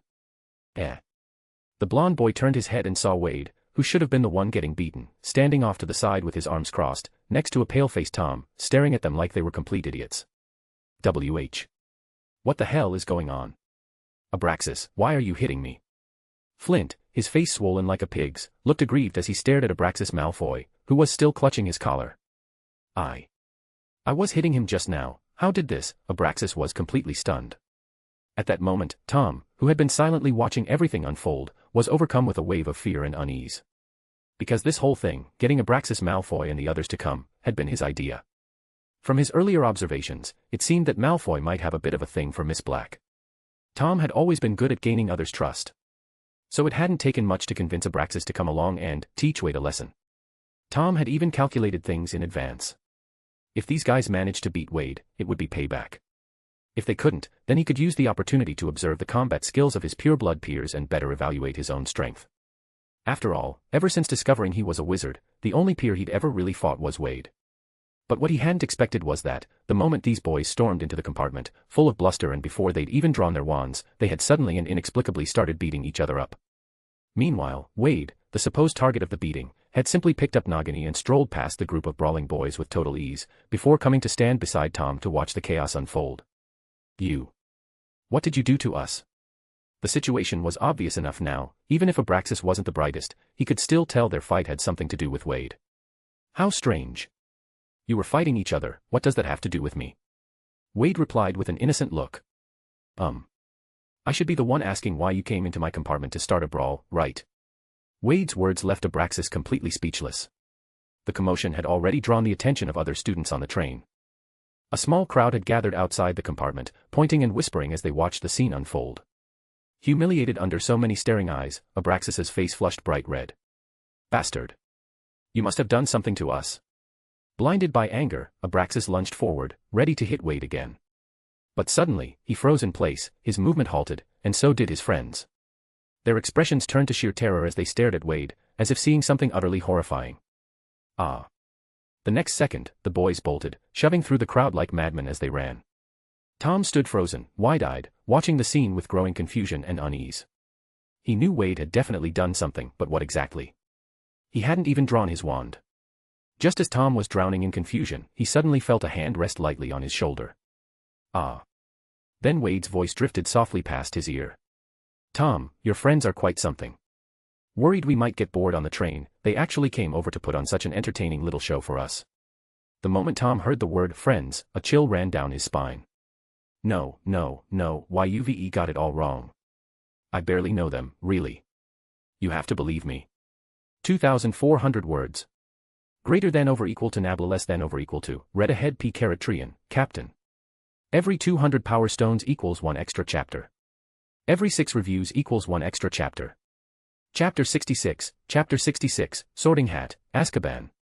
Bonus for Power Stones, Heartsuit. Huge thanks to Wyatt Frost for the patronage, Heartsuit. Ding. Detected that the host has caused minor mental distress to the bad kid Malfoy. Awarding 5 merit points. Ding. Ding. Detected that the host has caused massive mental distress to the evil brat Tom. Awarding 200 merit points. Wade listened to the series of system notifications in his ear, completely unfazed. There was no helping it, this system was just too useless. Other than the items that appeared when the shop first refreshed, hardly anything worthwhile had shown up since. Those potion ingredients, alchemical materials, and such, Wade could buy them with galleons directly. There was no need to spend merit points at all. At the very least, it could offer something like Phoenix Tears. Wade was so frustrated with the system he almost wanted to take a sip of Felix Felicis and wait for the next shop refresh. But later, since he'd been spending every night studying with his senior, he stopped paying much attention to the system shop's midnight refresh, only glancing at it during the day. Speaking of the system, it had barely given out any merit points when he used to mess with Tom. He thought maybe the kid was starting to behave. Who would have guessed that today, Tom would serve up such a big reaction? The kid could really hold it in. That was actually quite reasonable. How could someone like Tom possibly behave himself for long? Still, that nightmare magic turned out to be surprisingly effective. Kakik, thank you, senior. The Hogwarts Express had already departed, and the scenery outside the window was rapidly streaming past. Tom sat with his head down across from Wade. Right now, he didn't even dare make eye contact, afraid Wade might suddenly decide to make him pay. Even though Wade had said he believed his explanation. Tom didn't believe that for a second. He had a feeling Wade was definitely going to get back at him, it was just a matter of when. The thought made him even more anxious. Suddenly, a few knocks at the compartment door broke the silence that had been making Tom so uneasy. Wade looked up from his book and turned toward the door. The compartment door slid open, and a very pretty girl leaned against the frame, asking politely, "May I sit here?" There are no more seats outside. Wade looked at the girl. She seemed familiar, but he couldn't quite place her at the moment. Of course, there's still space here, Wade said as he moved his book to the side of the table. Thank you. All the other compartments are full, the girl said cheerfully as she walked in with her suitcase. Tom, don't just sit there like a block. Hearing that, Tom immediately understood and stood up, taking the suitcase from the girl and placing it on the luggage rack. He had no choice. After the mess he'd caused earlier, he could only hope that behaving well now might soften the blow of Wade's inevitable revenge. Sigh, who's had it worse than me? Tom sat back down, looking miserable. Thanks. The girl said a little shyly. Make yourself comfortable, Wade said with a warm smile. All right. The girl glanced at the expressionless Tom, then chose to sit beside the smiling and friendly Wade. Wade smiled and said, I'm Wade Reynolds, but you can just call me Wade. That's Tom Riddle. He might seem quiet, but he's actually a pretty decent guy. We're both first years, just starting this year. Tom lifted his head and forced a smile, it looked more like a twitch at the corner of his mouth. Hello, I'm Anne Rogier. I'm a first year too. You can just call me Anne. It's nice to meet you both, Anne said with a friendly smile. Rogier. Wade's eyes lit up, he finally remembered who Anne resembled. That woman who stood beside Grindelwald. Vinda Rogier. Back in Godric's Hollow, that woman had been with Grindelwald. At the time, all of Wade's focus had been on Grindelwald, while Vinda had been busy saving people, so he hadn't paid much attention to her. That's why, only now upon hearing Anne's surname, did he finally recall who she reminded him of. What is it? And asked, noticing Wade's reaction. Oh, it's nothing. I just suddenly remembered that the Rogier family is one of the Sacred 28, Wade explained. Yes, the Rogier family is widely recognized as one of the purest of the Sacred 28, and said proudly. By the way, are you two purebloods? Yes, very pure, Wade replied firmly. Actually, Wade wanted to be sorted into Slytherin. And since Tom was a descendant of Slytherin, he would naturally be placed there as well. In this era, non-pureblood wizards who ended up in Slytherin had a rough time. Being isolated and bullied was an everyday occurrence. While Wade wasn't afraid of bullying, he didn't want the unnecessary trouble. So, since no one could prove otherwise, whenever someone asked, he just claimed to be pureblood. That alone could solve at least 80% of the problems. I knew it. And said excitedly. Wade, hey. To her, someone with Wade and Tom's presence and bearing could only be purebloods. Oh. You have a snake as a pet. And noticed Nagini coiled in front of the book. You're definitely going to be sorted into Slytherin. Of course, Slytherins were known for their love of snakes. And now Wade had one too. What about you? Which house do you want to be in? Wade asked casually. Of course, Slytherin. Everyone in my family has been in Slytherin, no exceptions. And said excitedly. Ah. I see. The Wade chatted idly with Anne, appearing friendly and relaxed, his guard was already at its highest. Vinda Rogier was Grindelwald's most trusted follower. And now, not long after both he and Tom had caught Grindelwald's attention, a Rogier suddenly showed up and approached them. There was no way Wade could believe this was just a coincidence. He strongly suspected that Anne had been sent to observe him and Tom. The only thing he didn't know was whether this was on Grindelwald's orders, or if it came from Vinda Rogier herself. Sure enough, it didn't take long before Anne began steering the conversation toward the backgrounds of Wade and Tom's families. But Tom remained silent the whole time, and Wade, being incredibly sharp, kept dodging around her questions, never giving a straight answer. Wade found the whole exchange far more entertaining than reading. By the time even Tom began to sense that something was off about Anne, the Hogwarts Express's arrival announcement began to play through the train. And felt utterly defeated. It seemed like she'd had a long conversation with Wade, but somehow, also nothing at all. Over 6 hours. Her mouth was dry from talking, and yet she hadn't gotten a single useful piece of information. Anne, you should go change, Wade said as he and Tom stepped out of the compartment. For a moment, Anne was left alone in the compartment. She silently pulled the curtain shut on the door. When she turned back around, the smile on her face had vanished completely. I don't believe this. And frowned, muttering softly to herself. What she didn't notice was that Nagini, curled on the table, was staring at her intently. I'm Og, Hogwarts gamekeeper and keeper of the keys. Everyone off the train in an orderly fashion. First years, this way. Leave your luggage on the train, it'll be taken care of. A bald wizard stood on a raised platform, holding up an oil lamp and shouting loudly. Students poured off the train, and the platform quickly became crowded. Taking advantage of the moment when Anne was pushed to the other side by the crowd, Tom leaned over and whispered to Wade, that woman's suspicious. I know, Wade nodded. You know. Tom looked at him in surprise. The person Grindelwald trusts most, her name is Vinda Rogier. Tom's eyes widened even more. So that means, she was sent by him. Wade shrugged. Not sure. Probably. Then why did you let her stay in our compartment if you already knew she was a problem? Tom asked, confused. Wade grinned. People like that can be surprisingly useful sometimes. There's no need for us to expose her. Tom was about to say something else, but Anne had already squeezed her way back through the crowd to their side. Tom shut his mouth and returned to his usual quiet demeanor. The first years followed Og for quite a long walk, eventually arriving at the edge of the Black Lake. Wade looked at the silhouette of Hogwarts Castle in the distance and couldn't help but feel a little sentimental. All right, 4 to a boat, Og called out, starting to direct the students aboard. Wade and Tom were the first to step into one of the small boats, with Anne following right after. Soon, another boy stepped in, filling the last spot. The boy looked up with a smile, about to greet the others on the boat. But the moment he saw Wade, his face froze. At the same time, Wade and Tom recognized him too, it was the younger of the 2 black siblings. The boat had already begun to glide forward.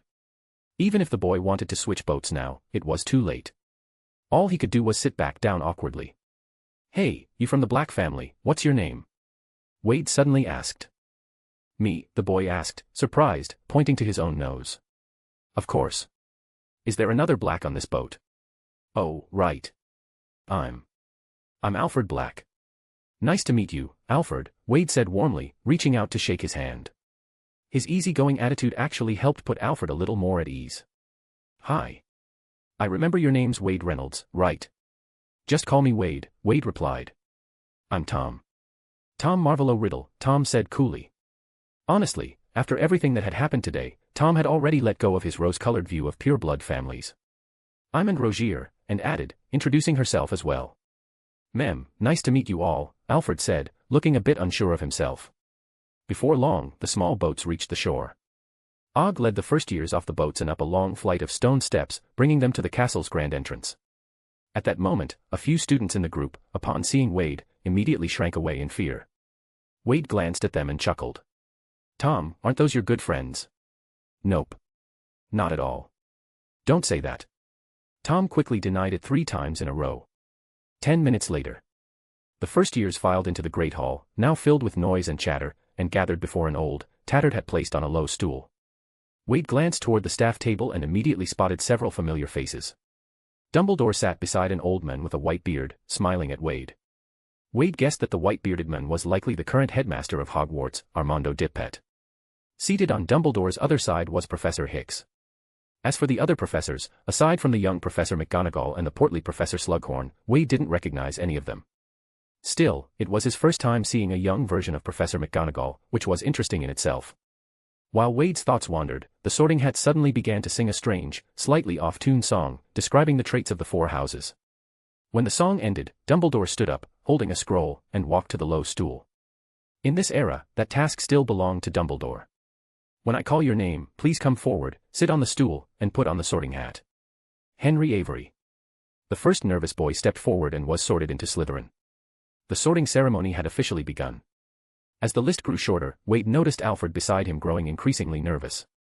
Tom, on the other hand, managed to stay calm on the surface, but Wade caught sight of his clenched fists, knuckles turning pale. Still just an 11-year-old kid, after all. Wade Reynolds. Dumbledore's voice pulled Wade out of his thoughts. So soon.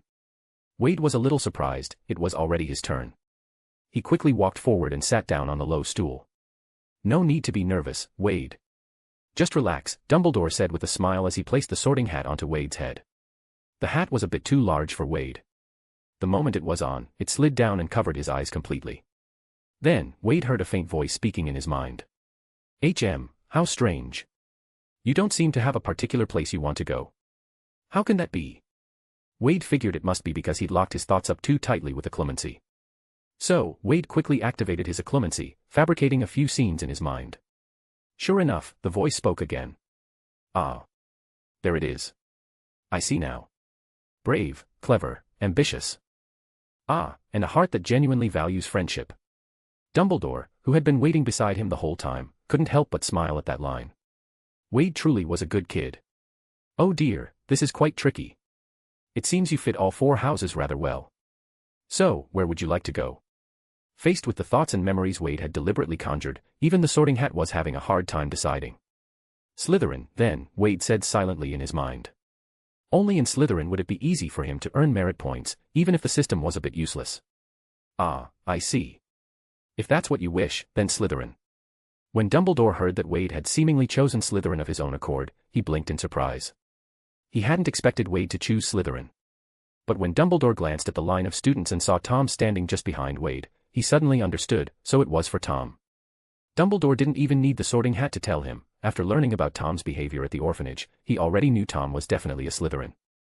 And of course, someone like Wade, who valued friendship so deeply, would want to be sorted into the same house as his friend. That made perfect sense. Wade smiled as he handed the sorting hat back to Dumbledore, then walked toward the thunderously applauding Slytherin table.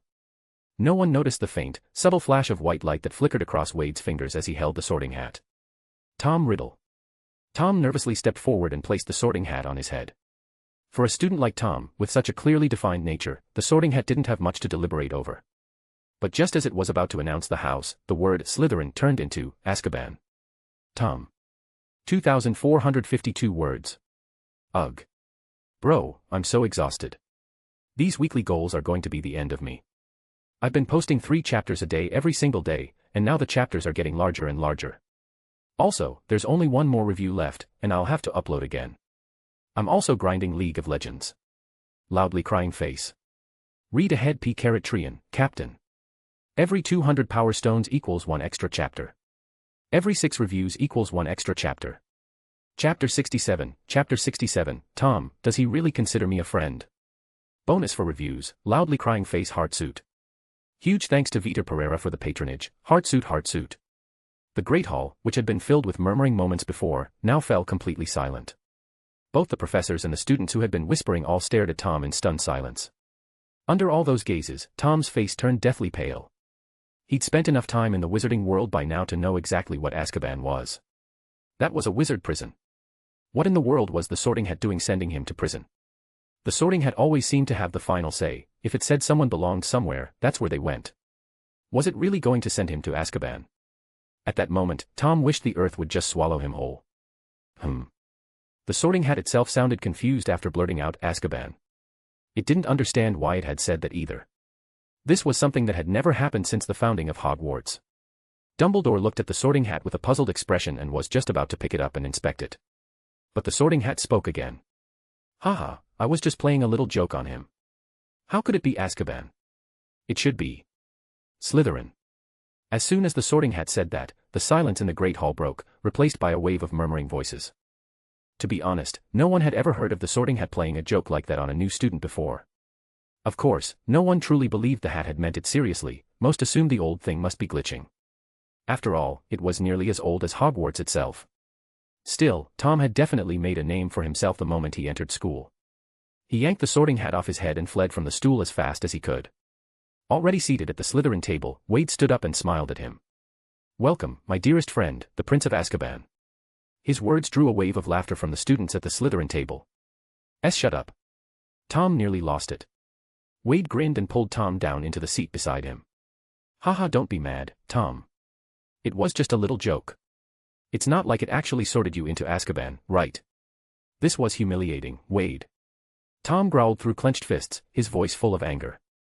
Wade replied with a meaningful smile, humiliating, but still better than getting beaten up, don't you think, Tom? Ah. That one sentence snapped Tom out of his rage. Up until now, he'd been too consumed by embarrassment and fury to think clearly. But now he realized, this had to be Wade's revenge. Wade had been sorted just before him. Which meant he must have done something to that wretched Hat, made it embarrass him on purpose. It was payback for what happened on the train. Tom had known Wade would retaliate. He had even tried to prepare himself mentally for it. He had even fantasized that maybe, just maybe, he'd be able to guard against Wade's revenge. But he never expected this kind of move. Even someone as resilient as Tom could barely take it. That bastard really didn't hold back. Ugh. But after the anger came fear and frustration. Because even though he knew Wade had tampered with something, he had no idea how Wade had pulled it off. It was the same on the train. Those boys Tom had egged on to cause trouble for Wade hadn't even gotten their wands out before they started brawling with each other. And judging by their reactions afterward, they had clearly been seeing illusions. Every one of them thought they were hitting Wade, when in fact, they were just beating on their own friends. From all this, Tom could only conclude one thing: Wade seemed to possess some kind of magic that could deceive others, possibly even deceive magical objects. That realization left Tom feeling powerless all over again. He had worked so hard, studied so diligently, all to become stronger. But in the end, it felt like the gap between him and Wade was only growing wider. Could it be that the belief he'd always held, that he'd eventually catch up to Wade, was nothing more than a delusion? Tom, overthinking won't help. You'd be better off focusing on what we're about to eat, Wade said cheerfully, eyeing the spread of British cuisine on the table with interest. How did you do it? Tom couldn't help but ask in a low voice. Wade smiled. Oh dear Tom, you know me. Ever since you met me, I've always liked experimenting with different types of magic. So if a spell or two comes out that you haven't seen before, it's really not all that surprising, is it? Tom had no response. While he was still grinding away at learning known spells, hoping to become stronger as fast as possible, Wade had already developed new magic of his own. And Tom had personally witnessed just how powerful that new magic was. How could he still delude himself into thinking he could catch up to someone like that? He gave a self-mocking smile. At that moment, all of Tom's previous determination had been completely crushed by Wade. Tom, you look a bit discouraged, Wade suddenly said. You're not thinking of giving up, are you? What else can I do if I don't give up? I can't compete. That doesn't sound like something you would say, Tom, Wade replied, sounding bored. The Tom I know isn't someone who gives up just because things get hard. He endures. Then, at the right moment, like a snake, he sinks his fangs into his enemy's throat, for a clean, fatal strike. Tom stared at Wade in shock. He didn't understand why Wade was saying all this. He had already made up his mind to give up, to never challenge Wade's authority again. Wasn't Wade's speech just encouraging him to get back on his feet? Wade continued, Tom, I know what you're capable of. I'm really looking forward to what kind of surprises you'll bring me in the future. Hearing that, Tom couldn't help but feel a surge of anger. So that's what this was. Wade thought he posed no threat at all, and was just playing with him. Was he just treating him like some clown who didn't know his place? Wade, with his overwhelming strength, stood high atop the mountain, looking down from above as Tom flailed at the base like a clown, shouting up at him. That image filled Tom with a deep, burning sense of indignation. You will see the surprise I have in store for you one day. Tom said slowly, emphasizing each word. Wade smiled and replied, as I said before, I'm really looking forward to it, Tom. In Wade's eyes, Tom was his best tool for earning merit points. He couldn't let Tom be crushed too badly and fall into despair, so he'd given him just the right push.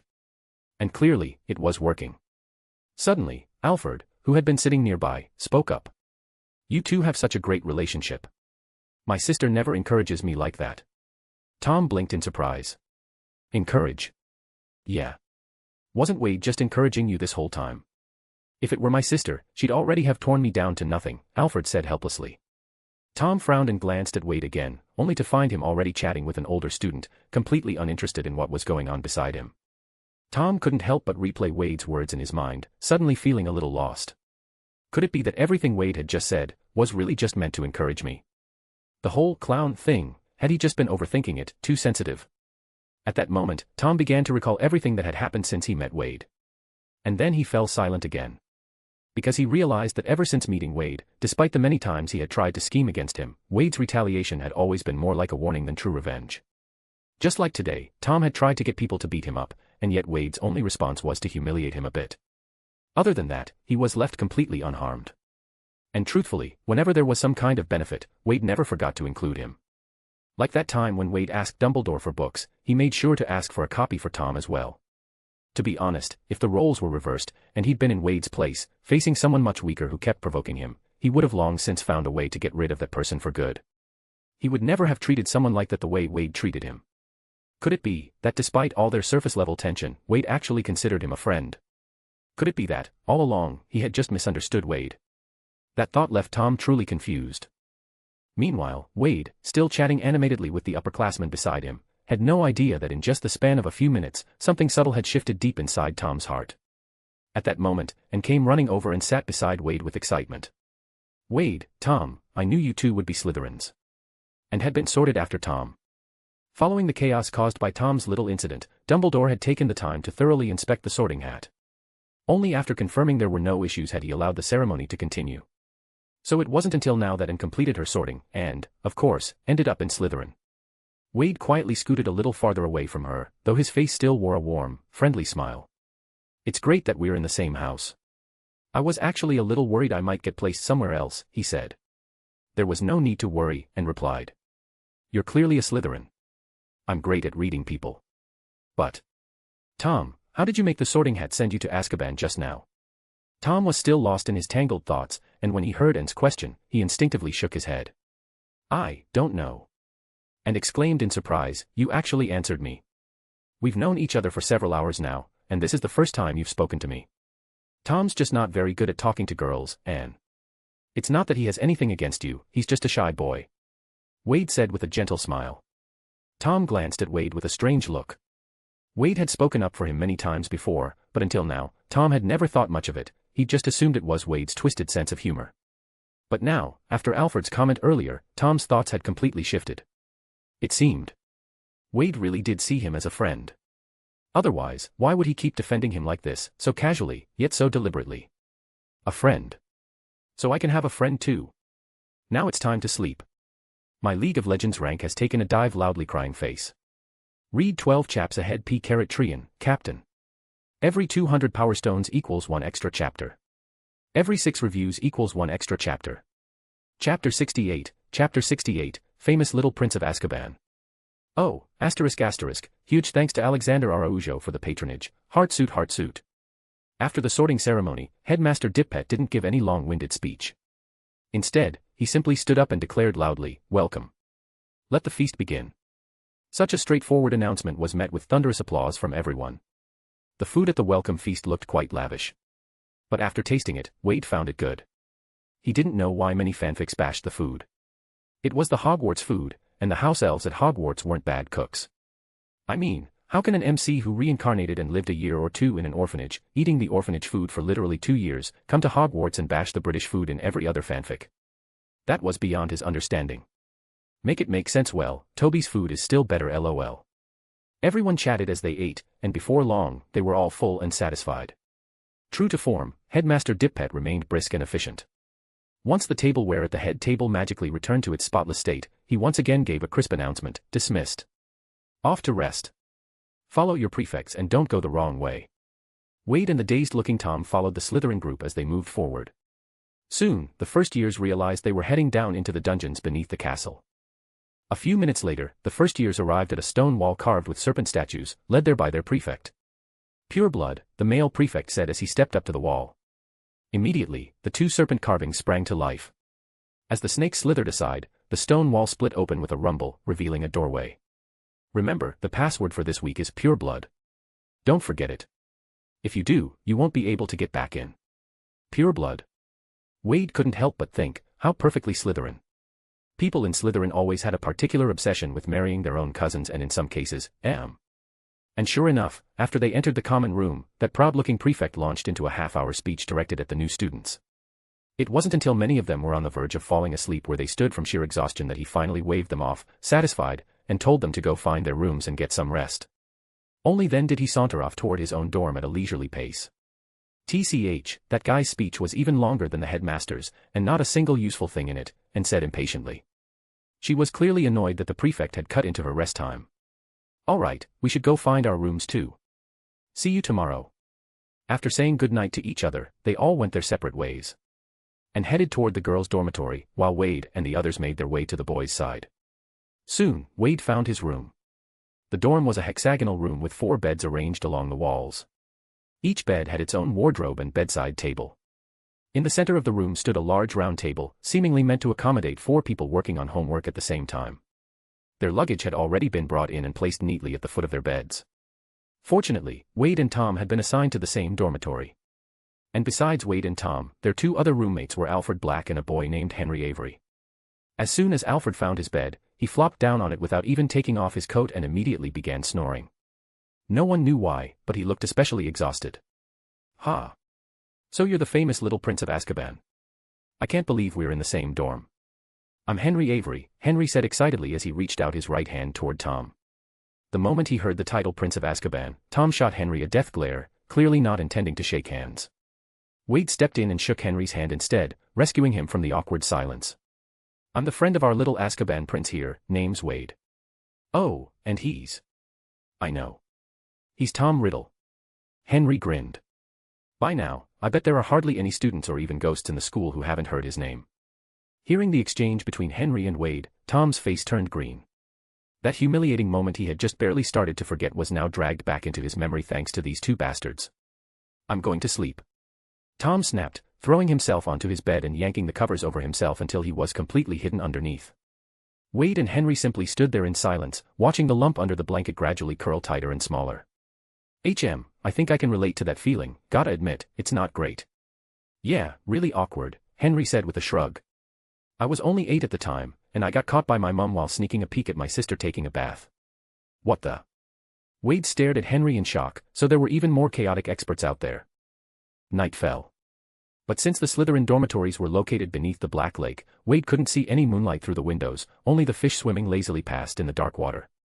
Still, the underwater view had a certain charm to it. After quietly admiring the scene for a while, Wade pulled the covers over himself and lay down. After a full day of riding the train, he was feeling a bit tired. And since he wasn't yet familiar with the layout of Hogwarts Castle, he didn't plan on sneaking out tonight to search for his senior's notebook.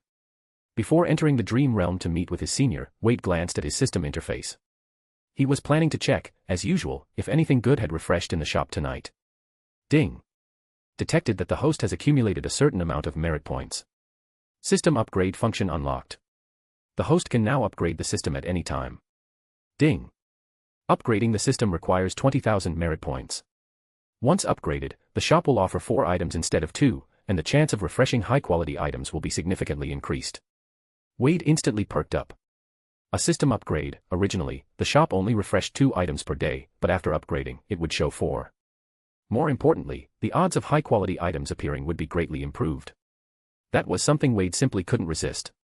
He'd been putting up with that flood of useless junk in the shop for far too long. However, 20,000 merit points was a steep price. Aside from the 5,000 points he'd received for bonding with Nagini, Wade had only saved up a few others here and there. He had around 6,000 points total, not even close to what was needed for an upgrade. Still, Wade wasn't in a hurry. Now that he had successfully blended into what would become the future base of the Death Eaters, there would be plenty of opportunities to rack up merit points. He. Wade happily rolled over in bed and, without even bothering to check the newly refreshed shop items, dove straight into the dream realm to continue studying with his senior. The next morning, Wade was the first to wake up, feeling completely refreshed. He cheerfully woke up Tom and the others as well. After all, according to the class schedule they had received the night before, they had 2 periods of transfiguration first thing in the morning. Once the 4 of them were ready, they planned to head to the Great Hall together for breakfast. In the common room, they ran into Anne, who had just gotten up as well. "Good morning. Shall we go together?" Anne asked Wade. "Sure," Wade replied with a smile. At this point, it was becoming increasingly clear that Anne's attention was focused specifically on him, not Tom. This realization made Wade quietly raise his guard once again.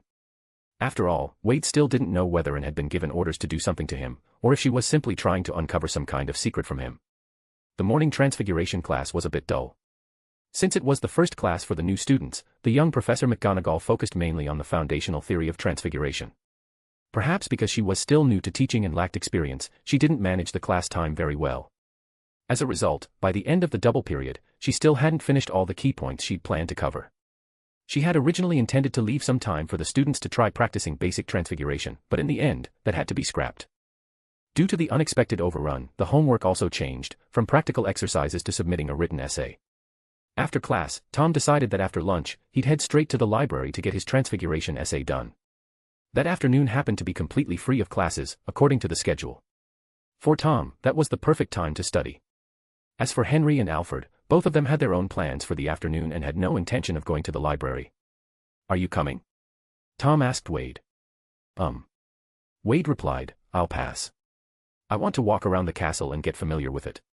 Those shifting staircases are a real pain. I need to spend some time figuring out how they work." He planned to use the opportunity to learn the layout of Hogwarts, so that when he went exploring at night, he wouldn't be completely lost in the dark. After all, he didn't have a Marauder's map or anything like it, TSK. In fact, he didn't even have a regular, non-moving map of Hogwarts. As expected, Anne immediately volunteered to go with Wade. It was clear now, her focus was entirely on him. Wade didn't really mind. He was only planning to scout locations during the day anyway, so there was no harm in letting Anne tag along. Tom gave Anne a long, thoughtful look, then glanced at Wade. Seeing that he seemed completely confident and unfazed, Tom turned and quickly walked off. The 3 groups then went their separate ways in the corridor. Tom made his way quickly toward the library, his eyes full of anticipation. He had heard that the Hogwarts library was the largest magical library in all of Europe. No one was going to stop him from studying, not even Wade. What happened the night before had indeed made Tom infamous. As he walked through the corridors, the students, and even the ghosts, pointed and whispered as he passed. Who could blame them? He was the first student in Hogwarts history to have the Sorting Hat joke about sending him to Azkaban. Still, Tom ignored all the whispers and pointing. His eyes burned with a singular passion for knowledge. However, just as he entered a corridor near the library. Well. If it isn't the famous Little Prince of Azkaban. "Where's that dear friend of yours?" A mocking voice rang out from ahead. Tom abruptly stopped, his face turning ashen as he looked up at the group of 7 or 8 Slytherin students in front of him. Leading them was none other than Abraxas Malfoy. Ever since they had been frightened off by Wade the day before, the more they thought about it, the more something had felt off. In the end, when they saw Wade and Tom chatting and laughing together at the Slytherin table, they finally realized, the guy who had gone out of his way to convince them to pick a fight with Wade had been on Wade's side all along. Abraxas felt like he'd been used, like he'd been nothing more than a toy in some twisted game they were playing. The more he thought about it, the angrier he became, and he decided he had to save face. Thanks to a tip-off from a classmate, he learned that Tom was on his way to the library. So Abraxas waited a long time along the only route there, planning to ambush both Wade and Tom. Out of caution toward Wade, he had even asked several older students to help. Tom, staying calm, pulled out his wand and tossed his bag aside. I started this. No need to involve anyone else. If you're here for payback, then take it out on me. 2069 word skull. Read ahead P*Trian, Captain. Every 200 power stones equals 1 extra chapter. Every 6 reviews equals 1 extra chapter. Chapter 69, Tom's realization. Bonus for power stones, Heartsuit face screaming in fear. Oh, asterisk, huge thanks to Avatar Jedi for the patronage, Heartsuit. Tom, staying calm, pulled out his wand and tossed his bag aside. I started this. No need to involve anyone else. If you're here for payback, then take it out on me. Did you all see that? Looks like he wants to take on the 8 of us by himself, Abraxas said mockingly, drawing laughter from the group behind him. Ha ha ha.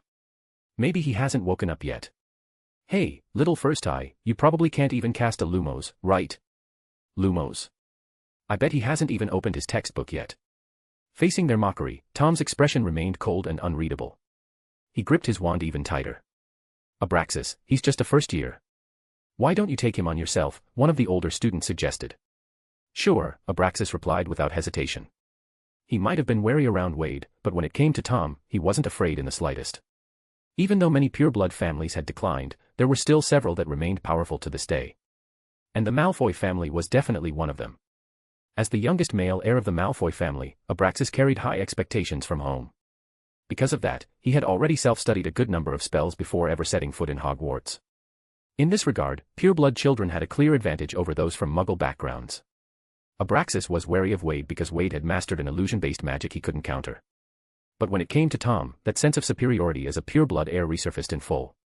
And with several older students backing him up, even if Tom did know some kind of confusing magic, there would be people to help him break free from it, right? Abraxas stood in front of Tom, holding a black wand in his hand. Abraxas, remember that nasty curse I taught you yesterday? Let's see if you've got it down, one of the older students said. He. All right. Tom stared at Abraxas, a trace of nervousness rising in his heart. After all, since discovering magic, the only person he had fought was Wade. Yesterday on the train, he had hoped to test this group's abilities, but Wade's interference had made that impossible. With no real knowledge of his opponent's capabilities, Tom stayed on high alert. He had heard time and again that pureblood families possessed deep reserves of magical knowledge, rare and powerful spells were easily accessible to them as a matter of legacy. Considering all this, Tom focused his full attention on Abraxas. In Tom's mind, the true strength of these pureblood heirs might be comparable to Wade's. As for how Wade had come out unscathed yesterday, maybe it was just because he had used that confusing magic to ambush them. When Abraxas noticed the slight tension in Tom's expression, he couldn't help but feel relieved. If Tom looked this nervous, it likely meant he hadn't learned Wade's illusion magic, so there was nothing to fear. Abraxas struck first. Incendio. Whoosh. A hex shot straight toward Tom's face.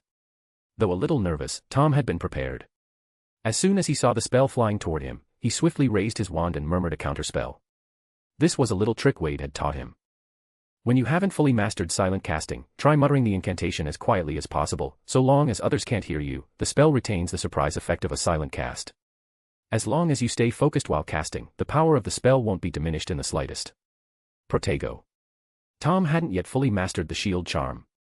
Unlike Wade and Aberforth Dumbledore, he couldn't create a full 360-degree protective barrier around himself, only a small, temporary shield. But for the current situation, that was enough. Tom's incomplete version of the shield charm successfully blocked Abraxas's scorching hex. That left both Abraxas and the students behind him visibly stunned. Even though they hadn't caught what spell the first year had used, it had clearly blocked Abraxas's hex head-on. Seeing this, Abraxas realized the kid in front of him wasn't some clueless rookie. He immediately dropped his underestimation and began casting in earnest, his wand slashing through the air. A barrage of nasty curses shot toward Tom one after another.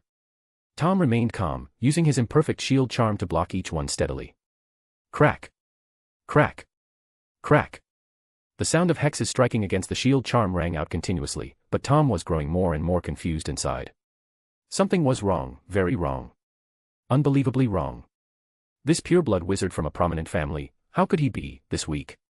On the surface, it looked like Tom was barely holding on, with no room to fight back.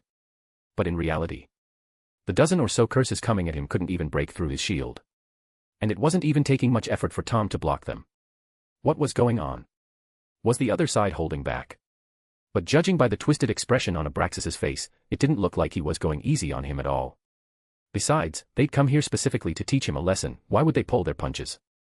No, something was definitely off. If this had been Wade, Tom would have felt his arm start to go numb after blocking just the first spell. Wade's attacks always packed real weight. Compared to that, Abraxas's attacks felt like nothing more than a light tickle. I can do this. With that realization, Tom decided to take a risk. This time, instead of using the shield charm to block Abraxas's curse, he used the simplest counterspell. Bang. Abraxas's curse was once again easily deflected by a flick of Tom's wand. Feeling the force behind the spell, Tom finally understood, Abraxas wasn't holding back, he was just weak. Once that clicked, Tom no longer held back himself. After casually deflecting a few more of Abraxas's curses with the same basic counterspell, he waited for a brief pause in Abraxas's casting. Expelliarmus. Whoosh. Abraxas's wand flew out of his hand. Tom's own wand sliced through the air in a graceful arc, Levi Corpus. The curse, shamelessly stolen ahead of time from future Snape by Wade, hit Abraxas squarely before he could even recover from the shock of being disarmed. Bang. Ah. Before Abraxas could react, he was already hanging upside down in midair. Tom calmly caught Abraxas's disarmed wand and tossed it aside without a second thought. His gaze toward the group in front of him shifted from initial tension to full confidence. If the rest of these guys were on the same level as Abraxas, Tom felt like he could take on all 10 of them. It was only now that Tom truly realized how strong he had become. Looking at Abraxas struggling helplessly while suspended in the air, Tom couldn't help but feel a deep sense of satisfaction. After all, he'd always been the one getting hoisted up like this, seeing it happen to someone else for a change was immensely satisfying. But what thrilled him most wasn't the victory itself, it was the realization that maybe he wasn't as weak as he'd believed. Ah. This doesn't stop. Here is another chapter. Just 2 more reviews and I'll have to upload another chapter, loudly crying face. ACC, to my calculations, I just have to play 11 more games to reach gold 4 in LOL. Wish me luck. Every 200 power stones equals 1 extra chapter. Every 6 reviews equals 1 extra chapter. Chapter 70, you have come a long way. Bonus for reviews, Heartsuit. I'm really not weak. It wasn't that he was weak, it was that Wade was just too damn strong. Merlin's beard. How is this possible? At this point, the rest of the group realized they had seriously underestimated this first year. One of the older students pointed his wand at Abraxas. Finite incanted him. But Abraxas remained hanging upside down. The counterspell wasn't entirely ineffective, but its effects were agonizingly slow, Abraxas was still dangling in the air. Seeing this, Tom couldn't help but marvel at Wade's abnormal talent. After all, in his mind, the Levi Corpus spell had been created by Wade. When the 3 older students saw the counterspell wasn't working, they turned to Tom and said in a commanding tone, "That's enough. Let him down." "And when he was attacking me, why didn't you say that's enough then?" Tom said coldly. "If I didn't have some skill, what would have happened to me after taking a dozen of his curses? Compared to how cruel he was, I'm just letting him hang up there to cool off, aren't I? I said, that's enough." "Didn't you hear me?" the older student snapped, clearly furious at being talked back to by a first year. Tom looked at the guy's lumpy, asymmetrical face and suddenly remembered something Wade had once told him about pureblood families. He'd said, if you ever see a wizard who looks strange or deformed, it's either because they've been dabbling too much in dark magic, or because they're very pure-blooded. These families kept marrying within their own bloodlines, which is why their children often turned out misshapen and not too bright. Tom clearly remembered that after giving this lesson, that bastard Wade had even told him, in a serious tone, to love and cherish his nose, something that had made absolutely no sense. Tom had always liked his straight, refined nose. "I'm not letting him down. You guys are going to attack me anyways. I don't want to free an enemy to make it more difficult for me," Tom said coolly. They were already fighting, and he was outnumbered. He'd finally gained the upper hand, why on earth would he let it go? What, was he stupid? The older student drew his wand, and the others followed suit. At this point, words were meaningless. Taking Tom down first and then talking it out was clearly the better plan. As for whether they could actually defeat Tom, none of them had even considered the possibility that they couldn't. There were so many of them, including 3 upperclassmen, if they couldn't handle one first year, they might as well quit Slytherin altogether. And as for whether ganging up on someone was shameful, they didn't feel even the slightest bit ashamed. Come on. We're Slytherins. The very fact that they could rally so many people was a testament to their strength in itself. Seeing that the others were preparing to attack, Tom's expression immediately turned serious. Now that he understood his own ability, he no longer worried about the weaker ones. But those 3 older students, that was another story. They had him fully on alert again. For wizards, magical power naturally increased with age, and if someone practiced diligently, that growth could be even more significant. So even if those 3 weren't particularly skilled, just their raw magical strength alone made them worthy opponents. As the group closed in, Tom struck first. Lumos Maxima. A blinding flash of white light burst from the tip of Tom's wand. What the? Ack. My eyes. Damn it. What are you doing? Even though Tom had closed his eyes, when he opened them again, there were still lingering white spots in his vision. That alone was enough to show just how powerful this version of the Lumos spell, learned from Wade, truly was. If he was affected even with his eyes shut, it was no wonder the others, caught completely off guard, were all momentarily blinded. Of course, this flashbang wasn't nearly as strong as the one Wade had once used to blind the wizard supremacists. At best, it could rob them of their vision for just a few seconds. But for Tom, a few seconds was more than enough. Petrificus totalis. Stupefy. Ack. Tom's wand moved like a blur, and in a flash, he took down 2 of the upperclassmen. Unfortunately, the last one had been standing in the crowd, and Tom's stunning spell only hit the unlucky student in front of him. By the time Tom raised his wand again, the 3rd senior had already smartly ducked behind the others. Tom felt a twinge of regret, but his hands didn't stop moving. In the blink of an eye, 3 more students were taken down. Unfortunately, Tom still hadn't learned the lightning chain spell. Each spell could only hit 1 person. So, no matter how fast he moved, he couldn't knock out everyone in a single sweep. Before long, the 2 remaining students regained their vision and managed to block Tom's next spell together. Lumos Maxima. Tom tried the same trick again. But this time, the others were ready. They shut their eyes in time and weren't affected much. Worse still, the last standing upperclassman, seeing Tom aiming at someone else, tried to revive the 2 students who'd been knocked out. Of course, Tom wasn't going to let him succeed. He immediately redirected his wand and fired a spell to stop him. But doing so cost him the advantage he'd gained with his earlier flash. His opening had been wasted. And now, 2 opponents still remained. One of them was that upperclassman Tom had been especially wary of. Get behind me, the older student said calmly. The remaining first year quickly ducked behind him. I'll block his attacks. You go all out and hit him. It had to be said, pureblood families weren't entirely made up of fools. After witnessing Tom's spellcasting, this student clearly understood that his group had underestimated their opponent. So, if they wanted to take Tom down quickly, the best strategy was to maintain their numbers advantage. Bang. Bang. Bang. The older student deflected 3 of Tom's spells in a row. At the same time, the younger student behind him launched his own attack. Although that first year's spellcasting wasn't even on Abraxas's level. But even a weak spell, when cast unexpectedly, was enough to make Tom frown deeply. Just as he diverted his attention to block the first year's sudden attack, the upperclassman's spell arrived as well.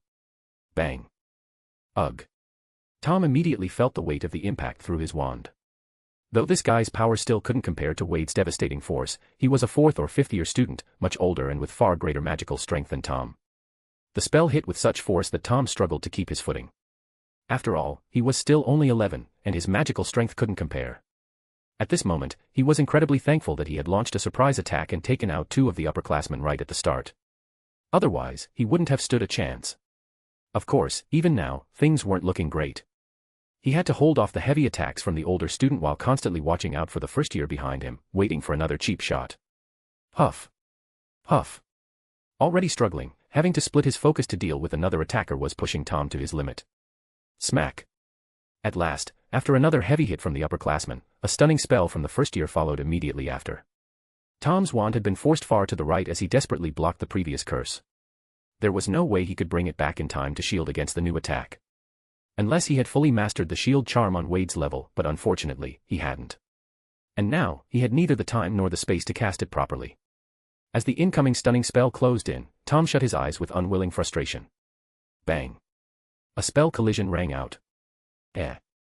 Something felt off. Tom didn't feel any pain.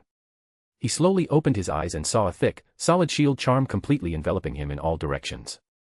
Well, well. Tommy boy, look at you, you've come a long way. A familiar voice came from just behind him. Here's another chapter, loudly crying face. Read ahead P-Trian, Captain. Every 200 power stones equals 1 extra chapter. Every 6 reviews equals 1 extra chapter. Chapter 71, what happened here? 1 against 8, and not falling behind, just as I expected from someone I've taken an interest in. As Wade passed by Tom, he casually reached through the shield charm surrounding him and gave his shoulder a firm pat with his left hand. Thank God you are here. I mean, what are you doing here? Tom asked, face still stiff. I just happened to be walking by and sensed a pretty intense magical fluctuation. So I couldn't help but come take a look. Hey, nice use of Levi Corpus. Wade spoke as he glanced around with interest at the scattered and groaning bodies on the ground. Where's Anne? Tom noticed Wade had come alone and couldn't help but ask. It was obvious and had something suspicious about her, and her target seemed to be Wade. Tom had figured that out too. So naturally, he was curious why she wasn't stuck to Wade like usual. When we passed by a staircase, it just so happened to move, and she just so happened to miss the step. So, we've temporarily gone our separate ways, Wade said casually. Tom, knowing full well what Wade was capable of, figured and had most likely been ditched somewhere along the way without even realizing it. As expected, any concern he'd felt earlier was unnecessary. Disaster always lingers, there was no way this guy would go down so easily. You two, are you treating us like we're not even here? The upperclassman said coldly. He had already tolerated these two bastards for long enough. If it hadn't been for that shield charm Wade casually cast, which made him hesitate a little, he would have already launched a barrage of hexes at them. And who are you? Wade asked. Andre Shafiq, the upperclassman replied proudly. Oh, from the Shafiq family. Wade nodded, then smiled. Lasting this long against Tom means you're not bad. How about it, want to team up with me? What the? Tom gave Wade a bewildered look. I thought you came to rescue me, but you're here recruiting underlings. Andre sneered at Wade. You? Seriously? Yes. Me. Andre's grin froze on his face, because that voice came from behind him. The Wade who had just been standing in front of him was somehow now right at his back. He had no idea when he moved. Only now did Andre start to understand why Abraxas, a third year, would ask fifth years like them to help deal with a first year. This guy really is trouble. Without hesitation, Andre spun around and fired off a stunning spell. Bang. The sound of a spell hitting flesh rang out. But Andre's pupils suddenly contracted. Because only now did he realize, the person standing behind him wasn't Wade at all, but the unlucky first year who had been behind him the entire time. That student was now unconscious, felled by his own stunning spell. And Wade was still calmly standing beside Tom, as if he'd never moved at all. As if everything Andre had just seen had been a complete illusion. How is this possible? What did you do? Andre stared at Wade, his eyes full of fear. If this guy could manipulate his senses like that, then that meant he could take Andre down at any moment, or even control him into doing things he'd never do under normal circumstances. The more Andre thought about it, the more terrifying it became. At this very moment, he felt an overwhelming pressure from Wade that he had never experienced before. Wow. Tom, too, was staring in shock. Even though he'd seen this mysterious magic more than once now, he still couldn't get used to how terrifying Wade's nameless spells were. Wade hadn't even moved, and yet Andre had fallen straight into an illusion. This kind of ability was simply unbeatable. Because of this, Tom became even more certain those clumsy little schemes he'd pulled against Wade in the past had probably never even registered as a threat. Otherwise, there's no way he'd still be standing here in one piece today. At that moment, just as Andre began to crack under the pressure and seemed ready to back down. Merlin's beard. What in world happened here? From the other end of the corridor, the young Professor McGonagall came hurrying over. When Tom saw Professor approaching, his face immediately turned pale. Back when Dumbledore had visited him at the orphanage, he had made it very clear, Tom was not allowed to recklessly use magic to attack others. From that day on, Dumbledore had been keeping a close watch on him, afraid he'd stray again and abuse the magic he'd learned. And while today's events had a reason behind them, the fact remained, he'd knocked down several classmates on his very first day at school. It wasn't the punishment that scared him. What Tom feared most was that this would cause Dumbledore to tighten his scrutiny on him even more. If Dumbledore ended up changing his mind and decided Tom needed a guardian or some kind of supervision, that would be a disaster. But what Tom feared most was that Dumbledore might expel him from Hogwarts because of this. At this point, Tom didn't fully understand Dumbledore's character. All he knew was that Dumbledore had been strict with him, so the more he thought about it, the more anxious he became. You lot, really impressive. First day of school and you're already brawling, with your own housemates, no less. If you're all so full of energy, then you can spend the next month in detention. Perfect timing too, Mr. Ogg has been complaining that he's short-staffed for Forbidden Forest patrols. Professor McGonagall's eyes had never tolerated even a speck of nonsense, let alone a full-on brawl between students, and especially Slytherins. She had even less reason to go easy on them. The students who had just been revived all froze in horror at the mention of detention in the Forbidden Forest. Slytherins, as a rule, had a very practical understanding of danger. They believed a wise man stays away from unstable walls. So when it came to the Forbidden Forest, a place rumored to be crawling with dark creatures at night, they always kept their distance. They weren't those brain-dead Gryffindors, after all. Thus, the idea of being sent into that dangerous place for a whole month left them all speechless and trembling. Wade, however, lit up at the words. He'd been to the Forbidden Forest before, and he was deeply interested in it. I didn't get to Gold 4. I deleted the f***ing game. I'll probably reinstall it tomorrow though. Read ahead P***Trian, Captain. Every 200 Power Stones equals 1 extra chapter. Every 6 reviews equals 1 extra chapter.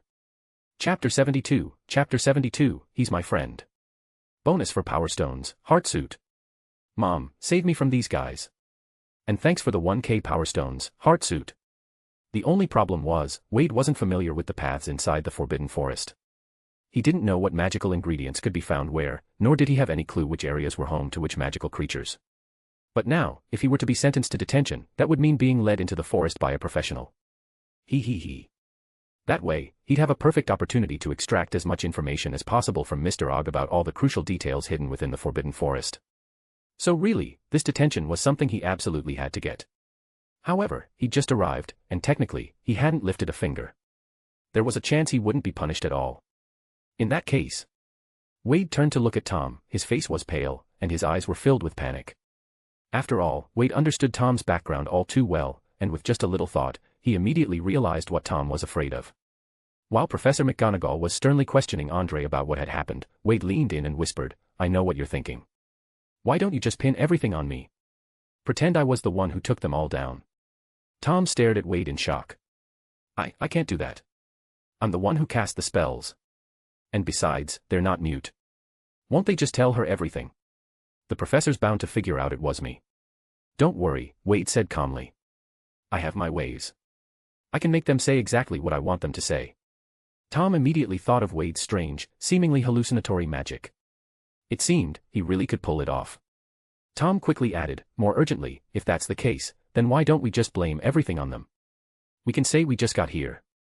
They came here specifically to target someone, that much is obvious. Ah, never mind. You don't need to worry about that. Just leave the blame to me. Wade had started explaining, but halfway through, he lost interest. Do it, man. Tom was getting too clever, harder and harder to fool. No matter how he spun it, the story felt full of holes. So Wade figured he might as well stop trying. But this half-explanation hit Tom like a revelation. He now thought Wade's strange magic might not be fully refined yet. Perhaps it couldn't alter certain objective facts, like the attacker's original intent. What it could do, however, was shift their target from him to Wade. Which meant Wade was about to take the fall on purpose. Why are you doing this? Tom asked in a low voice. This has nothing to do with you. Why does there always have to be a reason? Wade replied irritably. Just say what I told you to say. Otherwise, don't blame me if I decide to mess with you too. Tom fell silent. So, his suspicions had been right all along. Wade, this guy, actually saw him as a friend. Otherwise, why would he, after sensing what Tom was so anxious about, immediately and without hesitation offer to take the blame for him? Clearly, all of Tom's previous doubts and assumptions had been nothing more than judging a gentleman with a petty heart. He thought back to just moments ago, nearly defeating 7 or 8 opponents, using almost exclusively the techniques and spells Wade had taught him. Tom's thoughts were a tangled mess. If Wade had truly been insincere, truly had it out for him, then how could he have learned so much valuable knowledge from him? Wade suddenly asked, by the way, you didn't go too hard on them, did you? No, Tom shook his head. Good, Wade said. At least I don't have to worry about being expelled. Tom's emotions grew even more complicated. While he was still struggling with his thoughts, Andre had finished giving his statement. Since they had originally come to ambush Wade and Tom, but ended up only running into Tom, Wade didn't have a hard time tweaking their memories. All he did was alter their perception slightly, making them believe Wade had been present the entire time, and that he had been the one to take them all down, not Tom. The nightmare magic wasn't as flawed as Tom had feared. Wade had simply chosen not to completely rewrite their memories, because he wanted that month-long detention in the Forbidden Forest. If he had gone all out, this entire incident would have been remembered as just a scuffle among Andre and his group. Professor McGonagall had to try several times before finally getting the levitated Abraxas down from midair. A flicker of surprise passed through her eyes. She'd never seen a spell quite like that before. She then walked over to Wade and Tom. After glancing at Tom briefly, her gaze settled firmly on Wade. I've gotten a general idea of what happened, but regardless of the cause, the two of you still violated school rules. Unauthorized dueling and casting spells in the corridor. I have no choice but to assign punishment. She turned to the group of pale, defeated students behind them. For the misconduct of you 9 students, Slytherin will lose 180 house points. And each of you will serve a month of detention. Once you receive your notice, report to Mr. Ogg at the appointed time. That punishment was no light matter. Not only would they have detention in the Forbidden Forest, but each of them had lost 20 house points. And it was only the first day of school. No doubt, once the rest of Slytherin saw the hourglass later, many would feel like the sky was falling. Tom, standing to the side, quickly realized 180 points deducted meant he, as the real instigator of the incident, hadn't been punished at all. In other words, Wade really had altered their memories, making them believe he was the one who had attacked them, not Tom. All right, all of you come with me, Professor McGonagall said. I need to take you to see your head of house, Professor Slughorn, and report this matter to him. Tom took a step forward. Professor, as far as I understand, this matter doesn't concern you, Mr. Riddle, Professor McGonagall said, frowning slightly. I don't think Wade should be punished, Tom said, taking a deep breath. You can't expect him to just sit there and take it when he's being attacked for no reason. Strictly speaking, this was bullying, and we were the victims. If you're going to punish the victims as well, then count me in. Just now well, if you'd arrived even a minute later, I would have already fought back. Professor McGonagall fell silent, clearly considering his words. What the fuck? Wade immediately turned and glared at Tom. Tom, what do you think you're doing? Wade felt completely numb. Everything had been going according to plan, and now, just when he was about to succeed, Tom had to open his mouth and start rambling. Why now, of all times? If Professor McGonagall ended up convinced and decided not to give him detention, what would he do then? Sure enough, after a moment of quiet contemplation, McGonagall's tone softened considerably. All right. If that's the case, whether or not he serves detention will be left to your head of house to decide. However. Her voice turned stern again. He did cast spells, so the point deduction will stand. A few minutes later. The group trailed behind Professor McGonagall, heads low, trudging toward Professor Slughorn's office. Wade and Tom walked at the back of the line. Tom, what the hell were you doing? We agreed. Why did you open your mouth again? Now look, we've got a whole new mess on our hands. Wade snapped, clearly irritated. Tom just walked silently beside him. No way he was going to admit that he simply couldn't stand by and watch this guy take a month of detention on his behalf. And of course, it absolutely wasn't because he felt guilty or anything as ridiculous as a friend taking the fall for him. Definitely not. Tom is maturing. Every 200 power stones equals 1 extra chapter. Every 6 reviews equals 1 extra chapter. Chapter 73, Danger. What danger? Professor Slughorn's office wasn't too far away. But after being nagged by Wade the entire way there, Tom finally couldn't take it anymore. Wade, has anyone ever told you, you're really annoying when you talk so much? Tom snapped irritably. Oh, well done, Tom. So now you think I'm annoying too? Wade replied, launching into another barrage of verbal attacks. Tom was thoroughly fed up. He decided that once they got back, he was going to develop a spell specifically to block out Wade's voice. Fortunately, he didn't have to endure it for too much longer. Professor Slughorn's office soon came into view. When Professor McGonagall showed up unexpectedly, Slughorn was a little puzzled. And when he saw the group of Slytherin students standing behind her, he looked even more confused. Minerva, what's all this about? So, Professor McGonagall explained everything that had happened, as well as the disciplinary measures she had taken. Minerva, you've handled this very reasonably. I have no objections whatsoever. Professor Slughorn said, then turned to the group of troublemaking students with a stern expression. After all, losing 180 house points on the very first day of school, no matter how much Slughorn normally downplayed such things, was something even he couldn't overlook. Aside from Wade and Tom, who both looked completely unbothered, the rest of the students all lowered their heads, not daring to meet their head of house's gaze. Once Professor McGonagall had taken her leave, Slughorn turned fully to his Slytherins. You lot, really something, aren't you? Fighting is bad enough, but fighting your own housemates. And if that weren't enough, bullying someone younger. And if that weren't enough, ganging up 8-on-1. And even then, you still lost. Am I supposed to be proud of you? Andre and the others turned beet red. Every sentence from Slughorn stabbed them straight in the chest. It was agonizing. Professor McGonagall's punishment was entirely fair. In fact, I wholeheartedly support it. If I had been there myself, I would have taken off 50 points each. Disgraceful, absolutely disgraceful. If word of this gets out, how do you think others will see us? I can already imagine the looks on the other professors' faces when I sit down to dinner tonight. Forget it. I'm too angry to even keep scolding you. I'm heading to the headmaster's office. What for? To get scolded myself, of course. After all, raising students as embarrassing as you, clearly I've failed in my duties as head of house. Go. Get out. Just looking at you makes my blood pressure spike. Everyone let out a collective sigh of relief and rushed toward the door. Professor Slughorn's scolding had been painfully accurate. They could already imagine the expressions of the other Slytherin students once they found out that the reason for losing 180 house points was because a group of older students ganged up on a younger one, still lost, and then got caught by a professor. The shame would be unbearable. Wade, on the other hand, was in a great mood, especially after hearing Slughorn confirm that he would uphold Professor McGonagall's punishment. That meant the detention in the Forbidden Forest was still on. Just as Wade and a gloomy Tom were about to leave the office. You two, stay behind. Yes, Wade, Tom. I mean you too. Both Wade and Tom froze in place. Wade immediately thought, fuck, don't tell me the detention is going to be revoked after all. And Tom had the same bad feeling. What if Professor Slughorn plans to make Wade's punishment even harsher? After all, Wade was shouldering the blame for his actions. If Slughorn figured that out, he might increase the punishment out of principle. Slytherin's reputation had taken a massive hit, and it was undeniably tied to the two of them. However, to Tom's surprise, after Professor Slughorn shut the door, he didn't reprimand them at all. On the contrary, he very warmly invited Wade and Tom to sit down.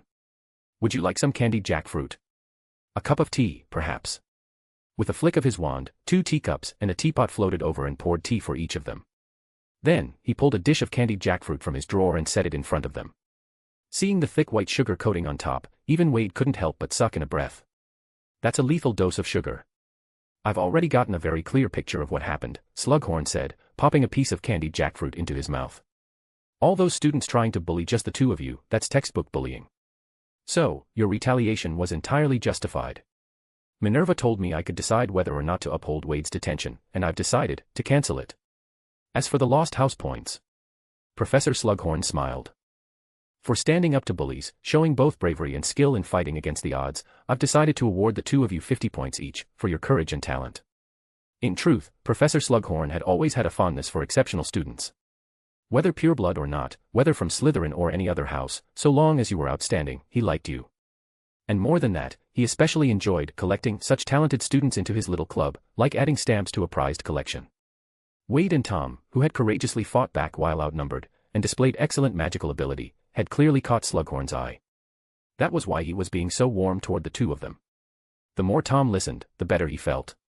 Professor Slughorn didn't believe they'd done anything wrong. In fact, not only had Wade's detention been cancelled, but the points they'd lost had now been restored. Which meant that even if other Slytherin students wanted to place blame later, they wouldn't be able to pin anything on them. And just like that, of the 180 points Slytherin had lost, 100 were now recovered. Sure, they were still down by 80, but that was a whole lot better than before. Tom was quietly rejoicing, but beside him, Wade felt like the sky had collapsed. His carefully earned, professor-guided exploration of the Forbidden Forest, gone. Inside his heart, a little version of himself was screaming in frustration.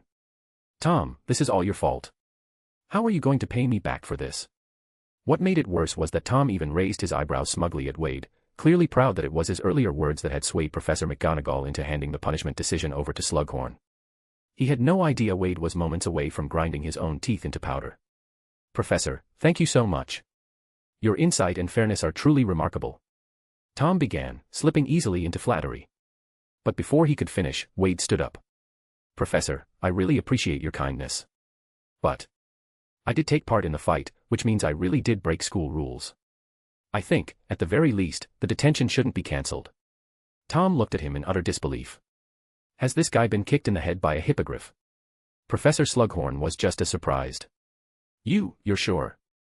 The Forbidden Forest is a dangerous place, even with Mr. Ogg accompanying you, there's no guarantee you'll be completely safe. Slughorn said seriously. I'm sure, Wade replied without hesitation. Sigh. Why put yourself through this? Professor, you've already awarded me points, if you also cancel my punishment, people will start talking. After all, I did break school rules. Sigh, you little rascal, honestly. Slughorn leaned back comfortably in his chair. Then he suddenly smiled slyly. Actually, you just want to go play in the Forbidden Forest, don't you? Ahem, no, I don't, absolutely not, Wade quickly denied, twice. But of course, a double denial usually means a guilty conscience. Heh, no need to deny it, Wade. There's nothing shameful about being curious about the Forbidden Forest. Sometimes, I head in there myself to collect potion ingredients.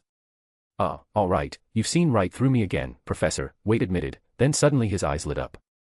Wait, if that's the case, then you must be really familiar with the Forbidden Forest. Well, saying I know it like the back of my hand would be a stretch, but if you're asking where specific potion ingredients grow, I'm very well acquainted, Slughorn said with a smile. Over the years, gathering ingredients from the forest had saved him a small fortune on supplies, so of course he was extremely familiar with the terrain. Professor, do you need any ingredients right now? I can collect them for you while I'm in the Forbidden Forest. Since we'll have Mr. Og with us, it'll be perfectly safe. No sense letting a trip into the forest go to waste, right? Haha, you clever little thing. I appreciate the offer, Wade, truly, but I can't in good conscience send a first year into danger to collect ingredients for me. It's not dangerous at all, Professor. Seeing how eager Wade was, Professor Slughorn hesitated for a moment. You really want to go into the Forbidden Forest that badly? I really do. After all, students aren't usually allowed inside. This is a rare legitimate reason to go. Wade replied earnestly. Since Wade had taken the blame for Tom, the credit for the earlier battle had fallen onto him as well. So, in Slughorn's eyes, Wade was a prodigy, someone who, even as a first year, could take on multiple older students and win. And for students like that, Slughorn never held back his support. All right, you can go. I won't even set a deadline. When you've had enough, just let me know. Oh, and Slughorn turned and grabbed 2 thick notebooks from the bookshelf behind him, handing them to Wade. These contain notes I've taken on the locations of various potion ingredients in the Forbidden Forest, along with their appearances. Memorize as much as you can. When you spot any of these herbs, be sure not to miss them, as long as it's safe to collect them, of course. And this one, he continued, handing over the second notebook, lists the habitats of various dangerous magical creatures and dark beings in the forest. Make sure you avoid those areas. Wade gratefully accepted the professor's generosity. With these 2 notebooks, he didn't even need to fish for information from Mr. Og anymore. Hey. As they left Slughorn's office, Tom walked beside him, flipping through the notebooks as they went. Too dangerous. So many dark creatures, and all those aggressive magical beasts. What if they leave their habitats and you run into one? Tom frowned. You're thinking too small, Tom.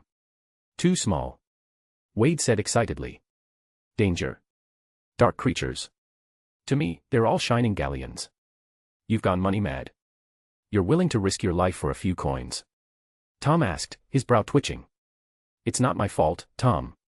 Do you have any idea how expensive it is to develop new spells and conduct magical experiments? Right now, I'm in desperate need of galleons. So, you're saying you've spent a lot of money researching those new spells? Tom asked suspiciously. Exactly. And you've been using those new spells pretty smoothly yourself, haven't you? I spent real galleons to develop them. Wait a second. You didn't touch the money we put in Gringotts, did you? Ah, what a lovely day it is today. You didn't touch my share too, did you? Tom's voice rose sharply. Tom, if a true and sincere friendship and a single galleon were both placed in front of you, which would you choose? Galleon.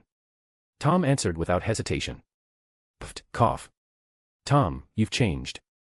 When did you become so materialistic? What happened to the Tom who used to chase knowledge and power? When did you become a dog for money? How dare you say that? 2,000 words. Read ahead P*Trian, Captain. Every 200 power stones equals 1 extra chapter. Every 6 reviews equals 1 extra chapter. Chapter 74, related to Slytherin. Bonus for power stones, Heartsuit. Thanks for 1.2k power stones, he. In the library. Wade and Tom found a table by the window. Tom's quill flew across the parchment, making a soft rustling sound. For him, the Transfiguration essay was relatively easy. Sigh. Of course, it would have been even better if the person next to him weren't noisily flipping through pages, making a ruckus that disrupted his concentration. Could you be quiet? Flipping pages that fast, besides distracting me from writing, what exactly are you even reading? Tom said irritably. Wade didn't stop flipping pages, in fact, he went even faster. You don't get it. This is called the quantum reading method. The what now? the quantum. Ha. Never mind. Can you just stop bothering me? I'm trying to read here. Tom threw down his quill. Who's bothering who here? Forget this blasted essay. I can't write like this, absolutely impossible. Whoever wants to write it can go ahead. All right, I'm done reading. You take your time with the essay, Wade said as he closed the notebook Professor Slughorn had given him. Thanks to his strong memory, he had already committed the main contents to mind after carefully flipping through it once. Where are you going? Tom asked with a frown. Well, I finished the book, naturally it's time to handle other things. You're not writing your essay. What's the rush? It's not due until next week, right? If you've never crammed an assignment at the last minute, can you even say you've been to school? Watching Wade's back as he walked out of the library, Tom let out a helpless sigh. Utterly ridiculous. No doubt Wade had something on his mind, their conversation just now had been pure filler, completely devoid of meaning. Tom suspected Wade didn't even register what he'd been saying. Could it be related to that and Rosier? Tom narrowed his eyes thoughtfully. Foo. Wade walked briskly through the corridors of Hogwarts, silently memorizing the route beneath his feet as he went. At the same time, Wade committed to memory the position of every single painting and statue in the corridor. Wizarding World paintings weren't just static decorations, the figures inside them could move, talk, and even hop between frames. It wasn't unusual at all. Which meant that any character in any painting could serve as someone else's eyes, like surveillance cameras. So, if Wade wanted to keep his little secrets, then during his upcoming nighttime explorations, he'd need to avoid not only patrolling professors but also being seen by any of these paintings. The disillusionment charm wasn't perfect invisibility either. While moving, one's outline could still be faintly seen. That meant he'd have to move slowly in areas where paintings were present. If only he had that invisibility cloak from the Potter family. Thanks to his excellent memory, Wade only needed to wander through a place once to remember it. So by the time evening rolled around and he arrived in the Great Hall for dinner, he had already memorized most of the visible routes throughout Hogwarts. It was like he'd built a model of the castle inside his head. Oh! By Merlin's beard. Wade. Where have you been all day? I've been looking for you all afternoon. And asked the moment she saw him. During the day, she had walked around the castle with Wade, but somehow, she wasn't quite sure how, she must have gotten distracted for just a moment, and when she snapped out of it, Wade was already gone. After that, no matter where she looked, she couldn't find him anywhere. It wasn't until he appeared at the Slytherin table for dinner that she finally saw him again. Wade immediately put on his signature smile. Ah, Anne, it's so good to see you again. I must say, Hogwarts Castle is really something. I turned around for just a second, and you were gone. I've also been looking for you all afternoon and still couldn't find you. Who knew the castle was actually that big? His words left Anne momentarily stunned. Wasn't that supposed to be her line? She had actually spent the whole afternoon looking for him. All she could say was, I see. As long as you're okay. I was worried you might have fallen into some strange place. My father told me Hogwarts is full of hidden chambers. Hidden chambers? Wade asked suddenly. Do you know where any of them are? And was caught off guard. She didn't actually know any hidden chamber locations, she had just been talking off the top of her head. My father didn't tell me. Maybe he knows though. And said. Ow. That's a real shame. If there are hidden chambers, I'd really love to go take a look. Wouldn't you agree, Tom? Wade said with a smile, turning to Tom beside him. Tom, who was currently peeling a boiled egg for Nagini, looked up, confused. You're talking about secret chambers, why are you suddenly dragging me into it? Wade chuckled. I'm just curious. You think, when the four founders built Hogwarts, is it possible they left behind secret chambers? Maybe hiding personal treasures. And said, you know, that actually sounds plausible. Especially Salazar Slytherin. He had a falling out with the others and left Hogwarts in the end. He might really have left something behind. Wade glanced at her in surprise, momentarily unsure whether she knew more than she was letting on, or if she'd just guessed really well. Even if he did leave something behind, what's it got to do with us? Tom muttered. It's not like it'll help me learn more magic, or make me stronger. What if what he left behind was a magic manuscript or something like a grimoire? Wade said with a gleam in his eye. If it's something like that, then it would be interesting, Tom admitted, a flicker of interest rising in his eyes.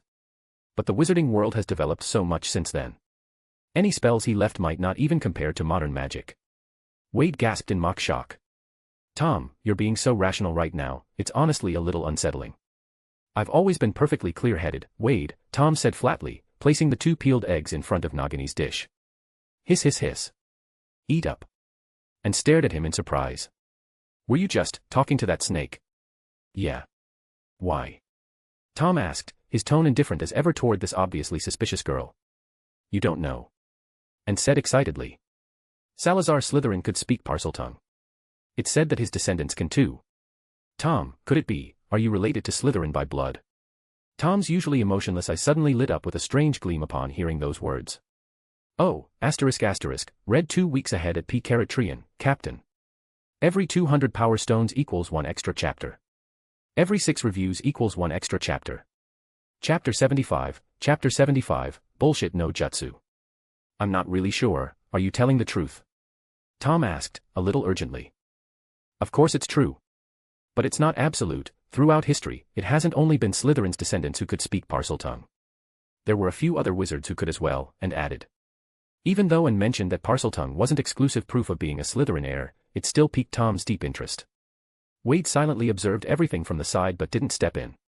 He was also curious to see how this Tom, already quite different from the one in the original timeline, would change after learning about his lineage.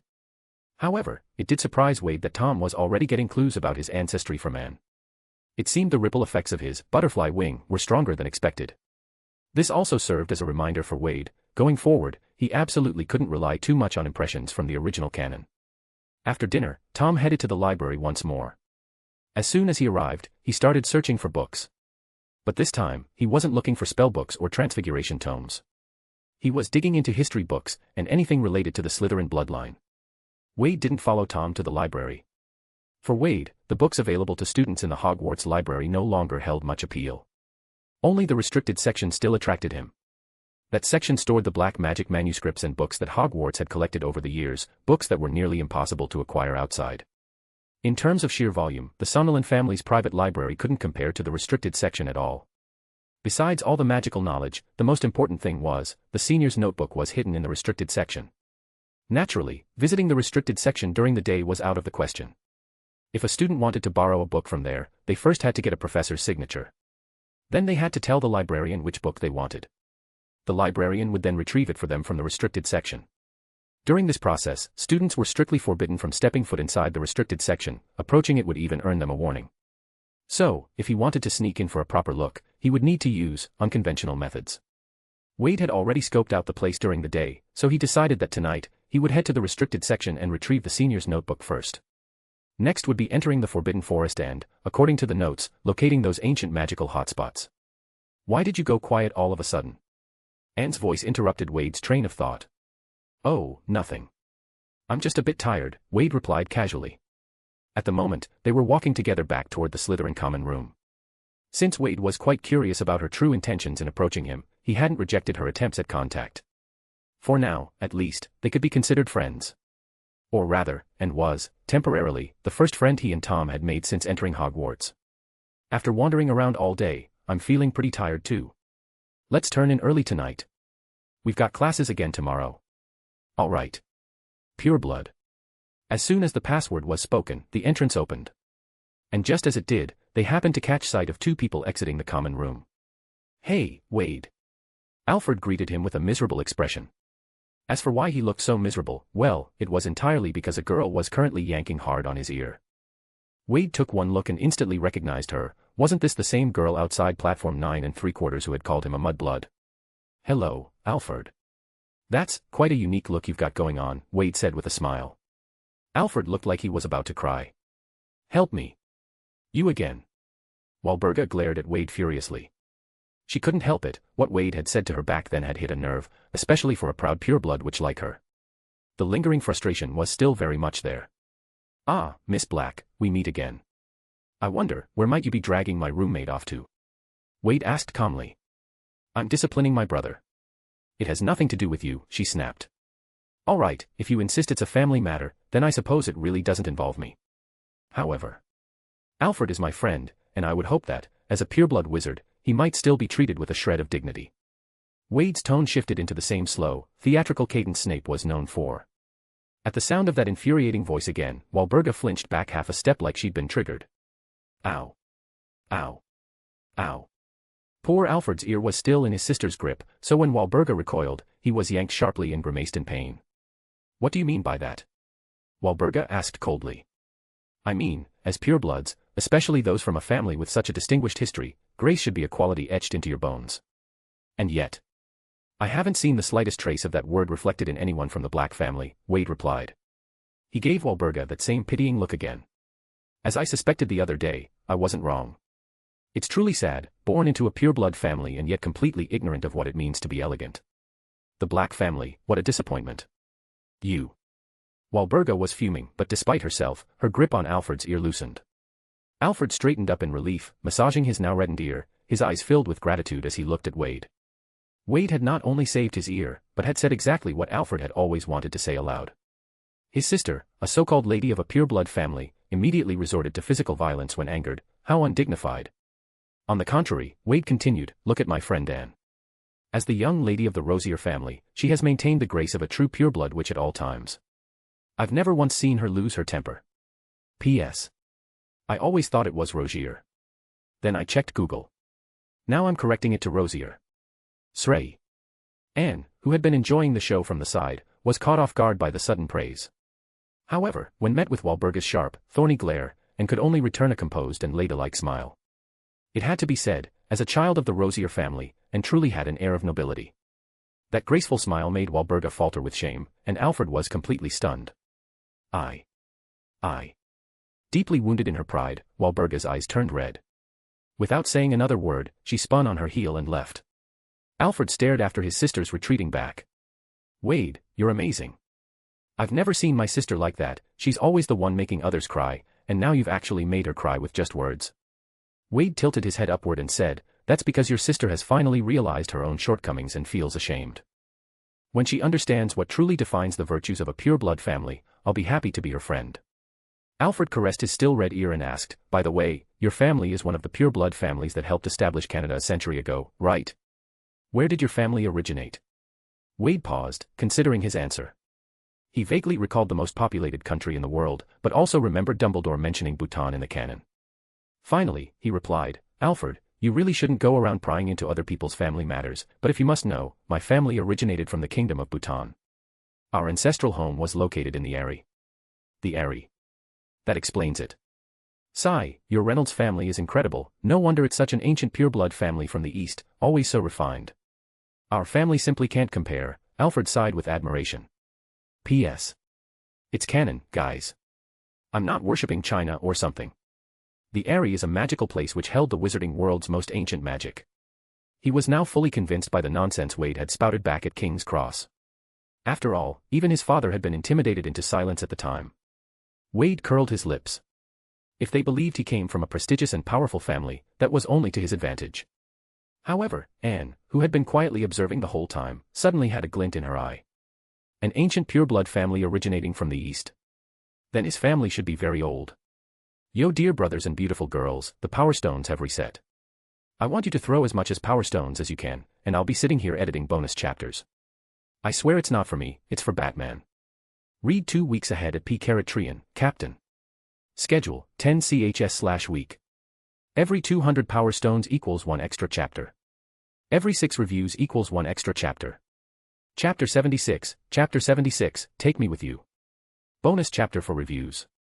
Greater than over equal to nabla less than over equal to. Huge thanks to Mad Dog for the patronage. Heartsuit. Heh. Wade let out another sigh. Alfred, you're a member of a pureblood family too. You should have your own pride and dignity. How can you let your sister bully you like that all the time? I can't help it, Wade. I really don't want to, but my sister is just too scary. If I mess up and get a beating, that's one thing, I probably deserved it. But, if she's had a bad day or is simply in a bad mood. Alfred swallowed hard, as if recalling some particularly painful memories. Ugh, that's why I really can't understand you British pureblood families. Wade shook his head. Alfred lowered his head, filled with shame.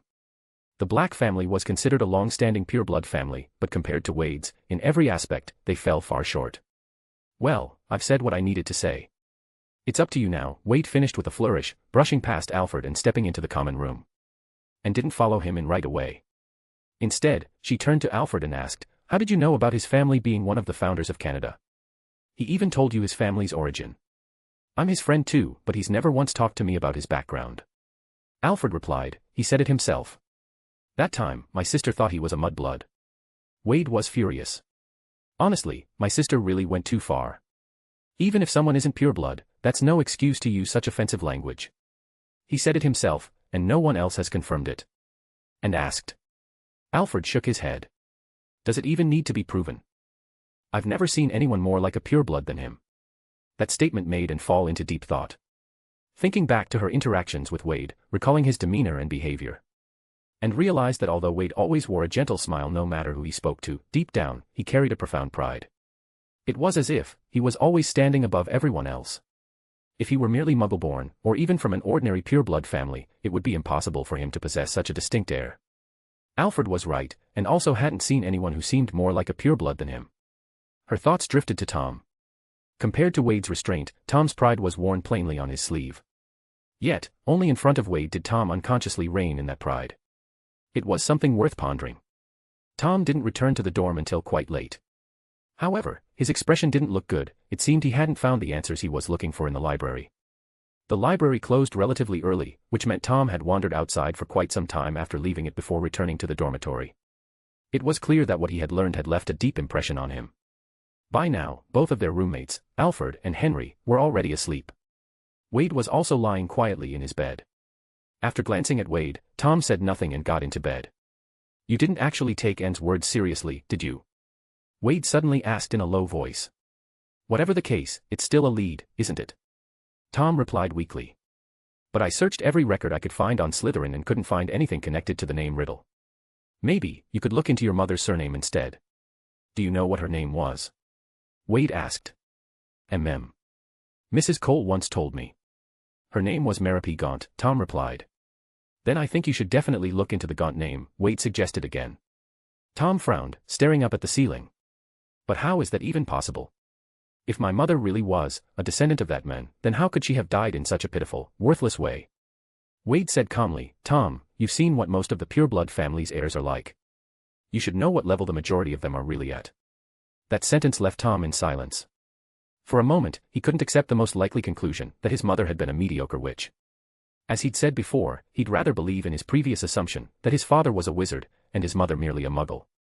Looks like you're not getting any sleep tonight, huh? Yeah. Tom replied gloomily. Wade glanced at the clock, then suddenly sat up. What are you doing? Tom asked. I figured you might need a dose of Draft of Living Death. I think I still have a decent amount left, Wade replied. No, I don't need it, Tom said firmly. When it came to Wade's potions, best not to touch them. All right then. I guess you'll just have to lie there awake. Wade grabbed a vial of potion from his bedside, tilted his head back, and drank it in one go, then walked toward the dormitory door. Where are you going? Tom asked in confusion. He had assumed Wade had taken the Draft of Living Death. But instead of lying down to sleep after drinking it, Wade was heading outside, which immediately piqued Tom's curiosity. I'm going to look for something, Wade said as he exited the dorm. The common room was completely empty at this hour. Even the ghost was dozing by the fireplace. Wade had never realized ghosts needed sleep. Of course, it might just be that this particular ghost was clinging to its old human routines. He carefully opened the door to the Slytherin common room and stepped out. Standing in the corridor of Hogwarts Castle, he took a deep breath of the cold midnight air. Then he raised his wand, preparing to cast a disillusionment charm on himself. You're sneaking out. Tom's hushed voice came from behind him. You should be in bed, Tom. Wade turned and frowned at him. Tom replied, I can't sleep anyway, take me with you. Wade was silent for a while before asking, do you know where I'm going? I'm guessing, the restricted section, Tom shrugged. How did you know? You said you were just wandering around today, but really you were scouting routes, right? And while you were wandering, you were heading in the opposite direction from me, yet somehow managed to run into me while I was fighting those guys, on the way to the library. So your destination must have been the library, and in the library, the only thing that could possibly interest you, is the restricted section. Wade was quiet again for a moment. Your reasoning is pretty far-fetched, Tom. Fine. I saw the route map you drew. Enough talk, I want to go to the restricted section too. Are you bringing me or not? If not, I'll go by myself. Wade studied him for a second, then nodded. Hey, looking for more about Slytherin, so that's why you want to go. All right then. Just don't slow me down.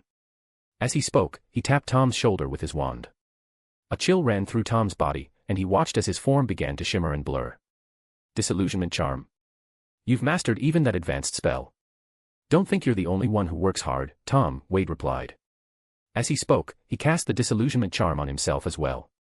Right, let me teach you another spell. This one lets you see clearly even in the dark. Tom looked surprised. Looks like you came well prepared. Wade muttered with annoyance, I learned something new today. No matter how thorough your preparation, how flawless your plan, there's always room for disruption, and that disruption is you, Tommy boy. What?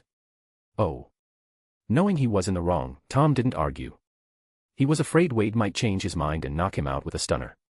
So he focused intently on learning the night vision spell Wade taught him.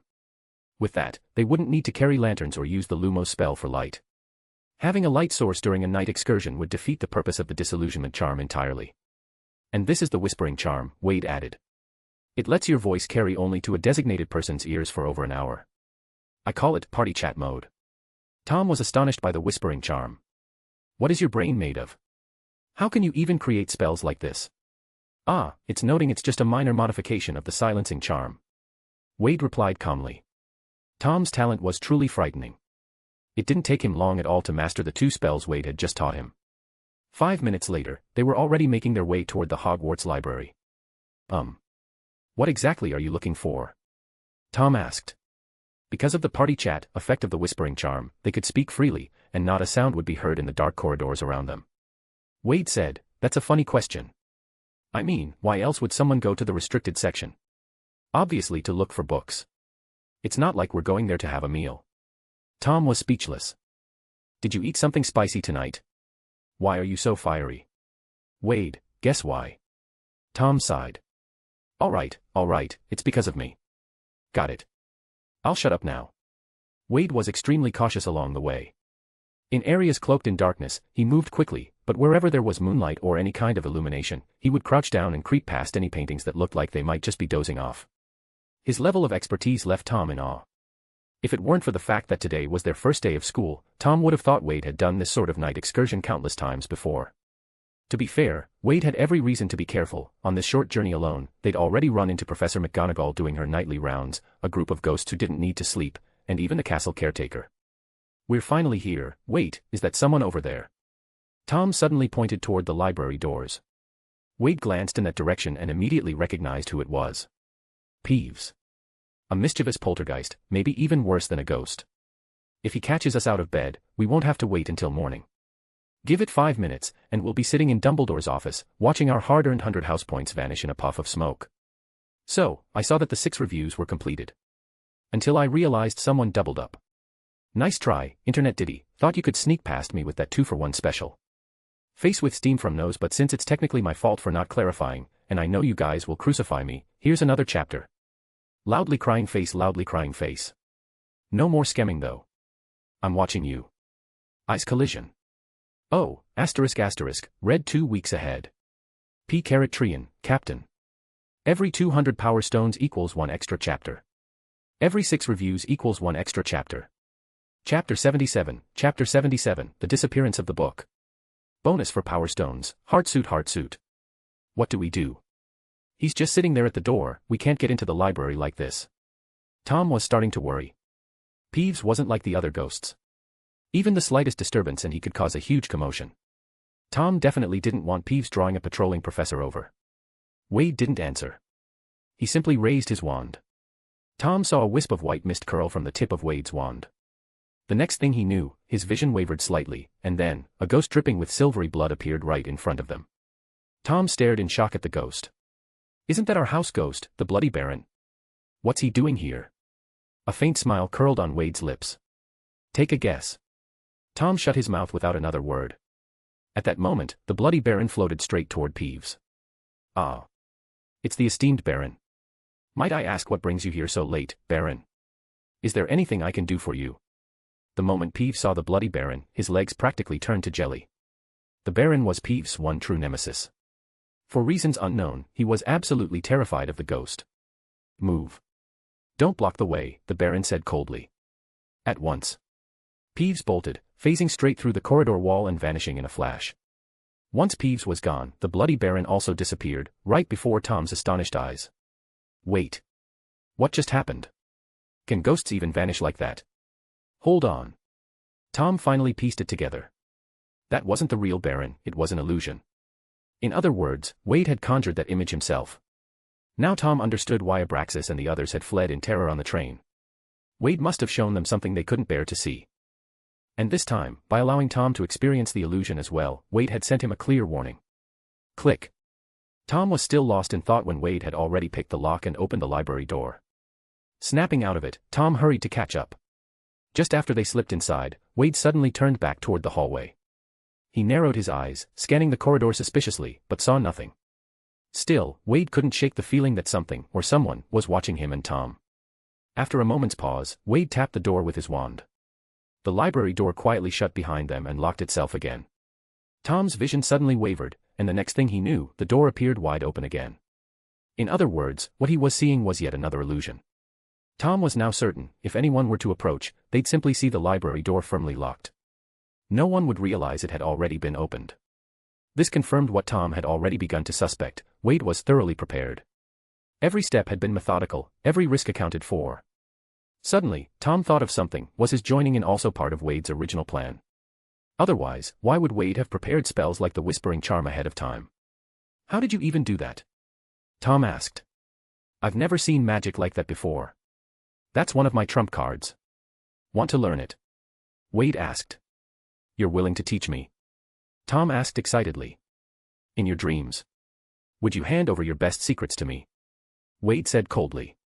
Of course I would. I'd even teach them in great detail. Tom replied without hesitation. Hey, did you forget? That so-called trump card of yours, you learned it from me, Wade said flatly. Tom was silenced on the spot. In truth, his current best spells really had all been taught by Wade. Why was the gap between Wade and him always this wide? Wade tossed over a black glove. This glove is highly sensitive to magic. Before opening any book, touch the cover with the glove first.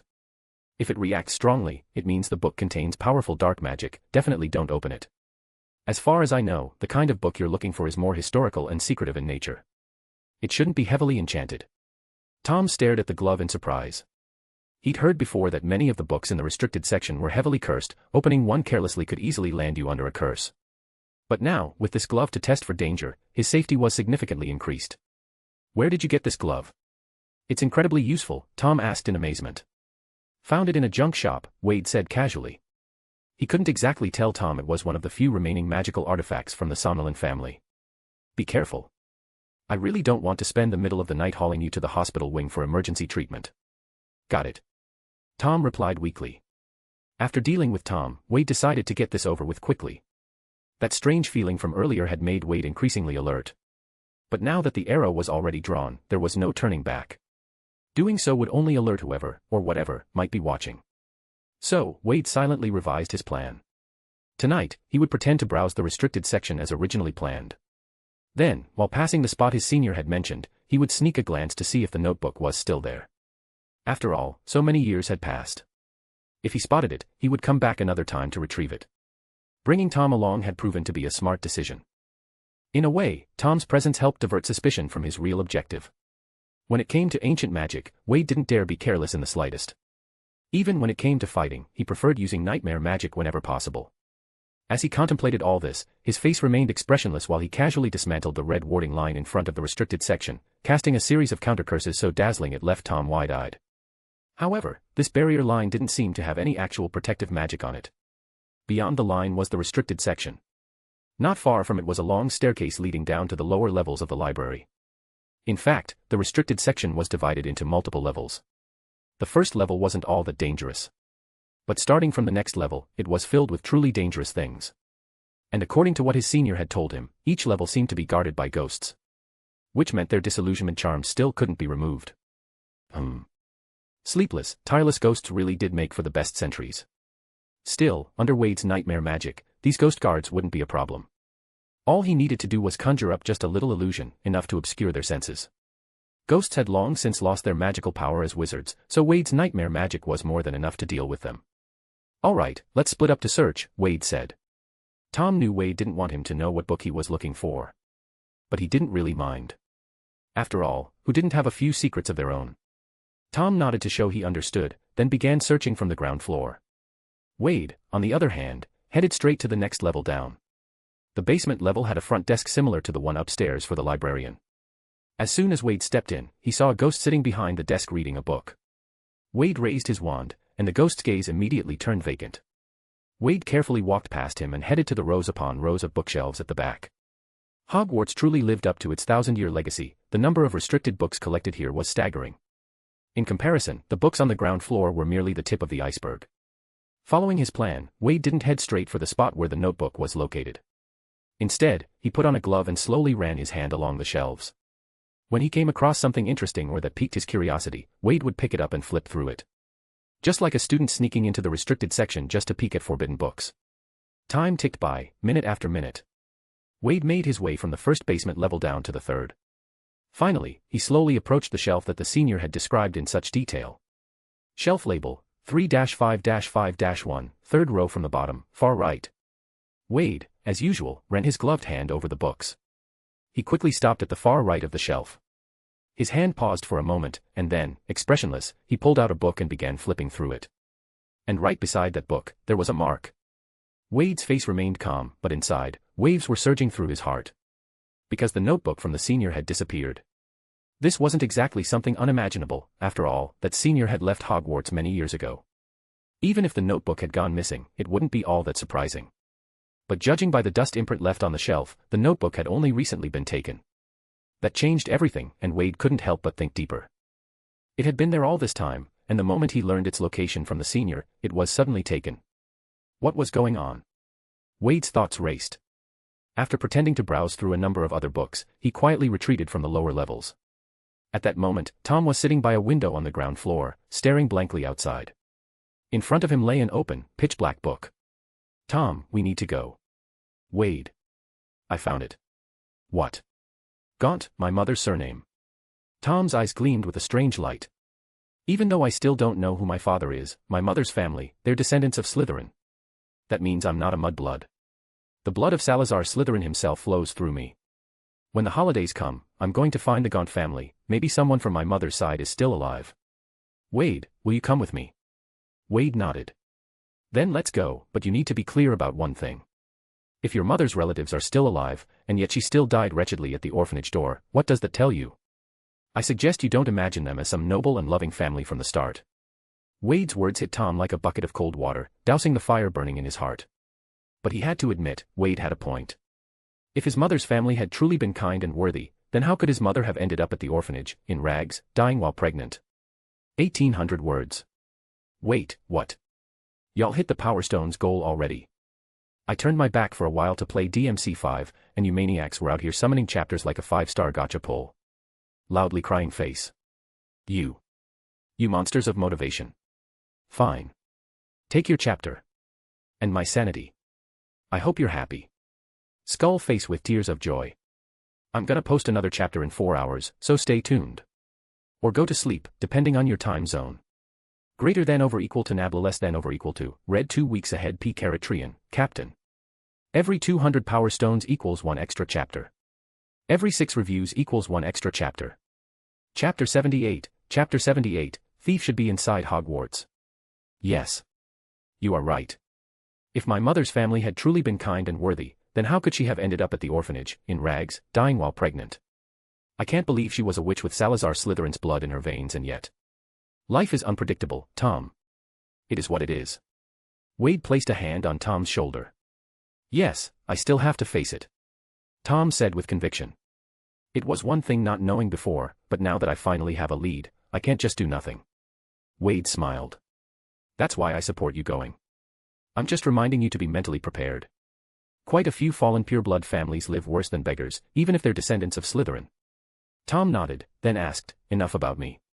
What about you? Did you find what you were looking for? Wade's smile faded. Something unexpected happened. Tom was a little surprised. It was the first time he'd seen Wade come up empty after making such a thorough plan. Wade glanced toward the door and suddenly said, actually, I should have brought Nagini with me. Why? Tom asked in confusion. Sometimes, things invisible to humans, snakes might be able to sense, Wade spoke with meaning. Tom looked at Wade again, puzzled. This guy always had a way of saying cryptic things at the strangest times. It's time to go, Wade said. Tom gave a small response, put the books on the table back where they belonged, and followed Wade out. The same disillusionment charm, the same mysterious magic, the same route. The return trip went much more smoothly than the way there. They didn't run into any patrolling professors, nor did they encounter Peeves. By the time they quietly returned to the dormitory, it was already past 4 in the morning. Alfred and Henry were fast asleep. Wade said goodnight to Tom, tapped his wand against his own head, and instantly fell asleep. Tom was dumbfounded. This guy was really something. In order to fall asleep quickly, he actually cast a spell on himself. Hiss. Nagini, who was coiled at the head of the bed, flicked her tongue, looked at the now sleeping Wade, and gently pulled the blanket over him with her mouth. Tom sighed, lay down, and after a long moment, sat up again in frustration. Can't you give me one of those spells first? I can't sleep either. Senior, your notebook is gone. Wade had fallen asleep so quickly precisely so he could discuss this matter with the senior. Because the timing of it was just too suspicious, he had just planned to retrieve it, and it had already been taken. To think, aside from the two of them, no one else knew about this matter. And when they discussed it, it was within a dream. The senior's nightmare magic was terrifying. She had always been the one invading other people's dreams. No one had ever managed to invade hers. If someone really did exist who could enter her dream and overhear their plans, why would they stop at just taking a notebook? Wouldn't it be far easier to simply capture the both of them? After all, one was currently only at the strength level of an average adult wizard, and the other was still half frozen in place. With that kind of power, taking them down would be effortless. The whole thing reeked of strangeness, none of it made any logical sense. Wow. That notebook. I placed it in the restricted section on a whim. I never told anyone. The senior's voice was laced with exhaustion. Could it be that someone learned its location from the fragment of your consciousness that was lost? Wade asked. No, that doesn't make sense either. That fragment of mine functions more like an insect's antennae. It's a web I cast out to observe the world, not something that carries memories. She shook her head, rejecting Wade's theory. Then this is getting really strange. How could someone have known ahead of time? Wait. Ahead of time. Wade suddenly thought of something. Ahead of time, you're thinking, prophecy. That someone saw something in a prophecy. Exactly. Otherwise, there's just no way to explain it. The senior nodded. That's true. Divination can indeed glimpse fragmented images of the future. Maybe he only saw the location of my notebook and nothing else yet. Divination. Wade let out a sigh. As far as I know, there's only one person currently capable of making predictions to that extent. Who? Gellert Grindelwald. From what I've gathered, he once publicly predicted the impending war between Muggles, and it turns out, the Muggle world really is on the brink of war. Gellert Grindelwald. I know that name. You've crossed paths with him. Unfortunately, yes. We had a run-in not long ago, and it seems he's particularly interested in me and Tom. He's probably the most influential dark wizard in the world right now. I know people like him well. They never take interest in others without a reason. Be careful, the senior warned, her tone serious. You mean, he might have seen something in a prophecy, and that's why he came to Britain to find us? Wade said thoughtfully. It does make sense. Someone like him wouldn't go to such lengths just out of curiosity about Dumbledore's motives, not just to mess with two underage wizards. The senior added, if it's only Grindelwald, that might actually be the good news.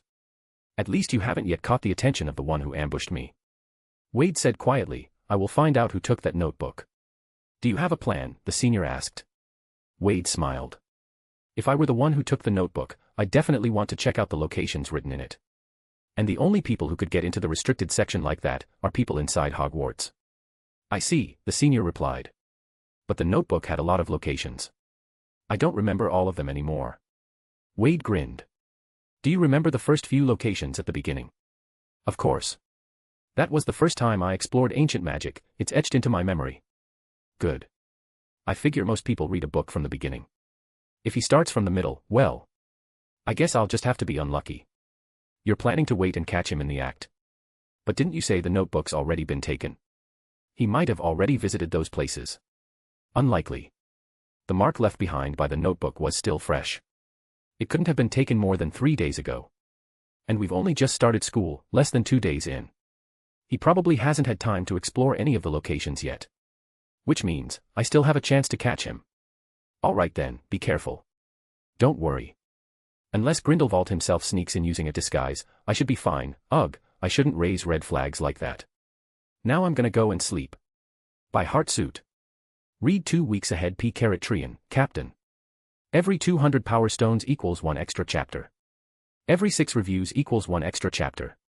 Chapter 79, Potions Class. Wade woke up at 8 o'clock as usual, feeling refreshed. Then he went about his morning routine cheerfully. Nightmare magic allowed him to stay full of energy even after just a few short hours of sleep. Then, in the washroom, he saw Tom with heavy dark circles under his eyes. "Good morning, Tom. You're looking great today," Wade said cheerfully. "Tom. I'm joking. Maybe what you need is a dose of invigorating potion." Wade pulled out a vial of potion he had prepared earlier from his pocket. Seeing the potion, Tom's resentment eased a little. However, when he took the potion from Wade's hand, Wade didn't pull his hand back. Top-quality invigorating potion, just 5 galleons. Tom widened his eyes. "You're charging me. You can't blame me for that, Tom. Small business, I have to pay for supplies too. You're not thinking of running a tab, are you? Even if you're charging, isn't 5 galleons for one bottle a bit too steep? Come on, at least let me make a little profit, okay? Invigorating potion costs at most 1 galleon per bottle, and you're asking for 5. I refuse to be extorted." Tom tossed the potion back. Wade quickly caught it. "Hey, if you break it, you're still paying for it." "Well, I didn't break it, did I?" Fine. Are you sure you don't want the potion to stay awake? We've got a lot of classes today." Tom shook his head, eyes firm. "I'd rather die from exhaustion. Blow myself up in potions class. Jump off the Hogwarts tower and splatter. I still wouldn't take a sip of your potion." Wade gave him a thumbs up. "Nice. Respect. But when it's time for potions class, find someone else to partner with. I'm staying far away from you." Tom gave a slightly chilling smile. "You think you can get away?" That morning, they had potions class, 2 periods back to back. And in the afternoon, another double session of herbology. For someone like Tom who hadn't slept all night, this schedule was pure torture. After breakfast, he dragged himself to the potions classroom, barely holding it together. Meanwhile, Wade was still trying to peddle his invigorating potion beside him, but Tom remained firm. He was absolutely not letting this profiteer win. On their way to class, they ran into Anne. After listening in for a bit, she decisively handed over 5 galleons and bought the potion from Wade. After seeing and drink the invigorating potion, Tom quietly cast a whispering charm and said to Wade, "Looks like we weren't the only ones who couldn't sleep last night. I wonder what she was doing." Wade gave a soft hum, watching Anne's back with a thoughtful look, maybe playing with her cat. "I don't think she has a cat." Tom looked confused. "She's a girl." The potions classroom was located in the dungeons. Outside the classroom door, several Slytherin first-years stepped back instinctively when they saw Wade and Tom, their eyes filled with fear. Wade couldn't help but smile. Weren't these the same kids Tom had trounced yesterday? Apart from the few upper years, all the others were present. Once they entered the classroom, they realized it wasn't just the ones who had been beaten. The other pureblood students were all giving Wade and Tom strange looks, fear mixed with a subtle sense of alienation and rejection. They were whispering to each other while casting furtive glances their way. Although they were speaking quietly, Wade's excellent hearing picked up everything. Clearly, the incident from yesterday had already spread. And somehow, the story about Wade Reynolds being from a pureblood family originating from some mysterious Eastern pureblood ancient family had spread with it. Wade suddenly understood. No wonder these guys were acting distant and cold toward him. It was probably because the local pureblood families felt a strong resistance and rejection toward foreign purebloods. After all, Wade was an outsider who had beaten up their own people. From their perspective, it was like getting punched right at their doorstep. Neither Wade nor Tom particularly cared about this. If they didn't like it, they could just beat them up again. Slytherins generally admired strength. Beating them a few more times might actually help. On this point, Wade and Tom were surprisingly in agreement. Tom sat down without expression, choosing a random seat. Wade said, "Anne, why don't you sit in the middle?" "That doesn't seem right, me sitting between you two." And hesitated, a bit embarrassed. "Middle has the best view," Wade said with a straight face. Tom cut in coldly, "He's just afraid I'll mess up the potion and it'll blow up on him." Upon hearing that, Anne very sensibly declined Wade's offer. No one wanted to be on the receiving end of a potion explosion. "Tom, must you really go down with me?" Wade said helplessly. "Heh. I'm changing seats," Wade said, getting up. But just then, Professor Slughorn walked in with a smile. "Class is starting, everyone, find your seats." Wade turned to look and realized the classroom was nearly full. And he couldn't exactly go sit with the Gryffindors next door. "All right, then we'll go down together," Wade sighed and sat back down next to Tom. "I've always believed that potions is the most magical subject," Professor Slughorn began. "A variety of seemingly unrelated ingredients, when mixed, can produce all sorts of astonishing effects. After briefly introducing the subject, Slughorn brought out a few cauldrons and placed them on the desk. Can any of you identify what's in these? If you can, it means you've properly reviewed your textbook. There will be a small reward for the correct answers. As soon as Professor Slughorn finished speaking, the classroom erupted into a buzz of excitement. Clearly, everyone was quite intrigued by Professor Slughorn's mysterious welcome gift. Anyone want to volunteer to come up and identify them? Flipping through your books now doesn't count, Professor Slughorn said as he turned his gaze toward the Slytherin students. As the head of Slytherin House, he naturally hoped the reward would go to someone from his own house.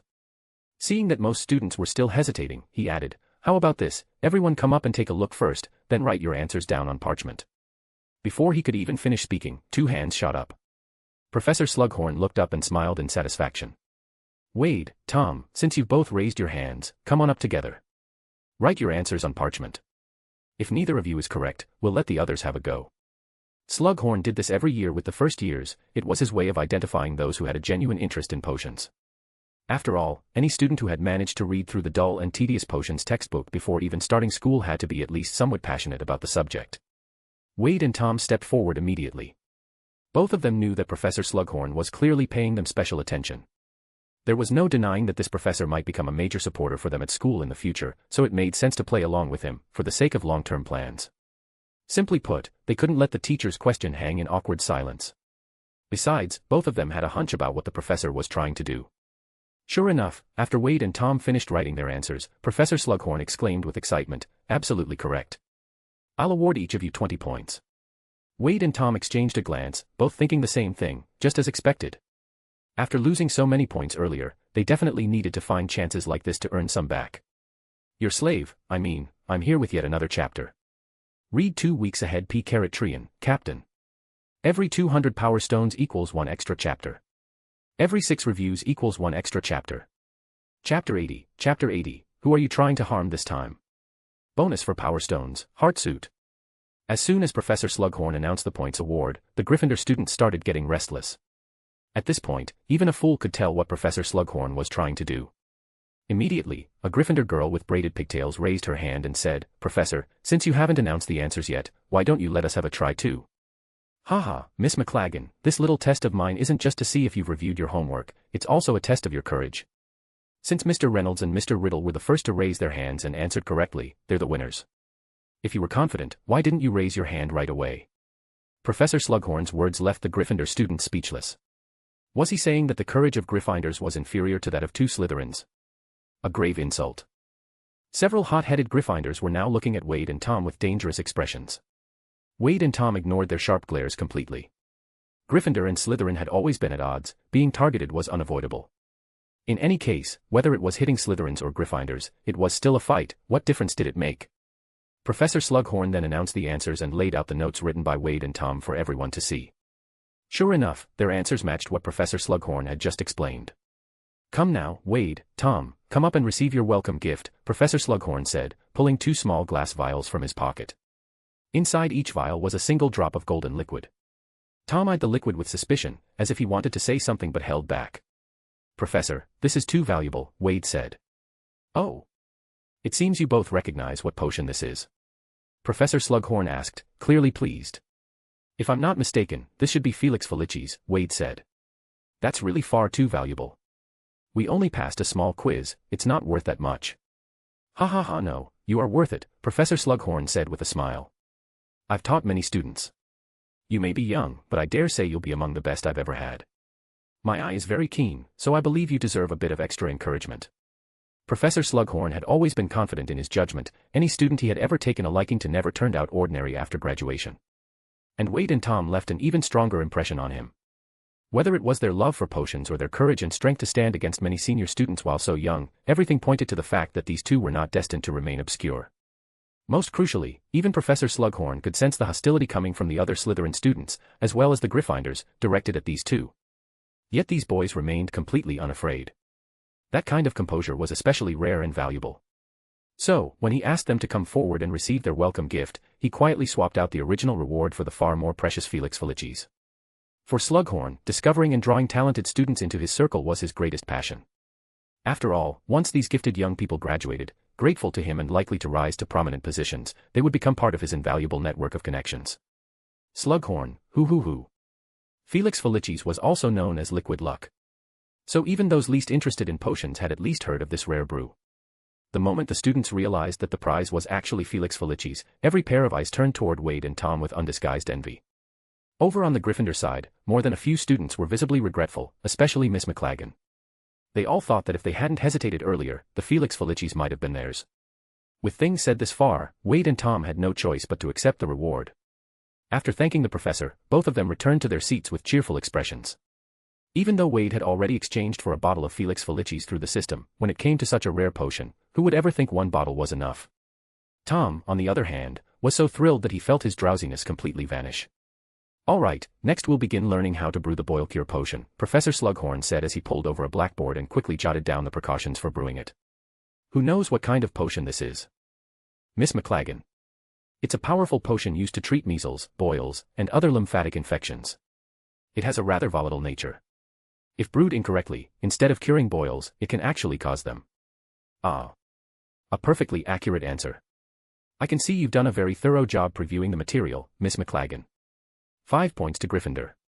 Professor Slughorn said happily. Though McLagan wasn't as dazzling as Wade and Tom, she was still the kind of student he liked. However, McLagan herself wasn't in the least bit cheered up. She didn't believe for a second that she was any worse than Wade or Tom, yet they got Felix Felicis and 20 points each. Clearly, that wasn't fair at all. Professor Slughorn, of course, had no idea what she was thinking. Even if he had known, he likely wouldn't have found his actions inappropriate. Naturally, he was more inclined to favor his own house's students. Next, after demonstrating the brewing process for the boil cure potion, Professor Slughorn had the class pair up and start practicing. Wade sighed dramatically and ended up partnered with Tom. Well, there's no escaping it. Tom, I just hope you don't blow up the cauldron. Eh? Anne, did you really just take a step back? As the two of them began dividing up the work, Tom suddenly heard Wade's voice in his ear. When you add the porcupine quills, put in a bit more of the powdered ones. Tom looked at Wade in surprise, realizing the message had been delivered via the whispering charm. Spill it. Who are you trying to mess with this time? What kind of thing is that to say? When have I ever harmed anyone? Alright, then how much is a bit more, exactly? Wade picked out a small measuring spoon from the toolkit and quietly placed it next to Tom. Use this, half a spoon. You do want me to blow up the cauldron, don't you? It won't explode, and it won't affect the potion's effectiveness. But since it's powdered, a bit will spray out. You planning to cover yourself in boils? Of course not. I'll explain later. As he spoke, Wade subtly shifted his position, stepping slightly to the side, revealing Anne, who was standing just beside him. Tom glanced at her, instantly catching on. The two of them began working in sync, and the boil cure potion steadily progressed toward completion. Professor Slughorn watched from the side, nodding with satisfaction. Tom's actions were so precise, it was like watching a textbook come to life. And Wade was even more impressive. Especially his knife skills, which were absurdly precise, and his efficiency in handling potion ingredients, both left Professor Slughorn visibly astonished. Before transmigrating, Wade had been the youngest expert in the field of biology, and things like specimen dissection or anatomical work were everyday tasks for him. So when it came to preparing potion ingredients, it was practically second nature. Wade and Tom were starting to feel a little anxious. If Professor Slughorn kept watching them this closely, they wouldn't be able to pull off their little trick. Boom. Luckily, it wasn't long before something went wrong on the Gryffindor side. Someone messed up a step, and their cauldron suddenly burst into flames. Don't panic. Professor Slughorn quickly walked over to deal with it. Tom let out a quiet breath of relief and swiftly moved on to the final step, then lifted the cauldron off the fire. Wade handed him a prepared porcupine quill. Tom dropped the porcupine quill into the cauldron, and while the boil cure potion inside began to react, Wade quietly passed him a small vial. Inside the vial was finely ground porcupine quill powder. Tom glanced at Professor Slughorn's back, then quickly opened the vial and used the small spoon to scoop out just under half a spoonful. Wade nodded, and Tom sprinkled the powder into the cauldron. Boom. A sudden splash erupted from the potion as it neared completion. Ah. Wade let out a deliberately startled cry as he nimbly dodged the splash. The potion, still not fully stabilized, sprayed outward in a burst of droplets, heading straight toward Anne. Thanks to Wade's timely warning shout, Anne had been on alert. The moment she saw the potion coming at her, she looked momentarily panicked, but her wand hand moved without hesitation. Whoosh! Before the potion could even get close to Anne, she sent it flying back with a swift flick of her wand. Sizzle! The potion splashed back into the cauldron with a sharp, hissing noise. Oh my! Sorry. I knew Tom was going to blow the cauldron, Wade quickly said to Anne, who was still in a guarded stance. Tom stared at Wade in disbelief. Seriously? Sold him out again. Professor Slughorn had just finished handling the incident on the other side of the room and hurried over when he heard the commotion. What happened here? Oh. Tom, you used the spoon that still had porcupine quill powder on it, didn't you? That's not going to ruin the potion, but it will cause an overly strong reaction and splash everywhere. There's a reason the quantity is so specific. I told him not to, Wade jumped in, but he insisted on using it. Nearly hit Anne. And put away her wand and smiled, it's fine. Good thing I didn't switch seats with you. Tom shut his mouth. This scoundrel never misses a chance to throw him under the bus.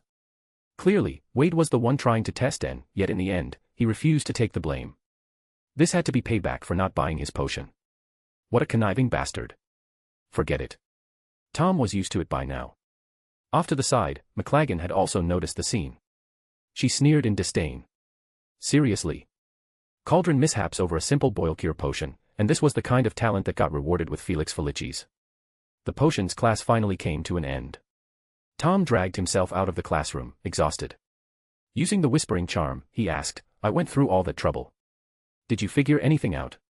Wade replied, I got the answer. What's the answer? The answer is, and isn't Grindelwald in disguise? Tom. You gave Dobby a lot of power stones, sir. Here is a chapter for that, sir. Dobby is working hard, sir. Dobby wants to die, sir. Read 2 weeks ahead P. Trian, Captain. Every 200 power stones equals 1 extra chapter. Every 6 reviews equals 1 extra chapter.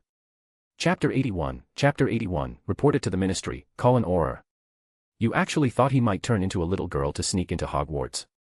Tom asked in disbelief. The chance is small, but still possible, Wade rubbed his nose, irritated from the potion fumes. This is serious, better to be cautious. What if it really is that old man? Tom thought back to Anne's reaction when she blocked the potion.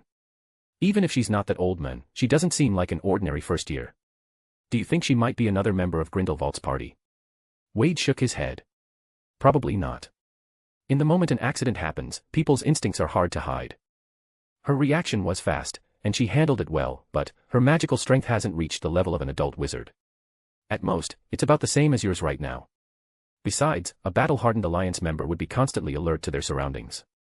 But just now, if I hadn't made a deliberate noise, she almost didn't react in time. And that flash of panic, completely unguarded, not the behavior of a competent Alliance member. In truth, Wade admitted most of his points were speculation. But when it came to magical strength, he was absolutely certain. After mastering nightmare magic, he had become extremely sensitive to soul strength.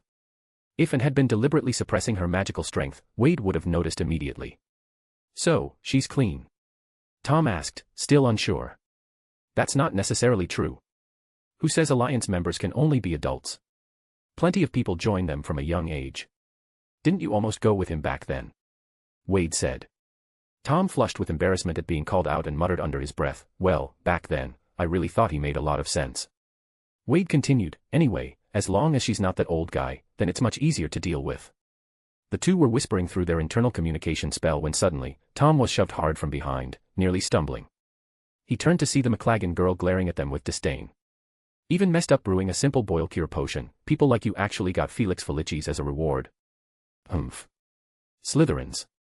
Wade and Tom exchanged a glance, then simultaneously took out their vials of Felix Felicis and waved them in front of McLaggen's face, wearing identical smug expressions.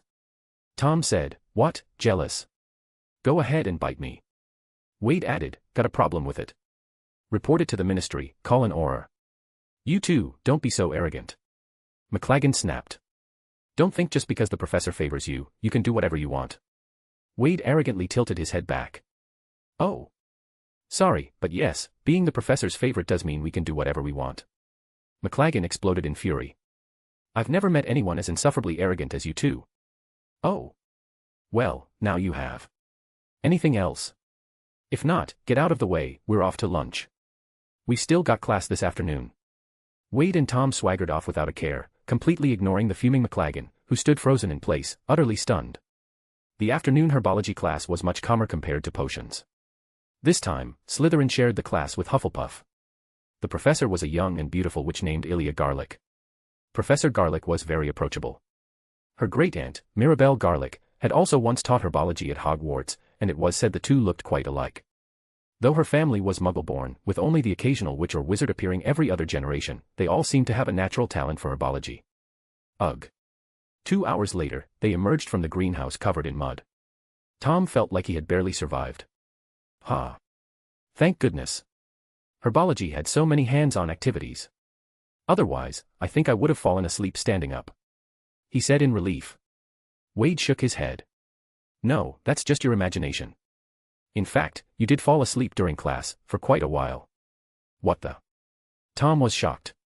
But after suffering under Wade for so long, he'd grown wary of Wade's antics and didn't believe him right away. Anne, who had silently caught up to them at some point, suddenly said, he's telling the truth. Professor Garlick even told us not to wake you up, saying that waking you suddenly might frighten you. Ah, Professor Garlick really is gentle. Of course, she still deducted points. After all, you did fall asleep during class.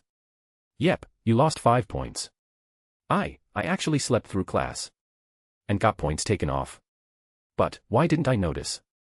Tom clutched his hair in frustration, messing up what had been fairly neat black hair until it resembled a bird's nest. Wade laughed. Don't pull so hard on your hair, Tom. What if you go bald early? No. Wade, it was you, wasn't it? You, Tom glanced at and beside him and ultimately held back from exposing Wade's abilities. You're a menace. I was just worried you'd drop dead from exhaustion. I'd rather drop dead. I don't think you would. You're too afraid of dying. Damn it, Tom muttered, at a loss for words. Tom was so frustrated he skipped dinner and went straight back to the dorm to sleep. Mostly because he was exhausted. Wade, on the other hand, went to the Great Hall to eat with Anne, Alfred, and Henry. In fact, at this point, they were the only 3 Slytherins still willing to associate with Wade and Tom. Thanks to Tom's little stunt on the Hogwarts Express, the 2 of them were now being thoroughly ostracized. Wade hadn't expected things to turn out like this, but it didn't really bother him. Just like Tom had said before, he didn't come to Hogwarts to make friends. When their small group reached the Slytherin table, the other students immediately scooted a good 2 or 3 meters away, as if they were avoiding the plague. Wade sat down casually, then said, as you can see, maybe it's better if you all don't sit too close to me either. Otherwise, you might have trouble making friends, and worse, you might get targeted just for being around us. What's going on? Alfred looked confused. With his rather simple mind, he still hadn't figured it out. Henry shook his head. Slytherin House shouldn't be like this. You really haven't realized. Wade and Tom are being ostracized. Didn't you notice? Today they earned 40 points for Slytherin, and not a single person applauded. That's not right. Alfred finally began to understand. Why are they acting just like my sister? I'm an outsider, and I've already clashed with a few of the purebloods. Being excluded is to be expected. You sticking too close to me won't do you any good either, Wade said casually, as he fished a chicken leg out from a pile of differently prepared potatoes. We're not that kind of people. If a friend is being shunned, and you stay away just to avoid trouble yourself, that kind of person doesn't deserve to have friends, Alfred said firmly. Henry also scoffed. I'm not afraid of them. If they try anything with me, our Avery family isn't made of clay. If they hurt me, even better. I'll write straight to my father and grandfather, and we'll bleed them dry. My grandfather's been wanting a new carriage anyway. And simply smiled, saying nothing. But like Henry and Alfred, she ignored the looks from others and calmly sat down beside Wade. Thank you, Wade said with a smile. Even if someone like Anne was most likely putting on a front, at least on the surface it was nice not to feel completely isolated. Still, it was probably about time for another round of beatdowns for the rest of Slytherin. After all, with Professor Slughorn around, a few more rounds of being outnumbered wouldn't result in much punishment. If anything, it would only make Slughorn appreciate him even more. Slughorn wanted to turn Wade and Tom into part of his network. And Wade. He had every intention of befriending Professor Slughorn too, so he could make full use of the network Slughorn had already built. Kakik. That night, Wade lay quietly in bed, only sitting up once it was deep into the night. He glanced over at Tom's bed. Tom really had been exhausted, he was still sound asleep even now. Wade got up silently and quickly slipped out of the dormitory. This time, he brought Nagini along. But just as he entered the common room, he saw a small cloaked figure descending from the first floor, the girls' dormitory. At first, Wade didn't pay much attention, thinking it was just some girl who had forgotten something in the common room and had come down to retrieve it.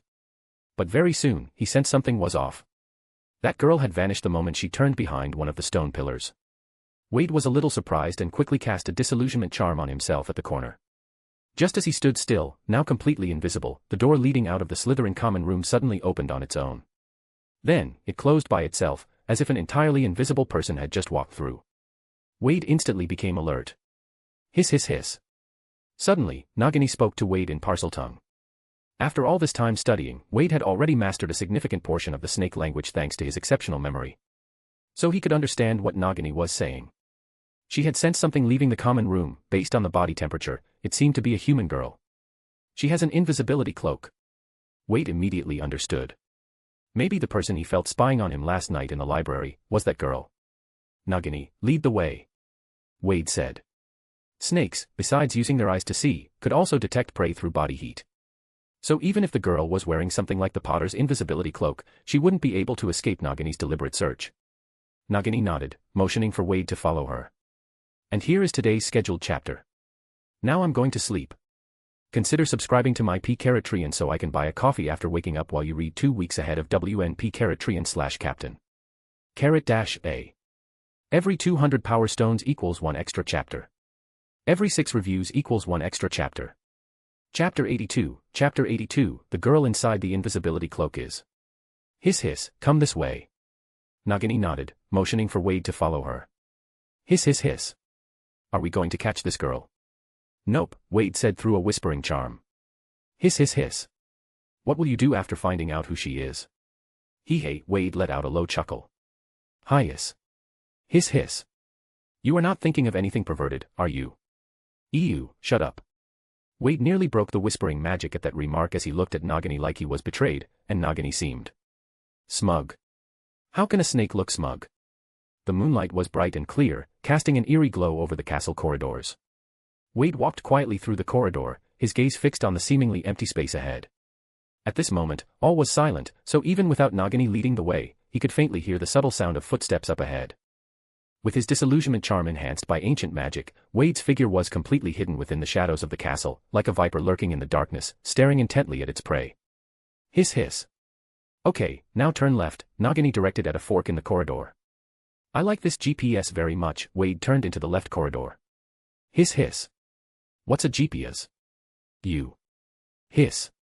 HPMH. This hallway was lined with many old suits of armor, and numerous paintings hung on the walls. From within the paintings came the soft sounds of snoring, as if the characters inside had already fallen asleep. A few suits of armor creaked at their joints, as though someone was moving inside them. Suddenly, a window at the end of the corridor slowly opened, and right after, a small footprint appeared on the windowsill. Wade approached the open window and realized that outside lay a garden, not far from the greenhouse used for herbology class. There was a soft rustling coming from the garden, likely the sound of the person's robes brushing against the grass. Wade followed, climbing out the window. Thanks to the silencing charm he had placed on his shoes, his landing made no sound at all. At the same time, he felt a bit puzzled. He couldn't figure out what this person was doing near the greenhouses. Soon, his question was answered. He saw that, on the path leading from the greenhouse to the castle, a manhole cover to the sewers had been silently moved aside, then just as quietly placed back over the opening. Wade frowned and quickly followed. Nagini, is she still down there? Hiss hiss hiss, in the sewers, moving away, Nagini responded. Wade understood immediately. The person was using the sewers to get away from Hogwarts Castle. Clearly, they really didn't know about any of the secret passages. If Wade wanted to sneak out of the castle, he would never have chosen to crawl through the sewers. However, in order to figure out the other person's purpose, and whether it had anything to do with the senior's notebook, he had no choice but to move aside the manhole cover and climb down. This sewer had already dried up, and it wasn't too long. This time, even without Nagini's guidance, Wade could follow the clear footprints left on the ground to track their direction. Before long, Wade reached the end of the sewer. The exit was hidden in a patch of overgrown weeds. After pushing them aside and stepping out, he turned back and saw that the entrance was completely invisible from the outside. From the looks of it, this was practically a secret passage leading into the castle. Considering Hogwarts' 1,000-year history, who knew how many secrets it held? This path was probably left behind by some ancestor sneaking off to explore the Forbidden Forest. Wade quickly followed. With Nagini acting as his thermal tracking GPS, he never lost track of the target. Very soon, Wade had followed the trail straight into the Forbidden Forest. The person ahead occasionally stopped, then after a while would move again. Wade didn't know how long he had been following when a strange sensation suddenly rose within him. A moment later, the ancient magic inside his body stirred faintly. Wade immediately pulled out the lighter from his pocket. The pale blue glow from the lighter was brighter than it had ever been. Seeing this abnormal reaction, Wade realized he was getting close to the truth. He tucked the lighter back into his pocket and quickened his pace. It wasn't long before, with the aid of his night vision spell, Wade spotted a ruined stone structure amidst the trees. He could clearly sense that something within those ruins was very familiar to him. Suddenly, a ripple spread through the air in front of the ruins. Then, a figure appeared there, holding a piece of silvery fabric in her hands. So that was it, she had just removed the invisibility cloak. She stuffed the cloak into the backpack she carried, then took off her outer cloak as well, revealing a head of blonde hair. Under Wade's eagle-eye charm, the person's face was clearly revealed. And rosier. Wade wasn't particularly surprised. And took a deep breath of the cold night air, then pulled out a notebook from her pocket. When she opened the notebook, Wade's eyes narrowed at once. And flipped through the pages, then looked up at the ruins in front of her, a puzzled expression on her face. Using the light from her wand, she compared what was in the notebook and cautiously stepped into the ruins. Wade quietly crept closer and watched her through a gap in the broken wall. And moved carefully within the ruins, as if she were searching for something with great caution. At that moment, Wade's gaze shifted from her to something else. On a toppled column, he spotted the same glow as the one from his lighter. Wade glanced at Anne, then followed the trail of those bluish glows and stepped into the ruins as well. Before long, he spotted a large cluster of silvery white magic beside a collapsed staircase. It was ancient magic. It looked exactly like what his senior had shown him in the dream. At the same time, Anne also walked over, glancing at her notebook as she surveyed her surroundings with a puzzled expression. Wade stood silently in a corner, watching her. She was standing right next to the cluster of ancient magic, yet she seemed completely unaware of it. After a while, Anne sighed, closed her notebook, and began to walk out of the ruins. Wade watched quietly as she draped the invisibility cloak over herself and vanished from sight. Nagini, follow her. Wade crouched down and let Nagini, who had been coiled around his arm, slither to the ground. Nagini nodded and darted off swiftly in the direction and had disappeared. Wade, meanwhile, turned back and slowly approached the cluster of ancient magic. Isn't Nagini the best girl ever? XD. Read 2 weeks ahead of WNP Caratrian, Captain. Every 200 power stones equals 1 extra chapter. Every 6 reviews equals 1 extra chapter. Chapter 83, Jumping Anne. Bonus for power stones, Heartsuit loudly crying face. The moment he stood beside the ancient magic power within Wade instantly began to boil. Wade drew his wand and gently tapped the tip of it against the cluster of ancient magic. In the next second, that mass of ancient magic surged like a tide, pouring furiously into Wade's body through his wand. Ack! Wade sucked in a sharp breath. It wasn't from pain, but from exhilaration. An indescribable wave of pleasure spread from the tip of his wand throughout his entire body. In just a few seconds, the entire mass of ancient magic was completely absorbed by Wade. Ha! He let out a long breath and slowly opened his eyes. By now, the large cluster of ancient magic had vanished entirely. Carefully sensing the changes within himself, Wade realized that the ancient magic in his body had grown significantly stronger. In other words, the metaphorical blue bar that represented his ancient magic reserves had lengthened by quite a bit. Judging by the increase, it was far more than what he could have achieved through a whole year of arduous practice. The presence of ancient magic here confirmed that the notebook in Anne's hands was almost certainly the one belonging to his senior, at least 99% likely. For now, Wade still couldn't be entirely sure whether she knew about the ancient magic. However, judging from her earlier behavior, she probably had no idea that what was hidden here was ancient magic power. Otherwise, she wouldn't have looked so puzzled by the apparent emptiness of this place. Perhaps, she thought something else was hidden here. He poor girl lol. Carrying this question in mind, Wade walked out of the ruined structure, feeling rather fortunate about tonight. Originally, his plan had been to lie in wait at the location described by his senior to catch whoever took the notebook, but unexpectedly, he had run into the culprit right after leaving the dormitory. That had saved him a good bit of effort. Rustle. Nagini slithered out from the undergrowth. Wade crouched down and let Nagini coil back up onto his wrist. Then, following Nagini's guidance, Wade caught up with Anne once again and found 2 more ruins. As a result, Wade absorbed 2 more clusters of ancient magic. By now, he was completely certain that the notebook in Anne's hands was indeed his senior's notebook. And, clearly, she knew absolutely nothing about ancient magic. As for more details, Wade couldn't guess. But he didn't intend to guess, there was no need. By the time they reached the 3rd ruin, Wade had already used nightmare magic to seize control of her. At the moment, she was circling around a large tree repeatedly. After Wade finished absorbing the ancient magic at the 3rd ruin, he walked over to Anne. As if receiving some silent command, she stopped circling the tree and, dazed and vacant-eyed, walked over to Wade. Her gaze was unfocused, and her whole demeanor seemed completely dazed. Wade raised his wand, and a wisp of white mist instantly struck Anne.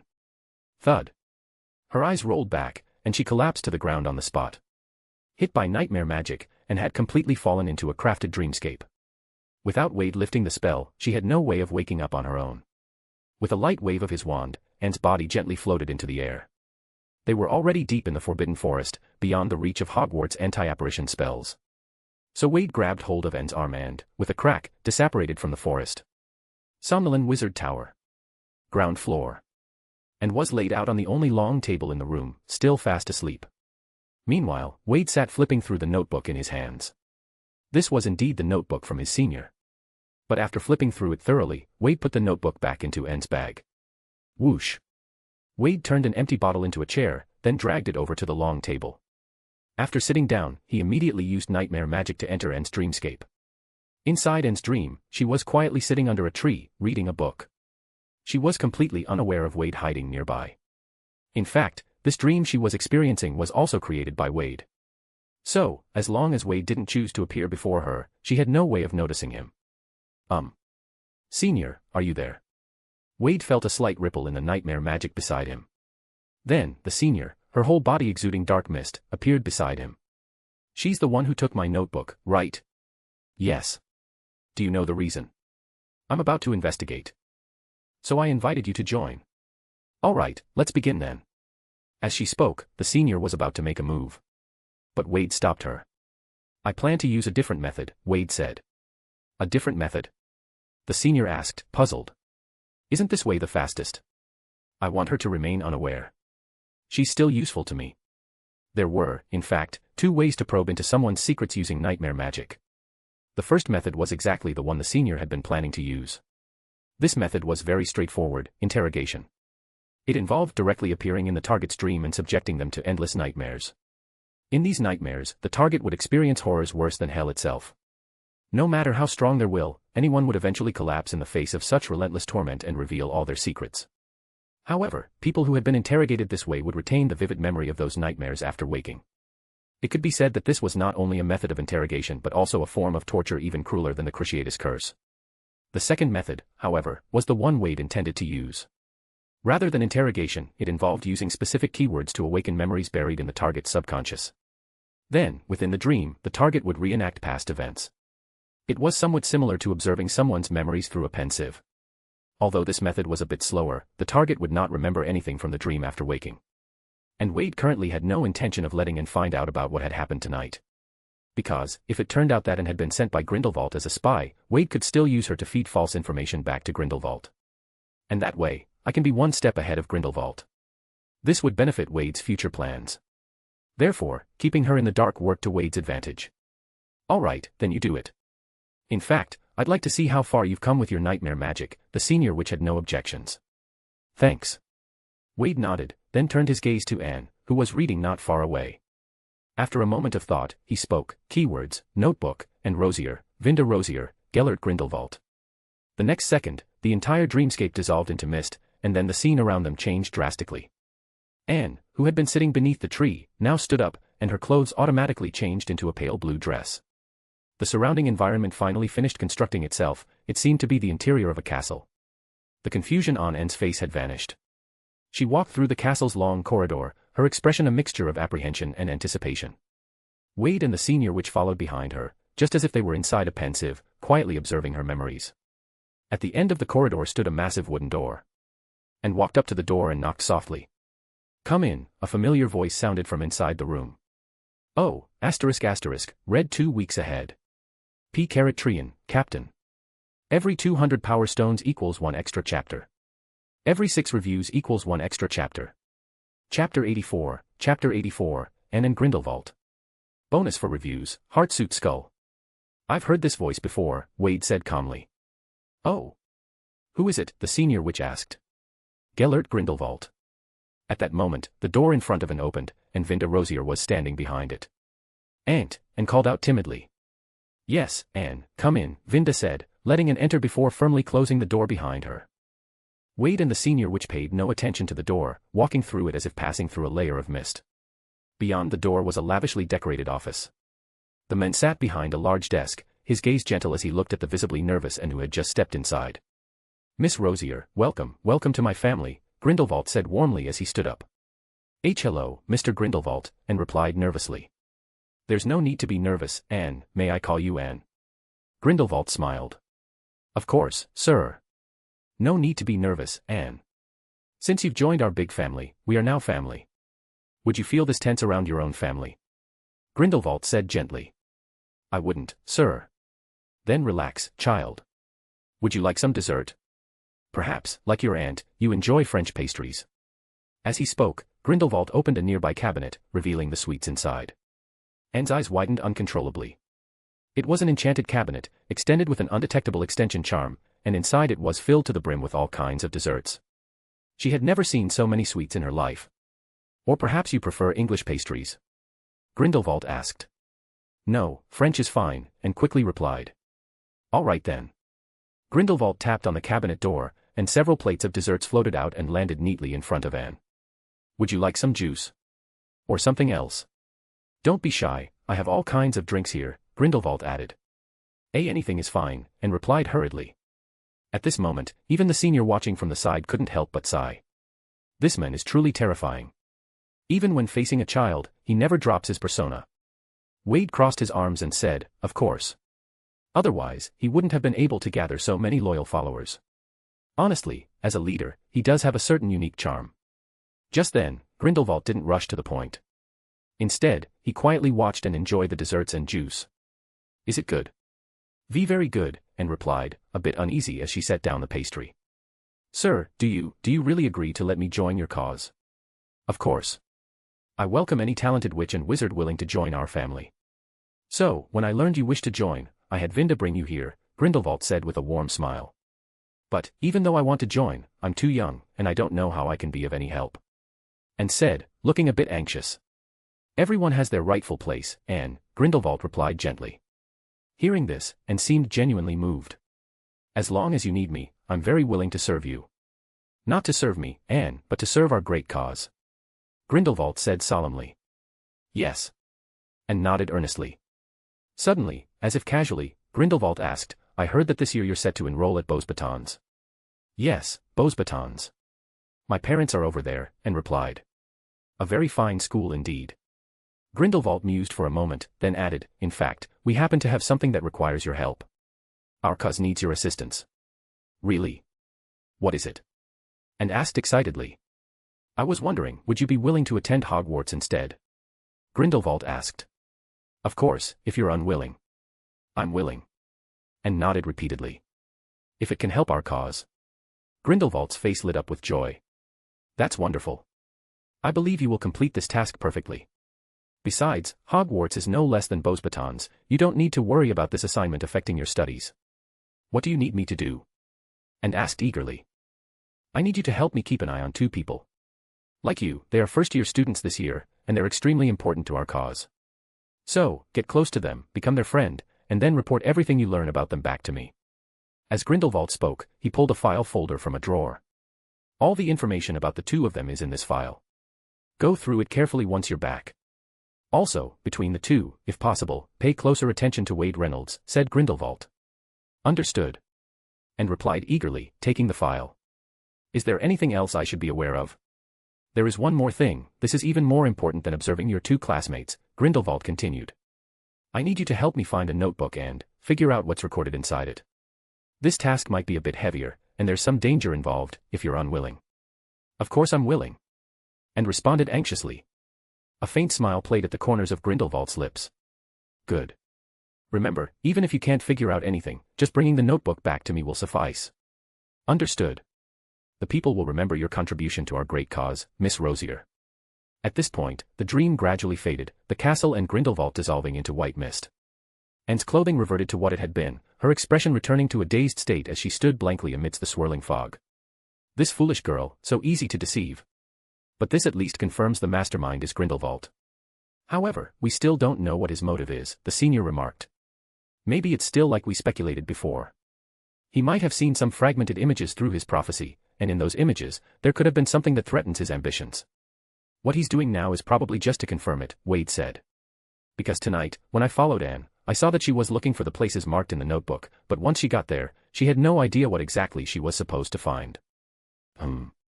What do you plan to do next? The senior asked. I'll do nothing and pretend I don't know anything, Wade replied.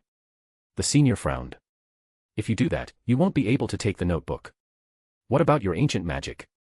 Hey, it doesn't matter, I've already memorized everything in the notebook. If you didn't leave anything special inside, then Anne can keep carrying it. Since she can't perceive ancient magic, it won't interfere with my study of it. The senior sighed and said, all right. I'm just worried that in the vision he saw, there might have been something related to ancient magic. That means, in the future, your ancient magic could be exposed and impossible to hide. If that happens, the one who ambushed me might turn their attention to you as well. That's true. Well, worrying about that now won't help us. Until we know more, we can only take it one step at a time. After pondering for a moment, Wade spoke again, keywords, notebook, Wade Reynolds, Tom Riddle. As soon as the words left his mouth, the surrounding white mist began to swirl once more, and a new scene materialized within the dream. Ah, this is Hogwarts, and that's the corridor outside the library, the senior said, her tone full of nostalgia. Yes. Wade quietly watched the scene unfold ahead. At that moment, the confusion on Anne's face faded again, and her clothes transformed once more. She was now wearing a translucent cloak, standing at the end of the corridor, silently spying ahead. Wade understood that because this was Anne's memory, even though she had been wearing the invisibility cloak at the time, he and the senior, through this omniscient perspective, could still see her true form beneath it. Wade sighed helplessly. So it was her who was spying on us that night. Just then, in the direction Anne was observing, Wade saw himself and Tom. Since he hadn't noticed and hidden in the shadows when he cast the nightmare spell to disguise the door lock, in Anne's memory, it looked like Wade and Tom had simply opened the library door and walked right in. Anne seemed to hesitate for a moment, but in the end, she didn't risk sneaking back into the library. Instead, she turned and left. The senior asked, was this the night you went to retrieve the notebook? Yes, and it looks like she was just a step ahead of us. She took the notebook first, and then ran into us, Wade said a little gloomily. But she probably doesn't know we were there for the notebook. And stood in front of the ruins, looking at the ruins in puzzlement. The locations recorded in the notebook were all ruins like this. No matter how hard she searched, and couldn't find anything special about these ruins. After visiting 3 of them in a row, she was starting to feel dazed, yet still came up empty-handed. Forget it, I'll head back for tonight, and thought, assuming she might just be too tired. Didn't sleep cause I was catching up to I am the fated villain. Now wanted to retire for a day but saw that the review goal has been completed. Here is the chapter, skull loudly crying face. I hope everyone will continue to support this FIC. Every 200 power stones equals 1 extra chapter. Every 6 reviews equals 1 extra chapter. Chapter 85, Anne's report. From behind a large tree, Wade quietly watched as Anne concealed herself once again beneath the invisibility cloak and vanished from sight. He had just brought Anne back. Under the influence of the nightmare magic, and had no idea she had been away for quite some time. She simply thought she had just drifted off for a moment. What exactly did Grindelwald see that made him place such importance on Tom and me? Even knowing he would have to face Dumbledore, he still came to Britain without hesitation to seek us out. In his visions, did he see something about the ancient magic? Or perhaps, did he simply see the scene of me taking the notebook, and realize how important it would be to me? So he tried to claim it first. Yet he still doesn't understand what's written in the notebook. Carrying these tangled thoughts, Wade spent some time making his way back to the dormitory. As soon as Wade lay down, Tom's voice reached his ears through the whispering charm. You went out again tonight. I did, so you've finally woken up. What did you go out for? Nothing much, just to confirm one thing, and Rosier is indeed with Grindelwald's party. Tom turned his head in surprise and glanced at Wade in the bed next to him. Thinking of how dangerous Grindelwald was, Tom couldn't help but feel a little nervous. So what are you planning to do? Should we tell Dumbledore? First of all, the method I used to confirm she's with Grindelwald isn't something I can present as evidence in front of Dumbledore. Secondly, I think it's best if we keep pretending we know nothing. Tom frowned. I really don't understand your thinking. Since we already know her background, I can easily make her expose herself. Why are you pretending not to know anything? If we keep her around, we can use her to mess with Grindelwald whenever we want. After the way that Oldman played us at Godric's Hollow, doing nothing just isn't my style. Wade said. Tom was silent for a while, then finally said, makes sense. We've got to get him back. But, we'll need to plan this carefully. I already have the outline of a plan, but it would be best if we could figure out exactly what Grindelwald wants to learn about us, Wade said thoughtfully. I want to know what he's trying to gain through us. Only then can I perfect my plan. In Wade's view, if they could successfully trick Grindelwald, he'd have no shortage of merit points to upgrade his lousy system. That's something we'll have to ask Rosier, Tom said coldly. Don't always sound so cold. Be a little gentler with Anne. Even if she's not the sharpest, if you act like that, she'll know you're suspicious, and then we'll spook her. Fine, it's just acting, right? I'm good at that too. Since his own safety was at stake, Tom didn't want his recklessness to interfere with Wade's plans, so he readily agreed. Based on your experience, what do you think Grindelwald might be interested in? Wade asked. Wade figured, Grindelwald was called the Dark Lord, and Tom was the future Dark Lord himself. Maybe they had similar thoughts. Tom snapped, what do you mean, based on my experience? You make it sound like I'm the same kind of person as Grindelwald. You're not the same kind of person. That's news to me, Tom, Wade sneered. Actually, if you ask me, you and Grindelwald are more alike. Tom retorted seriously. Nonsense. I'm a goodman certified by Dumbledore. How can I be like Grindelwald? You're a goodman. Haha, I find your words fresh out of a bull's bottom. How many times have you cheated me? Anyway, this is the last time I'll help you. Wade. Tom said angrily. Nermengard. Inside Grindelwald's luxurious office. Vinda placed a book on Grindelwald's desk. Grindelwald set down the document in his hand and pulled the book closer to himself. When he opened it, he found that the book contained no content at all, aside from the small page numbers in the bottom right corner. The rest of the pages were completely blank. However, Grindelwald wasn't surprised in the least. Instead, he flipped the book to a specific page and then waited patiently. He glanced at the large clock in his office. It's time. As soon as he spoke, the previously blank pages of the open book on the desk began to slowly fill with new lines of text. A slight smile spread across Grindelwald's face. Good girl, right on time. Vinda's lips curled into a slight smile at his words. The handwriting on the blank page had now fully appeared. I've already successfully approached Wade and Tom and become their friend. Also, I've obtained the notebook. Seeing this line, Grindelwald's mood instantly brightened. With a light wave of his hand, a quill beside him floated into the air and began scribbling across the blank page. Excellent. You've done very well, truly worthy of being a child of the Rosier family. So then, have you read the notebook? What is recorded inside? As soon as the ink touched the page, it was absorbed and vanished without a trace. Grindelwald intertwined his fingers, resting his chin on the backs of his hands, eyes filled with anticipation as he stared at the blank page. Before long, new handwriting appeared on the page once more. I've read it. Aside from listing a large number of locations, there's nothing else in the notebook. Most of these locations are around Hogwarts, the majority of them in the Forbidden Forest. Grindelwald frowned. Locations, could it be, then, that what those people said was true? He muttered to himself. At that moment, the handwriting on the page continued to appear. Last night, I used the invisibility cloak to explore the 3 locations closest to Hogwarts.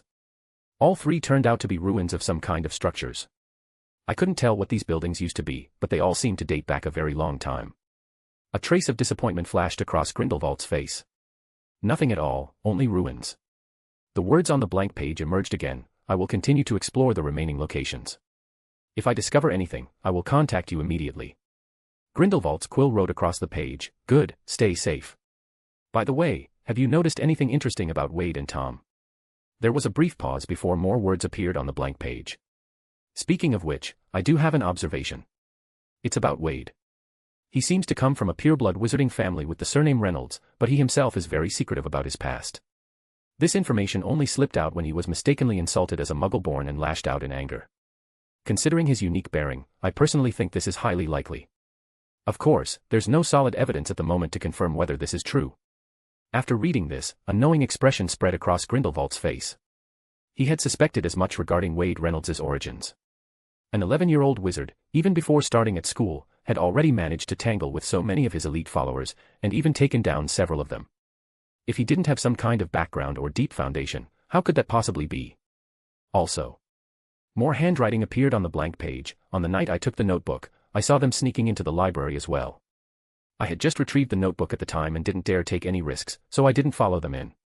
Grindelwald frowned when he read this. The library. Could they have been heading to the restricted section for the notebook as well? What a pity. If only Anne had dared to follow them in. he said to Vinda. Vinda asked doubtfully, do those two kids also know about the notebook? In fact, this notebook is closely connected to them. I can sense it, it's one of them. Grindelwald stood up, appearing slightly agitated. I think it's more likely to be Wade, but these things are hard to say for sure. Standing by the window, Grindelwald gazed out at the snow-covered mountains, his voice low and heavy. We have to find out as soon as possible. Only then can we. Time is running out for us. Very short indeed. Though Vinda was full of questions, since Grindelwald continued to speak in riddles and refused to explain, even she couldn't press him for more. Read 2 weeks ahead. Every 200 Power Stones equals 1 extra chapter. Every 6 reviews equals 1 extra chapter. Chapter 86, Call Me Godfather. Bonus for Power Stones, Heartsuit, _. Anne, you look like you didn't sleep well. In the morning, as Wade and Tom were carrying their books on their way to class, they ran into Anne in the common room. Maybe it was because of that invigoration draft yesterday. I think I drank too much, and ended up a bit sleepless last night, and replied a little awkwardly. Wade and Tom exchanged a glance. Wade was trying to suppress his smile, he was well aware of the real reason for her sleeplessness after all. Tom said, Wade still has some draft of Living Death left. If you need it, you could try a bottle. Only 3 galleons each. But be careful with the dosage this time, if you take too much, you might not wake up. Weren't you not too fond of Wade's potions? Why are you helping him sell them now? Anne asked in surprise. Tom replied stiffly, because I just found out last night that this guy used my money to buy ingredients, so, yes, I get a cut of his potion sales too. This is just for maximum profit. Wade smiled and said, no need to be so angry, Tom. Your money just sitting in Gringotts is dead money anyway. It's better if I use it to make more. They're just fine sitting in Gringotts, Tom said irritably.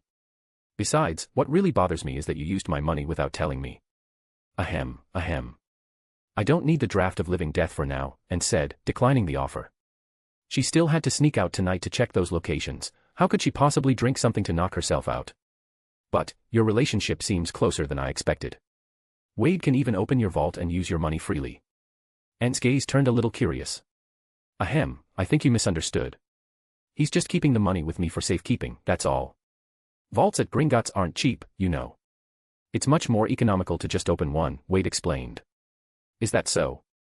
And looked at the two of them, still suspicious. Yes, that's exactly it. A very simple and pure friendship, Wade replied seriously. If he didn't explain it clearly, who knew what kind of report this silly girl would send to Grindelwald? Just as the 3 of them were about to head to class, suddenly, a commotion broke out in the corner of the common room. You filthy, stupid pig, how dare you talk back to me? A blond boy with a pale face spoke arrogantly. Wade recognized him, wasn't this Abraxas Malfoy? I am a person, not some filthy, stupid pig. Standing opposite Abraxas was a chubby, black-haired boy, glaring at him furiously. Wade remembered him too.